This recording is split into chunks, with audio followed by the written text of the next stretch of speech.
Due to his courageous act of standing up for justice, Tang Hao inadvertently disrupted the schemes of the affluent classmate Huang Jiawei, resulting in his expulsion from school. This led him to a crisis of self-doubt until he suddenly awakened to a system. What? He is an outstanding graduate who donated 2 million. All right, then I shall donate 10 million. What? He intends to acquire a programming company? Very well, I shall invest 100 million and take control of that company. Chapter 1. Poverty restricts imagination. The sound of rapid keystrokes echoed in the air. Tang Hao's fingers danced across the keyboard as lines of text appeared in the document in a rhythmic fashion.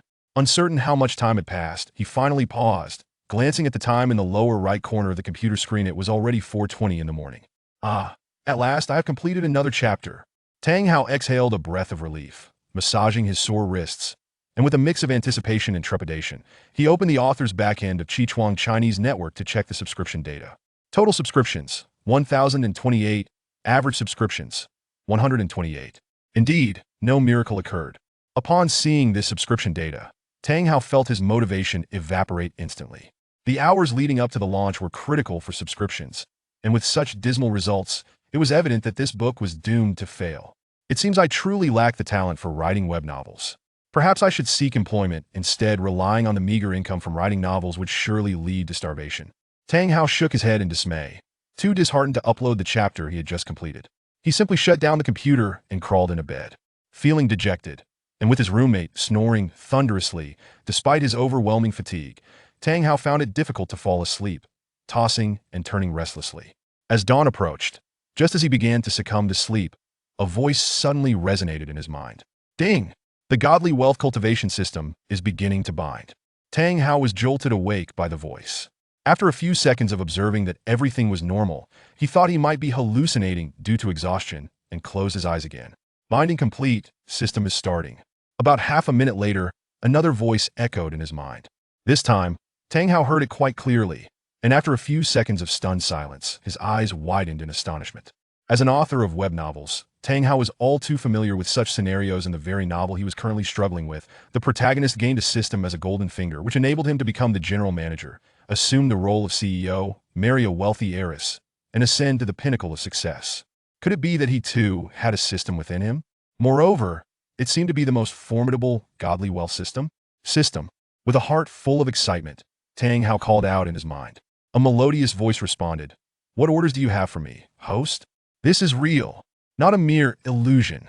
Tang Hao clenched his fists, overwhelmed with joy, almost bursting to shout in ecstasy to vent his feelings. Suppressing his elation, Tang Hao inquired, "Are you truly the godly wealth system? The one that dispenses 100,000 daily, with penalties for unspent amounts?" The system replied, "You're overthinking it. This system differs from others.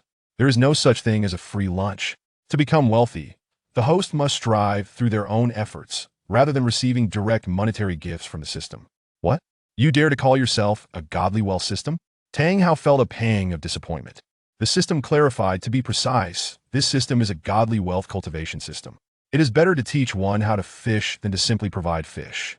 That makes some sense. Tang Hao nodded and added, "System, please introduce yourself briefly." The system elaborated. This system aims to transform ordinary individuals into affluent personalities. It will randomly trigger tasks, and upon completion, the host can receive corresponding rewards. Wait a moment, are the tasks mandatory? Will there be penalties for failure? As someone who had read countless web novels, Tang Hao was understandably concerned. If he encountered a foolish system, it might lead to dire consequences, reminiscent of a certain novel where the protagonist suffered a reduction in height for failing to complete a task, causing him to shudder at the thought. The system reassured him. As previously stated, this system is unlike others, hence tasks are not mandatory. Completing them yields rewards, while failing to complete them incurs no penalties. That's a relief. Tang Hao sighed in relief. The system continued. When the host earns the admiration, respect, or adoration of others, they will gain varying degrees of prestige. This prestige can be used for lotteries, purchasing items in the marketplace, or directly converted into real currency.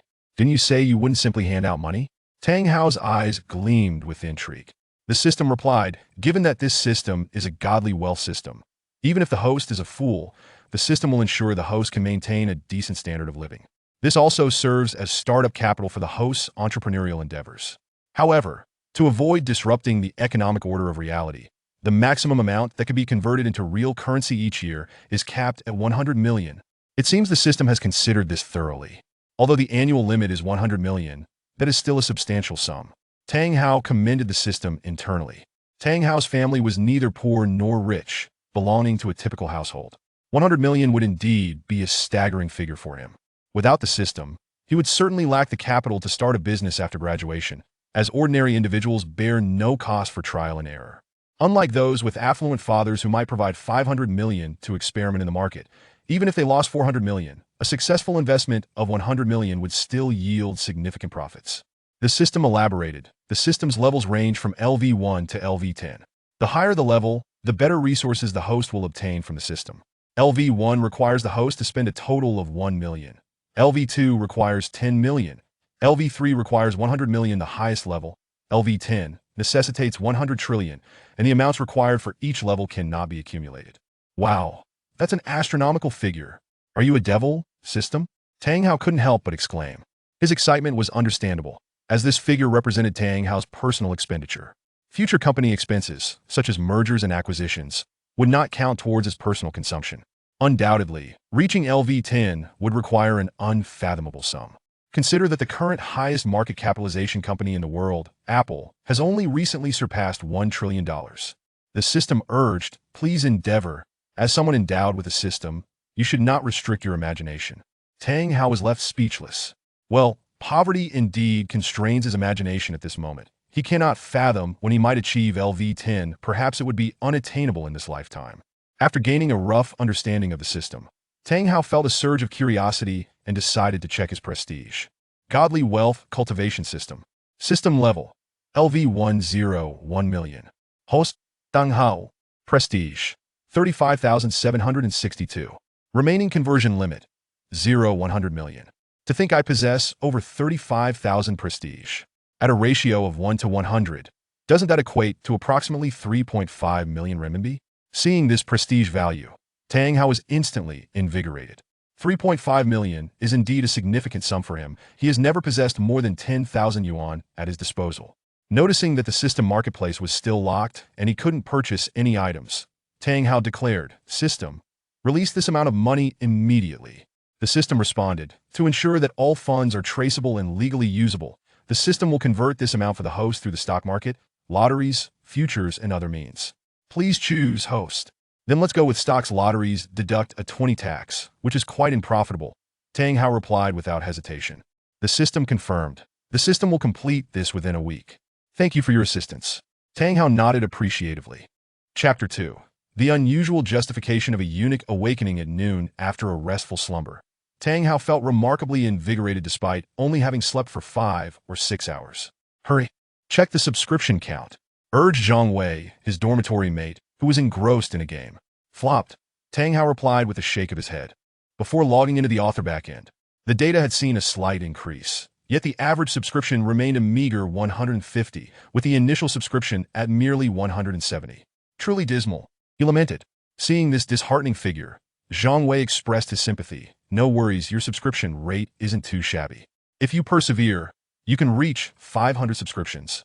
With diligence, you could still earn a modest 2,000 each month." "I'm done writing," Tang Hao chuckled lightly.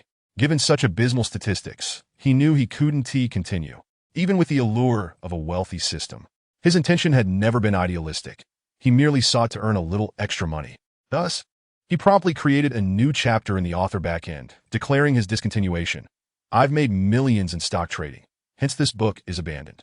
"Are you planning to start a new book?" Zhang Wei asked unfazed. "I won't be writing anymore." Tang Hao shook his head, a thought striking him. Having flopped several times in a row, perhaps he lacked the talent for web literature. "I'm going to study stock trading instead." "Stock trading?" Zhang Wei was taken aback, then advised. "Do you not realize how chaotic the stock market is? Why would you willingly become fodder for others? My friend, heed my warning. Do not venture in, or you may find yourself losing everything." "Relax, I know my limits," Tang Hao smiled. Although he had never traded stocks before, he had heard enough about the chaos of the domestic market. Without the backing of a powerful system, he would never easily enter the market as mere fodder. After freshening up, Tang Hao and Zhang Wei headed to the cafeteria for lunch. Upon returning, Tang Hao spent the afternoon setting up his trading account, finally completing the process. By 10 the following morning, he received a text from the brokerage firm confirming his account was active and ready for stock purchases. Tang Hao immediately invested all the funds he could muster, several thousand yuan. Now it's up to you, system, he thought to himself. Please rest assured, host, the system replied, taking control of Tang Hao's account. Before long, he noticed that the system had purchased a stock for him. While he wholeheartedly trusted the system, curiosity led him to investigate the company.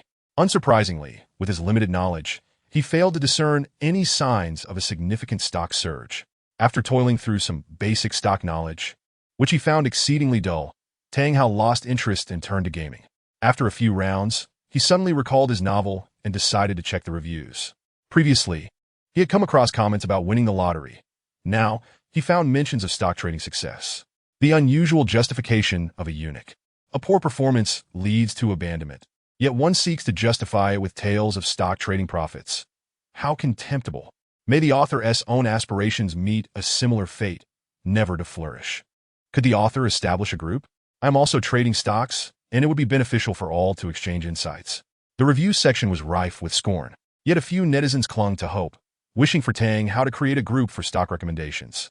Tang Hao chuckled silently, choosing not to respond. Since he was no longer pursuing web literature, he didn't wish to mislead readers with false pretenses. Speaking of which, I should check how my stocks are performing. He suddenly remembered, logging into the trading software. What the hell? Tang Hao exclaimed upon viewing the stock's trajectory, as the stock purchased by the system had hit its daily limit. What's going on? A startled Wang Yuza, who occupied the opposite bed, grumbled at the interruption. Ignoring him, Tang Hao continued, the stock I bought today has reached its limit. Wow, you're lucky. Hitting the limit on your first stock purchase? You better treat us tomorrow. Zhang Wei marveled. Sure, Tang Hao agreed readily. However, he soon furrowed his brow, realizing the domestic market had a 10 limit on price fluctuations. Even if the system selections all hit their limits, turning 5,000 yuan into 3.5 million would take considerable time. Moreover, while Hong Kong and U.S. stocks had no such limits, the barriers to entry were steep, such as needing 500,000 yuan in assets to trade Hong Kong stocks, a sum Tang Hao clearly could not muster.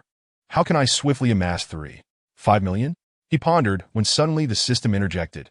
To achieve substantial short-term profits, the host may consider trading futures. Why didn't you mention this sooner? Here I was praising you as the best system. Tang Hao I had previously mentioned futures as an option.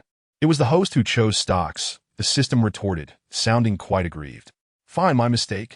Now was not the time for blame. Tang Hao promptly commanded the system to begin trading futures. However, due to the T1 trading rule in the A-share market, stocks bought today could only be sold the next day.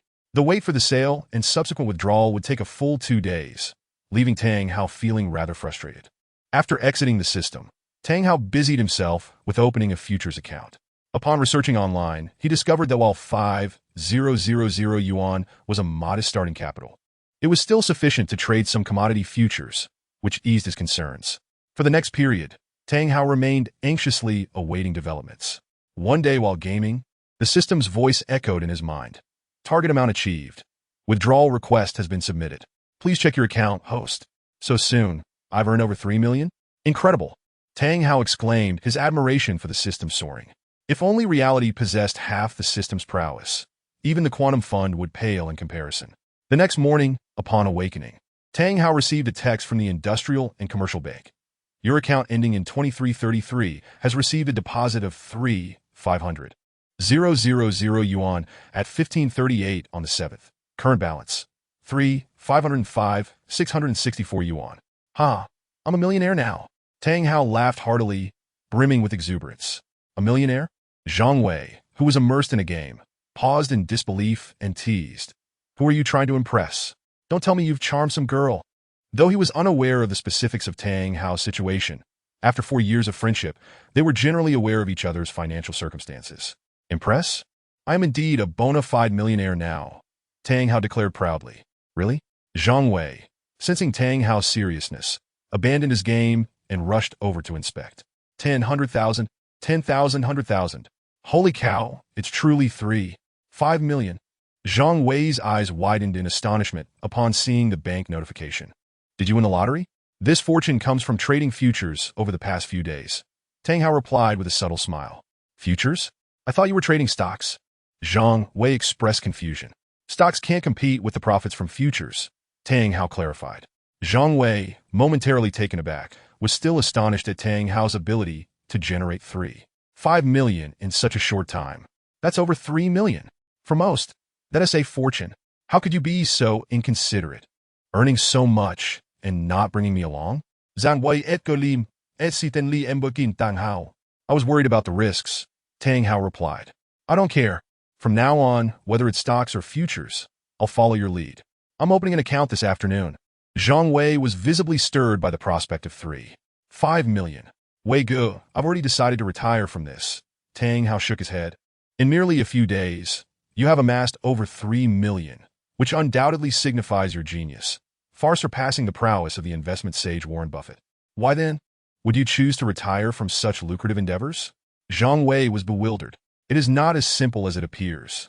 Tang Hao shook his head, noticing Zhang Wei's confusion, and casually remarked, actually, I followed an old classmate's advice to invest. He seemed to have stumbled upon some insider information, but he couldn't guarantee its authenticity. I refrained from sharing it with you, yet it turned out to be true. Should any insider news arise in the future, I shall certainly inform you. No wonder. I suspected you were a novice. How could one possibly earn such a fortune in just a few days without understanding the market? Zhang Wei felt enlightened.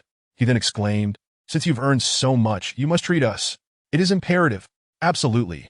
Let us head to the 5-star high-end Grand Hotel. Tang Hao responded with exuberance. That's generous of you. Zhang Wei chuckled, and the two made their way off campus. Along the route, the unable to keep a secret Zhang Wei shared the news of Tang Hao's 5 million profit from futures trading in their class group chat. Chapter 3. Indeed, wealth is essential. Tang Hao made 5 million from futures trading? No way. Is this for real? When did Tang Hao even start trading futures? Wei Gu, you're exaggerating without a second thought. For ordinary individuals, trading stocks or futures often leads to ruin. Claiming it's akin to winning the lottery is far more believable. Tang Hao, surely this isn't true? If you genuinely earn so much, a treat is in order. Once Zhang Wei disseminated the news in the class group, it quickly became a hubbub, though skepticism prevailed. After all, for a typical university student, making several million through futures trading seemed quite fantastical.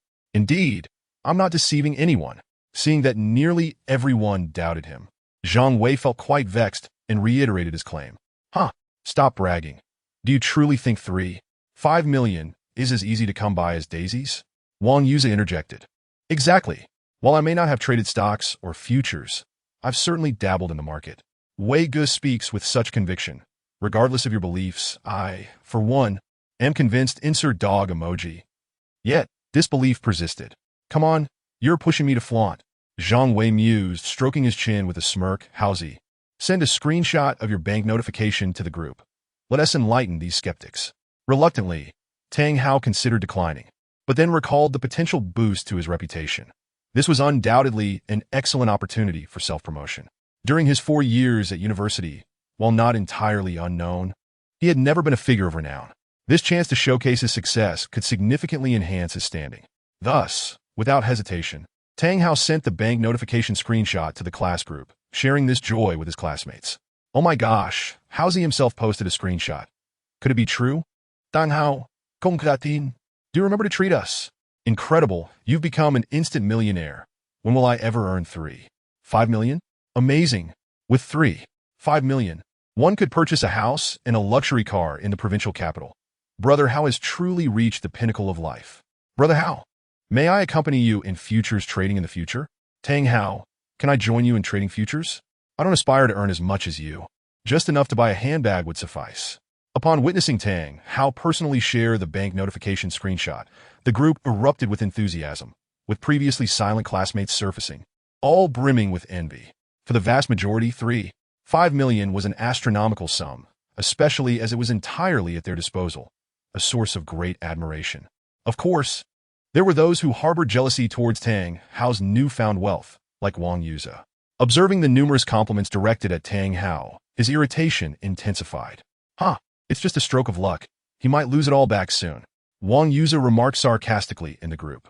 However, the flurry of comments drowned him out, leaving him seething with frustration. Amidst the flood of congratulations and even flattery, Tang Hao beamed with delight. This sensation was utterly exhilarating.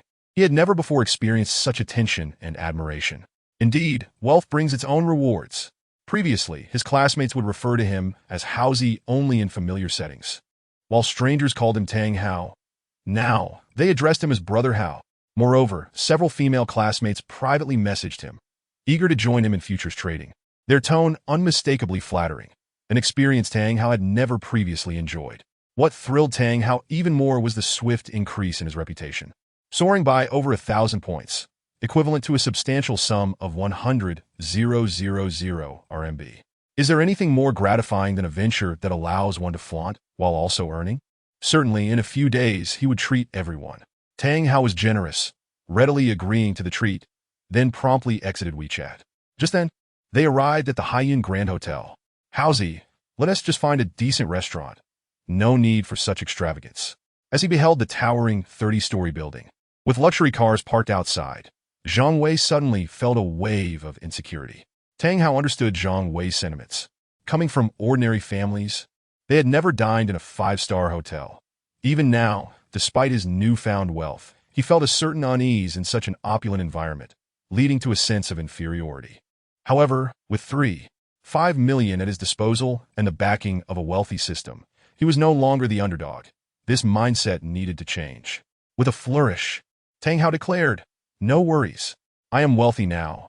ISNT it said that the customer is always right, regardless of our attire. The staff will treat us like honored guests." With that, Tang Hao confidently led the way into the hotel, and Zhang Wei felt reassured, quickly following suit. "Welcome. Please. Come in." Two hostesses in elegant red kipayos greeted them with warm smiles. Tang Hao grinned as they entered the grand establishment, instantly feeling as if they had stepped into a world of luxury, truly befitting the title of the most opulent hotel in town. "May I assist you?" At that moment, a woman clad in a tailored suit, appearing to be in her late 20s, approached them with a friendly demeanor, her tone amiable, showing no hint of disdain despite their humble attire. "Oh, what a splendid opportunity for a dramatic turn of events." Tang Hao lamented internally, wishing for a scenario akin to those in online novels where the protagonist, dressed in simple attire, faced scorn, only to later deliver a resounding rebuttal. Yet, novels are merely fiction. In reality, such opportunities are scarce. "We'd like to dine," Tang Hao replied. "Please follow me," the hostess said. They were escorted to the dining area, where Tang Hao perused the exquisite menu. With a grand gesture, he ordered several lavish dishes: abalone with sea cucumber, golden roasted pigeon, honey-glazed ribs, and steamed grouper. He ordered 5 or 6 extravagant dishes before passing the menu to Zhang Wei. "Is this enough? Just the two of us cannot possibly finish all this." Zhang Wei observed the staggering prices on the menu, shaking his head. "Don't be modest. Tang Hao insist." Zhang Wei relented and chose one more dish, but he refused to order anything further. Soon, the dishes began to arrive, and the two indulged heartily. Meanwhile, in the girls' dormitory, "Oh my gosh! Someone in our class made 5 million from futures trading," a girl suddenly exclaimed. "Who is it?" asked Xiao Qian, curious as she applied a face mask and painted her nails. "It's that Tang Hao who has been pursuing you. Qian, you should accept him. Otherwise, you might regret it when other girls swoop in," another girl urged. "Tang Hao?" Xiao Qian was taken aback, incredulous. "Is it really him?" "Yes. He even shared the screenshot of his bank notification in our class WeChat group. Don't believe me? Come see for yourself." Xiao Qian promptly abandoned her manicure and rushed to check. Lin, are you sure this is Tang Hao's bank notification and not some fabricated image from the internet?" Xiao Qian harbored lingering doubts. "Indeed, I just inquired with the class's league secretary, and Tang Hao had previously applied for a scholarship, with the last 4 digits of the bank card being 2333, so there can be no mistake," asserted the girl named Lin confidently. Xiao Qian's exquisitely made-up eyes flickered. She realized she had misjudged him, as that seemingly impoverished lad turned out to be a hidden gem. Qian, you absolutely must not let this opportunity slip by. Tang Hao is quite handsome, and now he has money. If it weren't for my own sense of hopelessness, I would undoubtedly pursue him." Lin sighed, shaking her head. "I am well aware," Xiao Qian replied, a confident smile gracing her face. Given Tang Hao's relentless pursuit of her, she believed that with just a beckon of her finger, she could easily win him over. Chapter 4. The Fate of the Infatuated Sir. Your total comes to 3,476 yuan, the cashier stated with a smile during checkout. A single meal costs 3,500 yuan. Zhang Wei could not help but marvel inwardly. 3,500 yuan was already more than many people's monthly salary, truly extravagant. However, Tang Hao seemed unfazed. After all, he now possessed 3.5 million yuan and was equipped with a wealth-generating system. He promptly reached for his bank card and entered his password on the POS machine to complete the transaction. Thank you for your patronage, and we look forward to your next visit, the cashier beamed as she bid him farewell. Tang Hao smiled and left the hotel with Zhang Wei. Are we heading back to school? Zhang Wei inquired. I'm going to the mall to buy a new phone. I'm still using an iPhone 6s that I've had for over 3 years. It's painfully slow, and I've been meaning to upgrade, Tang Hao lamented, glancing at his outdated device, which was both slow and heavily worn. They took a taxi to a nearby shopping center and headed straight for the Apple store. As a longtime Apple user, Tang Hao was already well acquainted with the iOS system and naturally opted for an iPhone. Welcome. What model are you looking to purchase? The sales associate greeted them with a beaming smile upon seeing the two of them. 2 units of the iPhone X, 256 gigabytes. Please, Tang Hao stated without hesitation. Now that he had money, he aimed for the top configuration. Certainly, please hold on a moment, the associate responded, her smile growing even more enthusiastic. Soon, the 2 top-spec iPhone X units were handed over to Tang Hao, who then offered one to Zhang Wei. Zhang Wei paused, bewildered.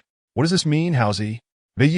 This phone is a gift for you, a token of my gratitude for all the times you've brought me meals and signed in for me. Tang Hao replied with a grin, patting Zhang Wei on the shoulder.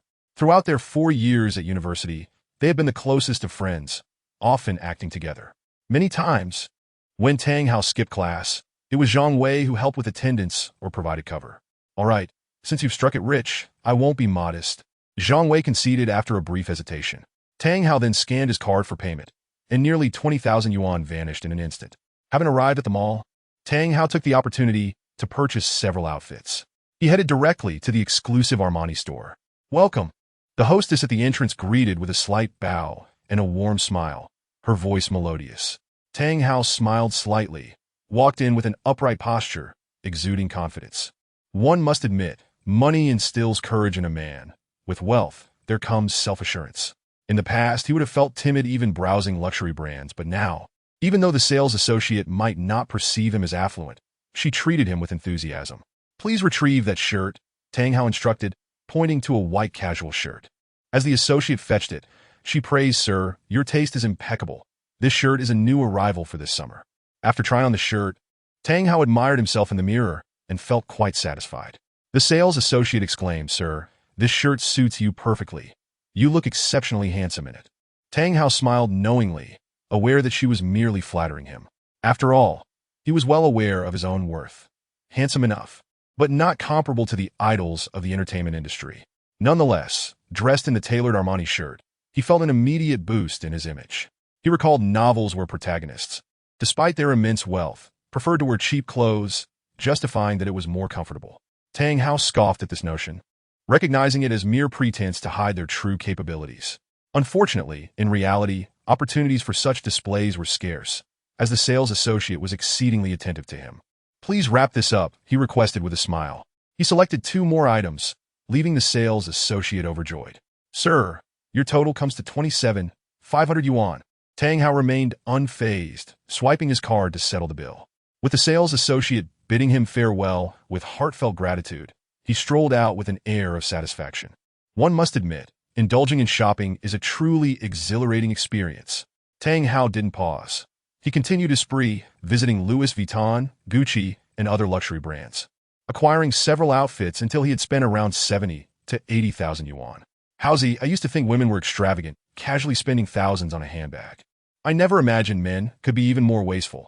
You've spent nearly 100,000 today. Zhang Wei exclaimed as they exited the mall. Huh, what does that amount to? Have you not seen the news? Wang Song spends 50 to 60,000 every time he visits a nightclub. Compared to those truly wealthy individuals, I am still far behind. Dang Hao Zhuge. They have a billionaire father. Spending lavishly is inconsequential for them.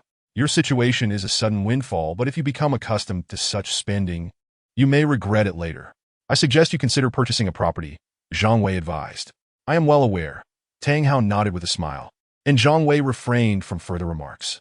Upon returning to school, Tang Hao wasted no time and began researching information about cars on his computer. Now that he had money, he intended to treat himself to a good vehicle while also upgrading his system to the second level. Of course, Tang Hao was not the type to squander without regard for the future. He was aware that he had only a little over 3 million yuan, and he could not afford to spend it all on a car. Thus, he set a budget of around 1 million yuan for a luxury vehicle. He dismissed common luxury brands like Mercedes, BMW, and Audi, and while he could not afford top-tier sports cars like Ferrari after much deliberation, he settled on a Porsche 911 Carrera 4 GTS. Although the full price would amount to around 1.7 to 1.8 million yuan, he decided to go ahead with the purchase. Suddenly, his phone vibrated with a new WeChat message. Tang Hao, are you free tomorrow morning? I need to buy a formal outfit for the upcoming job fair, and several of my dorm mates have other commitments. Could you accompany me? The message was from Xiao Qian. Tang Hao smiled. This woman had finally taken the initiative to contact him. With a smirk, he replied, I'm not available. Ah. In the girls' dormitory, Xiao Qian was taken aback by Tang Hao's response, unable to believe that he had outright refused, and so bluntly at that. Just as she was seething with irritation, Tang Hao sent another message. I'm going to buy a car tomorrow morning. Buying a car? Xiao Qian's eyes lit up, and she promptly replied, I can accompany you to buy the car first, and then we can go shopping for clothes afterward. How's that sound? That works. Tang Hao replied simply after several seconds. Once the time was agreed upon, he logged off. In the past, he would have felt compelled to chat with Xiao Qian for a while, but now, the initiative was firmly in his hands. He was no longer a novice in matters of the heart. He would not be a mere sycophant. As the saying goes, a sycophant meets a bad end. Shaking his head, Tang Hao dismissed such thoughts and, feeling a surge of inspiration, entered the system. Wealthy system, system level. LV1, 112,537 1, 000. 000. Host, Tang Hao reputation. 1541 remaining exchange quota, 0. 965 billion 1 billion. With only 1,500 reputation points, it seemed he would need to devise ways to earn more, for without it, a billion in exchange quota would be of little use. Tang Hao mused to himself. Chapter 5, Portion 911. The following morning, upon rising, Tang Hao discovered that his dormitory was devoid of any occupants. With just over 2 months until graduation, classes had long since ceased, leaving students either preoccupied with their thesis projects, searching for employment, or engaged in internships. Buzz! As soon as he descended from his bed, his phone vibrated, revealing yet another message from Xiao Qian. I have arrived at the base of your dormitory. Glancing at the time, Tang Hao noted it was already 8:30, the appointed hour.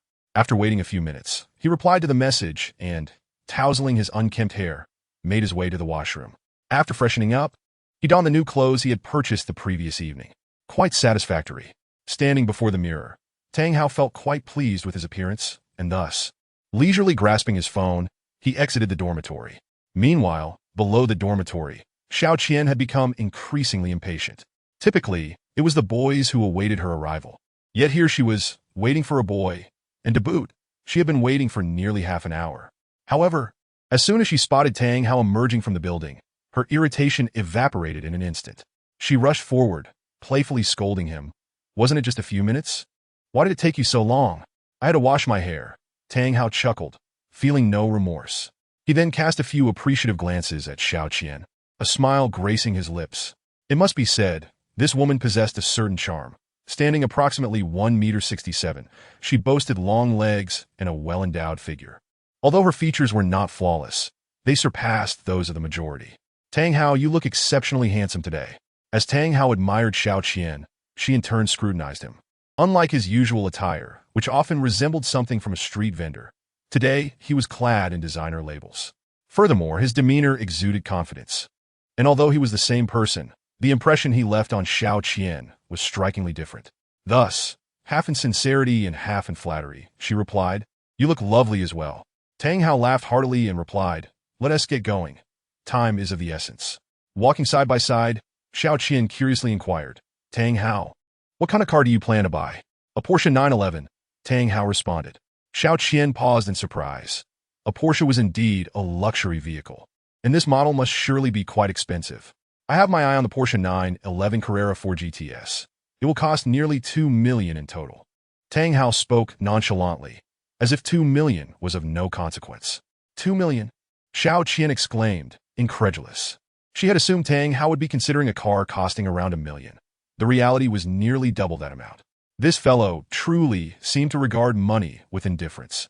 With a thoughtful expression, Xiao Qian advised earnestly, Tang Hao, I believe you need not invest in such an extravagant vehicle. Cars are mere consumables. It would be wiser to purchase a property instead. Although you currently have funds, stock trading is inherently unstable. $2 million is merely a trifling sum. I can earn $3 million from my investments now, and in the future, I shall earn even more, Tang Hao declared boldly. You're quite impressive. Perhaps you could teach me to trade stocks? Xiao Qian suddenly suggested. Tang Hao hesitated, shaking his head. Stock trading carries its risks. I trust you, Xiao Qian said, playfully shaking his arm, her ample bosom brushing against his arm. She cooed, Isn't it all right? Let's discuss it later, Tang Hao replied, relishing the soft contact of her arm, but refraining from giving a direct affirmation. All right then, Xiao Qian pouted, releasing his arm. The pair exited the campus and hailed a taxi, heading straight for the automotive district. Upon entering the Porsche dealership, 3 or 4 sales associates immediately approached Tang Hao and Xiao Qian, greeting them with beaming smiles and utmost respect.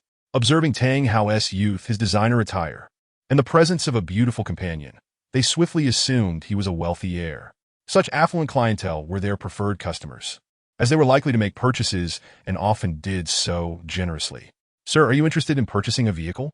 A charming saleswoman in uniform inquired first. Indeed, Tang Hao noted. The saleswoman's smile grew even warmer as she promptly asked, May I inquire if you have a specific model in mind? The 911 Carrera 4 GTS. Upon hearing Tang Hao's choice, the saleswoman's eyes lit up. This car was indeed valuable, and closing this deal would yield a substantial commission. Subsequently, Tang Hao and Xiao Qian were ushered into an elegantly decorated reception area where the attentive saleswoman offered them coffee and fruit, ensuring a considerate service. Sir, the 911 Carrera 4 GTS features a 3.4L horizontally opposed 6-cylinder twin-turbo engine, with an acceleration time from 0 to 100 km/h of just 3.6 seconds. The saleswoman continued her presentation, providing related materials. However, having already researched the car's specifications the previous night, Tang Hao felt little interest in reviewing them again and simply asked, May I test drive it? Sir, I must seek the manager's approval for a test drive. Certainly, Tang Hao noted. By the way, if I'm satisfied with the test drive, I will purchase it outright. Outright purchase? The saleswoman was taken aback. A car costing nearly $2 million would be purchased in full. He truly was a wealthy heir. Shortly thereafter, the saleswoman returned with a middle-aged man in a tailored suit who introduced himself. Hello, sir. I am the manager here. I understand you intend to purchase a vehicle outright? Yes, provided I am satisfied with the test drive, Tang Hao affirmed with a smile. Please follow me. The manager confirmed and personally led Tang Hao to the test drive area. As they arrived, a blue Porsche 911 Carrera 4 GTS was parked elegantly, its streamlined design instantly captivating. Xiao Qian's eyes sparkled with excitement. Not only did men adore luxury cars, but women did as well. Once inside the vehicle, Tang Hao initially felt a bit restrained, but he soon became adept at handling the controls. Having obtained his driver's license in his freshman year, he had spent every vacation driving his father's Volkswagen. Thus, he considered himself a competent driver. What a thrill! Experiencing the roar of the engine and the exhilarating sensation of acceleration, Tang Hao felt an immense rush of joy, nearly longing to unleash the vehicle's full power. After several minutes of driving, he exited the car, and the manager eagerly inquired, Sir, how does it feel? Not just he, but the 3 or 4 sales associates who had previously surrounded Tang Hao were equally tense, their eyes brimming with anticipation. In Jiangsheng, a secondary city, few could afford a Porsche 911, let alone pay in full. They rarely sold more than a few in a month. Quite good, Tang Hao replied with a slight smile. Hearing his words, both the manager and the sales associates exhaled in relief, clearly believing the sale was secured. They returned to the reception area, where the manager stated, Sir, our dealership is currently running a promotion on the 911 model. If you purchase today, a complimentary car purchase gift package will be included, and if you buy outright, you will receive additional bonuses. All right, let us proceed with that, Tang Hao responded, showing no hesitation. As someone aspiring to become immensely wealthy, he felt little inclination to haggle over trifling benefits. Sir, you are truly generous. The manager flattered him before continuing. With all discounts applied, the total comes to $1.68 million. Tang Hao felt a twinge of pain at the thought of spending 168 million, a sum that had once seemed astronomical before acquiring his wealth. However, he maintained an air of nonchalance, retrieving his bank card to complete the transaction. Chapter 6. So eager? Mr. Tang, should you have any questions in the future, feel free to contact me at any time. After finalizing all the necessary paperwork, the manager personally escorted Tang Hao out of the dealership. Thank you, Tang Hao replied with a smile. Opening the car door, he beckoned to Xiao Qian. Qian, hop in. Previously, Xiao Qian would have disapproved of such an affectionate address. Yet now it resonated sweetly in her ears. Observing the envious expressions of the female sales associates, she felt a profound sense of satisfaction blossom within her.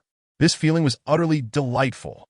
Ah, she cheerfully agreed, settling into the passenger seat, her curiosity prompting her to glance left and right. Manager Li, I'll take my leave now, Tang Hao said with a smile, waving goodbye to the manager and his colleagues before entering the driver's seat. With practiced ease, he started the engine and swiftly vanished from sight. How wonderful it is to be wealthy, to purchase a car worth over $1 million without a second thought, and to be accompanied by such a beautiful girl. A single, envious male salesperson lamented. He glanced at the equally attractive female salesperson beside him. Imagining if he could afford a Porsche, even the most basic model, surely she would be drawn to him. Truly, luxury cars offer unmatched comfort. Inside the Porsche 911, Xiao Qian was utterly enchanted. She had never traveled in such an expensive vehicle before.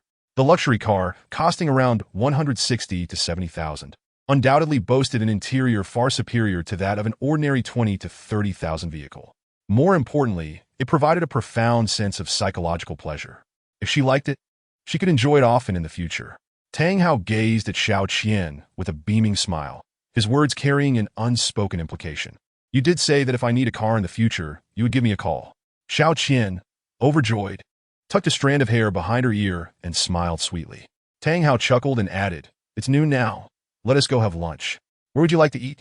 Anywhere is fine, Xiao Qian replied, suppressing her true feelings and feigning a demeanor of submission to Tang Hao's choice.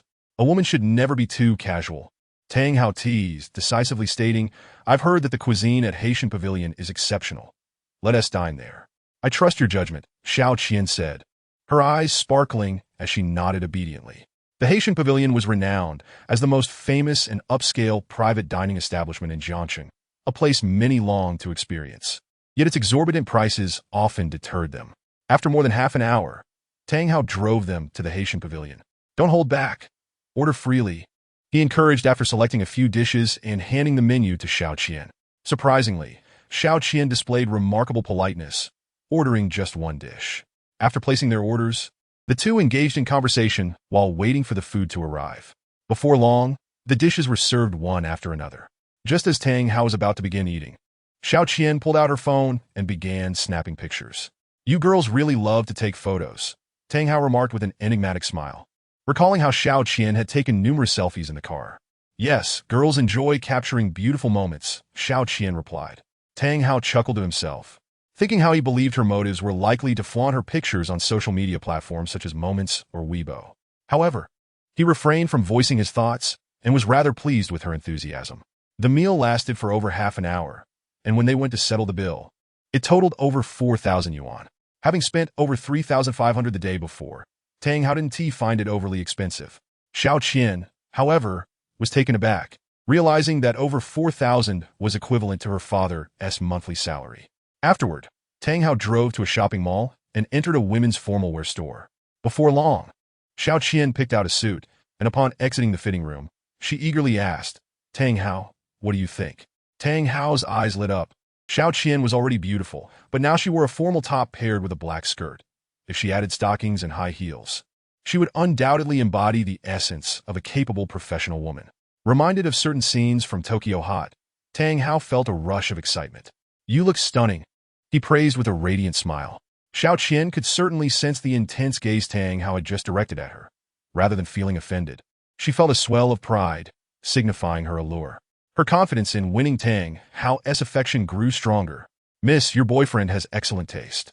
It's clear this outfit suits you perfectly, the saleswoman chimed in. Then I'll take this one, Xiao Qian said, smiling sweetly and not bothering to correct the saleswoman's mistake. After selecting the outfit, They proceeded to the cashier, where the young cashier said, "That LL be 3,200 yuan." "All right," Xiao Qian said, feeling a pinch in her heart. She glanced at Tang Hao and then opened her payment app to scan the code. "Let me pay," Tang Hao interjected suddenly. "Huh? That is not right. I should pay," Xiao Qian said softly. "No way am I letting a woman pay," Tang Hao replied seriously. With that, he opened the payment app and completed the transaction. "Your boyfriend is so generous. My boyfriend wouldn't even splurge on a 500 yuan bottle of perfume," the cashier remarked enviously at Xiao Qian.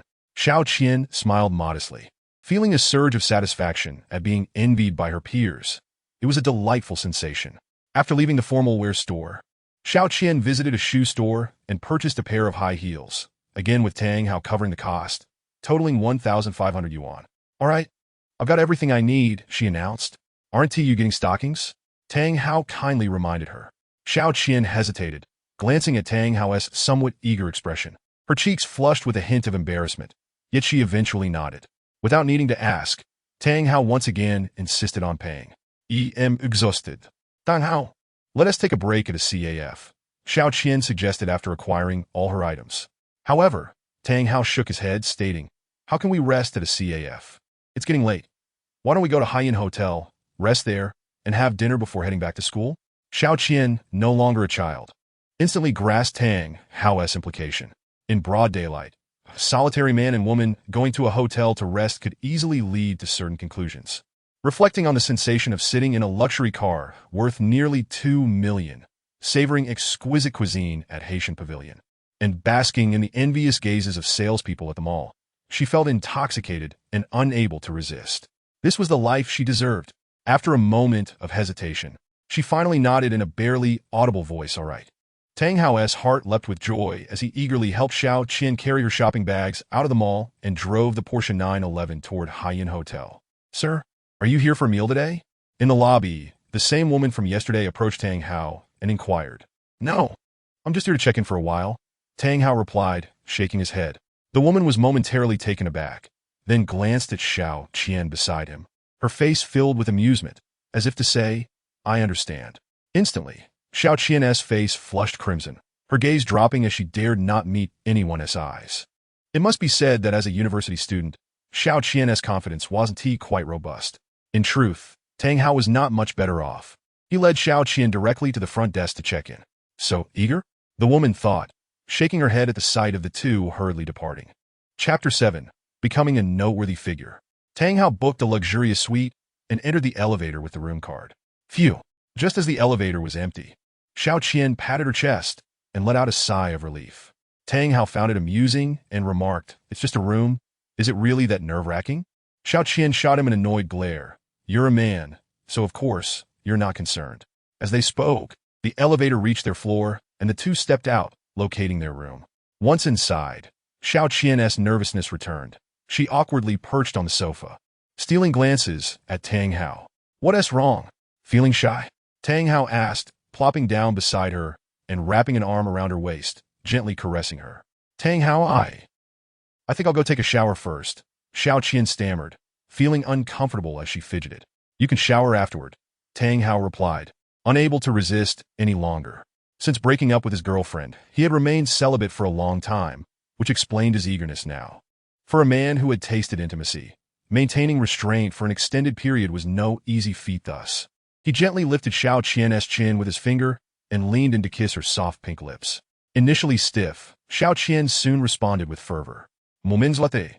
Tang Hao scooped her up and carried her toward the bed, and soon the room was filled with sounds that could not be described.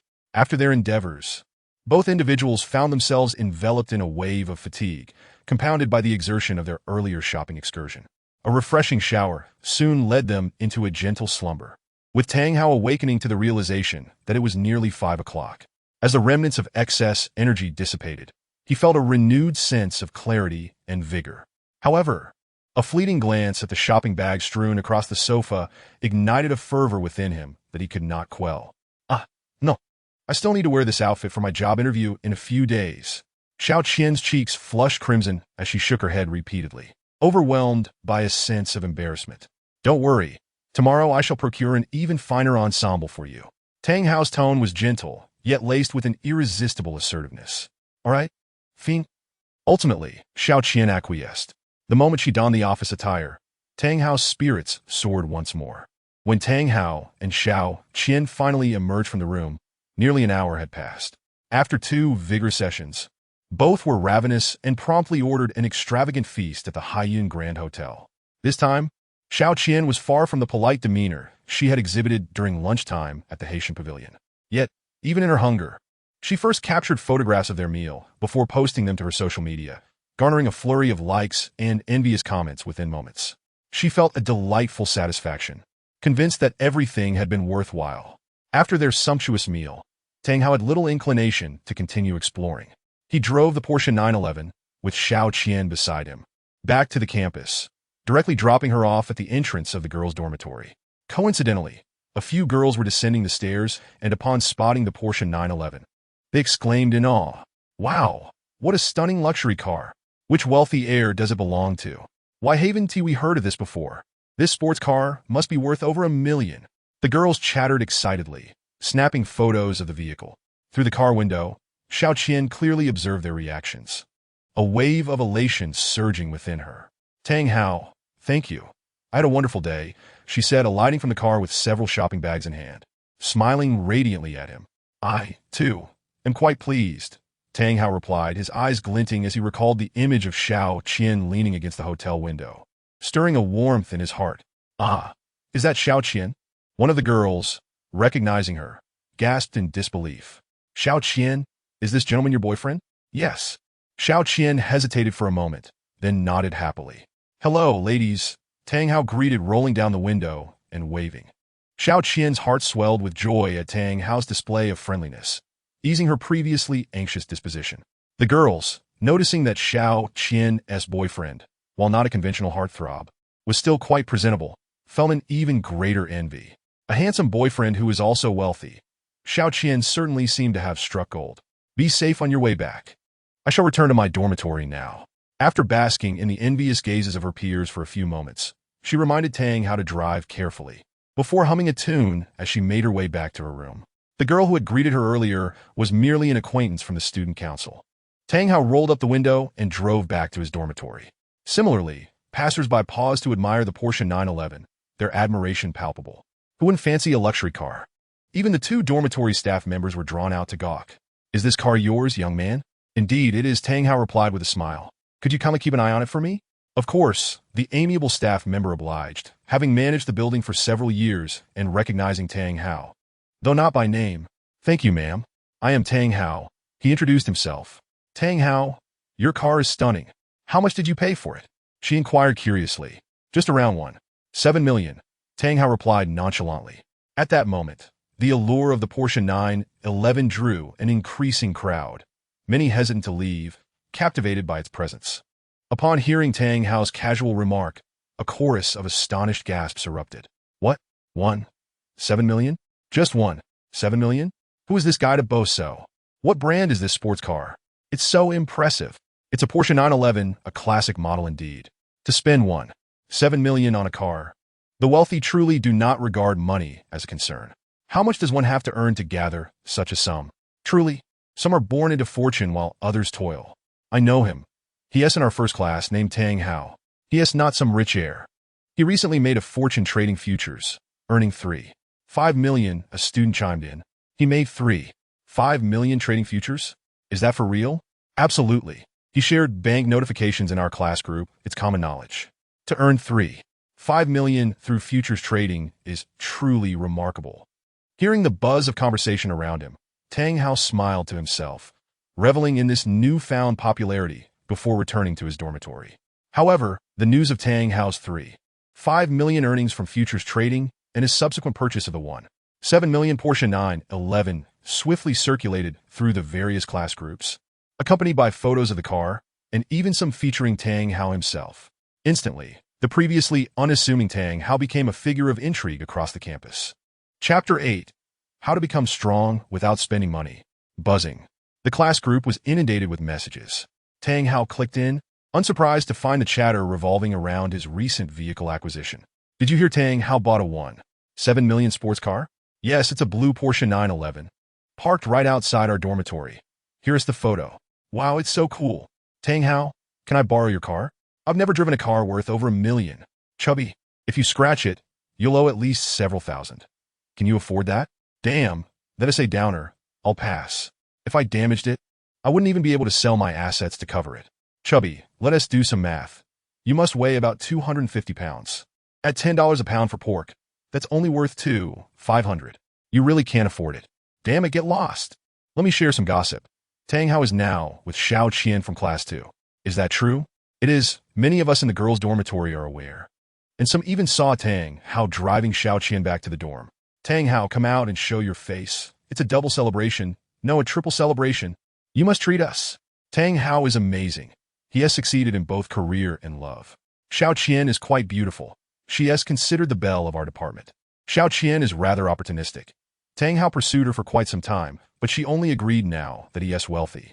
As soon as Xiao Qian's name was mentioned, the girls in the group erupted into gossip. Tang Hao Zhuge, dismissing their chatter as he felt a surge of inspiration and accessed the system. Godly Wealth Cultivation System, System Level. LV1, 1, 791, 253 1, 000, 000. Host, Tang Hao. Reputation, 12, 853. Remaining exchange quota, 0, 965 billion, 1 billion. Over 12, 000 in reputation. Tang Hao was elated upon seeing the numbers. With this reputation, he could exchange for over 2 million soft sister coins. Clearly, his ostentatious arrival at school in the Porsche 911 not only paid off but yielded substantial rewards. At that moment, the system's voice chimed. Host, you have satisfied the conditions to upgrade from LV1 to LV2. Would you like to upgrade now? Upgrade. Tang Hao nodded eagerly. A warm sensation coursed through his mind, leaving him feeling invigorated and rejuvenated. Tang Hao was taken aback for a moment and asked in astonishment, System, not only can I draw prizes when I level up, but does it also enhance my physical body? The system replied, Indeed, with each level gained, the host's body will undergo a certain degree of enhancement. That's impressive, Tang Hao remarked, giving the system a thumbs up, relishing the thought, once I reach a few levels, will I transform into a superhuman? Even at LV10, the host cannot become a superhuman. The system merely strengthens the host's body rather than fundamentally altering the host's genes. Well, enhancement is still commendable. If I live to be 80, after enhancement, living to 100 should be feasible, and my other abilities should be enhanced concurrently, right? The system affirmed, Yes, that is indeed part of physical fitness. System, I adore you.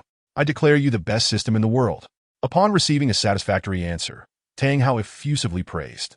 There is a saying that men should not claim limitations, just as women should not speak carelessly. Even though Tang Hao was quite content with his abilities at present, the adage holds true. Youth is often ignorant of the worth of certain things, only to lament in old age. As a man destined to become a tycoon, he must traverse the myriad of temptations. Otherwise, how could he justify the system bestowed upon him by the heavens? Thus, he placed even greater importance on this aspect. Look at the gambling king, still able to father a daughter at 78. Surely, he won't fare worse after the system's enhancement, right? Thank you for the compliment. It is an honor for this system to receive such heartfelt praise from the host. The system's voice brightened considerably, seemingly delighted by Tang Hao's gratitude. System, I wish to draw a prize. After a brief exchange, Tang Hao spoke earnestly. Whoosh! A holographic screen appeared before him, revealing a large lottery wheel. The wheel was divided into several sections: games, music, film, and skills, with games, music, and film each occupying 33 of the wheel, while skills represented a mere 1. There were no high-tech prizes available. Alas, his level was too low to access such resources, and even within the skills section, he could only draw conventional skills corresponding to his current level. Nevertheless, he believed that progressing step by step through challenges was far more engaging than attaining supreme power instantly. Tang Hao maintained a positive outlook. He then lightly tapped the word "Start Drawing" at the center of the wheel. Whir. The wheel spun rapidly, gradually slowing down until it finally landed on the games section. Congratulations, host! You have drawn the complete planning proposal for the game Traveling Frog. It seemed luck was on his side. Beaming, Tang Hao acknowledged the immense profitability of games, particularly noting the Penguin Group, whose revenue primarily stemmed from gaming, leading to countless players jesting.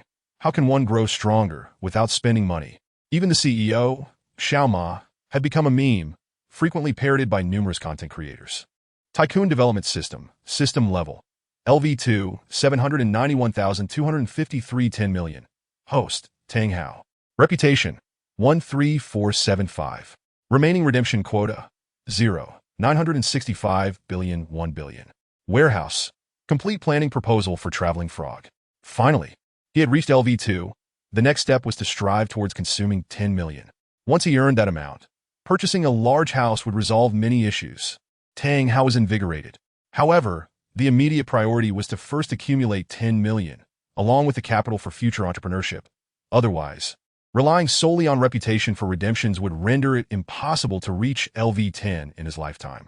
As an idea struck him, the planning proposal for Traveling Frog materialized in his mind. Could this game truly become a hit?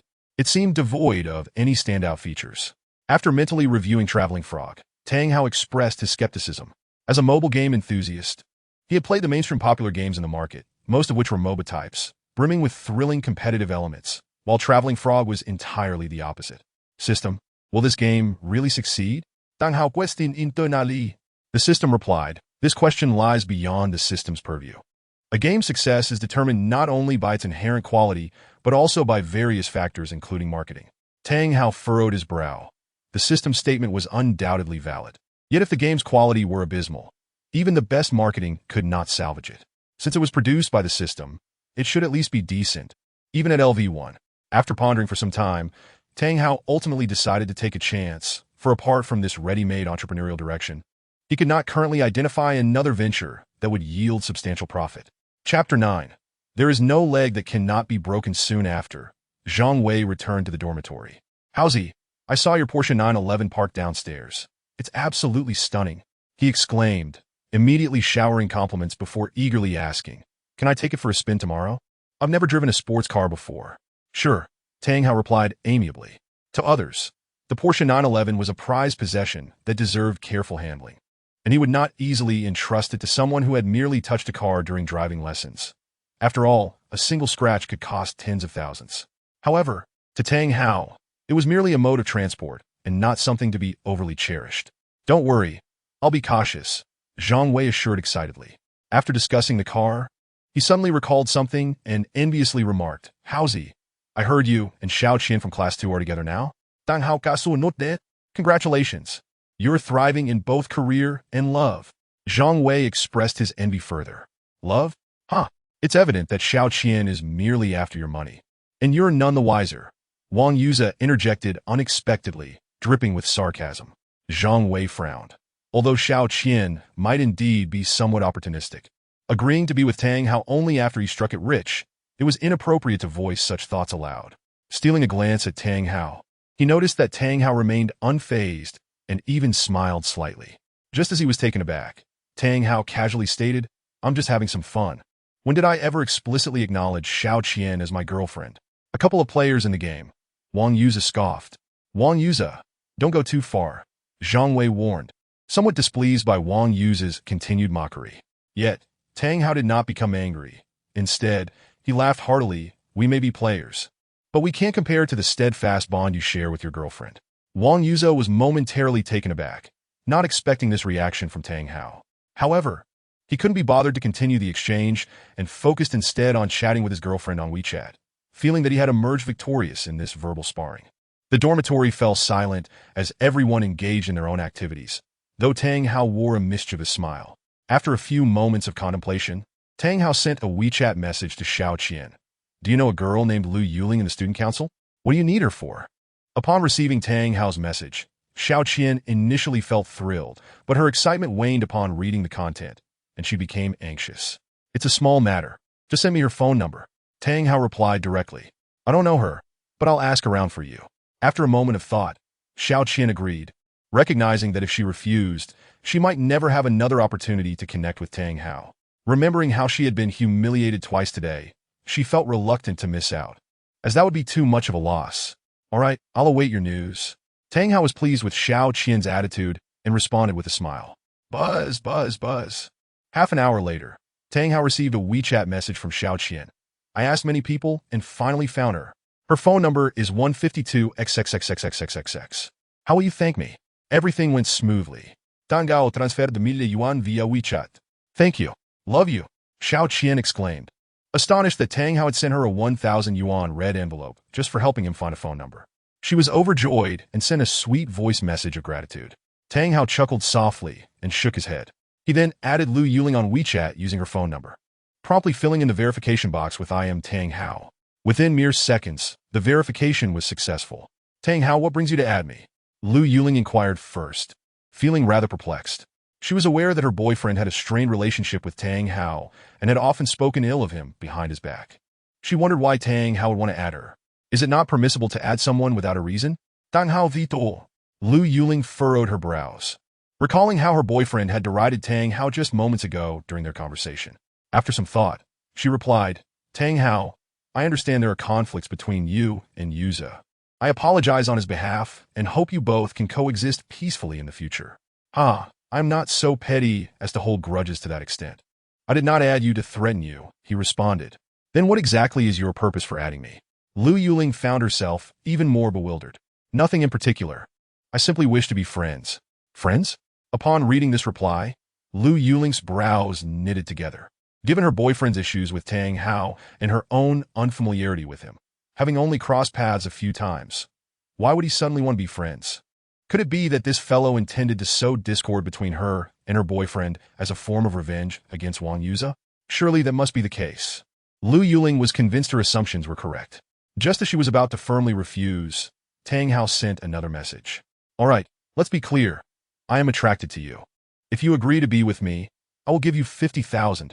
Lu Yuling was taken aback, her face flushing with indignation, her chest rising and falling in fury. This scoundrel.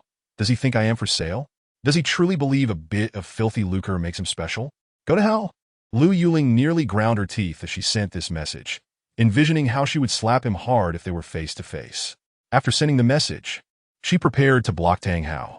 Yet he quickly sent another message. 100,000. Consider this.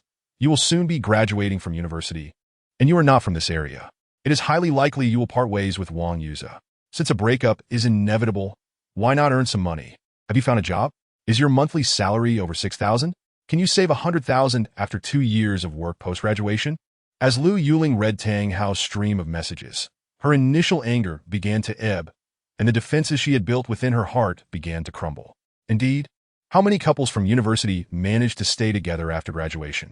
More often than not, they parted ways immediately upon receiving their diplomas. Being an outsider, her parents had only one daughter, her, and had always insisted she return home after graduation to secure a stable government job, leading a secure life. 100,000 may not seem like much in a big city, but back in her small hometown, it could contribute significantly toward a down payment on a modest apartment of 70 to 80 square meters. If parting ways after graduation was almost a certainty, why cling to an unfeasible ideal? We are all adults now, and who still believes in fairy tale romances. Given the circumstances, it was only prudent to consider her own interests. Lu Yuling found herself engaged in an internal struggle, but ultimately, she managed to convince herself. The 100,000 you mentioned, every penny counts, she replied. Of course, I will transfer you 50,000 right now. Upon seeing Lu Yuling's response, Tang Hao smiled knowingly. It was hardly unexpected. In this world, there was no door that could not be opened. If there were, it was surely due to insufficient incentives. For an ordinary girl from a second-tier university, possessing merely average looks, the price of 100,000 was already quite generous. After all, it was common knowledge that many young models only charged 1,000 or 2,000. Fortunately for Tang Hao, 100,000 was merely a trifling sum for him, equivalent to a mere 1,000 points in his system.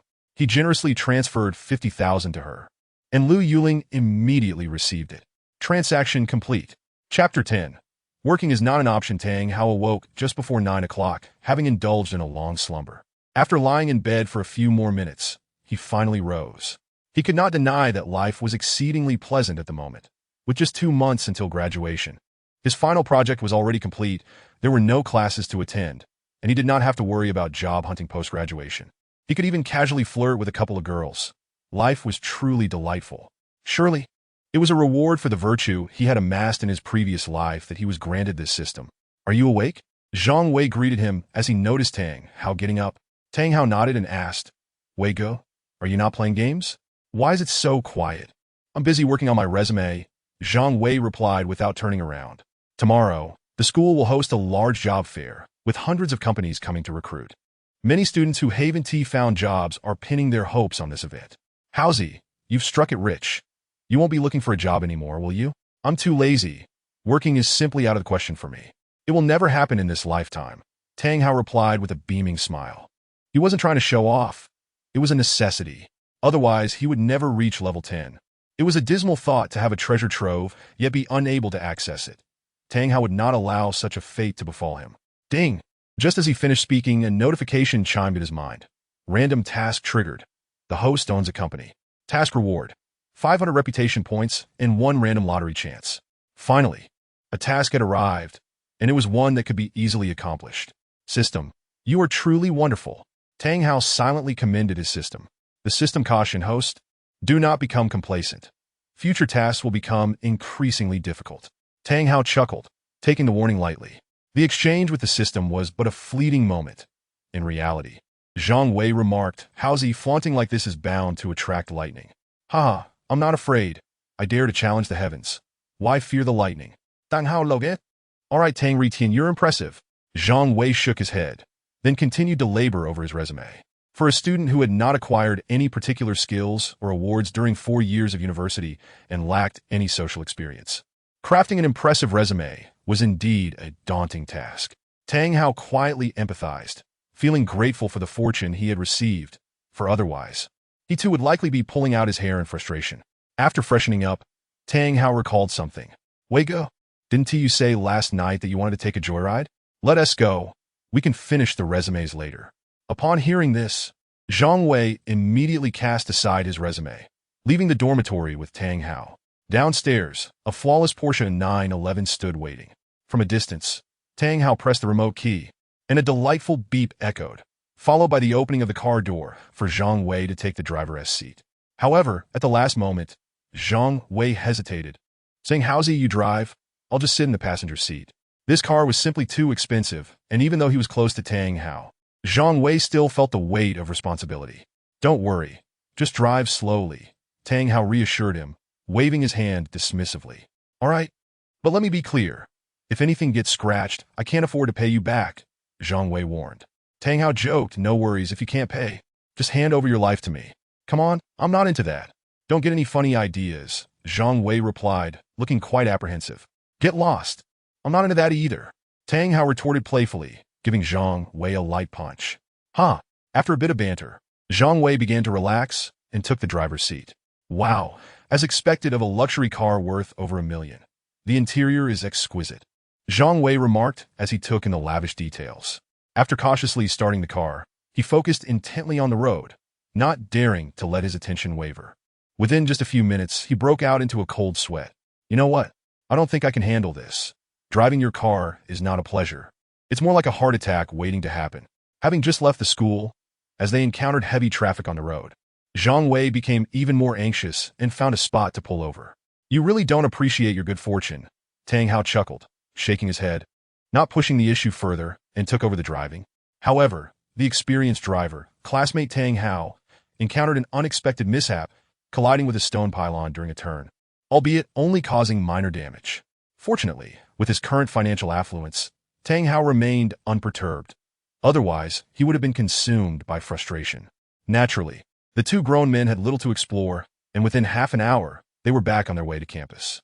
Wang Yuza returned to the dormitory building with a gloomy expression, having just been rejected by a prestigious company offering excellent remuneration.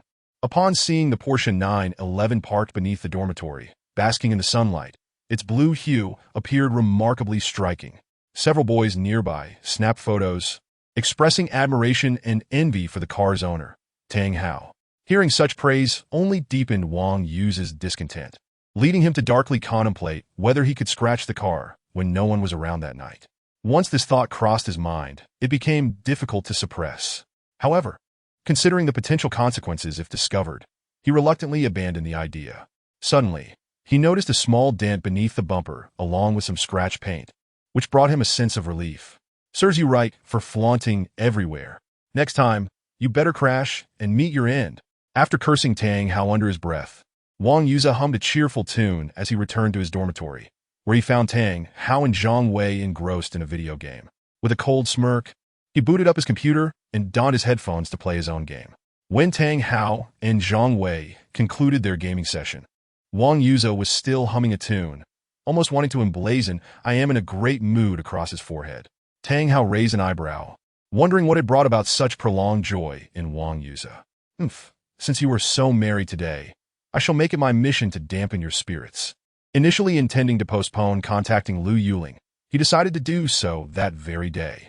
Without hesitation, he sent Lu Yuling a message and then drove his Porsche 911 to her dormitory building. "I have arrived at your dorm. Please come down promptly. Did we not agree to meet outside the campus?" Lu Yuling frowned at the message. Is there truly a distinction? Lu Yuling's face paled as she bit her lip, but after a moment, she stood up, grabbed her bag, and headed downstairs. Upon reaching the ground floor, she spotted the blue Porsche 911 parked by the curb, glanced around to ensure no one was watching, and swiftly got into the car. Phew! Her heart raced. Tang Hao smiled without saying much, then started the engine and drove towards the outskirts of the campus. Unbeknownst to Lu Yuling, a girl standing 10 meters away had witnessed her entering the car. That seemed to be Yuling. I must not have misidentified her, right? Why is she getting into Tang Hao's vehicle? The girl frowned in confusion. Chapter 11. I'm out getting my hair done, Xiao Qiu. Is Yuling not in the dormitory? Feng Yuan returned to the dormitory, scanning the room for Lu Yuling, but finding no trace of her. She inquired aloud. She mentioned she was going out to handle some matters. She just left. Was it truly just moments ago? Feng Yuan sought clarification. Indeed, she left just before you arrived. What is the matter? The girl named Xiao Qiu asked, puzzled. It's nothing. Just curious.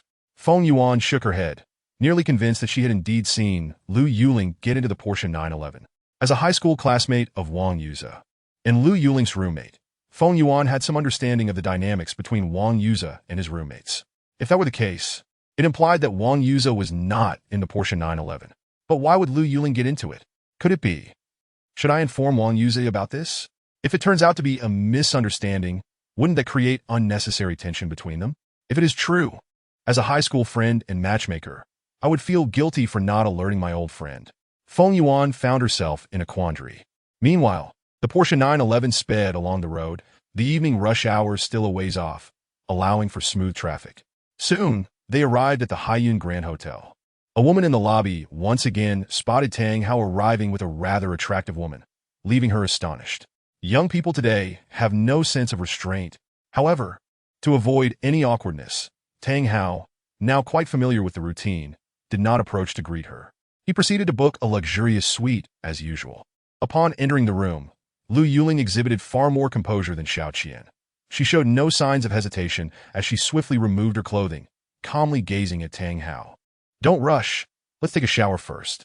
Tang Hao thought it best to add a bit of excitement to the proceedings. Lu Yuling frowned slightly, but said nothing further, heading towards the bathroom in her bare form. Just then, her phone rang. Picking up the device she had carelessly tossed onto the bed, her expression shifted dramatically. It was a call from Wang Yuza. Without a second thought, Lu Yuling declined the call. However, the ringing continued, and as she prepared to hang up again, Tang Hao interjected with a mischievous grin. Wang Yuza's calling? Go ahead, answer it. Lu Yuling shot him a glance, took a deep breath, and connected the call. Hello, Yuling. Are you in the dorm? I came to find you for dinner. Wang Yuza's calm voice came through the line. Lu Yuling exhaled in relief and replied. I'm out handling some matters. What matters? Wang Yuza pressed for details.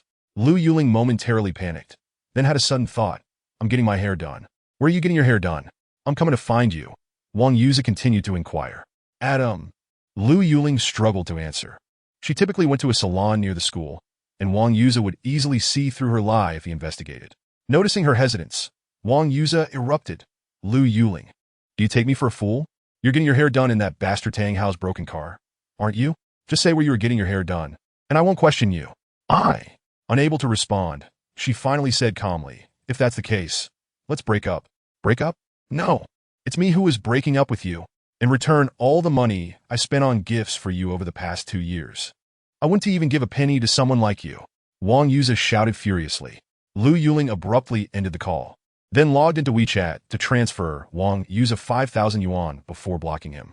In truth, he had spent no more than 2,000 yuan on her over the past 2 years. The excess was merely compensation. Having completed this, she cast a glance at Tang Hao. I truly did not inform Wang Yuza behind your back. Tang Hao waved his hand dismissively. Lu Yuling chuckled self-deprecatingly, stating calmly, "It no longer matters how Wang Yuza found out. I'm going to take a shower. Let's do that later." Tang Hao suddenly decided otherwise. Moments later, the room filled with sounds of indescribable nature. In terms of facial features, Lu Yuling could not compare to Xiao Qian, but in terms of figure, especially her ample bosom, she surpassed Xiao Qian considerably. Coupled with psychological factors, Tang Hao found himself thoroughly aroused. After more than half an hour, the two lay on the bed, panting, resting for a few minutes before Lu Yuling prepared to freshen up. Tang Hao, however, suddenly had an idea and cheerfully suggested, "Let us take a selfie." Lu Yuling raised an eyebrow, looking at Tang Hao. His eyes were resolute, as if there was no room for negotiation. "Ah, the peculiar whims of men," she scoffed, relenting. After all, she had completely severed ties with Wang Yuza. It was not a matter of great concern. Click! A photo of the two sprawled on the bed, with Tang Hao supporting Lu Yuling's chest, was captured. Tang Hao examined the photo with satisfaction. Then he edited the photograph, placing a large red heart over Lu Yuling's face, completely obscuring her features, rendering her almost unrecognizable even to familiar friends. Having accomplished this, Tang Hao shared the edited group photo in the dormitory group chat. This group had been established at the onset of their freshman year, with all 4 dorm mates included. However, it had since become a dormant chat, with little communication taking place. "Damn it, Huizi, are you deliberately trying to torment this single dog?" Within 2 minutes, Zhang Wei was the first to respond. "Ha! This girl has a great figure, doesn't she?" Tang Hao chuckled in reply. Zhang Wei added, "Indeed she does. But you, my friend, are quite the flirt. You were just with Xiao Qin yesterday, and now you're out on a date. Wei Ge, if you had the chance to date such a girl, would you go for it?" At that moment, another brother from the dorm, Gao Chong, who was interning out of town, joined the conversation. The three then engaged in a variety of nonsensical banter. After more than half an hour had passed, Tang Hao and Lu Yuling made their way to the lobby to check out. They took almost 3 hours to emerge. Young people are indeed vibrant. The middle-aged woman at the desk observed Lu Yuling, whose steps appeared somewhat unsteady, and silently remarked to herself. As a thought crossed her mind, she instinctively crossed her legs. Buzzing. Upon seeing the continuous notifications of new messages in the WeChat group, Wang Yuza could not resist the urge to take a look. However, upon encountering the group photo posted by Tang Hao, his expression darkened in an instant. It felt as though a massive green hat had descended from above, firmly clamping down upon his head, despite his earlier insinuations that he had been the one to initiate things with Lu Yuling. Having not seen the couple in person before, he now clearly understood what had transpired during that time. "Ah!" Wang Yuza roared at the sky, veins bulging in his forehead. Unfortunately, passers-by paid him no mind, instead perceiving him as an aggressive madman. Chapter 12. Wealth affords one freedom. Upon reaching the school gate, Lu Yuling requested to be let out of the car. After dropping her off, Tang Hao hummed a tune as he drove back to his dorm. As he opened the door, he discovered Wang Yuza already inside. The moment Wang Yuza recognized Tang Hao, his fury erupted. He swung his fist towards Tang Hao's face. His expression was grotesque, eyes filled with a fierce rage. And there was no doubt that this punch was delivered with full force. If it landed, Tang Hao would likely suffer a concussion. Fortunately, Tang Hao was quick to react, delivering a swift kick. Wang Yuza was knocked several steps back, colliding with a chair and tumbling down in a heap. "Damn it!" Wang Yuza's eyes blazed with anger, causing him to lose his composure. He seized a chair and hurled it towards Tang Hao. Startled, Tang Hao realized he had no way to evade in the cramped dormitory. As Wang Yuza swung the chair, he braced himself and managed to grasp one of the chair's legs. Enduring the pain in his hands, Tang Hao yanked it fiercely, causing Wang Yuza, who was a head shorter, to stumble, and the chair was wrested from his grip.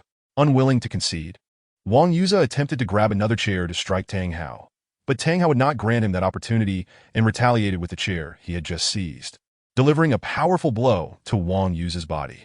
Instantly, Wang Yuza felt a sharp pain in his chest, the tremendous force propelling him backward until he crashed against the glass door, separating the dormitory from the balcony.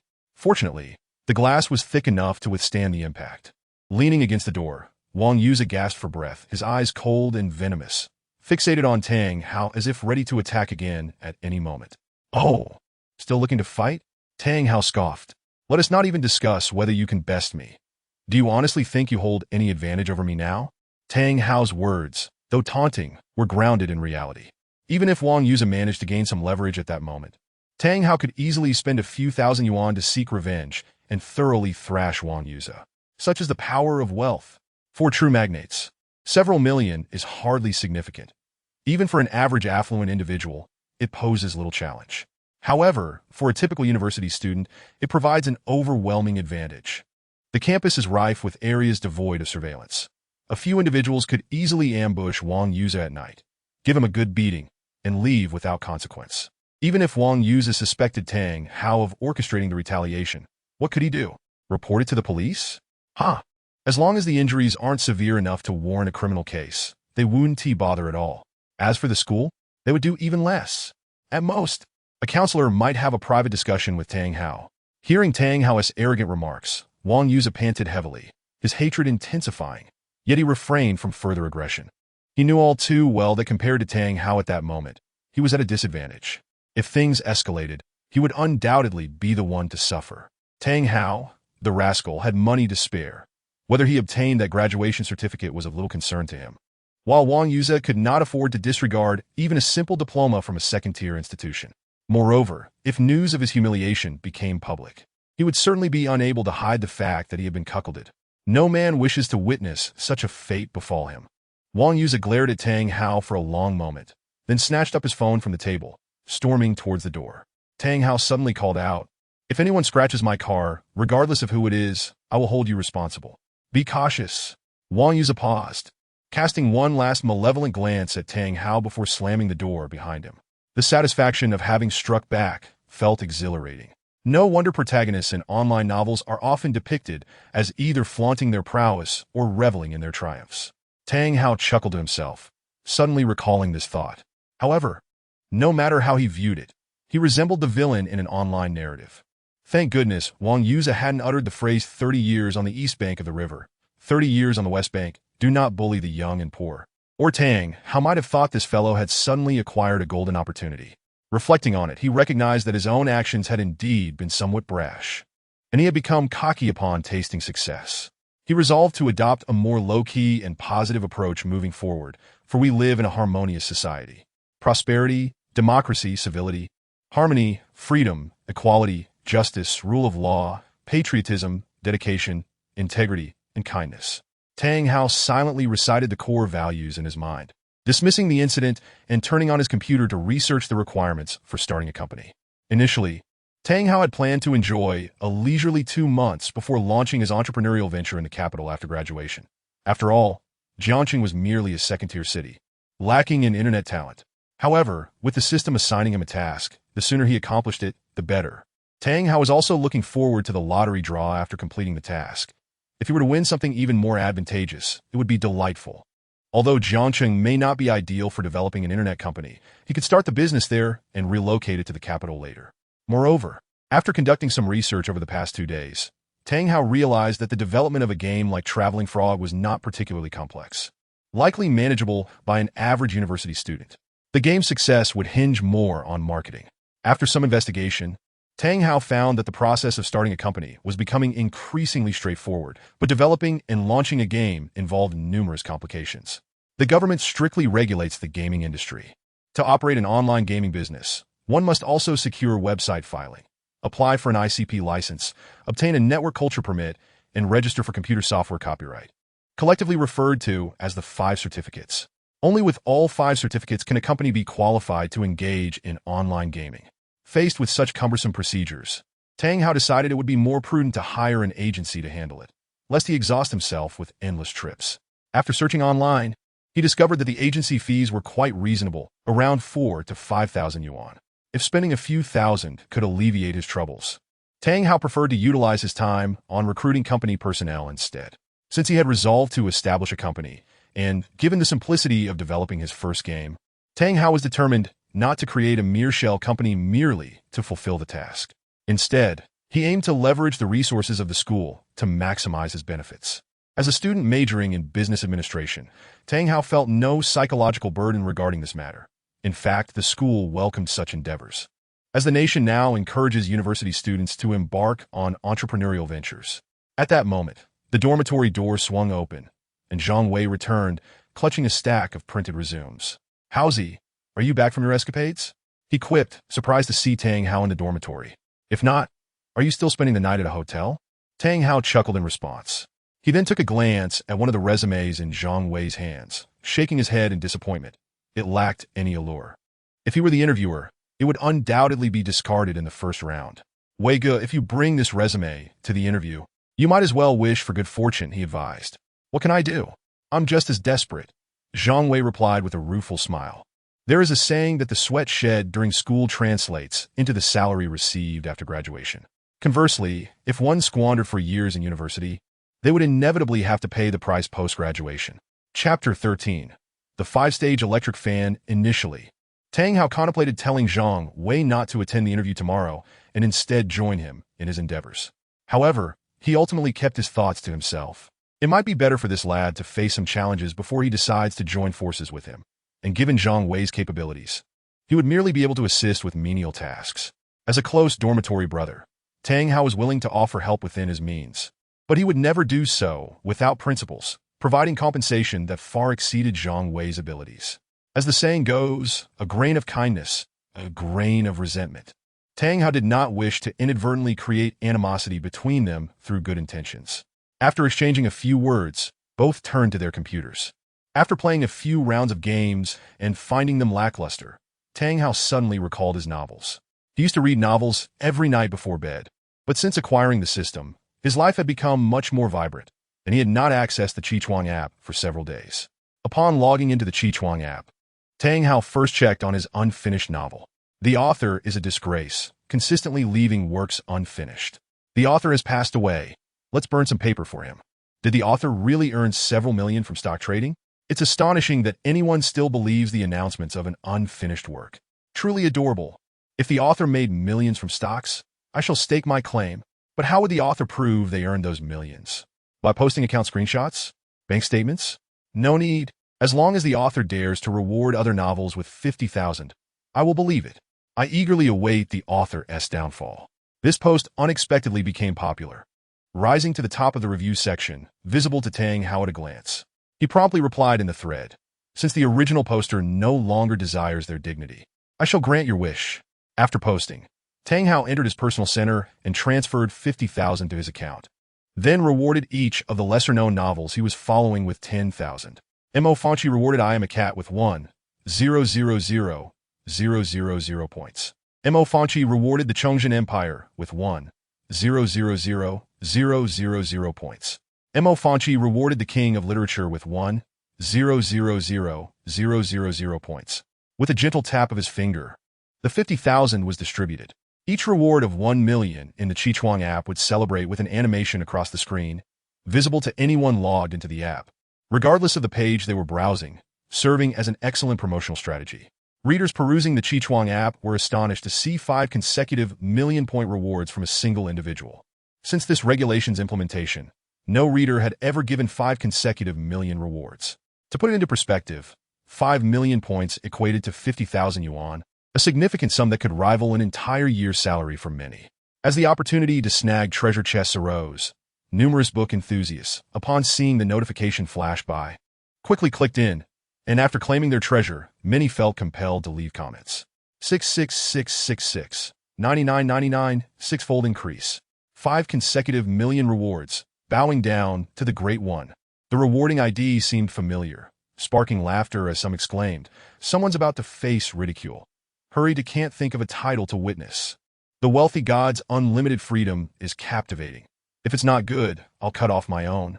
Most comments consisted of the number 666, while others seized the moment to advertise. Naturally, a few of Tang Hao's longtime readers recognized his ID and began to stir up excitement. Observing the continuous stream of comments, Tang Hao mused that he should garner considerable prestige from this, at least ensuring he wouldn't incur losses. With a sudden thought, he accessed the system, and upon seeing the surge in prestige, he was overjoyed. It had increased by over 3,000, convertible into more than 30,000 yuan. Not only had he not lost, but he had also made a substantial profit. This was merely the beginning. The prestige would undoubtedly continue to rise. In a good mood, Tang Hao revisited his review section, finding it bustling with activity. Besides the post regarding the 5-stage electric fan being pushed to over 100 replies in a short span, numerous threads expressed astonishment that Tang Hao truly earned millions through stock trading. The author is incredible. They genuinely made millions from stocks. I thought they were just making excuses. Haha, those who mocked him must feel quite embarrassed now. Dear author, I adore your novel. Now that you've earned so much money, could you please complete it? Countless praises and exclamations flooded in for Tang Hao, and he reveled in the positive emotions, knowing they could be converted into prestige. Subsequently, he left a comment, directly tagging the individual responsible for the 5-stage electric fan. Meng Changye, the 50,000 reward has been completed. Now it's your time to shine. Oh wow, the author has appeared. The Great One has finally shown themselves, bowing down. Author, please create a discussion group. I would gladly join, even if their essay fee. Upon seeing Tang Hao's post, readers flocked to the review section, and within minutes, hundreds of replies demanding the formation of a group flooded in. In Painting Shan, in an ordinary apartment, a reclusive individual gazed at Tang Hao's post, feeling quite disheartened. Damn, I didn't expect that guy to truly earn millions. He was Meng Changye. Watching his post climb higher and higher, with countless readers urging him to stream the 5-stage electric fan, he felt a pang of dismay. Suddenly, an idea struck him, and he burst into laughter, his eyes nearly disappearing. After taking a sip of soda, he posted, "What I meant by the 5-stage electric fan is when it's unplugged." Upon seeing the original poster emerge with such shamelessness, a wave of condemnation ensued. However, since readers were merely seeking amusement, they quickly dispersed after a brief round of banter. Meanwhile, the authors who received the rewards were elated. Their novels had not performed well, and a 1,000,000-point reward provided them with over 4,000 yuan, more than their monthly salary. Consequently, all 5 authors independently penned chapters thanking Tang Hao, promising additional updates. Tang Hao smiled, understanding their sentiments. After all, he had once been in their shoes. Not to mention a 1,000,000-point reward, he would be thrilled to receive a 10,000-point reward. Just then, the lights in the dormitory went out. Zhang Wei suddenly remarked, "Hey, Wang Yuzi still hasn't returned?" Tang Hao paused, wondering if something had happened to him outside, fearing he might end up shouldering the blame. Chapter 14. He takes photos. I record videos nearby the school, in a late-night snack shop. Wang Yuzi, you should drink less. You've already had 7 or 8 bottles of beer. Sitting across from him, Feng Yuan looked on with concern, knowing her old classmate lacked a strong tolerance for alcohol. I'm not drunk yet. Wang Yuzi's complexion appeared somewhat flushed, beads of perspiration glistening on his forehead, and his speech was slightly slurred. After finishing his words, he seized a nearly empty bottle of beer and gulped it down hastily, causing some of the liquid to spill from the corners of his mouth, drenching him in the process. Witnessing Wang Yuzi's state, Feng Yuan felt an overwhelming sense of guilt. She was the one who had introduced Lu Yuling to Wang Yuzi and had played matchmaker for them. Now, she found herself inadvertently shattering their relationship. Had she known better, she would have refrained from directly informing Wang Yuzi. Regretfully, she thought to herself that she could have simply confronted Lu Yuling privately, allowing for a peaceful separation without Wang Yuzi's knowledge, thus sparing him from such anguish. After all, being betrayed is a profound blow to a man's dignity, and few can endure such humiliation. Wang Yuzi, you deserve better than Lu Yuling. She will come to regret her decision. A gentleman like you, who treats his girlfriend so well, will undoubtedly have no trouble finding a beautiful partner. Yet, what does being good to a girlfriend matter? It pales in comparison to wealth and luxury cars. Despite knowing about the discord between me and Tang Hao, she still chose to share a bed with that scoundrel. Did she ever consider my feelings? Wang Yuzi suddenly became agitated, the veins on his neck bulging as he spoke hoarsely, only to break down into tears shortly thereafter. Feng Yuan felt a pang of sorrow, unsure of how to console him, silently wishing for him to cry it out. Holding it in would be far more terrifying. After a while, Wang Yuzi wiped his tears with his arm and slammed the beer bottle onto the dining table with a thud. The cups and utensils rattled, startling Feng Yuan. In a hoarse voice filled with unbridled hatred, Wang Yuzi declared, "What Tang Hao has done to me today, I will repay him in kind." Ah! Wang Yuzi, please don't do anything foolish. Feng Yuan quickly cautioned him. However, Wang Yuzi continued, "He has stolen my girlfriend. I will take his wife in return, letting him experience the taste of betrayal. He is nothing but a good-for-nothing who has merely struck it rich by sheer luck. Once his money runs out, he will be nothing but a loser." Hearing this plan for revenge, Feng Yuan felt a wave of relief wash over her. She had feared that Wang Yuza might resort to violence in his quest for retribution. Therefore, she enthusiastically chimed in, "Yes, you are so clever. Your future career will undoubtedly surpass his. And when the time comes, you can exact your revenge however you see fit. Doesn't he enjoy taking photographs? Well then, I shall record videos and post them online, ensuring that scoundrel faces humiliation before the entire nation. Ha ha ha." As if envisioning the scene of his revenge, Wang Yuza burst into laughter, his complexion turning an even deeper shade of red. Upon awakening, it was past 8 o'clock. Tang Hao glanced around and, as expected, found himself alone in the dormitory. Zhang Wei had likely gone for an interview. After getting up and freshening up, Tang Hao grabbed his car keys and headed out. Driving his Porsche 911 out of the school grounds, he stopped in front of a 6-story building after approximately 1,000 meters. He then took out his phone and made a call. Shortly thereafter, a middle-aged man in his 40s emerged. "Where is he?" The man scanned the vicinity, noticing no one, and felt puzzled. Just as he was about to make an inquiry, he saw a stylish luxury car pull up to the roadside, its door opening to reveal a handsome young man in his 20s. "Hello, I'm here to rent an apartment." Tang Hao approached the middle-aged man. "Huh." The man was taken aback. He had expected someone in their 30s or 40s, not a young student. Nevertheless, he greeted Tang Hao warmly, guessing that the flashy car must belong to a wealthy heir. As they ascended the stairs, the landlord chatted, "You're still a student, right?" "I'm about to graduate from university, so I'm preparing in advance to avoid being unemployed right after graduation." Tang Hao replied with a smile. "Just kidding.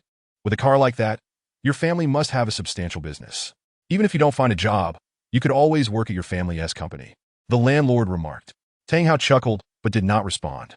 Upon reaching the second floor, the landlord led Tang Hao into a spacious room of over 300 square meters, explaining, "This used to be a gym, but a larger and cheaper one opened nearby, so this one couldn't sustain itself." After surveying the room, Tang Hao found it satisfactory. 300 square meters was more than enough for his needs. The space was completely empty, requiring only a few desks and some basic decoration to serve as an office. After all, this would merely be a temporary base, and there was no need for partitions or anything elaborate. "I don't want to rent it for 3 months. How much will that be?" 3 months? That's a bit short. The landlord hesitated. I usually require a minimum rental period of 6 months. I only have 2 months until graduation, and after that, I'll be moving to the capital for work, so this is just a temporary office space and cannot be a long-term lease," Tang Hao explained. The landlord's eyes twinkled. He smiled broadly. "Short-term rentals are possible, but the price will be a bit higher. 20,000 for 3 months. Tang Hao note that? That works for me. Let us sign the contract now." "Great." Seeing Tang Hao's prompt agreement, the landlord beamed as they signed the lease. "Here is the key to the main door. You can have extra copies made." After receiving the transfer of 20,000, the landlord handed the main door key to Tang Hao. With the office location secured, Tang Hao drove to another destination. 20 minutes later, the Porsche 911 came to a halt in front of an agency. "Mr. Tang, what will your company be called?" "Datang Network Technology Company, Limited." Tang Hao had decided on the name the previous night. "Mr. Tang, it would be wise to think of a few alternatives in case your preferred name is already registered," a staff member advised. "Tang Dynasty, Hao Yin, Xingshan. Are those sufficient?"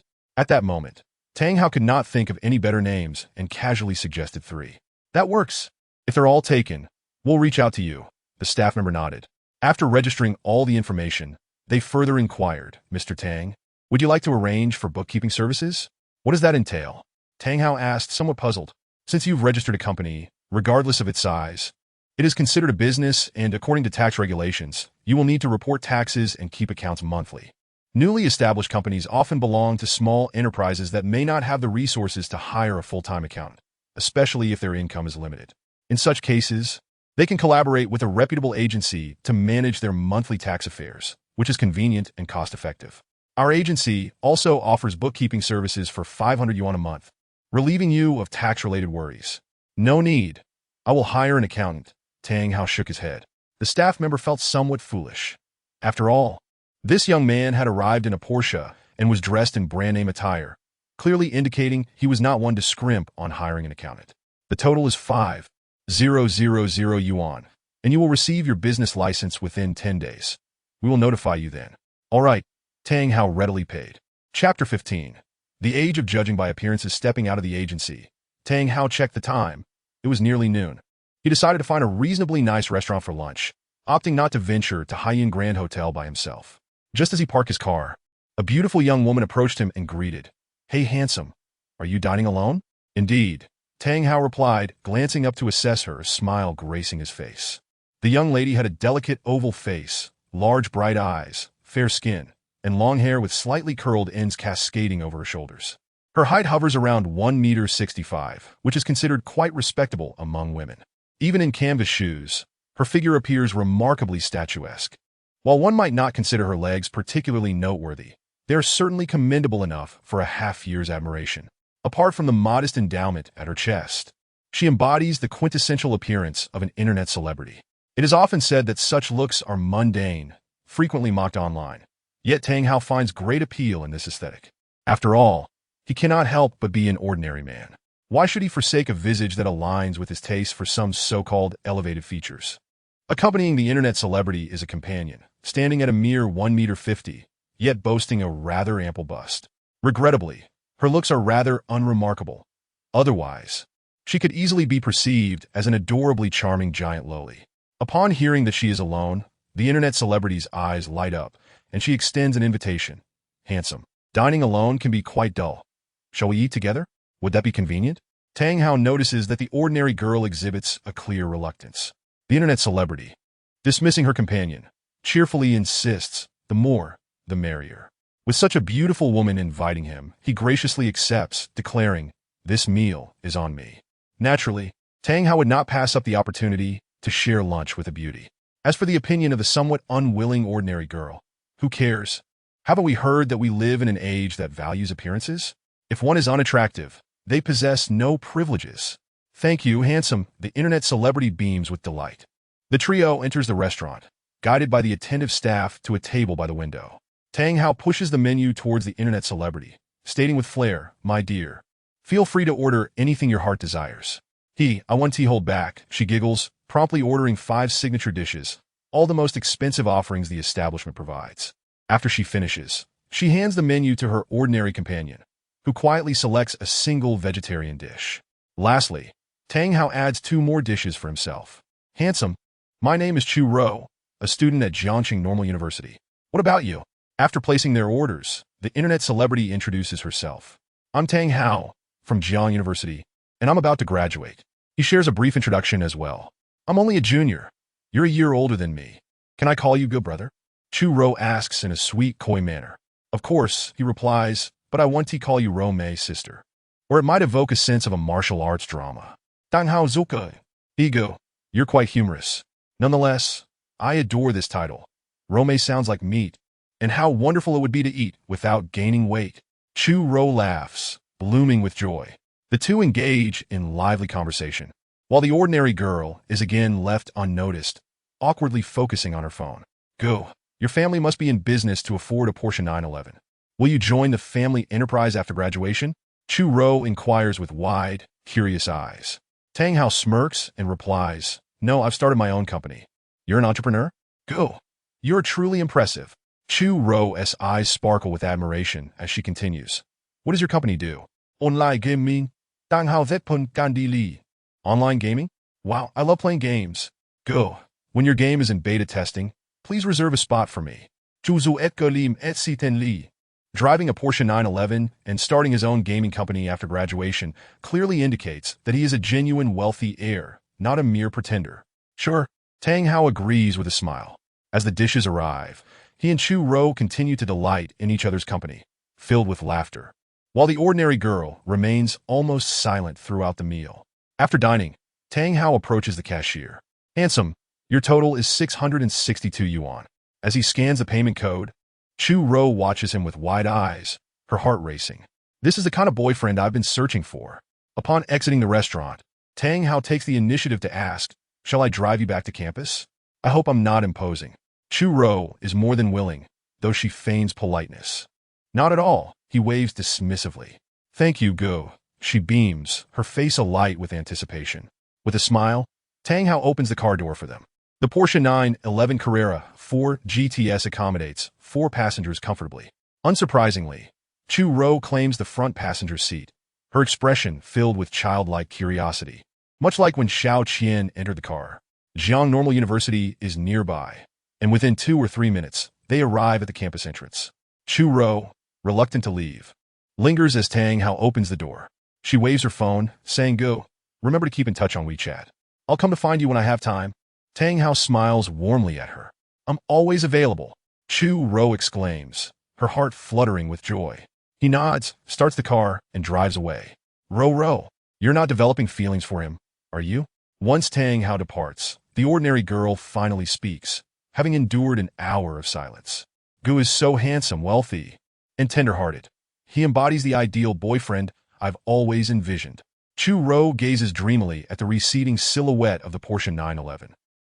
After bidding farewell to Chu Ro, Tang Hao does not head directly back to school, but instead visits a furniture store to order 20 sets of office desks and chairs. On the spot, the owner dispatches personnel to deliver the items to Tang Hao's residence and assist in setting them up on the upper floor. Once the 20 sets are arranged, the previously empty room takes on an office-like appearance. Having settled this, Tang Hao returns to school. However, before reaching the dormitory, he receives a call from Xiao Qian inviting him to dinner. As he was already seeking her out, he agrees and drives to the small eatery to meet her. After placing their orders, Tang Hao smiles and asks, "Have you found a job yet?" "It's not that easy," Xiao Qian pouts, looking dejected. Tang Hao Zhuge, Unsupit. Jiang University is merely a standard second-tier institution, and Xiao Qian is pursuing a liberal arts degree, which has little market competitiveness. Of course, with Xiao Qian's beauty, securing a clerical position with a monthly salary of 4 to 5,000 yuan would be quite feasible. Yet, Xiao Qian feels dissatisfied. Having tasted the lifestyle of the affluent, she finds it hard to settle for a meager salary that barely covers a single meal for the wealthy. Chapter 16. Busy with secretary duties, idle with nothing to do. "I've started a company. Join me." After Xiao Qian finishes her complaints, Tang Hao seizes the moment to recruit her. "What? You started a company?" Xiao Qian's eyes widen in surprise. Tang Hao retorts, "What? You thought I only indulge in dining and entertainment?" No. I'm just astonished that you managed to start a company so quickly." She quickly clarifies, smiling apologetically. Setting down her chopsticks, she curiously inquires, "What kind of company did you start?" "An internet company, primarily focused on developing a mobile game," Tang Hao explains broadly. "A gaming company?" Xiao Qian expresses her astonishment, puzzled. "But you're not studying IT. What made you consider game development?" "Because games are lucrative now. Have you heard of the popularity of Honor of Kings? It generates monthly revenues of 2 to 3 billion. Tang Hao admits with envy, dreaming of the day his own game could achieve 2 to 300 million in monthly revenue. This rationale is compelling enough to leave Xiao Qian speechless. However, she remains skeptical and kindly warns, "I've heard that developing a game requires substantial funding. Even for a mobile game, you'd need over 1 million. You needn't worry about the finances. Rest assured, it won't be an issue. Besides, I'm working on a casual game, which isn't too demanding and doesn't require much capital." "All right, I'm willing to join you." Seeing Tang Hao's unwavering confidence, Xiao Qian nods in agreement, casting him a playful glance as she smiles. "Am I to be your secretary?" "You spoke correctly. Have you ever heard of a secretary who only works when there are tasks at hand?" A wicked smile appeared on Tang Hao's face. Compared to the hotel, the office seems to promise a touch more excitement, with potential locations ranging from beneath the desk, atop it on the office chair, to in front of the floor-to-ceiling windows. Goodness, I must cease these thoughts, lest I become aroused again. Xiao Qian shot Tang Hao a flirtatious glance and inquired, "So boss, what is my monthly salary?" 5K. "Only 5K? Xiao Qian pouted, manifesting her dissatisfaction with the pay. Business is business, and personal matters are personal. They must not be conflated, or else the company's salary structure would descend into chaos. Given your abilities and position, 5,000 is quite commendable." Tang Hao replied with a serious expression. "All right then," Xiao Qian conceded weakly, her face reflecting a sense of grievance. Noticing that she did not pursue the matter further, nor did she sulk, Tang Hao felt quite pleased and allowed a smile to return to his face. "Aren't you curious about how much I plan to offer you privately? Are you going to wrap me up?" Xiao Qian retorted. "Of course, if you are willing, but I wish to be your girlfriend, in a legitimate manner." Xiao Qian gazed intently into Tang Hao's eyes, her expression exceedingly earnest. "We'll see how you perform in the future," Tang Hao shrugged, offering a non-committal response. "I will ensure that you cannot do without me," Xiao Qian declared, her fists clenched with determination. Tang Hao remained non-committal and shifted the conversation back to business. The first task I assign to you is to recruit some third and fourth year computer science students from the university. Are our students capable enough? Xiao Qian questioned skeptically. The game I designed is quite simple, with minimal technical difficulty. I will be hiring a technical supervisor from the market to oversee the project. However, to save costs, students from our university will be the primary developers.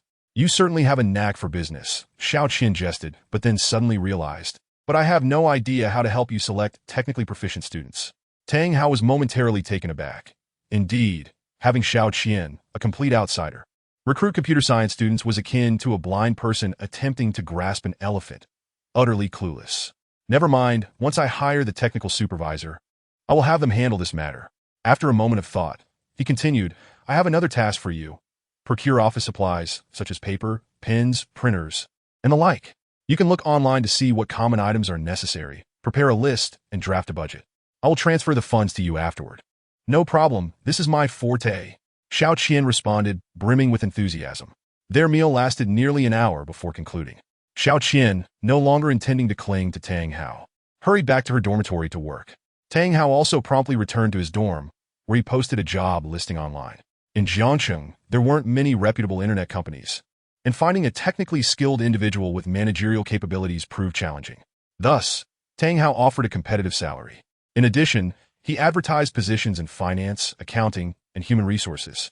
As the company was in its infancy, still a small workshop, it lacked allure, so Tang Hao offered a salary approximately 20 above the industry average in Jiangcheng. Just then, Zhang Wei returned. Weigo, have you found a job? Tang Hao inquired with concern. Of course, who do you think I am? Finding a job is no challenge for me. The reason I returned so late is that I was inspecting a company in person. Zhang Wei replied cheerfully. Which company was foolish enough to hire you? Tang Hao asked in disbelief, wondering if he was about to be embarrassed. Shut it. The company is Jiangcheng Inyang Automobile Trade Company, primarily selling Buicks. Tang Hao was rendered speechless. Seeing Zhang Wei's boastful demeanor, one might think he had landed a prestigious position. But in reality, he was merely a car salesman. However, Zhang Wei was quite eloquent, charming, and personable, making this job a suitable fit for him. Furthermore, judging by Zhang Wei's demeanor, he seemed quite confident. Hence, Tang Hao refrained from suggesting that Zhang Wei work for him. After all, they were dormitory brothers who could joke freely. Should Zhang Wei become his employee, their casual rapport would inevitably change. Congratulations. Wishing you success in selling your first car soon. Howsy, if I ever buy a car, rest assured, I won't choose a Buick. Who knows, you might actually end up buying one. Tang Hao chuckled, shaking his head. Zhang Wei took it as a joke and paid it no mind. The two then shifted their conversation away from work and indulged in a game of chicken, filling their dormitory with a lively atmosphere. Ding, ding, ding. While engrossed in their second round, Tang Hao's phone rang. It was a call from a local, unfamiliar number. Hello. Who is this? Tang Hao answered. May I speak with Mr. Tang? I just saw your job posting online. I am interested in applying for the position of game department director. When can I schedule an interview? The voice on the other end was that of a robust man. Tang Hao was momentarily taken aback. He had not anticipated receiving a job inquiry just over an hour after posting the listing. The speed was astonishing. He hoped the candidate possessed genuine capabilities and was not merely attracted by the high salary. He replied, tomorrow works. Let's schedule it for 10 a.m. at the third floor of the Jiolong supermarket near Jiang University. All right, I will be there on time. Chapter 17, My Impressive Boss Buzzing. As the lights in the dormitory were extinguished and Tang Hao climbed into bed, he received a WeChat message from Chu Ro. Hao, are you asleep? Tang Hao, I am. Chu Ro, how can you be asleep if you're still messaging? Tang Hao, I haven't fallen asleep yet. Chu Ro, I'm not asleep either. I'm in the bathroom showering. Would you like to see my picture? Tang Hao, not interested. Chu Ro, oh, Hao, why are you always so unpredictable? Tang Hao, because I'm afraid of being consumed by desire. It's late at night and the school is closed. If you provoke me, how will we resolve it? Chu Ro, you can always take matters into your own hands. Tang Hao sent back a couple of knife emojis. Buzzing. Soon after, Chu Ro sent a selfie taken in the bathroom. In the photo, her hair was tied in a bun, and she had discarded her outerwear, leaving only a bikini. It was evident that she had just removed her clothing and was preparing to bathe. Following that, Chu Ro sent another message. Hao, do I look good? Tang Hao responded, you haven't even undressed completely. How can you expect to look good? Shall I undress for you? Fine. I'll begrudgingly evaluate your physique. Tang Hao's interest was piqued. Chu Ro mischievously messaged, pervert, I'm not that foolish, he. After a minute of silence without a response from Tang Hao, she began to panic, wondering if he was upset. How go? Are you angry? System notification. Tang Hao has enabled friend verification. You are not yet his friend. Please send a friend verification request. Once approved, you can chat. Upon realizing that Tang Hao had blocked her, Chu Ro truly panicked. She had finally encountered a genuine rich second-generation heir, and before it even began, it was over. She quickly sent a verification request. It felt like an eternity, but finally, the verification was approved. Chu Ro immediately messaged an apology. How go? I'm sorry. I shouldn't have tricked you for fun. How about I treat you to dinner tomorrow to make amends? This girl is quite clever, Tang Hao thought. He initially believed that his teasing would ensnare Chu Ro, but she easily diffused the situation. Quite interesting. No need. I'm not upset. I'll be quite busy these next few days. How about next week? Chu Ro pressed on, unwilling to give up. We'll see at that time. All right. I'm off to sleep now. You should finish your shower and rest as well. MHM. Tang Hao smiled, exited WeChat, finished his novel, and then fell into a deep slumber. The next day, is this our future office space? Xiao Qian curiously surveyed the room, which was sparsely furnished with only desks and chairs. Indeed, it is both true and false. Tang Hao nodded, then shook his head. Xiao Qian looked at him in confusion. After graduation, I plan to relocate the company to the capital. So to be precise, this is merely our temporary office. Moving to the capital? Xiao Qian paused for a moment, then casually retorted. Since you only have 2 months until graduation, why go through all this trouble? Why not just wait until after graduation to establish the company in the capital? 1,000 years is too long. We must seize the day. Tang Hao naturally refrained from revealing the true reason to Xiao Qian. She rolled her eyes, but she was genuinely pleased to see Tang Hao so driven in his career pursuits.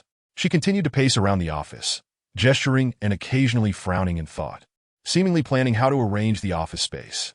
Tang Hao allowed her to take charge of this task, believing women often relish such endeavors after all. Knock, knock, knock.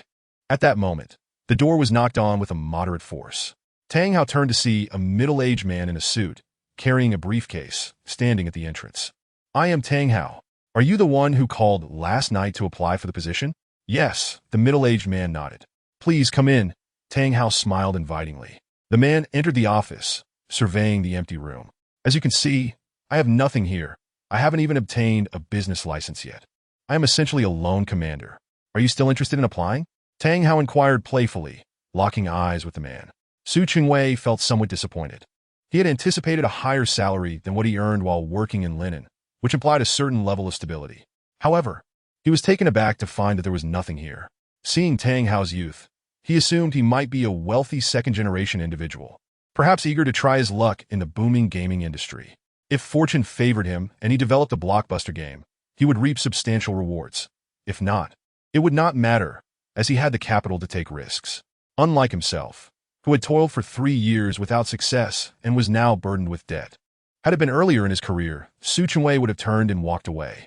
As a seasoned professional in the industry, he had encountered many similar cases, most of which ended in failure, himself being a prime example. Yet, considering his current circumstances, he thought as long as it's not a shell company, a legitimate startup is not to be feared. Having nothing means we can create on a blank canvas, perhaps even increasing the odds of success. Seeing no disdain on Su Chingwei's face, Tang Hao smiled and nodded. If that's the case, let us begin. He then turned to Xiao Qian. Qian, please go downstairs and fetch 2 bottles of water. No need to trouble yourself. I'm not thirsty. Su Chingwei quickly waved his hand. Yet, Xiao Qian dashed downstairs without hesitation. Finding a random desk, Tang Hao and Su Chingwei sat down, and he said, Mr. Su, let me take a look at your resume. Su Chingwei promptly opened his briefcase and retrieved a 4-page resume, clearly having prepared thoroughly. Tang Hao opened the resume and meticulously examined it. As an outsider, he could not assess the technical aspects, so he relied on the resume to gauge the candidate's level of expertise. A rich and impressive industry background would naturally increase the likelihood of being hired. Su Chingwei, male, born June 18, 1986. Born in 86? That means he is only 32 this year? Tang Hao glanced up at Su Chingwei, whose receding hairline led him to believe he was at least in his late 30s, if not over 40. Ahem, the pressure has been a bit much these past 2 years. My hair has been falling out quickly. Feeling Tang Hao's gaze, Su Chingwei offered an awkward explanation. Tang Hao smiled apologetically and continued to peruse the resume. Su Chingwei graduated from the Computer Science Department of Capital University. Upon graduation, he began working at a pig farm, staying there for 6 years, during which he advanced from a junior position to P5 level expert level, akin to a directorial role. Capable of independently leading moderately complex projects and boasting several successful cases that generated considerable profits for the pig farm. Subsequently, Su Chingwei resigned from the pig farm and returned to his hometown of Jiangcheng to establish an internet company focusing on mobile game development. Without needing to ask, Tang Hao could surmise that Su Chingwei's decision stemmed from his success at the pig farm and the burgeoning popularity of mobile games, which ignited his entrepreneurial aspirations. Over the past 3 years, his team developed 2 games, a casual fun game and a mainstream MOBA combat game, though neither garnered significant success. The resume indicated a peak monthly revenue of $2.4 million. While that seemed substantial at first glance, after deducting channel shares, the actual earnings were minimal. After 2 to 3 years of struggling, he could no longer sustain the business, leading to the dissolution of his team and the company's bankruptcy, hence his search for employment. Tang Hao found the resume quite satisfactory. If it were genuine, Su Chingwei would indeed be a notable figure within the industry. Just as he was about to speak, Xiao Qian returned, accompanied by a delivery worker from a supermarket, who was laboriously carrying 2 boxes of bottled water. "Boss, since we will be drinking it anyway, I bought 2 boxes. Xiao Qian reported cheerfully to Tang Hao. "That's fine. Remember to get the receipt for reimbursement." Tang Hao nodded. "Already obtained," Xiao Qian replied, opening one of the boxes to take out 2 bottles, handing one to Tang Hao and placing the other in front of Su Chingwei. "Thank you. You're welcome."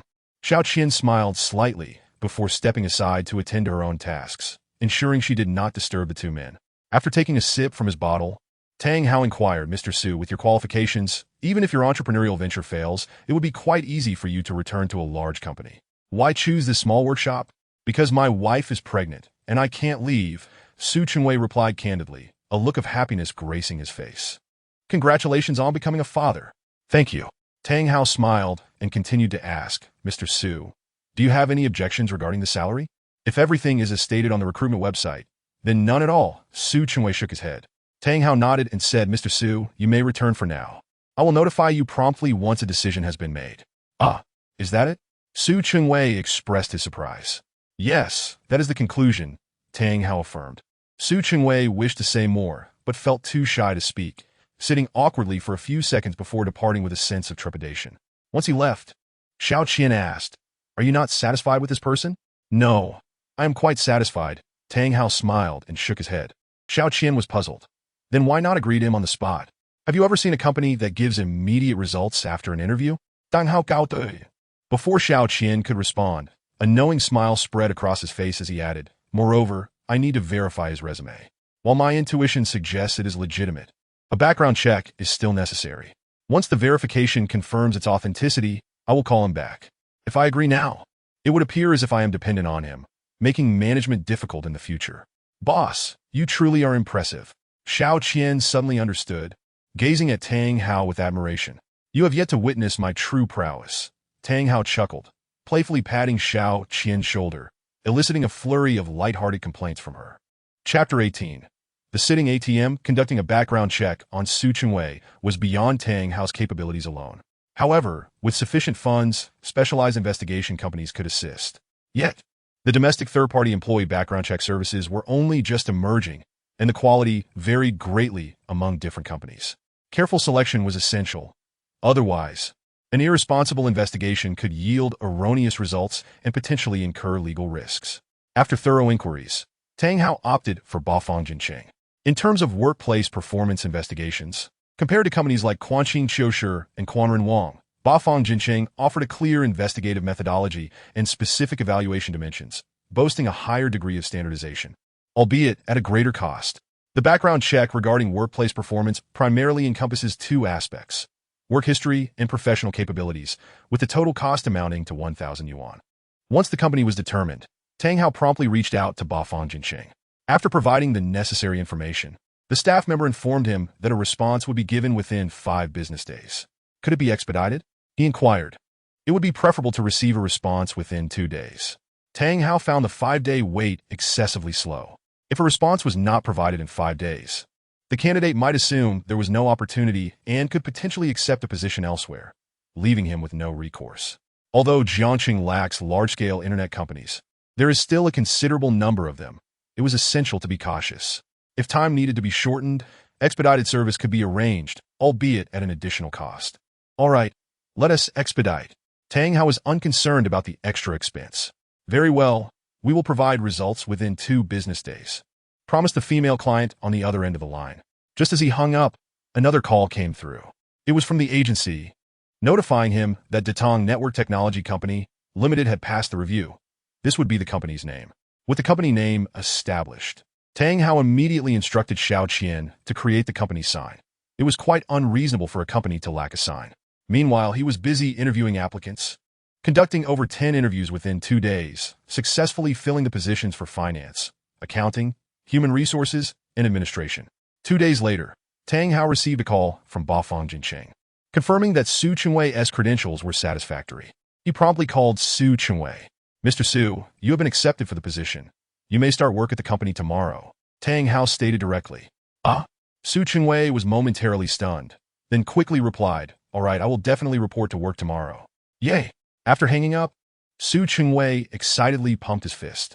2 days had passed, and he had thought he was out of luck. He never anticipated such a turn of events. Honey, you found a job?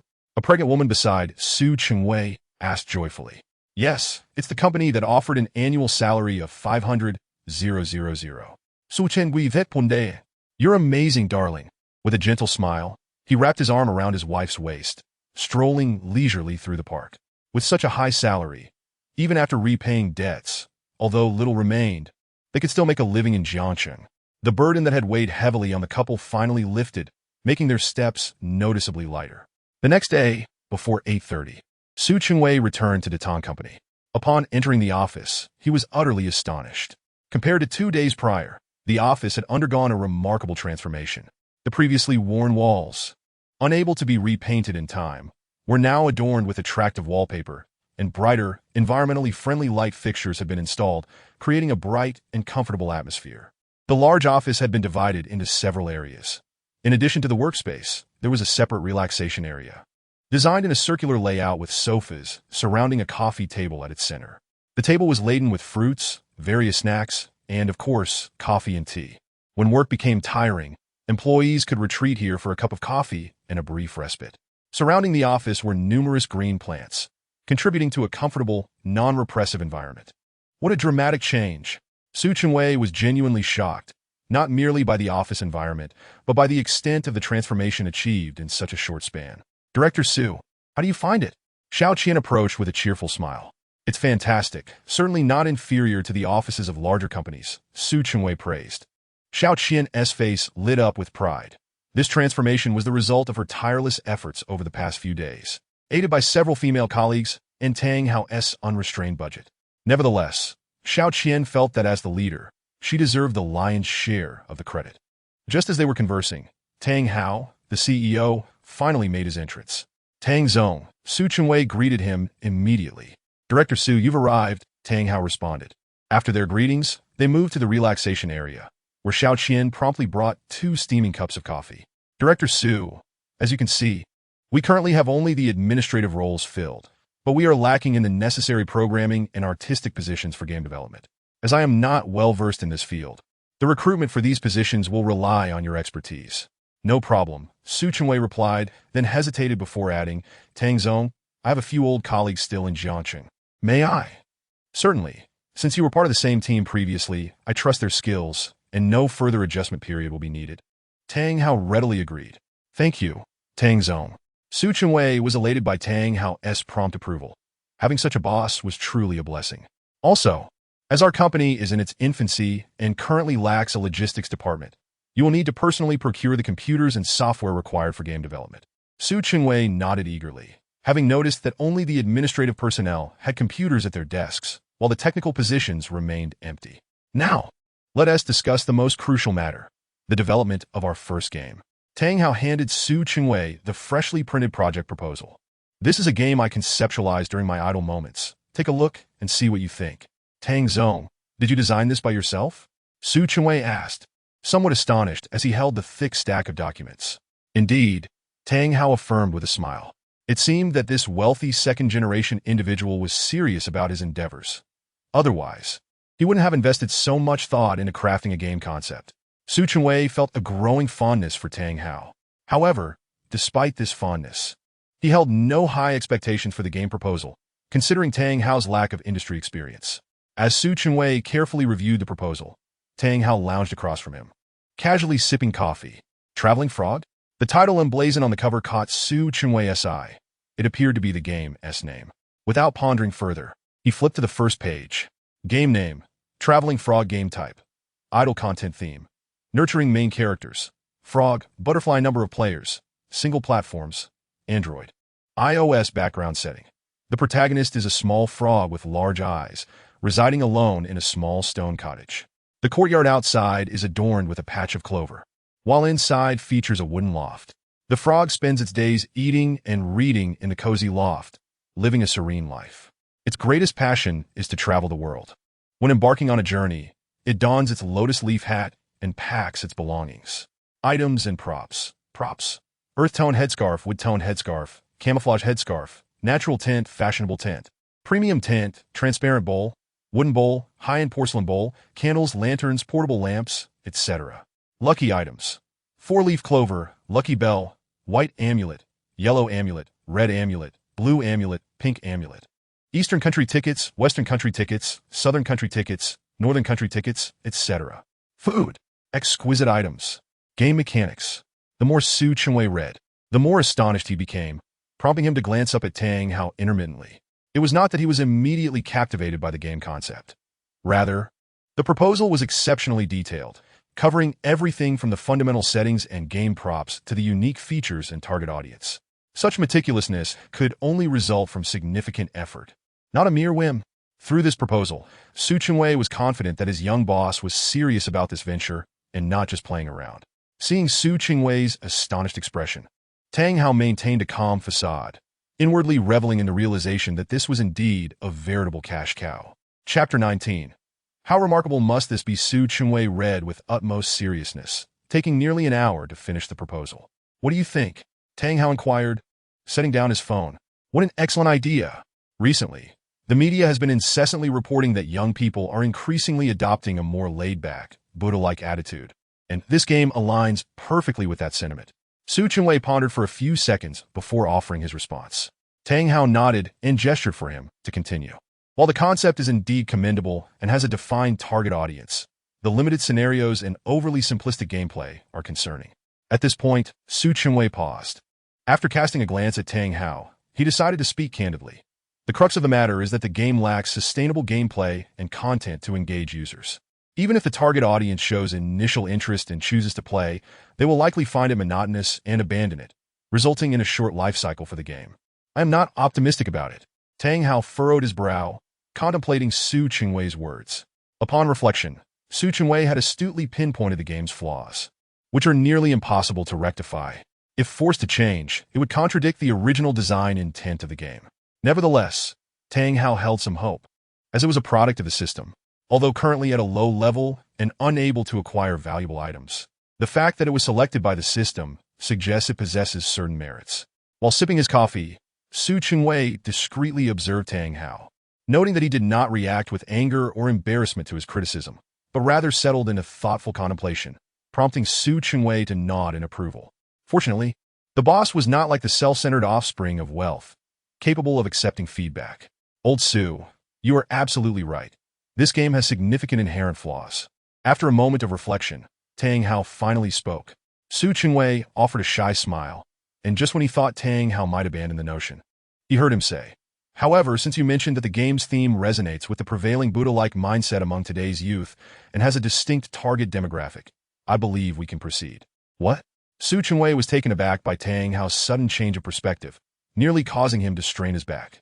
Tang Hao smiled and reasoned. The flaws you mentioned are indeed critical. The game has limited scenarios and simplistic mechanics, devoid of leveling up through monster battles or the excitement of competitive elements, and its revenue model is quite singular. Yet the game also has its advantages. First, It has a clear target audience, even if they only engage for half a month to a month. Second, the simplicity of the game's scenarios and mechanics implies low production costs. For a startup, I think undertaking such a project is reasonable. Even if it fails, the losses would not be substantial, and it could serve as a valuable learning experience. After sharing his rationale, Tang Hao looked into Su Chingwei's eyes and asked, "Old Su, what do you think?" "Mr. Tang, you make a valid point, and I concur." After a moment's contemplation, Su Chingwei eventually nodded.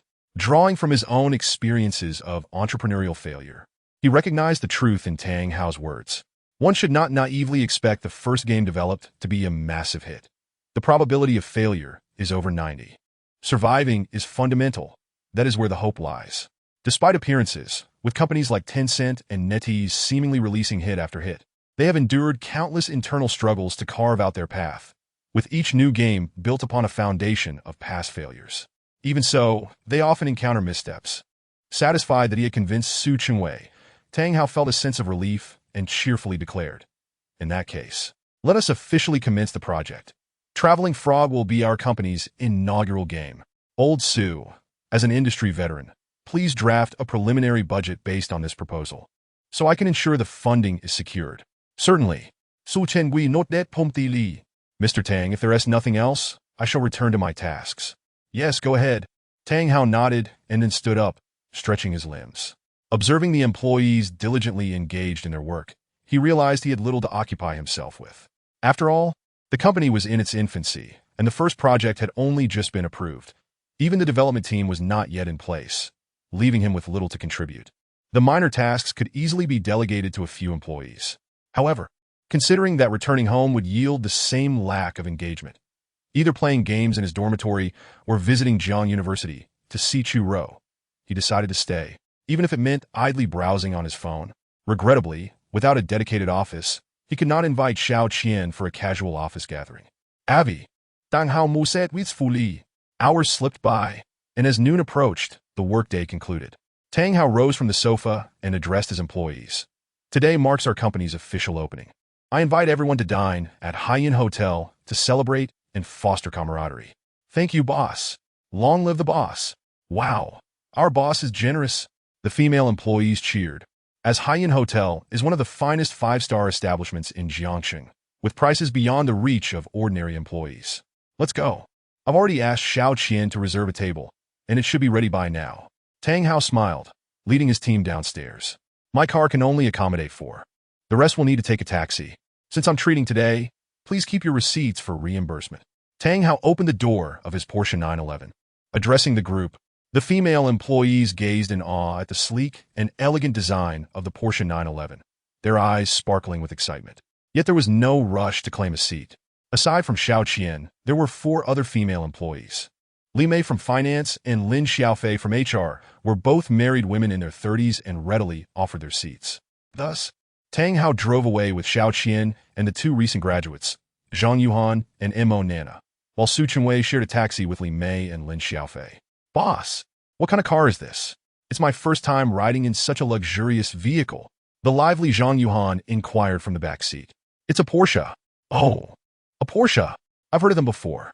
Zhang Yuhan continued with curiosity. "Boss, is it very expensive?" "Not excessively. It's around 1.7 million. 1.7 million is not expensive?" Zhang Yuhan's eyes widened in disbelief. Mo Nana shared the same expression, imagining, "If I had 1.7 million, I would buy a large house. And if there were any funds left, I would buy a car. After all, any car will do." "Nana, that is a rather simplistic way of thinking," Zhang Yuhan remarked bluntly. "Nana's idea makes sense," Tang Hao concurred. "If he had merely 3.5 million without the system, he certainly would not splurge on a 1.7 million car." Seeing Tang Hao's affable demeanor and good looks, Zhang Yuhan's eyes sparkled with admiration as she couldn't help but ask, "Boss, do you have a girlfriend?" Xiao Qian in the passenger seat felt a sudden wave of tension, but quickly relaxed, reasoning that Zhang Yuhan, with her average looks, was unlikely to catch Tang Hao's interest. Personal matters aside, Tang Hao politely declined. While he enjoyed camaraderie with his employees, he recognized the need for boundaries. Otherwise, it would be challenging to manage the team in the future. Amidst their lively conversation, they soon arrived at Haiyan Hotel. Did he really bring 3 women with him? How impressive! A married woman standing at the entrance couldn't help but let her imagination run wild upon seeing Tang Hao and the three women disembark. Chapter 20. The allure of money. The sixth sense of a person is remarkably acute. Tang Hao immediately sensed someone watching him from behind. He turned to see a familiar face and broke into a smile, waving in greeting. "Hello, it's nice to see you again." Upon seeing the guest greet her, the married woman smiled back and approached Tang Hao. As she drew nearer, she appraised the three women accompanying him. Upon glancing at Xiao Qian, a playful smile flickered in her eyes, causing Xiao Qian to blush and feel somewhat self-conscious. The other two girls, possessing average looks, quickly realized their misjudgment. Then, she turned her attention to Tang Hao, smiling as she said, "Hello, sir. Welcome back to Haiyan. The service here is exceptional, and I am thoroughly satisfied," Tang Hao remarked with a smile. The mature lady, gently smoothing her wavy hair, suggested, "Sir, would you like to apply for a membership card? It comes with numerous benefits, allowing you to enjoy superior services." "Then let's proceed with the membership," Tang Hao mused, nodding in agreement. With 2 months until graduation, he anticipated returning frequently. "Please follow me." The lady beamed at his prompt acceptance. "You all wait here for Director Su and the others. I will handle the card registration." After informing Xiao Qian and the others, Tang Hao followed the lady into the hotel.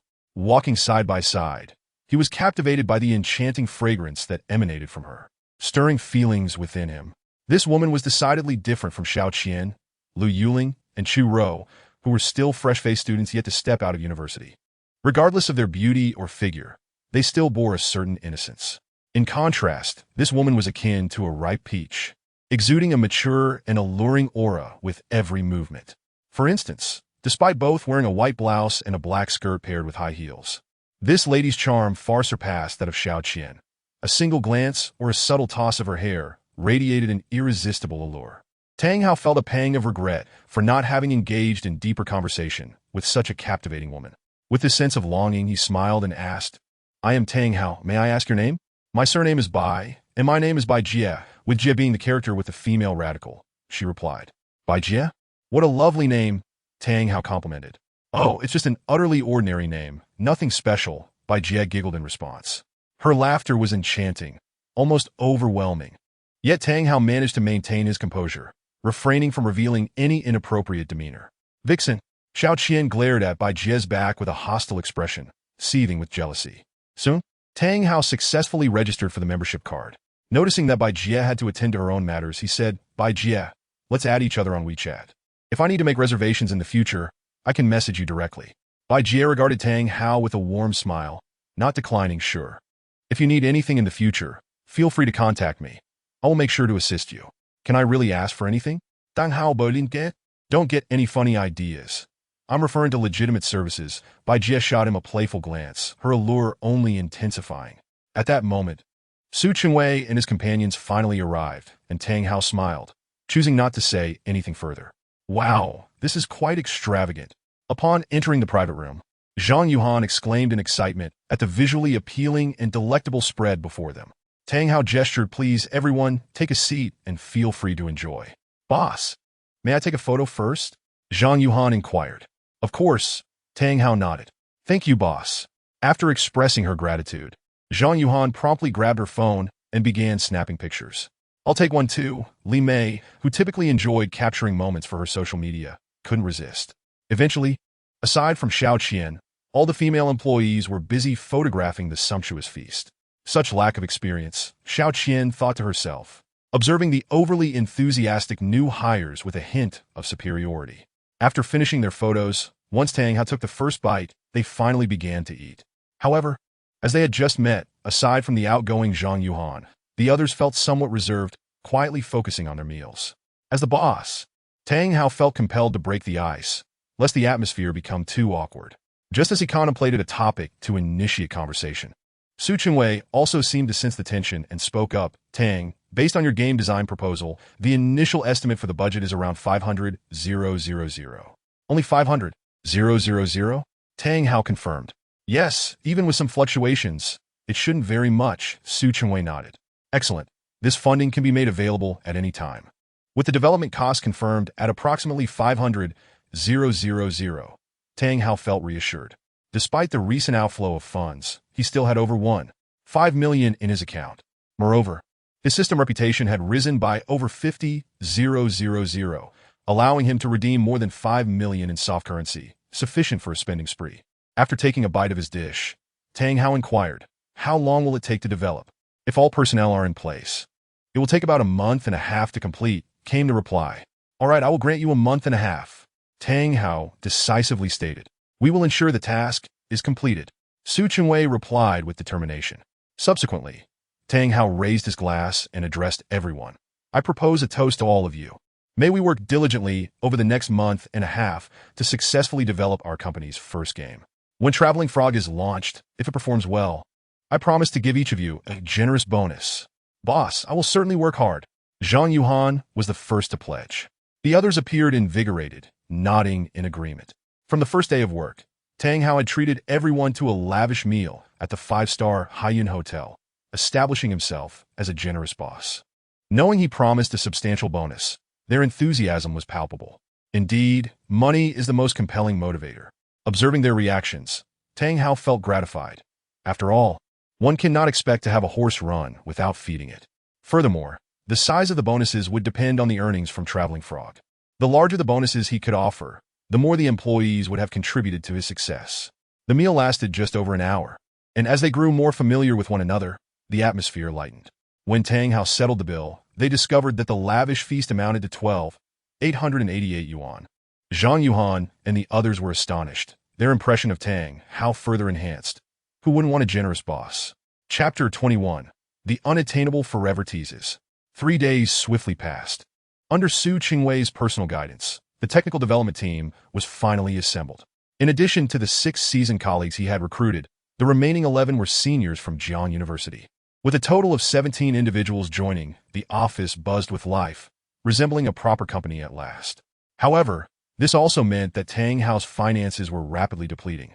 Acquiring the necessary high-performance computers for all 17 members, along with some licensed development software, had cost over 300,000 in just a few days, leaving him with just over 1 million in his account. Fortunately, his system reputation had climbed to over 50,000, prompting Tang Hao to redeem 1 million through futures trading, while reserving the remaining reputation, as he was aware that the system included a marketplace, which was currently inaccessible due to his low level. Reputation served as the exclusive currency within the system, and once the marketplace opened, purchases would be made using reputation points. Thus, Tang Hao refrained from converting all of his over 50,000 reputation points into soft currency outright. With the development team now in place, Tang Hao was finally engaged in meaningful work, as he had provided the complete concept for Traveling Frog. The developers frequently sought his input. Every scene required his approval. Thanks to the system's unique capabilities, Tang Hao could easily visualize the real-life settings of Traveling Frog in his mind, making his guidance a breeze. Just as he finished offering suggestions and headed to the lounge for a cup of tea, his phone rang. It was a call from the agency, and he quickly answered. "Mr. Tang, the paperwork is complete. Please come to collect it." "All right, I'll be there shortly," Tang Hao promptly replied. After hanging up, he prepared to leave the office. "Where are you going?" Xiao Qian asked, following him out. "I need to pick up the business license," Tang Hao casually responded. "Oh," Xiao Qian nodded, then eagerly asked, "Would you like me to accompany you?"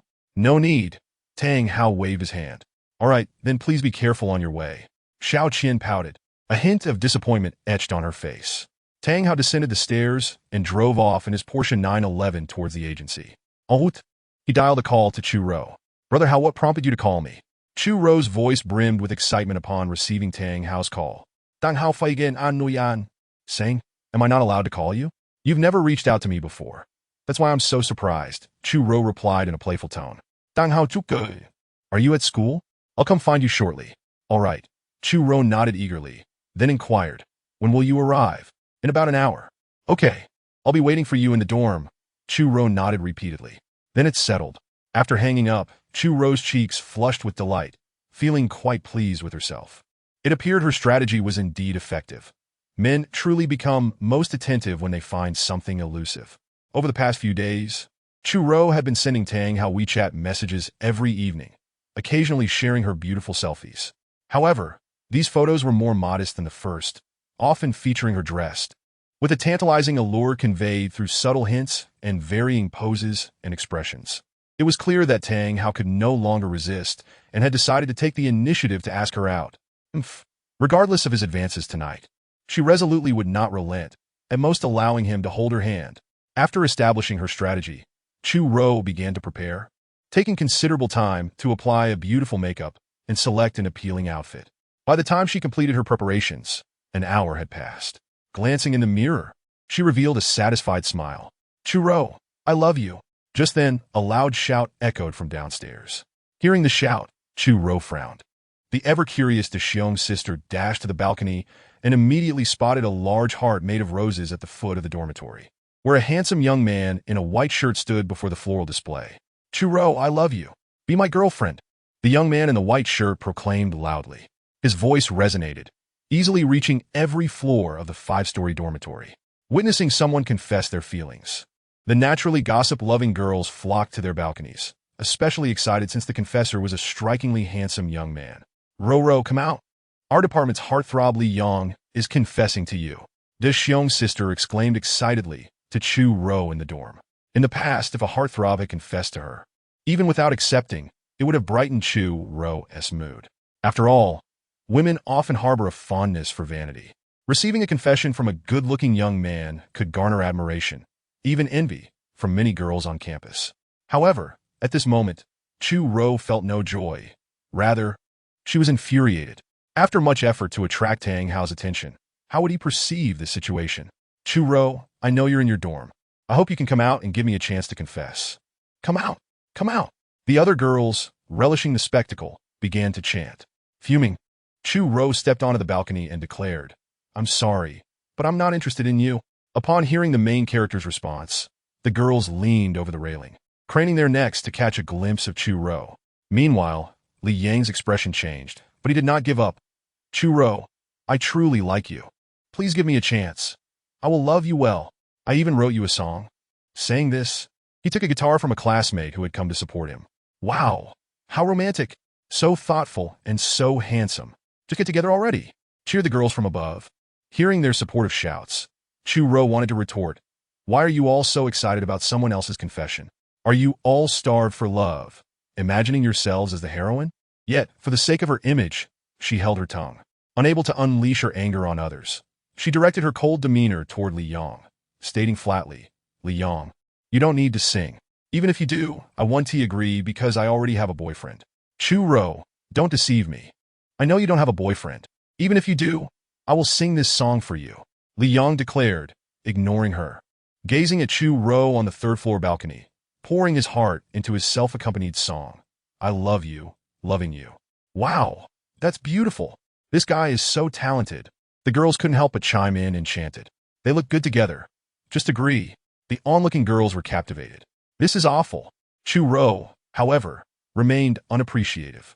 As Li Yang finished his song, he looked at Chu Ro, speaking earnestly, Chu Ro, this song is specially written for you.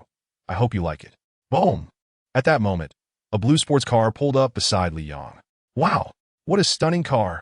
That's a Porsche 911, worth over $1 million. The sudden arrival of the sports car shifted everyone's attention, sparking a flurry of discussions.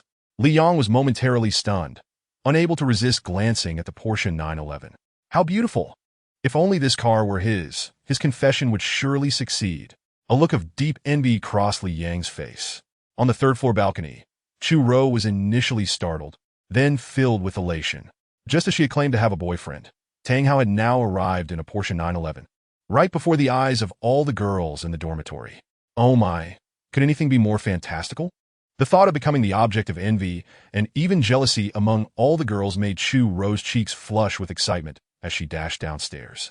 Amidst the gazes of everyone, the door of the Porsche 911 swung open, revealing the owner at last. What a handsome guy! So rich and so charming. Which girl is so lucky? If this young man confessed to me right now, I would accept without hesitation. Stop daydreaming. Have you looked at your figure? Oh, come on. Is it a crime to fantasize when no one is confessing to me in reality? If that guy had come to confess earlier, he would have succeeded. No kidding. How many girls could resist a confession from such a god? As Tang Hao stepped out of the Porsche 911, it ignited yet another wave of chatter. Many average-looking girls began to fantasize about having a boyfriend like him. Hey, did you succeed in your confession? Tang Hao asked Li Yang. No. Li Yong replied with a wry smile, shaking his head, casting an envious glance at the Porsche. You can do it. Tang Hao encouraged, giving his shoulder a pat. Thanks. Li Yong acknowledged get. Just then, Chu Ro had already sprinted down to the ground floor. Upon seeing Chu Ro approach, Li Yong was filled with surprise. Could it be that Chu Ro had suddenly changed her mind? However, he soon realized that she was running toward the wealthy heir beside her. Throwing her arms around his arm with a beaming face, exclaiming, Brother Hao, you finally made it. If you hadn't come. She shot a dissatisfied glance at Li Yong. Tang Hao paused, a mix of amusement and disbelief washing over him. It turned out that the very person he had just encouraged was confessing to none other than Chu Ro. The onlooking girls were equally bewildered. What is going on? The heroine actually has a boyfriend? And he is a handsome guy driving a sports car? Oh my gosh, this plot twist is truly unexpected. No wonder Chu Ro didn't accept that guy's confession. She has a rich and handsome boyfriend. Chu Ro must have saved the galaxy in her past life. Otherwise, why would she have such a boyfriend? Because you're ugly. At that moment, Li Yong felt an overwhelming urge to find a hole to hide in. Previously, Chu Ro mentioned that she had a boyfriend, which he dismissed as unbelievable. To his astonishment, it turned out to be true, and the fellow was a well-mannered scion of a wealthy family. Li Yong took a deep breath, summoning his courage to apologize to Chu Ro. I am truly sorry. I was unaware that you genuinely had a boyfriend. Chu Ro continued to hold Tang Hao's arm in silence. Li Yong, unfazed, redirected his gaze to Tang Hao, expressing his regret. I sincerely had no idea about Chu Ro's relationship and meant no offense. It is good that the misunderstanding has been clarified. Tang Hao waved his hand with a smile and encouraged, we cannot choose our origins, but we can shape our futures. Keep striving. Thank you. Li Yong replied thoughtfully, his gratitude sincere. He then called to his companions to gather the flowers strewn on the ground and departed with his guitar in hand. Hey, I would be willing to be your girlfriend. A girl from upstairs called out as Li Yong left. Me too. With one girl leading the charge, a chorus of voices followed, unsure if they were jesting or sincere. Truth be told, Li Yong was handsome, talented in singing and playing the guitar, making him quite the catch on campus, with many ordinary-looking girls eager to pursue him. I appreciate your kind intentions, Li Yong said, touched, yet shook his head. But just moments ago, Chu Ro's boyfriend told me that while we cannot choose our origins, we can determine our futures.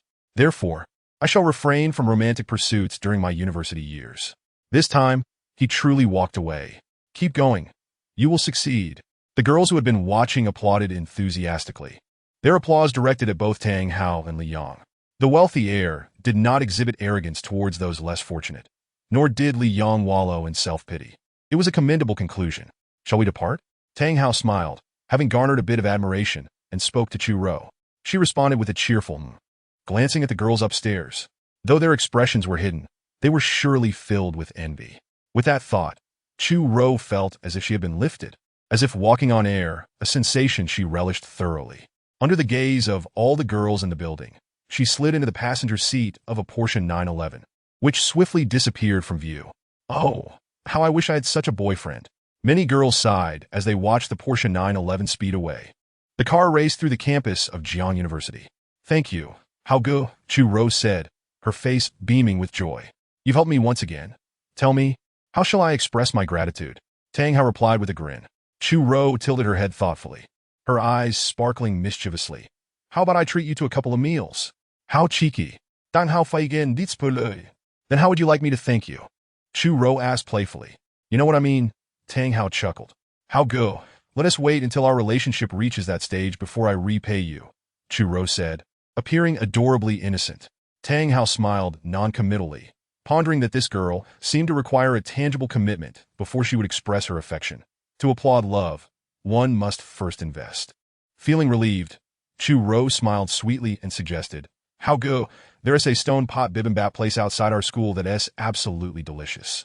How about I take you there? Sounds good. Tang Hao agreed. When the Porsche 911 stopped in front of the bibimbap restaurant, they once again became the center of attention. Chu Ro relished the attention, linking her arm through Tang Hao's as they entered the establishment. After dining, she said, How good, as the weather is getting hotter, I plan to buy some summer clothes. Of course, I shall accompany you. Tang Hao replied with a smile, unfazed. After purchasing some clothing, they could even get their hair done.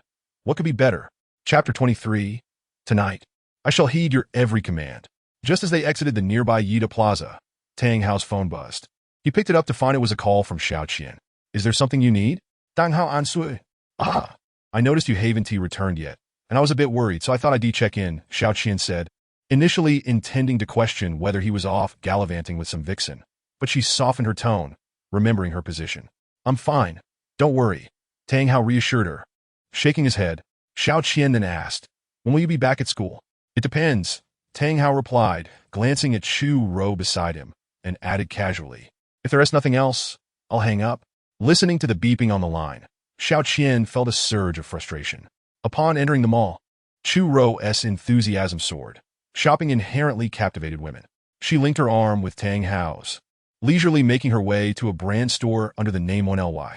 Tang Hao was no stranger to Only, a Danish fashion brand known for its unique, trendy styles that resonate with young women due to its affordability. His ex-girlfriend was an avid fan of the brand. Ro, do you like Only? Tang Hao inquit per la folie. Not at all. Chu Rou shook her head, pouting in mock grievance. I'm not a wealthy heiress. I can only afford these common brands. Then let us find a different store. A beauty like you shouldn't settle for Only, Tang Hao insisted, pulling her away. After a brief tour of the mall, they soon stumbled upon a Levi's store. How go? LV is too expensive. I can't afford it, Chu Rou said, internally ecstatic yet appearing somewhat bashful. Don't worry, I got the funds, Tang Hao declared boldly.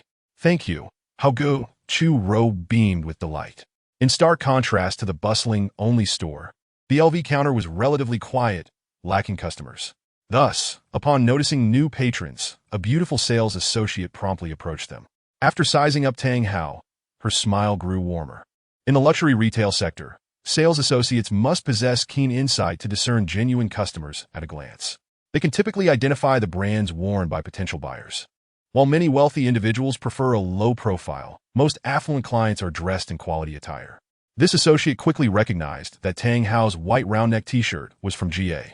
His casual shoes bore the Gucci mark, and though she couldn't immediately identify the vintage blue jeans, they too were likely from a reputable brand. Altogether, his outfit likely cost over 10,000 yuan, marking him as part of the most lucrative customer demographic. Moreover, with an attractive companion by his side, the likelihood of a purchase surged. However, when her gaze shifted to Chu Rou, the sales associate unconsciously scrutinized the handbag she carried. Although she maintained a composed demeanor, Chu Rou felt exposed, her cheeks flushing with embarrassment, wishing for a hole to hide in. The sales associate, maintaining her cheerful facade, inquired, May I ask what you two are looking for? She needs some summer clothes, Tang Hao pointed at Chu Rou. Please follow me, the associate instructed. As they followed her, Tang Hao noticed Chu Rou's peculiar expression and asked, What's wrong? Nothing, she replied, unable to admit her high-quality replica handbag purchase from an online store. Yet, upon seeing the exquisite clothing she once deemed unattainable, her embarrassment faded, and she became animated, as if a fish had found its ocean. Before long, Chu Rou selected a stunning black lace-up dress. How go? What do you think of this dress?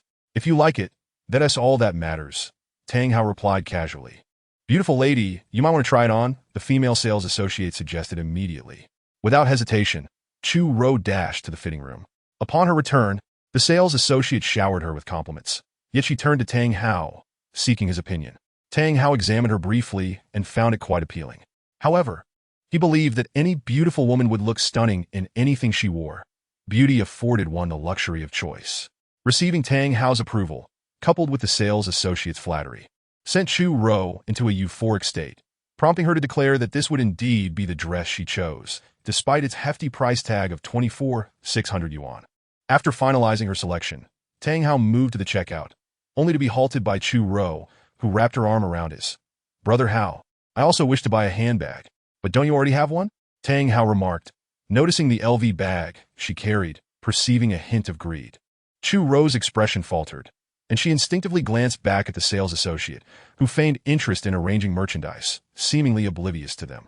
Relieved, she leaned closer to Tang Hao and whispered, Brother Hao, this bag is a high imitation, Tang Hao paused, realization dawning upon him. It made sense why the sales associate had scrutinized Chu Rou's bag so intently earlier. It was indeed a rather embarrassing situation. Brother Hao, please buy me one, she pleaded, swaying gently while adorably pouting. All right, I shall indulge you with another. Tang Hao felt a surge of warmth in his heart. Thank you, brother Hao. Zhu be mit? Planting a quick kiss on him before bounding off to select a bag. Ultimately, she chose a medium-sized, camel-colored leather shoulder bag priced at 26,000 yuan. Together with the dress, the total exceeded 50,000 yuan. It must be said, if it were merely for a single night, the expense was rather extravagant. Nonetheless, with Tang Hao's current wealth and only 2 months until graduation, he paid without a second thought. Instantly, Chu Rose slung the authentic LV bag over her shoulder, casting a few glances at the sales associate who had exposed her imitation, seemingly intent on reclaiming her dignity with the genuine article. After exiting the luxury brand store, Chu Rou expressed her desire to continue shopping, but Tang Hao had lost interest. This time, instead of driving his Porsche 911 to the Haiyan Grand Hotel, he opted for a couple's hotel. He had long yearned to visit this establishment, but his previous girlfriend had vehemently opposed it. Today, he finally seized the opportunity. As expected, once inside the room, he was dazzled by the array of props and costumes. Chapter 24. Completion of Traveling Frog. They indulged in their playful escapades until the early hours. While Chu Rou had drifted into a deep slumber, Tang Hao, though fatigued, did not succumb to sleep immediately, but instead accessed the system. Having acquired a business license signified the completion of his first task, thus enabling him to claim his reward. As anticipated upon entering the system, he was greeted with a notification. Host, the task of establishing a company has been completed. Would you like to claim your reward now? Of course I would. Otherwise, why would I enter? Tang Hao vetpunde pomtili. 500 reputation points have been awarded. Would you like to use your random lottery opportunity now? Yes, I would, he replied eagerly. With a swift motion, a lottery wheel materialized before him, displaying the same categories of rewards: games, music, film, and skills. Tang Hao silently wished for a favorable draw. He clicked to commence the lottery. As the wheel spun rapidly, it gradually slowed, eventually halting in the skills section. Congratulations, host. You have acquired advanced racing skills. Advanced racing skills? Tang Hao was taken aback. Could this skill bestow upon him exceptional racing abilities, perhaps even allowing him to participate in F1? Imagining the thrilling drifting techniques depicted in films, he felt a surge of excitement. Perhaps he could take his Porsche 911 for a spin tomorrow? However, after a moment of exhilaration, he regained his composure and realized that while the skill seemed impressive, it might not serve him well at this stage. He would have preferred to draw a game instead. At that moment, the system chimed in. Host, do not be disheartened. A new task has been issued. Upon completion, you will receive a chance for a specified category lottery. A specified category lottery? Tang Hao's eyes lit up.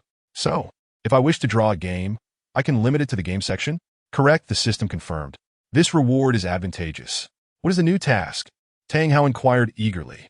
The host must have over 500 employees and a company valuation of no less than 5 billion. Isn't that a tall order?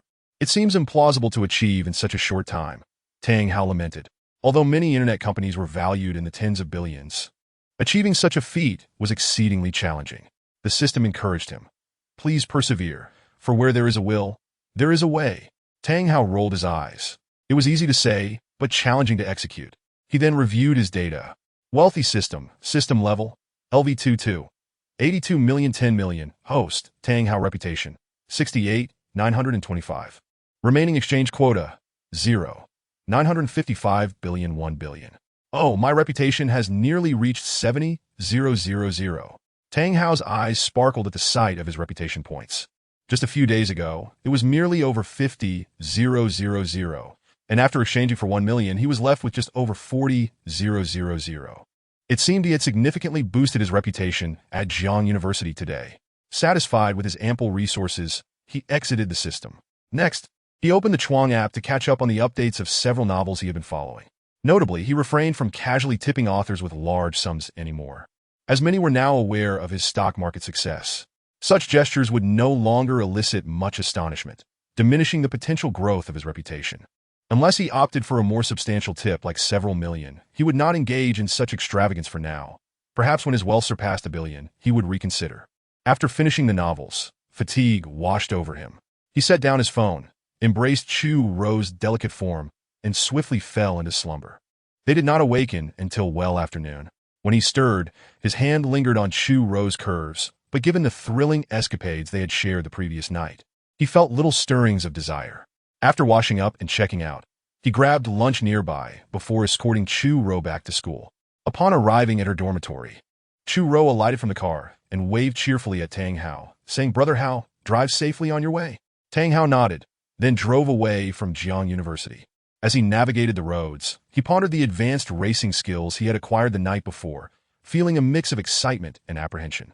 He dared not unleash his newfound prowess on public roads, as it would be irresponsible both for himself and others.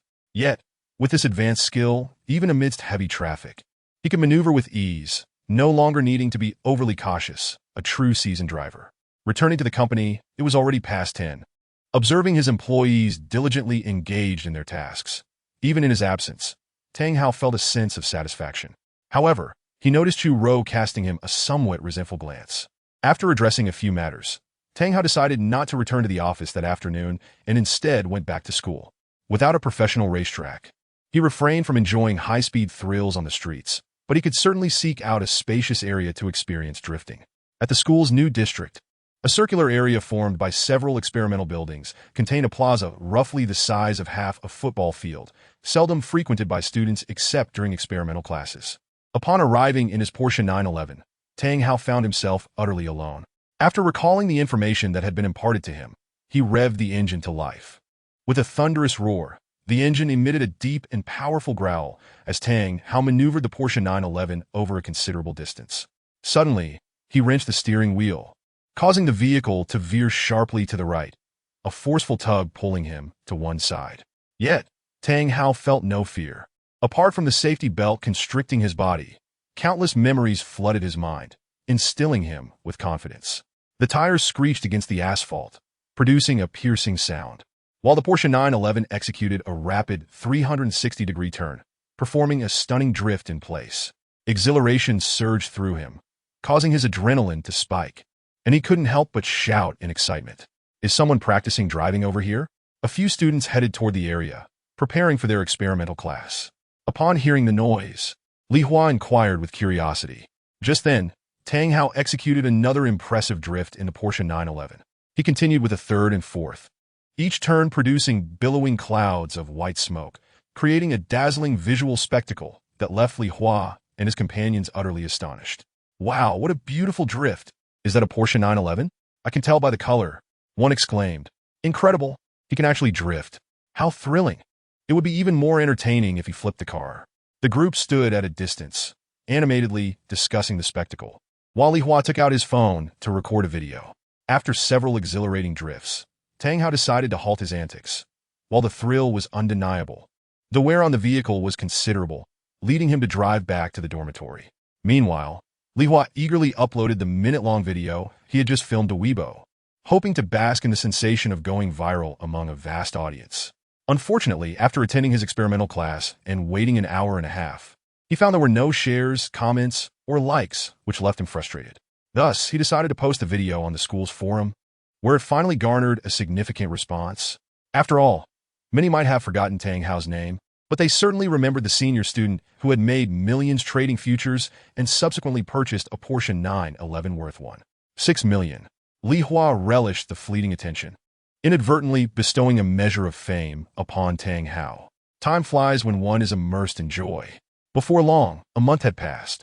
Under the leadership of Su Chengwei, the development of the game Traveling Frog progressed smoothly, completing a week ahead of the planned 1.5-month timeline.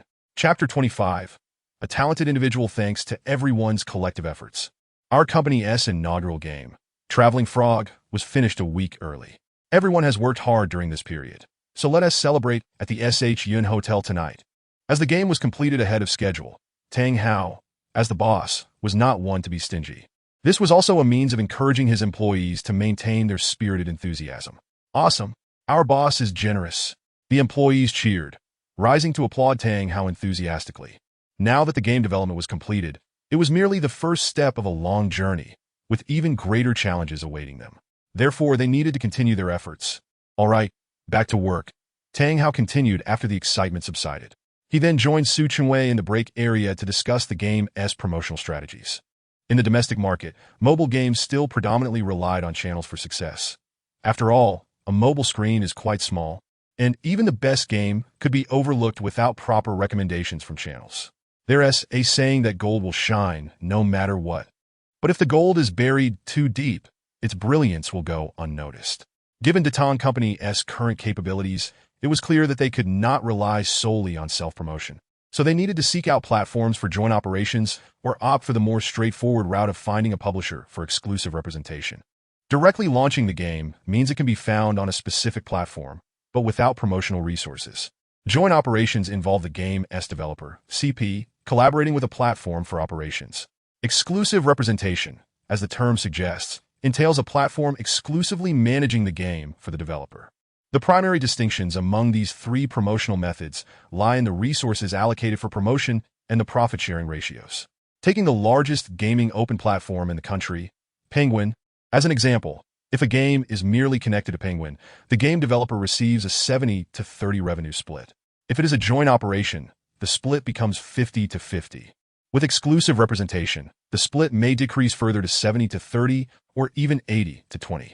However, a higher revenue share is not always beneficial. For instance, if the developer receives 70 through an open connection but lacks promotional resources, resulting in total revenue of 100,000, it will be far less lucrative than a 50-50 split generating 1 million. Consequently, for medium-sized game developers, joint operations or exclusive representation is typically preferred. Su Chenhui, a seasoned veteran in the gaming industry, was well aware of the intricacies involved. Tang, given the characteristics and gameplay of our game, the only way to ensure success is through social engagement. We need to make it a unique game that everyone is playing. Do you remember the farming game from years ago? Tang Hao nodded. That farming game had taken the world by storm nearly a decade ago, with countless individuals sneaking in gameplay during work, sleep, and even setting alarms to play in the dead of night. If our game is to succeed, I believe we must foster that same social aspect, encouraging players to share their experiences on social platforms. Therefore, the most suitable joint operation platform is Penguin, with a crucial focus on generating buzz on WeChat under Penguin's umbrella. Then let us go with Penguin. Tang Hao agreed to the suggestion. Additionally, we must handle our own promotion, but we should avoid casually purchasing news articles for publicity, as that approach yields minimal results. Today's youth rarely obtain information through such news sites anymore. Back in my days, Su Chengwei paused, realizing he hadn't completed his thought. But it was clear he had faced pitfalls during his early entrepreneurial endeavors. After a sigh, he provided a second suggestion. We must establish targeted promotional channels. I recommend focusing our efforts on platforms like Weibo, Douban, and Jihu. Certainly, Tang Hao nodded in agreement. Su Chengwei then offered several more insights, particularly sharing lessons learned from his own entrepreneurial experiences, such as the selection of payment methods. Different payment methods carry varying costs, with substantial discrepancies. For example, the payment channel BaoPay incurs a cost of 2, while opting for Penguin's Qcoin payments entails a 20-25 cut before revenue sharing. If the game becomes popular, even a single percentage point can translate into a significant sum, especially with such a vast difference. In this regard, Tang Hao grew increasingly appreciative of Su Chengwei. These invaluable lessons would save Datang from numerous missteps. This individual possessed an impressive background, having held roles in a large corporation while also learning from his entrepreneurial journey. He was well-versed in technology, promotion, and management, a true talent. Once this game achieves success, it seems prudent to ensure he remains an integral part of the journey. As the workday came to a close, Tang Hao waved his hand, and the employees joyfully made their way to the Haiyan Hotel. Unlike the initial company opening with only 7 attendees, this time there were a full 24 individuals. Tang Hao opted not to drive the Porsche 911 again, but instead joined his employees on the bus. Oldly, have you ever been to Haiyan Hotel? No. I've never had the chance to visit a 5-star hotel. What about you? Neither have I, I didn't expect the boss to be so generous, treating so many people to a feast at a 5-star hotel. It's bound to be an extravagant affair. I heard from Zhang Yuhan that our boss is genuinely magnanimous. He treated the early employees to Haiyan Hotel on the very first day of the company's opening. Being under such a generous boss is fantastic. Once the game performs well, bonuses are surely forthcoming. True, but to be honest, I'm not overly optimistic about Traveling Frog. If it breaks 1 million in revenue, I'll consider it a blessing. Alas, I find it hard to be optimistic, yet I still hope for commendable results. Otherwise, we may indeed face unemployment upon graduation. 2 familiar fourth-year students engaged in hushed conversation. gradually growing concerned about the company. They were currently bound by internship contracts with the Tang Company, yet had not yet secured full-time positions. Shortly thereafter, they arrived at Haiyan Grand Hotel, where Tang Hao and his companions disembarked, greeted promptly by Bai Jie. "Tang Hao, your company appears quite impressive indeed." Bai Jie remarked, observing the throng of individuals with a playful smile, having grown quite familiar with Tang Hao over time, her tone becoming increasingly casual. "It's still a small company, comprising merely 23 employees." Tang Hao chuckled, feigning humility while secretly relishing the compliment. A flourishing career is the finest attire for a man, a true testament to his success. Bai Jie smiled in response and addressed the others. "Ladies and gentlemen, President Tang has reserved 2 tables in advance. Everything is ready. Please follow me." Gulialu. "Wow, so beautiful. Such a stunning figure." The company's single programmers gazed at Bai Jie, their eyes nearly popping out in admiration, though they dared not voice such thoughts aloud, instead indulging in silent admiration. This elicited discontent among several female employees, particularly the younger ones, who rolled their eyes in response. The group followed Bai Jie into a spacious private room, where 2 tables were adorned with an abundance of over a dozen delectable dishes, their vibrant colors and enticing aromas igniting an insatiable appetite. Given the celebratory nature of the banquet and the fact that work hours had concluded, each table was also laden with alcohol. "Please do not stand on ceremony. Feel free to take your seats," Tang Hao invited, promptly settling at one of the tables. And everyone else followed suit. Chapter 26. Unfavorable prospects. Xiao Qian unreservedly took a seat beside Tang Hao, while Su Chunwei, Li Mei, and Lin Xiaofei, the earliest employees, also settled at his table. After a few minutes of dining, Tang Hao raised his glass and stood to address the gathering. "Everyone has worked hard during this period. Tonight, let us enjoy ourselves fully. For those who cannot drink, a beverage will suffice to express your sentiments. Without further ado, I would like to propose a toast." The attendees rose in unison, clinking glasses with Tang Hao. The atmosphere at the table became increasingly lively as employees engaged in banter while relishing their feast. Most of the employees were 4th-year students, devoid of any seasoned veterans' undesirable drinking habits, resulting in a harmonious gathering where no one overindulged. Having completed the banquet, the clock struck past 8, and the group dispersed in small clusters. Some went shopping, others headed to the cinema, while a few made their way home. Tang Hao took it upon himself to settle the bill, which amounted to over 30,000 yuan. He felt no pang of regret. Inviting the employees to Haiyan Grand Hotel had garnered him over 400 points of prestige, yielding a modest profit of several thousand yuan. Moreover, Xiao Qian thoughtfully shared a photo of the receipt in the employee WeChat group, further endearing Tang Hao to his staff, enhancing their sense of belonging to the company, and inadvertently boosting his prestige by several hundred points. After settling the bill, Tang Hao planned to accompany Xiao Qian for some leisure time. Bai Jie. Upon reaching the lobby and spotting the idle Bai Jie, Tang Hao approached her with a greeting. "Finished with the banquet? You are quite generous, spending tens of thousands before even turning a profit. To see the horse run, one must provide ample fodder," Tang Hao replied with a smile, captivated by the allure of the woman before him. "Perhaps Bai Jie could consider joining my company? Perhaps not. Your business is in the tech industry, and I lack knowledge in that realm." Bai Jie responded after a brief pause, shaking her head. Tang Hao's lips curled into a teasing smile. "I am in need of a secretary, and I believe Bai Jie would be an excellent fit." Xiao Qian, overhearing this exchange, immediately assumed a defensive stance, casting a wary glance at Bai Jie. Bai Jie, adjusting her hair, shot a look filled with hostility towards Xiao Qian and chuckled. "I prefer not to compete for positions with others." "That truly is a pity," Tang Hao replied. "We shall converse again, Bai Jie. I won't intrude upon your work any further." With that, Tang Hao smiled, having merely jested. Exiting the hotel, Xiao Qian clung to Tang Hao's arm, her expression tinged with grievance. "Did I do something wrong?" "Not at all. You have been exceptional during this time, and I am very satisfied," Tang Hao responded, momentarily taken aback before shaking his head. He genuinely appreciated Xiao Qian. She was not only highly capable, but also tactful, refraining from using their relationship to her advantage in the workplace. "And you?" Xiao Qian pouted, her expression more aggrieved. "Do not be jealous. I was merely joking," Tang Hao reassured her, playfully pinching her cheek. "It has been a while since we last went shopping together. Let us go." Instantly, Xiao Qian's face lit up with a smile, her grievances forgotten. Following their shopping spree, where they acquired an array of clothing, shoes, cosmetics, and fragrances, the couple returned home. Notably, they did not return to their dormitory, but rather to an apartment rented by Tang Hao just outside the campus. Following his complete falling out with Wang Yuza, Tang Hao deemed it prudent to take precautions against any potential retaliation. Residing in the dormitory posed risks, and should Wang Yuza resort to desperate measures, such as a midnight ambush or poisoning, Tang Hao would have nowhere to seek refuge. Even if Wang Yuza transformed into a stealthy ninja, their daily encounters would still be awkward.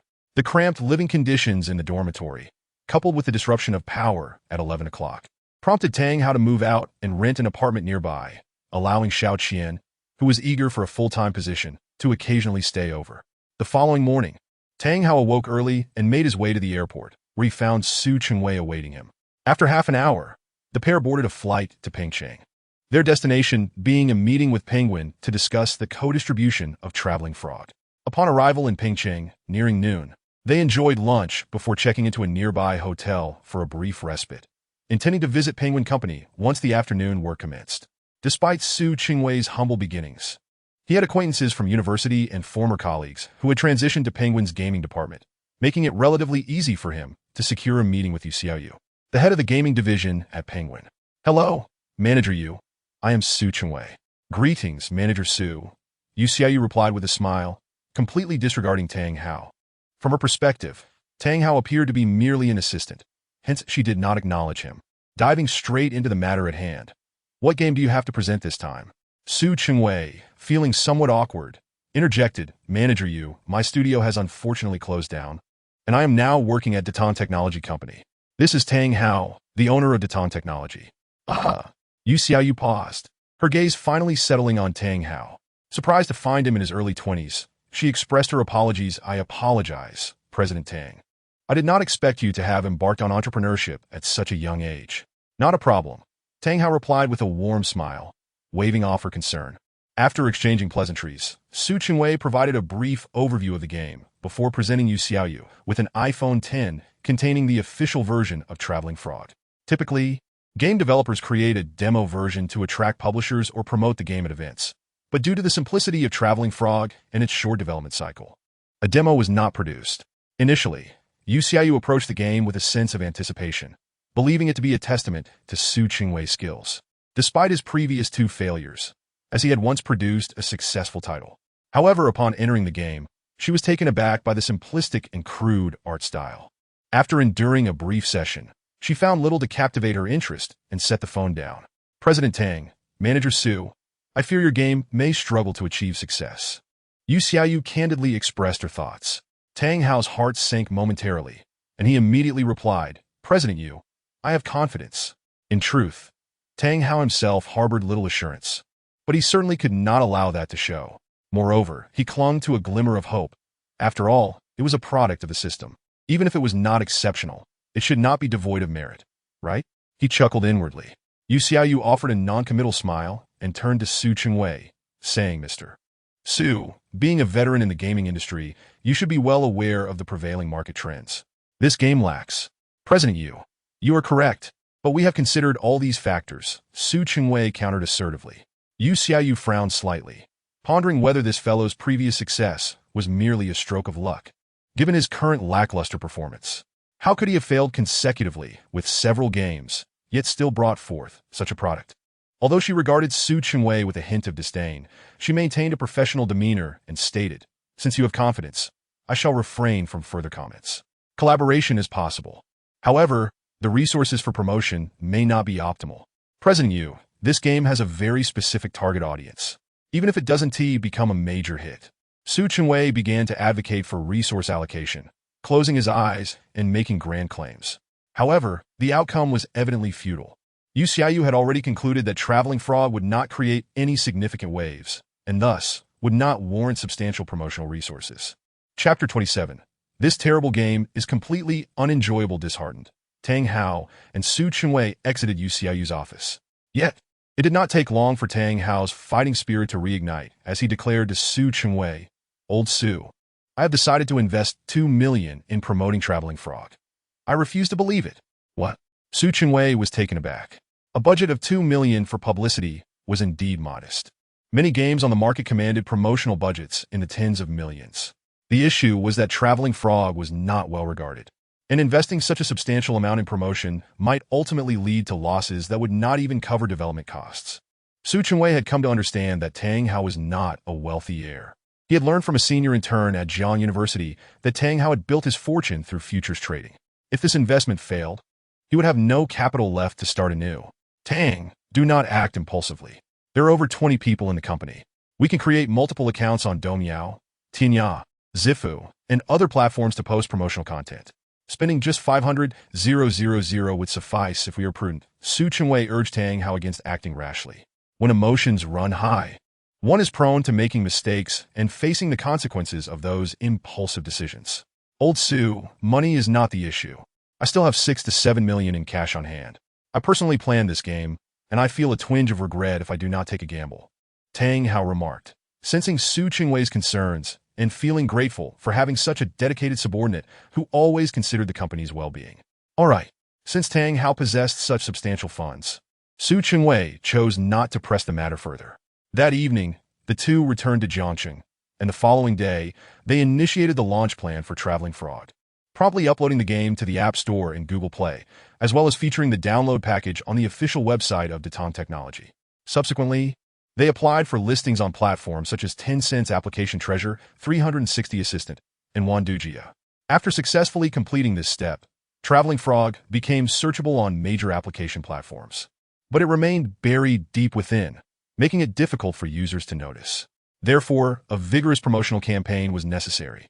Regarding the promotion, Tang Hao and Su Chengwei deliberated further and ultimately decided to allocate half of their promotional budget, amounting to 1 million, to purchase recommended placements in application stores, with the remaining funds designated for promotion on platforms like Weibo and Doumiao.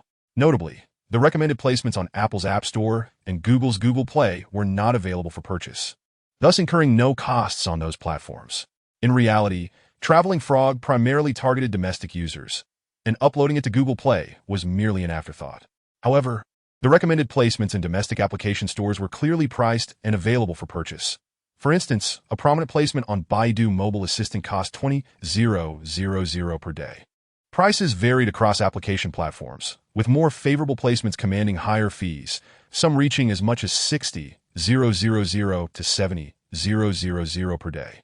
Given their limited budget, Tang Hao could only opt for platforms with a large user base, such as Application Treasure and Anji Market, and even then, not the most advantageous placements. On platforms like Weibo and Doumiao, promotion would primarily rely on purchasing trending topics. The efforts of the company's 20 employees would hardly suffice for impactful promotion. However, on Doumiao, Hupu, and similar platforms, the contributions of the 20 employees proved invaluable, as each could register multiple accounts to generate popular threads. To this end, Tang Hao convened a meeting to assign promotional tasks. Given our limited budget, we cannot excessively purchase news releases or recommended placements in application platforms. Thus, we must take it upon ourselves to promote in the vibrant gathering places of young netizens, such as Doumiao and Hupu. Boss, I have 8 accounts on Doumiao and can start posting. Zhang Yuhan was the first to raise her hand, her excitement palpable. I'll register one right away. Another chimed in. However, Zhang Yuhan shook her head. Newly registered Doumiao accounts face challenges in gaining approval to join the 8th group. Without approval, we cannot post. Indeed, I've had my Doumiao account for over 6 months and still haven't passed the 8th group's review. What should we do then? Simple. There should be accounts for sale on Taobao. We can buy a few dozen. Exactly, let us go with that. Without needing Tang Hao to suggest a solution, the employees enthusiastically devised ways to tackle the issue. Once the promotional territories were allocated, they sprang into action. In the Doumiao 8th group, they recommended an engaging mobile game to the group members, while in Hupu Walking Street, they shared an amusing mini-game.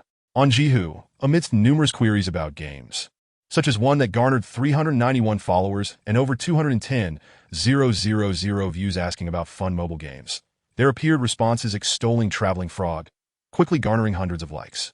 In the Jiangcheng University forum, someone recalled, "Do you remember that senior who made 3.5 million trading futures and bought a Porsche 911? He has now founded a gaming company, and his first game, Traveling Frog, is surprisingly enjoyable." In a mobile gaming forum boasting 200,000 followers, posts promoting Traveling Frog emerged.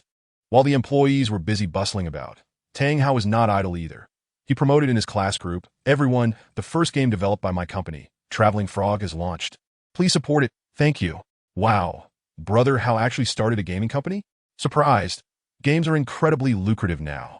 Brother Hao is looking to follow in the footsteps of Xiaoma. "I'm downloading it right away. Tang Hao, just send us the link."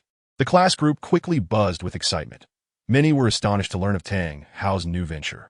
University life was quite different from high school, with students often scattered and rarely seeing each other, especially during their final year when everyone was preoccupied with graduation. Now, suddenly seeing Tang Hao announce the launch of a gaming company and its first game left everyone astounded. WTF? Meanwhile, Wang Yuza, who was working outside to save capital, felt a wave of despondency wash over him upon reading Tang Hao's message. He had been contemplating how to retaliate once he found his footing, only to discover that while he was still scraping together funds, Tang Hao had already launched a gaming company and developed his first game. He felt utterly demoralized, like two long-distance runners, one still at the starting line while the other has already reached the halfway point.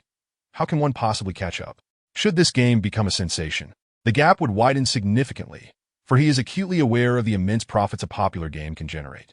Surely, it will not become a hit. The very name reeks of failure. Wang Yuza cursed viciously in his heart. Subsequently, he took out his Xiaomi phone and downloaded Traveling Frog from the App Store. His intention was not to support Tang Hao, but rather to leave a scathing one-star review immediately after downloading. This game is utter trash, not entertaining in the slightest. Everyone, do not download it. Being the first to comment made his review particularly conspicuous. Upon seeing his masterpiece, Wang Yuza let out a satisfied hum and then promptly uninstalled Traveling Frog from his device. Chapter 28. An unexpected surge of popularity. What the heck? That guy even started a mobile gaming company and has already developed his first game? Li Hua entered the forum of Jiangqing University and was momentarily taken aback by a post pinned at the top regarding Tang Hao. He was quite familiar with Tang Hao, having posted about Tang drifting in a Porsche 911, which garnered daily responses, and the thread had long surpassed 1,000 replies, becoming the most prominent thread in the forum. Thus, upon learning that Tang Hao had launched a gaming company and developed his inaugural product, Li Hua was filled with curiosity and promptly downloaded Traveling Frog from the App Store. It was mediocre, lacking any real playability. After playing for over 10 minutes with little enjoyment, he uninstalled it. However, in the Domiao Group 8, a recommendation post by Zhang Yuhan had already amassed over 200 replies, attracting some female users. Posts on Jihu, Hupu Walking Street, and Tianya also brought the game to the attention of numerous netizens. It was evident that targeted advertising had its merits. Tang Zone. Traveling Frog has surpassed 5,000 downloads. The next day, as Tang Hao arrived at the office, Su Chenwei reported the download statistics to him. Not bad. Tang Hao nodded with a smile. It was noteworthy that these figures were achieved solely through the promotion by the company's employees. The paid recommendations on major app stores had yet to be implemented, nor had they purchased trending topics on Weibo. To achieve such results overnight was commendable. However, Tang Hao surmised that a significant portion of the downloads likely came from Jiang University students. By the way, what is the retention rate? He inquired, posing a more critical question. The retention rate, as the term implies, refers to the proportion of users who continue to engage with the app after a period, rather than uninstalling it immediately after downloading. This metric is especially crucial, as it directly indicates the product's appeal to users. It's quite good. At 43, Su Chenwei reported. Tang Hao nodded in agreement. This retention rate was indeed impressive. In the industry, there exists the 40-20-10 rule, which pertains to next-day retention, 7-day retention, and 30-day retention rates. If the next-day retention rate exceeds 40, and the 7-day and 30-day retention rates surpass 20 and 10, respectively, it signifies a strong product. Currently, Traveling Frog boasted a next-day retention rate of 43, a very promising figure. Tang Hao then convened a morning meeting with the staff, urging them to continue promoting vigorously across all platforms. However, relying solely on such a scattergun approach yielded slow growth. The downloads on the second day decreased to 200, with a slight increase to just 500 on the third day.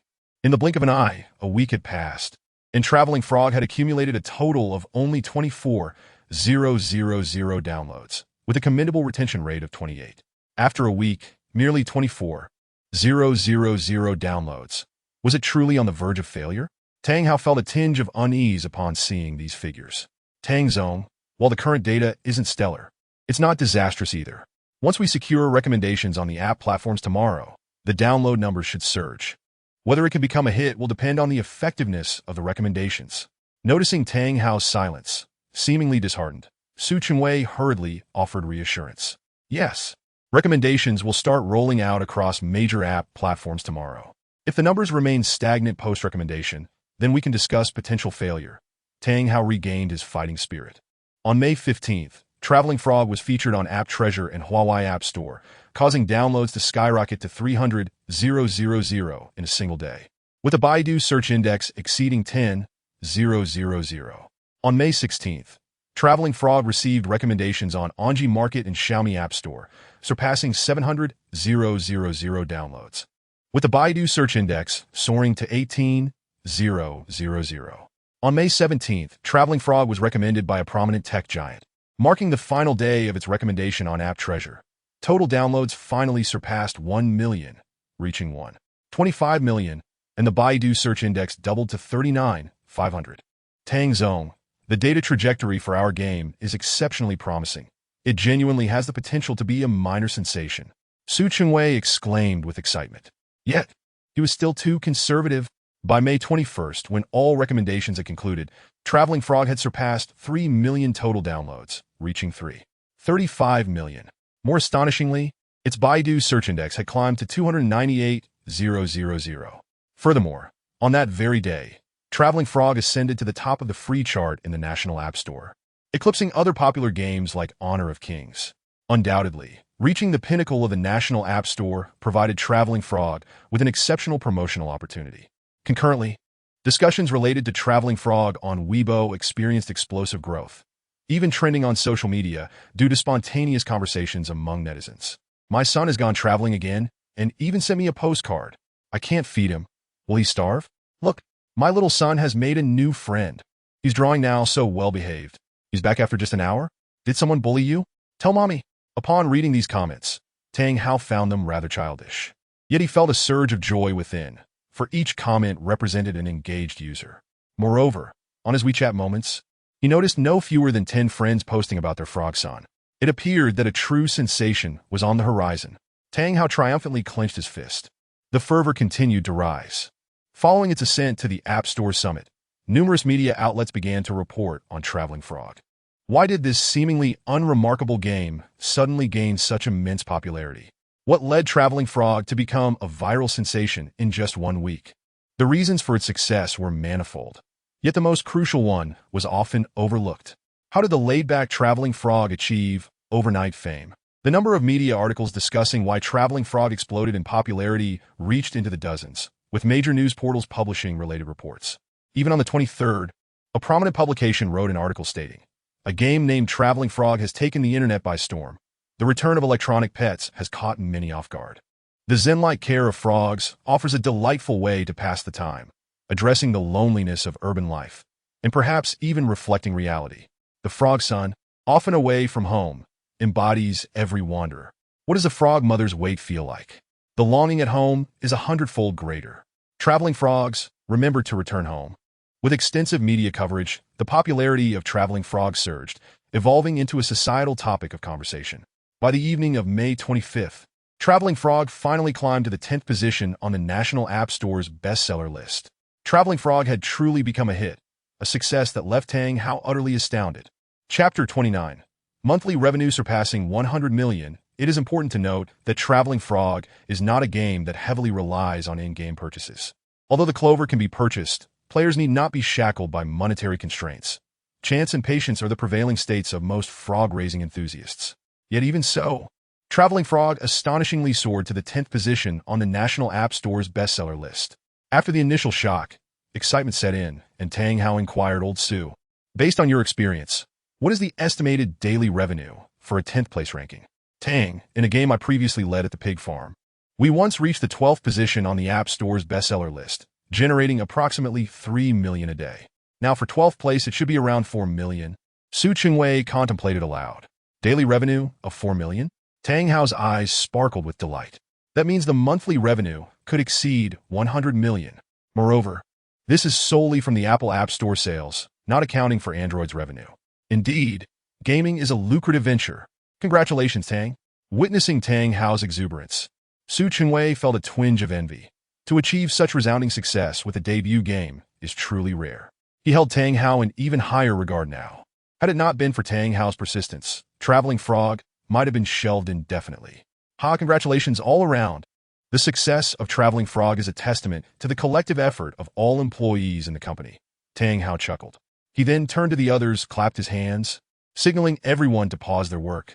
With Traveling Frog reaching the 10th spot on the National App Store's bestseller list, I have just learned from Director Su that the estimated daily revenue for this position is about 4 million. Regardless of how long we maintain our place in the top 10, we have already achieved a monumental success. I have always stated that as long as everyone works diligently, if Traveling Frog performs well, I will not hesitate to reward you all generously. Now is the time to fulfill that promise. At this point, Tang Hao deliberately paused, surveying all the employees. Each employee clenched their fists, filled with anticipation, gazing at Tang Hao. I hereby announce, each employee will receive a bonus equivalent to 1 month's salary. Tang Hao announced loudly. Applause erupted instantly. Long live the boss. Thank you, Tang. I love you, Tang. Upon hearing that the bonus amounted to a month's salary, the employees were elated, as the least among them would receive no less than 4,000 to 5,000 yuan. Moreover, they had only been with the new company for just over a month, making this reward feel exceptionally fortunate. Tang Hao waved his hand, and the crowd quieted down. He glanced at Su Chingwei and continued, Furthermore, I must announce a new appointment. Director Su Chingwei is promoted to vice president of the company, overseeing game development henceforth. Everyone was momentarily stunned. Then they looked at Su Chingwei with envy. Su Chingwei himself was taken aback. Tang Ai. Director Su, there's no need for modesty. You possess the capability. Tang Hao interjected firmly. Binding Su Chingwei to his side had long been Tang Hao's decision, and promoting him to vice president was merely the first step, with promises of stock options to follow. Thank you, Tang. Su Chingwei eventually nodded, deeply touched. Tang Hao then addressed the others, enticing them. Our company is in its nascent stages, experiencing rapid growth, and there are numerous leadership positions vacant. As long as everyone works hard and demonstrates their abilities, I will not be stingy. Deserving individuals will be promoted, and those due for a raise will receive one, depending solely on your capabilities. Yes. After hearing Tang Hao's words, every employee's spirits soared, collectively shouting in unison. Who wouldn't he wish for a promotion and a raise? Furthermore, with the success of the company's first game, every employee felt optimistic about its future. They were the first batch of employees, the pioneers. Keeping pace with the company would undoubtedly yield substantial rewards in the future. Tang Hao was pleased with the employees' enthusiasm and, noticing it was just past 8 o'clock, said, It's getting late. Everyone can clock out now. However, some employees voluntarily stayed behind to work overtime. Tang Hao naturally supported this, believing that a boss who doesn't exploit his employees is a good boss. Wow! I just saw Traveling Frog climb to the 10th spot on the App Store bestseller list. ISNT, the monthly revenue about to surpass 100 million? Tang's little goal has been achieved. Apologies, I meant no offense. Don't get the wrong idea, everyone. Don't stray off topic. Tang Hao, congratulations. Don't forget to treat us. Tang, is the company hiring? I'm still on the lookout for a job. Tang, please take me along. I want to ride the wave of success. In the class group chat, lively discussions erupted once more. It's worth noting that after the classmates learned about Tang Hao starting a company, they no longer referred to him by name or his brother Hao. Instead, both male and female classmates uniformly addressed him as President Tang. On the surface, everyone congratulated him, but beneath, many harbored envy and jealousy. Just a month prior, Tang Hao was on the same level as them, yet now he stood apart. Following the success of Traveling Frog, Tang Hao was on the verge of becoming a billionaire, while many of his peers were still struggling to find jobs. Even those who had managed to secure employment often earned meager salaries, with few exceeding 7,000. After all, Zhang University is merely an average second-tier institution, and they were not studying in popular fields. Securing a starting salary of 5,000 was already commendable. Damn it, the most disgruntled person is undoubtedly Wang Yuza. Seeing Traveling Frog not only avoid failure, but instead achieve great success nearly drove him to despair. Previously, he was at the starting line while Tang Hao was midway. Now, Tang Hao has dashed to the finish line. How can he catch up? At this moment, Wang Yuza felt utterly hopeless. Naturally, as classmates rose to fame, some sought to latch onto their success. Meanwhile, Tang Hao was enjoying skewers and drinks with Zhang Wei at a late-night eatery. How's he know? Present Tang. You've really made it big now. Hitting the 10th spot on the bestseller list. Monthly revenue must be in the hundreds of millions, at least several tens of millions, right? To be honest, Zhang Wei felt a twinge of envy. Tang Hao chuckled and waved his hand. Yet a smile he could not conceal appeared on his face. The bestseller list's 10th position generates approximately 4 million a day. Wow! So the monthly revenue might truly exceed 100 million? And this is just the sales from Apple. Android sales haven't even been accounted for. You're gonna rake in a fortune, Zhang Wei exclaimed. It's all right. Just all right? Is that your standard now? Only considering it acceptable if you reach the level of the two Ma's? Zhang Wei shot a glare at Tang Hao, who he deemed pretentious, then sighed. Having money is indeed wonderful. Enough of that. Let us drink. After a few drinks, Tang Hao remarked, Wei Gu, you seem a bit off today. Did some girl reject you? Chapter 30. Continue being a singleton this lifetime. He finally mustered the courage to confess for the first time, only to be handed a good person card. In front of Tang Hao, Zhang Wei didn't hold back, his face etched with bitterness as he chugged beer. Being rejected is quite normal. You're not exactly handsome and lack financial prowess. Did you think it would be easy to win over girls? Tang Hao replied with a smile. He recalled the immense effort he had to exert to win over his ex-girlfriend. And as for pursuing Xiao Qian, even with extreme effort, it bore no fruit. Had it not been for his sudden rise in fortune, he would never have succeeded. No, he was now being pursued. Though Tang Hao had not publicly acknowledged Xiao Qian as his girlfriend, calling me ugly is one thing. What is this about having superpowers? Zhang Wei was utterly perplexed. Superpowers refer to money. Zhang Wei was momentarily speechless. Wei Gu, if you haven't given up hope, keep pursuing her. When chasing girls, one must have thick skin and not feel embarrassed. Don't give up after one rejection. If you're disheartened, choose a new target. There are plenty of fish in the sea, right? Tang Hao offered his advice. Forget it. Since the person has clearly refused, I shall refrain from persisting. Zhang Wei shook his head, acknowledging his own thin skin. Don't be disheartened. How about I take you for a night of indulgence? Tang Hao suggested with a beaming smile. Zhang Wei replied earnestly, I think I'll pass. I want to reserve my first time for my future wife. You wish to save your first time for your wife. Yet it is highly probable that her first time was not saved for you. Tang Hao reminded him. Get lost. Zhang Wei shot him a glare, slightly irked. In this day and age, finding a woman who remains a virgin until marriage is as rare as spotting a giant panda. This thought brought a wave of melancholy to Zhang Wei. Haha, it seems you have a thief's heart but lack the courage. Tang Hao teased again, then added. How about I introduce you to a few girls? Forget it. I'm not in the mood for romance right now. I'd rather focus on earning some money. What good is knowing girls if I'm broke? Zhang Wei replied, shaking his head. Are you really giving up? I'm talking about students from Jiangshi University. And they are juniors, Tang Hao enticed. Jiangshi University? How do you know girls from there? Zhang Wei inquired curiously. Just a casual acquaintance. Well then, I suppose I could meet them. Zhang Wei contemplated for a moment before nodding. Since they were only in their third year, they would not be as difficult to pursue as those who have already entered the workforce. By the time they graduate, he would have a year or more of work experience and some savings. I'll make a call to check. Tang Hao dialed Chu Ro. Ah, Brother Hao, you finally called me. I thought you'd forgotten about me. Chu Ro responded, sounding quite aggrieved upon receiving the call. How could I forget? I'm calling you now. Aren't I? Tang Hao replied promptly. I know Brother Hao is the best. Are you planning to take me out tomorrow? No, it's tonight, Tang Hao clarified, explaining his intent. Do you have any fun single girls to bring along? Ah, Chu Ro paused, immediately on guard. Brother Hao, what are you up to? I have a buddy who is still single and wants to meet a few girls. Tang Hao stated honestly. Chu Ro sighed in relief but felt somewhat awkward. Brother Hao, your friend must have high standards, right? Most of the pretty girls I know already have boyfriends. Tang Hao glanced at Zhang Wei and cheerfully replied. This buddy of mine is quite average. He probably couldn't handle someone too stunning. A girl with average looks would suffice. Zhang Wei grinned at Tang Hao, feeling somewhat insulted. Am I really that bad? Well, where should we meet? Zhuzhou Inquit? I'll send you the name and address of the KTV shortly. After hanging up with Chu Ro, Tang Hao called Bai Jie to ask for recommendations on good KTVs in Jiangxing. Bai Jie suggested a high-end KTV called Night Banquet. After obtaining the address from a local service app, He sent the details to Chu Ro. Before long, Chu Ro replied that they would be coming with 4 girls. Wei go, there will be 4 girls in total. If you find someone you fancy, go for it. I'll back you up, Tang Hao said with a smile.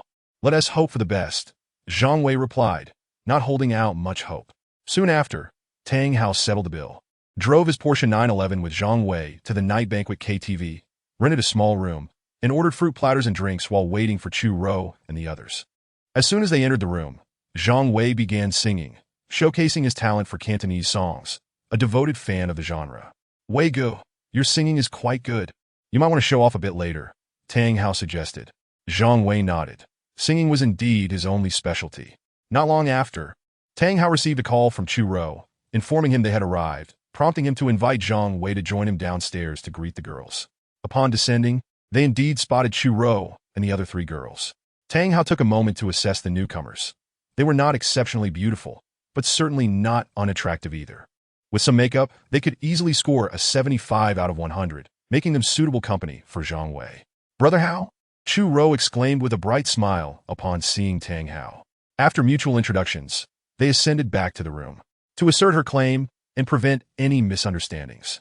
Chu Ro instinctively wrapped her arm around Tang Hao, almost hanging on to him. Looks like this guy is quite fortunate, Zhang Wei thought enviously, observing another beauty, not inferior to Xiao Qian, cozying up to Tang Hao. Indeed, financial prowess was impressive. With Tang Hao and Chu Ro present, the atmosphere was quite amiable, and Zhang Wei's singing caught the attention of the other 3 girls. After a while, Tang Hao said to Zhang Wei, you guys enjoy yourselves.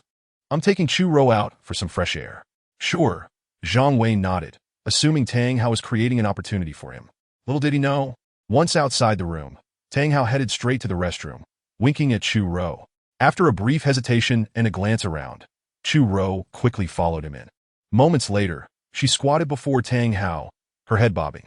Over half an hour later, Tang Hao emerged from the restroom, feeling refreshed, while Chu Ro complained, Brother Hao, you're too good. My mouth is numb. I'll transfer you 10,000 as compensation, Tang Hao chuckled, feeling quite pleased with himself. Thank you, Brother Hao. Chu Ro beamed with joy. They returned to the private room, only to find the atmosphere rather awkward. One girl was singing, while the other 2 whispered amongst themselves, leaving Zhang Wei sitting forlornly on the opposite sofa, engrossed in his phone. Tang Hao was left speechless. Wei Gu, you might as well continue being a single dog. Chapter 31. Like a thorn in the back, you truly misjudged this one. Yu Xiaoyu watched as Traveling Frog entered the top 10 in the App Store's bestseller list. Feeling a pang of regret, she never imagined that such a simple, unmonetized casual game could achieve such immense popularity and become a societal topic of discussion. It seems Su Chunwei indeed had some skills. Naturally, Yu Xiaoyu attributed the majority of the success to Su Chunwei, contemplating the possibility of recruiting him and his team. After a moment of reflection, she came across another article about Traveling Frog, which significantly lifted her spirits. According to Wall Street Insights, the gameplay is fragmented, and its simplicity may not sustain its popularity for long. A seemingly expressionless, solitary frog traveling and dining had unexpectedly become a sensation. As of the evening of May 25th, the mobile game ranked 10th in the App Store's bestseller list and consistently held the top spot in the free games category. Traveling Frog began to gain traction in mid-May. According to data from Aurora Big Data provided to All Weather Technology, as of May 22nd, the game had accumulated 3.5 million downloads across Android and Apple stores, with daily new users reaching 400,000. In a heavily monetized domestic mobile game market, the success of Traveling Frog is seen as a counterattack by casual gaming. However, this resurgence is not expected to last long. Industry insiders believe that the fragmented gameplay and its simplicity are inferior to WeChat mini-games, which diminishes the sustainability of player engagement. And its single revenue model raises concerns about the longevity of the product. Currently, the iOS version of Traveling Frog remains at version 1.0.1. Its gameplay is exceedingly simple, bordering on absurd. 2 scenes, no plot, no leveling up or monster fighting. Devoid of bloody battles and death. Negative experiences that do not consume much of the player's time. Bai Qi, who has previously served as a product operator for various internet companies, candidly pointed out that if the game does not undergo iterations with such a setup, it is likely to enter a decline within 2 weeks. gradually fading from social media and daily conversations. You're absolutely right. I initially believed it wouldn't take off due to these shortcomings. And even if it has now, sustaining that success will be challenging. Upon finishing the entire text, Yu felt an overwhelming sense of relief. For it confirmed that the issue did not lie with his judgment, but rather that the game's rise to fame was inherently serendipitous and illogical. The predictions made by Wall Street Insights were indeed accurate. Following the report, Traveling Frog reached unprecedented heights, surpassing 900,000 in popularity. Numerous other brands seized the opportunity to engage in opportunistic marketing, including Durex, Meiji Air Conditioning, Cha-Cha Food, and Green Group Takeout, all of whom shared relevant marketing strategies on Weibo, attracting significant attention from onlookers. However, soon after, the popularity index of Traveling Frog began to decline gradually, and the pace of this decline accelerated. By May 31st, the popularity index had plummeted to 250,000, and by June 7th, it had dwindled to a mere 100,000, forming a distinctly normal distribution curve. On the App Store's bestseller list, following the report, it peaked at the 9th position. Despite the societal buzz surrounding the frog-raising phenomenon, which was unprecedented in fervor, it was not a heavy pay-to-win game, and thus could not sustain its momentum. Subsequently, its ranking continued to drop, reaching 22nd place by June 7th, and at this rate, it was expected to soon fall out of the top 50. Old Sue, your foresight is indeed remarkable. Tang Hao remarked with admiration towards Su Chingwei. I would rather my judgment be less accurate. Su Chingwei replied with a wry smile.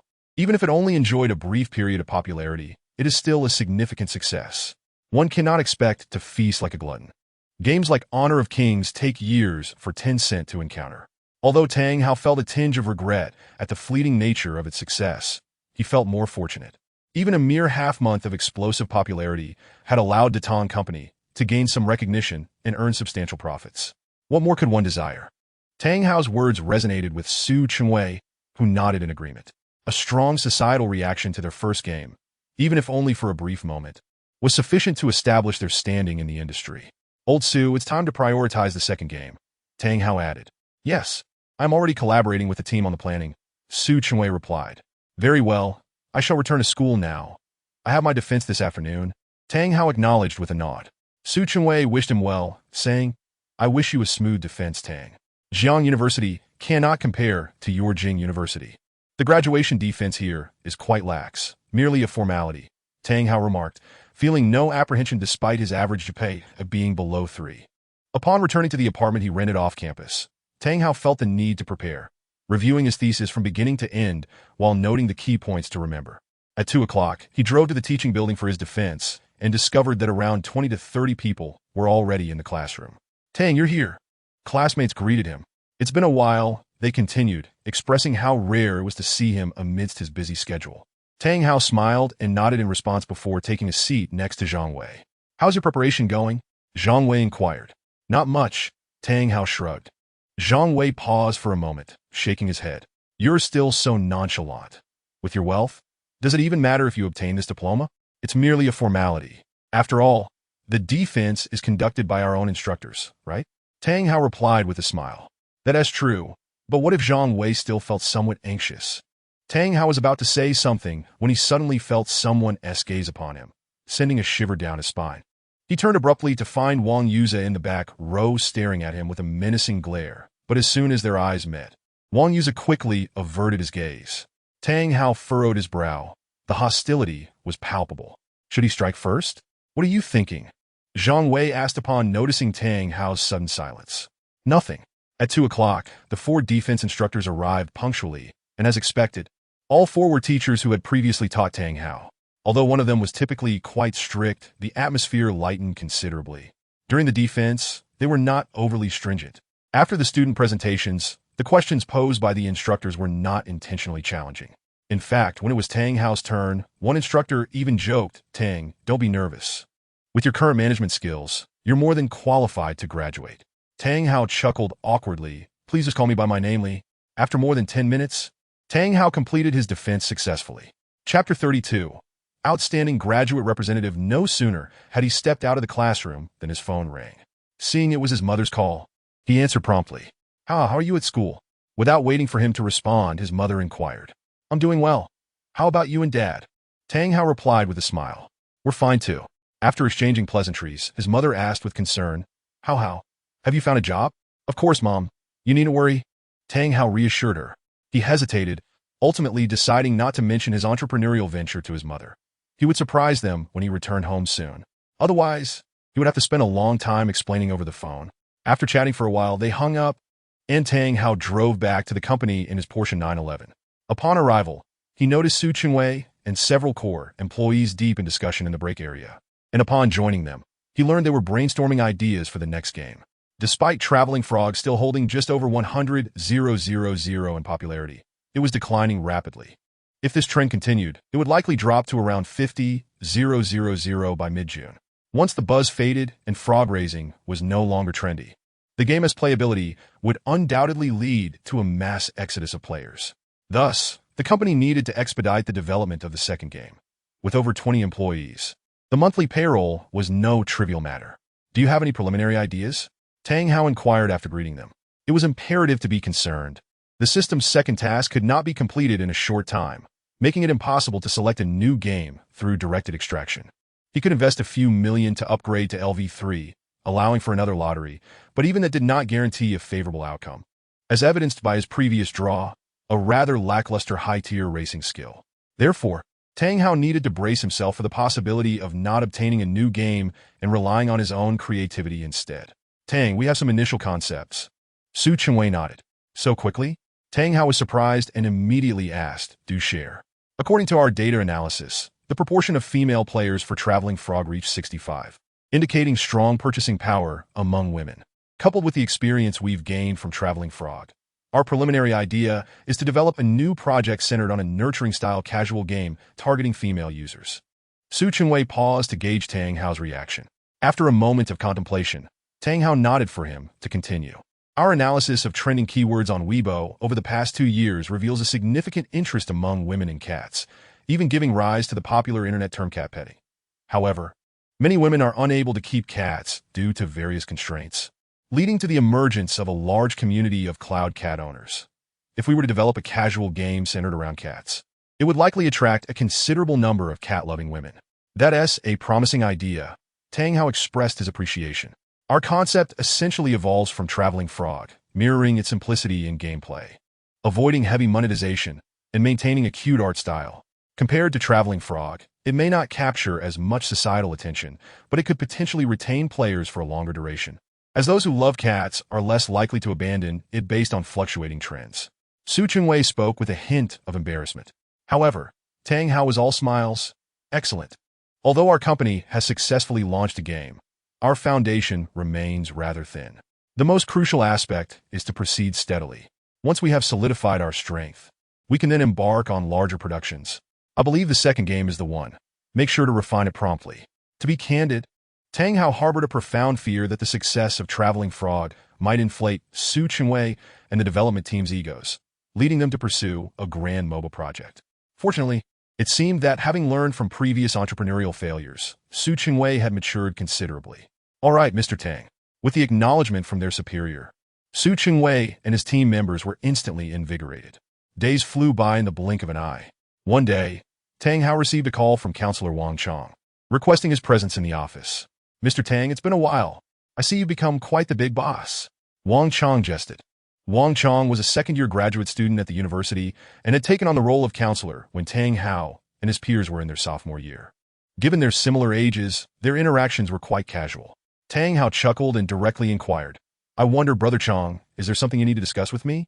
The school has chosen you as an outstanding graduate representative, and you'll be required to give a speech. This should pose no challenge for someone of your current stature, right? Wang Chong replied with a smile. Me, an outstanding graduate representative? Tang Hao pointed to himself, utterly astonished. Throughout his 4 years at university, he had never won an award, not even at the sports meet. His academic performance was dismal, with an average GPA of only 2.76, just enough to meet the university's requirement of a minimum 2.5 GPA in major courses. How could such a lackluster student suddenly be deemed an outstanding graduate representative? Well, your written achievements alone may not suffice, yet we cannot solely judge based on academic scores. Given your current accomplishments, you are more than deserving of this recognition. Wang Chong coughed lightly, conjuring a seemingly reasonable justification. Very well. The prospect of delivering a speech before thousands of graduating students, potentially earning considerable acclaim, prompted Tang Hao to agree. That's the spirit. Make sure to prepare thoroughly. Of course, Tang Hao nodded and departed from Wang Chong's office, proceeding to the Academic Affairs office to collect his diploma and degree certificate. For years had culminated in merely these two documents. Tang Hao shook his head in disbelief. After receiving his certificates, Tang Hao chose not to return to his rented apartment, but instead went back to the dormitory, where he shared a simple lunch with Zhang Wei at the campus cafeteria. At 2 in the afternoon, they headed to the playground for a group graduation photo. Seizing this opportunity, the entire class finally gathered, as they were soon to part ways. Groups of 3 or 5 engaged in animated conversations. Tang Hao was well-liked among his peers, and with his newfound success, he became the center of attention. Just as everyone was enjoying their chatter, Tang Hao noticed Wang Yuze striding towards him with a fierce expression. Is he looking for a fight? Tang Hao thought, furrowing his brow. Suddenly, the system issued a warning. Danger alert! Danger alert! Taken aback by the abrupt alert, Tang Hao was momentarily stunned. At that instant, Wang Yuze surged towards him, gripping a sharp dagger that he had drawn from his pocket. In no time, he stood before Tang Hao. A chill ran down Tang Hao's spine as he felt death looming perilously close. Fortunately, the system's early warning afforded him a moment to react, preventing him from being rendered paralyzed by the unexpected assault. He swiftly retreated behind several classmates. Tang Hao did not intend to use his classmates as shields. It was clear that Wang Yuze's target was him. The presence of his classmates would certainly hinder Wang Yuze's advance, granting him precious time to devise a response. As anticipated, after his initial attack failed, Wang Yuze circumvented Zhang Wei and lunged at Tang Hao, his face contorted with rage. At this point, Tang Hao had already created a considerable distance between himself and Wang Yuze. He was not foolish enough to use his hand to block a dagger. A gentleman does not stand beneath a perilous wall. Who knows if he might falter, or if Wang Yuze might suddenly gain an upper hand, leading to his demise? Thus, he resolved to flee as his best course of action.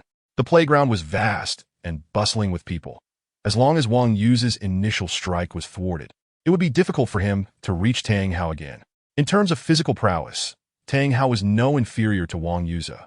Otherwise, he would not have emerged victorious in their previous altercation in the dormitory, even when Wang Yuze had struck first.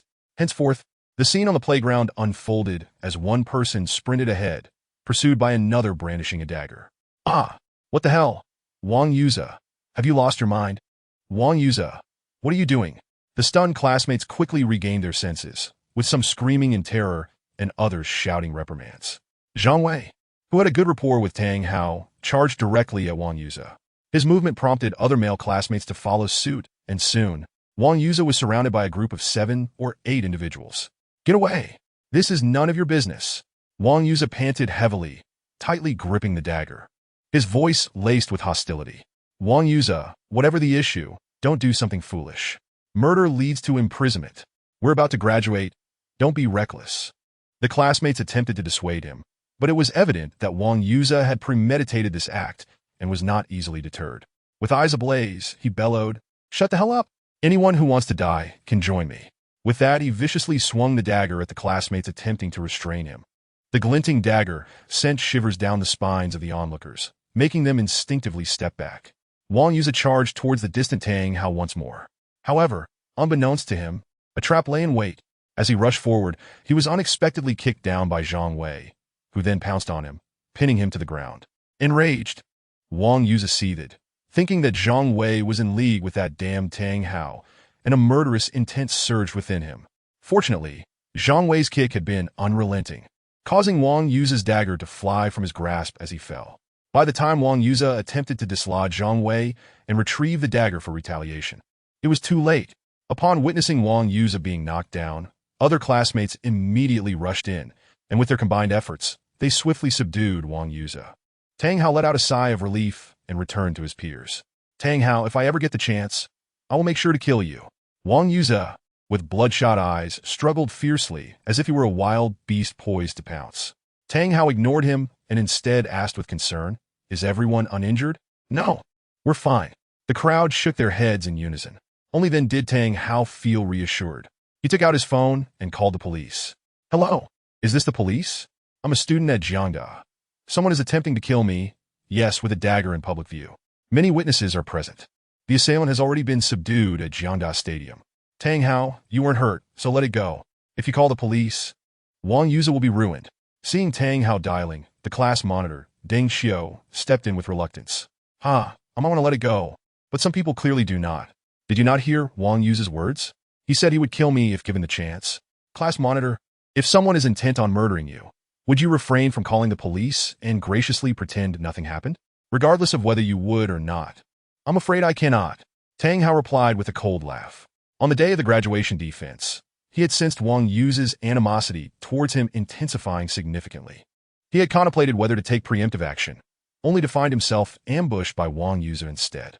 Were it not for the system's warning and the assistance of Zhang Wei and others, he would have surely suffered grievously. Moreover, this presented a legitimate opportunity to have Wang Yuza incarcerated. Deng Xiu fell silent for a moment, but ultimately refrained from further persuasion. The other students did not offer much advice. Instead, they appeared to be filled with curiosity. What animosity could possibly drive Wang Yuza to attempt to take Tang Hao's life? A few hundred meters outside the school, a police station stood ready, and within 5 minutes, a police car arrived. 4 officers emerged, and after inquiring about the general circumstances, they decided to escort Wang Yuza back to the station for a more thorough investigation. School officials, including Principal Zhang Yinlin and Counselor Wang Chong, hurriedly made their way to the scene. Tang Hao, are you all right? Wang Chong asked anxiously. I'm fine, thankfully aided by my classmates. Tang Hao replied, shaking his head slightly. In the meantime, Principal Zhang Yinlin was negotiating with the police.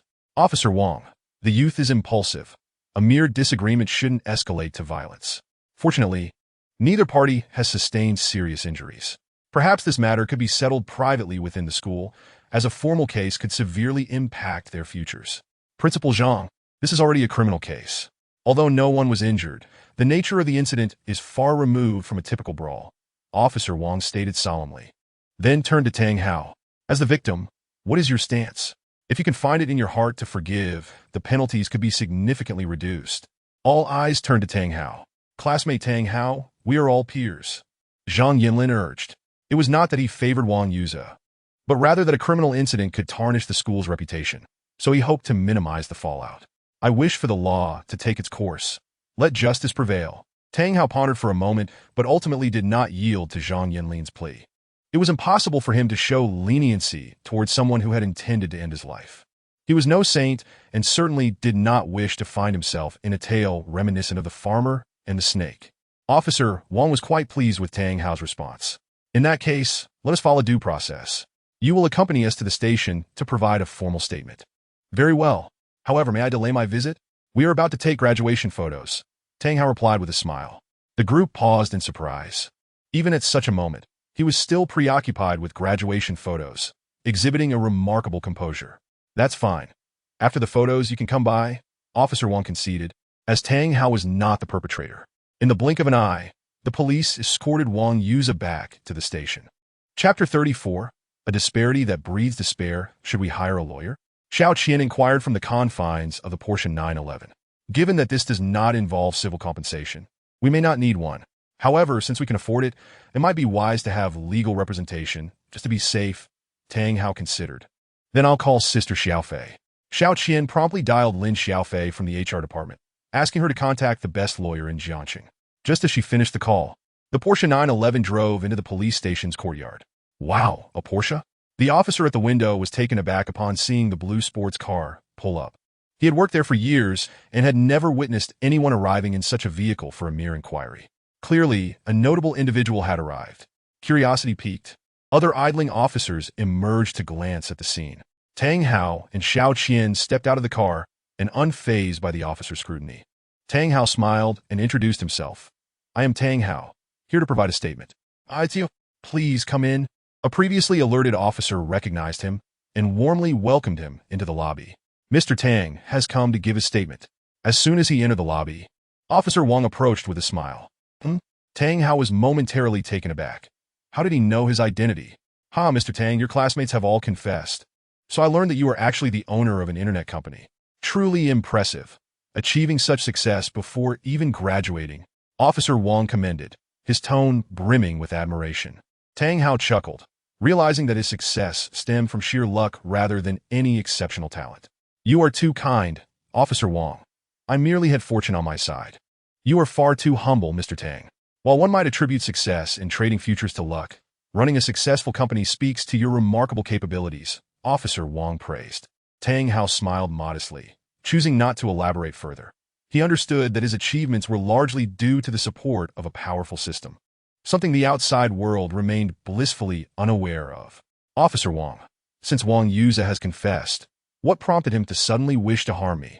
Tang Hao pressed, voicing his lingering curiosity. "The matter is as follows." Officer Wang elucidated the background and motives behind Wang Yuza's actions.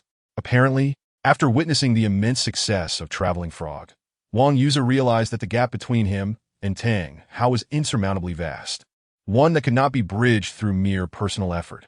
A small ambition for the wealthy was but a fleeting phrase, while for the average person, it represented an insurmountable chasm. Thus, seeking revenge on Tang Hao openly seemed impossible. Yet, Wang Yuza could not bear the humiliation. His thoughts grew increasingly distorted, culminating in a desire for mutual destruction with Tang Hao. He seized the opportunity during the graduation photo session to act. It was no wonder that Wang Yuza had initially been able to endure, but had suddenly intensified his hatred over the past few days. Tang Hao felt a wave of clarity wash over him. He then inquired, "Officer Wang, what kind of sentence do you think Wang Yuza will face? Given that this was an attempted murder, and since you were not injured, coupled with your prior conduct being somewhat questionable." Officer Wang hesitated briefly before continuing. "He will likely face no more than 2 to 3 years. 2 to 3 years? Tang Hao frowned, sensing the sentence was rather lenient.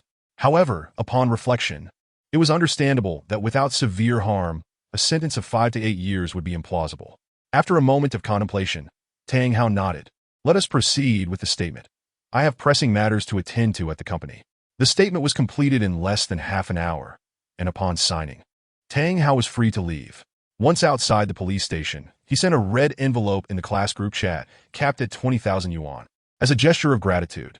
In no time, all 50 envelopes were claimed, with the smallest amount exceeding 100 and the largest surpassing 800. "Thank you, Mr. Tang. Thank you, Mr. Tang. Thank you, Mr. Tang." After the envelopes were snatched up, joyous expressions spread across the faces of his classmates, who lined up to express their gratitude. Undoubtedly, this was the largest WeChat red envelope they had ever received. Tang Hao smiled and replied, "I ought to be the one thanking you all. I had initially planned to treat everyone to dinner tonight, but since we will soon be having a farewell dinner, I will cover that instead.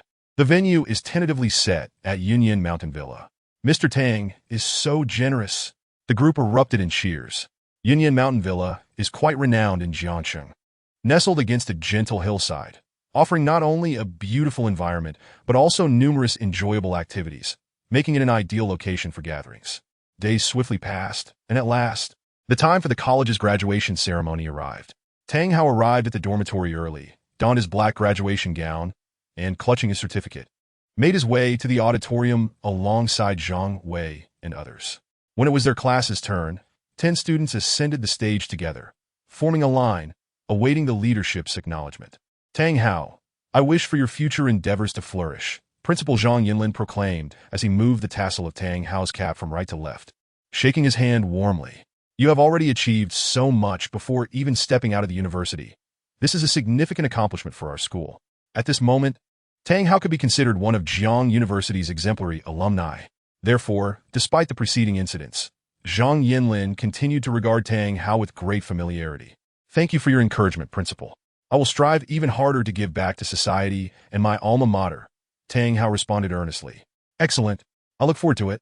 Zhang Yinlin replied with a nod before moving on to the next student, as the tassel ceremony was not the occasion for lengthy conversations. After the ceremony concluded, students gathered in small groups around the campus to take photographs to commemorate the occasion. Tang Hao was quite the popular figure, with many eager to capture a moment with him, not just from his own class, but also from Xiaoqian's. Class 1 and Class 2 merely differ in their specialized courses. Essentially, all other public classes are conducted together in the Grand Lecture Hall. After 4 years, even if one may not recall names, the faces have become quite familiar. Tang Hao was accommodating to all, fulfilling everyone's request for photographs, which took several hours to conclude. 3 days later, The graduation ceremony finally arrived, marking the last official school event for all graduates before they officially departed from the campus a few days later. Once again clad in their academic gowns, Tang Hao and his peers made their way to the grand auditorium. The atmosphere of the graduation ceremony was quite solemn, with all school leaders in attendance. Prior to the commencement of the ceremony, a short graduation film was screened. Subsequently, the school choir took the stage to lead all graduates in singing the university anthem. After the anthem, the resounding national anthem filled the air. Only after the national anthem did the graduation ceremony officially commence, with Principal Zhang Yinlin taking the stage first to extend his warmest congratulations to the graduates. Following the principal's address, a representative of the outstanding faculty delivered a speech, and finally, it was the turn of the student representative. Such speeches are often quite formal, filled with expressions of gratitude towards the alma mater, the assistance of teachers and classmates, and reflections on personal gains, which left many in attendance teetering on the brink of slumber. Now, let us welcome Tang Hao from the School of Economics and Management to the stage. After over 20 minutes, the host finally announced that it was Tang Hao's turn to speak. Upon hearing that Tang Hao was about to take the stage, thunderous applause erupted throughout the hall. At this moment, Tang Hao was undoubtedly the most renowned student in the entire university, without a doubt. As for school beauty and handsome boy competitions, apologies, but perhaps Jiang University was too low profile to have ever held such contests. After earning 3.5 million through futures trading and purchasing a Porsche 911, Tang Hao had gained significant notoriety across the campus. Following the immense popularity of Traveling Frog, his name became etched in everyone's memory. "Haozi, you are quite the popular one," Zhang Wei remarked, somewhat astonished. "What can I say? We live in an era that values appearances," Tang Hao replied with a smile. "Shameless," Zhang Wei scoffed, then added, "Just deliver a good speech, preferably something fresh. The previous speakers nearly lulled me to sleep." Tang Hao chuckled, choosing not to elaborate further as he made his way to the podium. All eyes were fixed upon him, with some expressing envy, others jealousy, and many admiration. Upon reaching the stage, Tang Hao first shook hands with the school leaders seated at the center of the podium before stepping up to the lectern. With his hands resting on the podium and his body slightly leaning forward, he surveyed the thousands of attendees before him and said with a smile, "At this moment, my emotions are quite complex." "Huh?" As soon as he uttered his first sentence, the audience momentarily paused before bursting into laughter. To be honest, throughout my life, I have never been chosen as an outstanding student representative to speak before all the faculty and fellow students. The only exception was during a kindergarten performance on Children's Day. Thankfully, I was too young to comprehend the situation. Otherwise, I would have never stepped on stage after seeing the makeup my teacher applied to me. "Huh? I can't believe Tang Hao is so amusing." Just hearing this, an image of a beauty mark on his forehead, paired with heavy eyeshadow and blush, instantly flashed through my mind. Goodness, that visual is too vivid to contemplate. Wow, do teachers all across the country do this? I remember being made up like that during my performances as a child. At this point, almost the entire audience erupted in laughter, especially those who shared similar embarrassing experiences with Tang Hao. Even the school leader seated at the podium could not help but chuckle, subtly nodding in approval of Tang Hao's engaging opening. Truly, he was a successful entrepreneur, effortlessly commanding the room's energy with just a few words.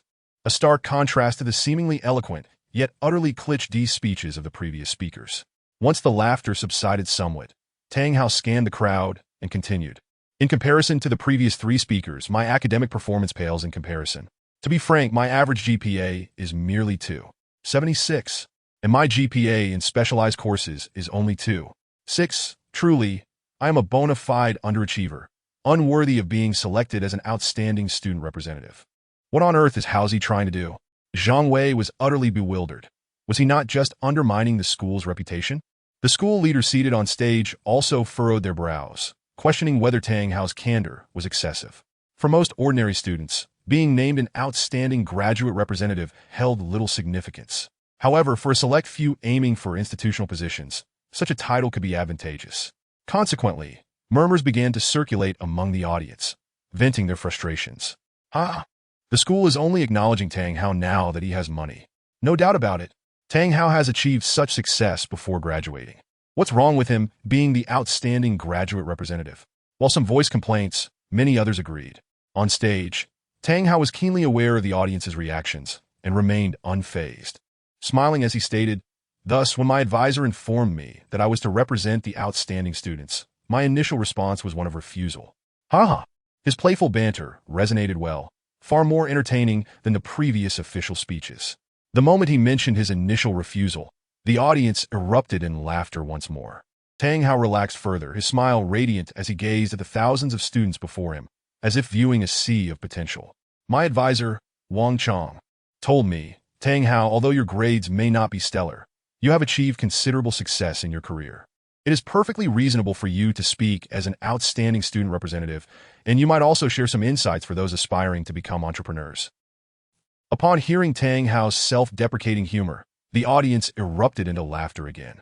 Wang Chong, caught off guard by his unexpected mention, could only chuckle in disbelief. I thought, while his words may be somewhat exaggerated, I have indeed achieved a few small accomplishments, so I agreed. At this juncture, Tang Hao turned to express his gratitude to the school leaders, bowing slightly towards the row of seated officials. A resounding applause erupted from the audience. This young man is impressive, Zhang Yinlin remarked with a satisfied nod. Not only him, but every school leader wore a smile on their face. Once the applause subsided, Tang Hao addressed the students once more, saying, an elder once remarked that an individual's success is, of course, a result of personal endeavor. Yet it must also take into account the historical context. I wish to convey to you all that today is the best era for entrepreneurship. I stand here as the pig on the wind's edge, having seized the opportunity presented by the burgeoning domestic internet landscape, coupled with a stroke of luck, and thus, I have succeeded. Many present in the audience surpassed me in excellence. If I, a true underachiever, could find success, why couldn't you, the exceptionally talented individuals? With that final statement, Tang Hao spoke with fervor, igniting a passionate response from the students below. Applause erupted once more, even more fervent than before. Well said. Tang Hao is simply magnificent. Ah, how did I not notice before that Tang Hao is such a formidable prospect? Now, it seems there's no chance to get close. When did Haozi become such a smooth talker? Tang Hao is incredible. As the students clapped and cheered, Tang Hao seized a moment to access the system. Witnessing his reputation soaring to unprecedented heights, his heart overflowing with joy. This speech might well earn him millions. Who could rival him among the seasoned speakers? Even those delivering motivational speeches aimed at brainwashing students would struggle to match such earnings. Emerging from the system, after the applause had subsided somewhat, Tang Hao concluded with, of course, my success is deeply rooted in the nurturing I receive from my alma mater. Here, I wish to express my heartfelt gratitude to all the teachers. The knowledge you imparted has been the wellspring of my achievements. Upon finishing, Tang Hao bowed to the audience. The teachers who had instructed him wore beaming smiles, feeling a sense of pride, convinced that their investment in this student had been worthwhile. Lastly, I have one more announcement to make after thanking his teachers. Tang Hao once again gazed at the thousands of students below. In gratitude for the cultivation I received from my alma mater as a student of Jiang University, and having attained a modest level of achievement, I feel a responsibility and obligation to give back. Therefore, Tang Hao paused, looking over the sea of students, and declared with conviction, I have decided to donate 1 million to the university. The crowd erupted in astonishment. Wow, incredible. 1 million just like that, exclaimed one onlooker. That is amazing. 1 million. I doubt I could earn that much in a decade. The auditorium buzzed with excitement at Tang Hao's announcement. While 1 million is not an extraordinary sum for many business magnates, the fact that Tang Hao, still a student, pledged such a donation was remarkable. Not only in Jiang University, a relatively modest institution, but even at elite schools like Tsinghua and Beida, few students achieve such feats. The school leaders on stage were momentarily stunned, but then President Zhang Yinlin led the applause.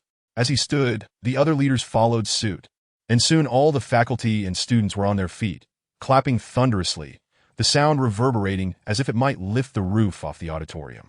I give full marks for this display. Zhang Wei clapped while watching Tang Hao, feeling a wave of emotion. He never imagined that his roommate, after 4 years of quietude, would blossom into someone so remarkable just as graduation approached, as if he had been granted extraordinary powers. With a smile gracing his lips, Tang Hao reveled in this moment. As Mr. Lu Sun once said, life without pretension is no different from that of a salted fish. Indeed, this sentiment rang true. After a time, the applause gradually subsided. President Zhang Yinlin stepped forward, shaking Tang Hao's hand firmly, and said with heartfelt sincerity, "Thank you, Tang Hao, for your generous donation of 1 million. I assure you that every penny will be dedicated to the benefit of our students." Tang Hao nodded with a smile, acknowledging the sentiment, regardless of his personal belief. Zhang Yinlin then turned to address the multitude of students, reflecting, "Dear students, although we at Zhang University still have a considerable distance to cover compared to top-tier institutions like Tsinghua and Beida, with diligence, we too can cultivate outstanding talent. Tang Hao is a prime example. When you graduate and encounter colleagues from prestigious schools, do not feel inferior.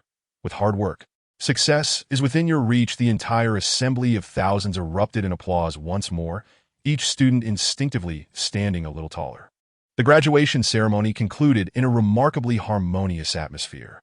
Rather than exiting with his peers, Tang Hao remained behind, determined to fulfill his pledge of 1 million. He accompanied President Zhang Yinlin and others to the university's finance department. "Why don't we hold a donation ceremony for you, Tang Hao?" suggested a vice president. Recognizing the significance of the sum, there is no need for such formalities. "We can arrange that for future donations," Tang Hao replied with a wave of his hand. "Very well. Haha, Tang Hao, you are undoubtedly one of the most outstanding students our university has seen in many years. I have faith that you will achieve even greater success in the business world," remarked another faculty member. "In 3 years, we will celebrate the 70th anniversary of our institution. You must return to join us," they added. Upon hearing this, President Zhang Yinlin and other leaders beamed with joy, sincerely wishing Tang Hao even greater accomplishments in the future, even extending an invitation for him to participate in the 70th anniversary celebrations 3 years hence. It was evident that having such a devoted alumnus would ensure future donations. Just as Lei Jun had made headlines with his generous donation of 99 million to his alma mater, not wishing to overshadow his predecessors, and Li Yanhong, chairman of Chidu, had gifted 660 million to celebrate the 120th anniversary of his university, Tang Hao felt the weight of expectation. He readily agreed, immediately transferring 1 million to the university's account, and the finance department provided a receipt as proof of his generous contribution. "Tang Hao, thank you once again for your generosity towards our alma mater," President Zhang Yinlin expressed, shaking his hand firmly with gratitude. "It is my duty," Tang Hao replied humbly with a smile. "Tang Hao, it's almost lunchtime. Please allow us to treat you to a meal in the cafeteria as a token of our appreciation," suggested a vice president, glancing at his watch. "No need for that, President Lin. I have business matters to attend to. I will treat you all another time," Tang Hao graciously declined. "Business is important.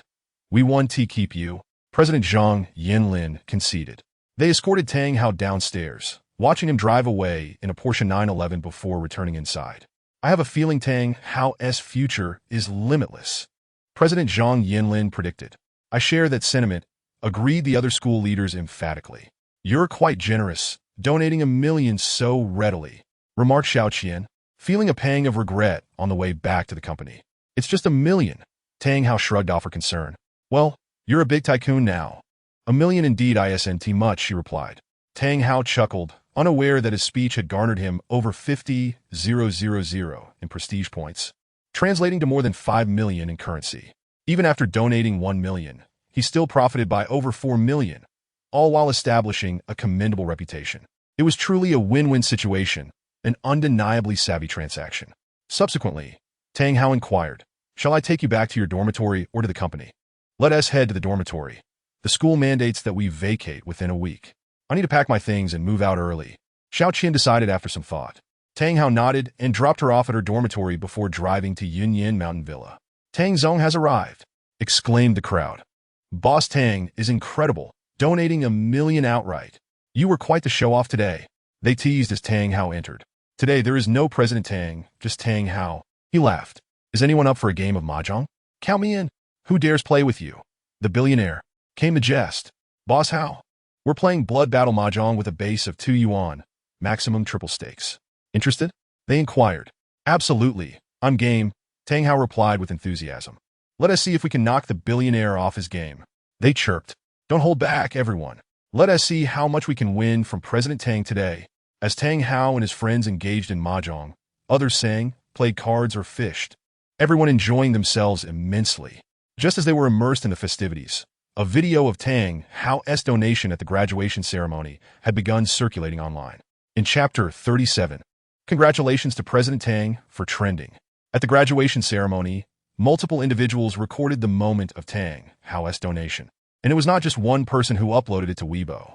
However, the one who truly captured attention was Li Hua. This time, he had learned from past mistakes and did not hastily post it without context. Instead, he crafted a captivating title, Traveling Frog CEO Donates 1 Million at Graduation Ceremony. As June drew to a close, the buzz surrounding Traveling Frog had diminished further, yet it still maintained a daily trending index of 20,000 to 30,000. Thus, when Li Hua included the words Traveling Frog in his Weibo post, users searching for related topics would inevitably stumble upon his post. Is the CEO of Traveling Frog really that young? Goodness, could it be true that the head of the company behind Traveling Frog is still a senior in college? Regardless of whether he is indeed the CEO, anyone who can donate 1 million to their alma mater upon graduation is undoubtedly impressive. Could he possibly be a rich second generation? How many ordinary college students could amass 1 million before their senior year, let alone donate such an amount? This fellow must certainly be from a wealthy background. Otherwise, I would eat my hat. Within an hour or two, there were hundreds of replies, most of which expressed skepticism. Li Hua was unfazed by the criticism. On the contrary, he relished the thought of attracting more attention through it. He had always harbored aspirations of becoming an internet celebrity. Thus, he responded to each doubting comment with unwavering conviction, asserting that the young man in the video was named Tang Hao, the genuine CEO of the Traveling Frog Development Company, and not a rich heir at all. He had started his journey by trading futures. After earning his first fortune, he promptly purchased a 1.7 million Porsche 911. Impressive, right? Unconsciously, Li Hua found himself feeling a sense of pride. The blogger spoke so confidently that I was almost convinced. To my astonishment, it turned out to be true. I checked Tynyanka for the development company of Traveling Frog, and indeed, the legal representative is named Tang Hao. The principal in the video seemed to refer to the donating student as classmate Tang Hao. Wow, I absolutely adore Traveling Frog. Who would have thought the CEO had yet to graduate? And he is also quite handsome. Does he have a Weibo account? I want to follow him. Starting from trading futures, this guy is remarkable. Once verification was established, doubts dissipated, and astonished reactions filled the comments. The post had not even broken 500 comments and shares, merely a small drop in the vast ocean of Weibo, hardly making a ripple. Fortunately, Li Hua's post was shared by Pair Video, a short video media outlet with 8 million followers on Weibo, and importantly, it was mutually followed by several official accounts. Shortly after Pair Video shared Li Hua's video, numerous media outlets, including Sina Entertainment and Global Times, also reposted it. However, they merely shared the video without affirming Tang Hao's identity as Li Hua had done, leading many viewers to voice their skepticism once more, with several even directly tagging the official Traveling Frog account. Dear friends, the dashing young man in the video is indeed our company's boss. And Little Frog can reveal a secret. The entire planning for Traveling Frog was crafted by our boss himself. Truly impressive. Zhang Yuhan, who manages the official Traveling Frog account, immediately claimed this revelation and casually dropped a tidbit of information. Our boss is about to become famous. After responding to the comments, Zhang Yuhan excitedly informed the company's staff. Famous? Everyone was puzzled. The boss donated 1 million to the school at today's graduation ceremony, which was captured on camera and shared on Weibo, garnering significant attention. Zhang Yuhan explained. Those with Weibo immediately logged in, while others sought out their colleagues to take a look. The boss looks so handsome. How generous of him to donate 1 million just like that. Our boss is about to become an internet celebrity. The boss looks incredibly dapper in his graduation gown. Colleagues chattered excitedly, their enthusiasm palpable. Su Chengwei, the vice president, didn't intervene. After a few minutes of commotion, everyone returned to their workstations. On Weibo, after the official Traveling Frog account acknowledged Tang Hao's identity, Jiang University also joined in the excitement, posting the receipt of Tang Hao's 1 million donation on their official account, thus solidifying the claim. Consequently, more media outlets began to share the video. Eventually, even Renri shared it. As in these increasingly dismal times, it was a video filled with positive energy. Thus, the short video Li Hua had filmed, lasting merely 2 to 3 minutes, went viral. The topic Traveling Frog CA graduation in Nation off an million surged into the top 10 trending topics. In Yunyashan's Wang, at the Mahjong room, Tang Hao erupted in laughter after drawing a one-tong tile, ready to win with a hand of 147 tong. Wow, your luck is exceptional today. Zhang Wei, sitting across from him, remarked incredulously. Indeed, I plan to take down President Tang today, but it seems we are the ones getting taken. The other two classmates chimed in with their own complaints. Haha, I forgot to mention that I've been playing mahjong since I was 5, so I practically grew up in the mahjong room. Tang Hao chuckled. No wonder. Does your family run a mahjong room? One inquired. Tang Hao shook his head. No, my mother just enjoys playing, and when I was little, she would always take me along. Looks like you have the potential of a gambling god. Zhang Wei teased. Just as Tang Hao was about to boast, a classmate burst in exclaiming, President Tang, you're trending. What trending? Dang Hao Vip Bi Wei. Weibo trending. Weibo trending? Let me see. As Tang Hao didn't have the Weibo app installed on his phone, he borrowed his classmate's phone to take a look, while Zhang Wei and the others paused their game out of curiosity. The phone displayed the real-time trending list on Weibo, and the topic traveling frog graduation to Nation Offany Million had climbed to 5th place. Tang Hao clicked on it, and the first post was a report from Renri with over 10,000 shares and comments. The CEO of Traveling Frog is surprisingly young. This young man is so handsome and exudes positive energy. Awesome. Young man, please open a Weibo account. I want to follow you. Donating 1 million before even leaving school is incredible. This guy clearly seeks fame, intentionally donating 1 million at the graduation ceremony to hype himself up on Weibo, hoping to earn even more money. Someone scoffed. Another fool who thinks he sees through everything. If you could donate 1 million, regardless of whether it's for fame or not, I'd support you. Seeing these comments, Tang Hao couldn't help but smile. Indeed, the eyes of the people are sharp. They not only acknowledged his handsomeness, but also recognized his donation as genuine, not merely a publicity stunt. Contemplating how these compliments translated into soft currency, Tang Hao began to entertain a bold idea. When it comes to real-world achievements, such as the various statistics of Traveling Frog, I will treat them with utmost rigor, ensuring they align closely with reality. For instance, when a reader questioned how Traveling Frog could surpass Honor of Kings to top the App Store's free chart, I clarified that this indeed occurred in reality, albeit the actual ranking was 12th, with daily earnings of approximately 3 million. I adjusted it to the 10th position, reflecting daily earnings of around 4 million. Other trending metrics and the duration of its rise to fame were also accurate figures. The reason for this meticulous explanation is that in the realm of extravagant tales, the greatest fear is that an author might present figures solely for effect, neglecting rationality, which could easily lead to inconsistencies. Thus, I place great importance on this aspect. Chapter 38. Opening a Weibo account, the group played until just past 10 in the evening, preparing to head home. President Tang, until we meet again. Brothers, tomorrow we will all go our separate ways. Take care. 3 years from now is the school's 70th anniversary. Let us meet again then. I hope everyone comes with their families. Wishing everyone a safe journey and success in your careers. The group exchanged reluctant farewells, as most were leaving the next day, making future reunions a challenging prospect. After bidding farewell, Tang Hao and Zhang Wei drove off in the Porsche 911.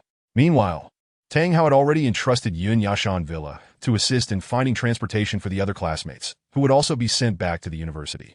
Zhang Wei leaned back in his chair, exhaling a long breath, his face flushed with the remnants of inebriation.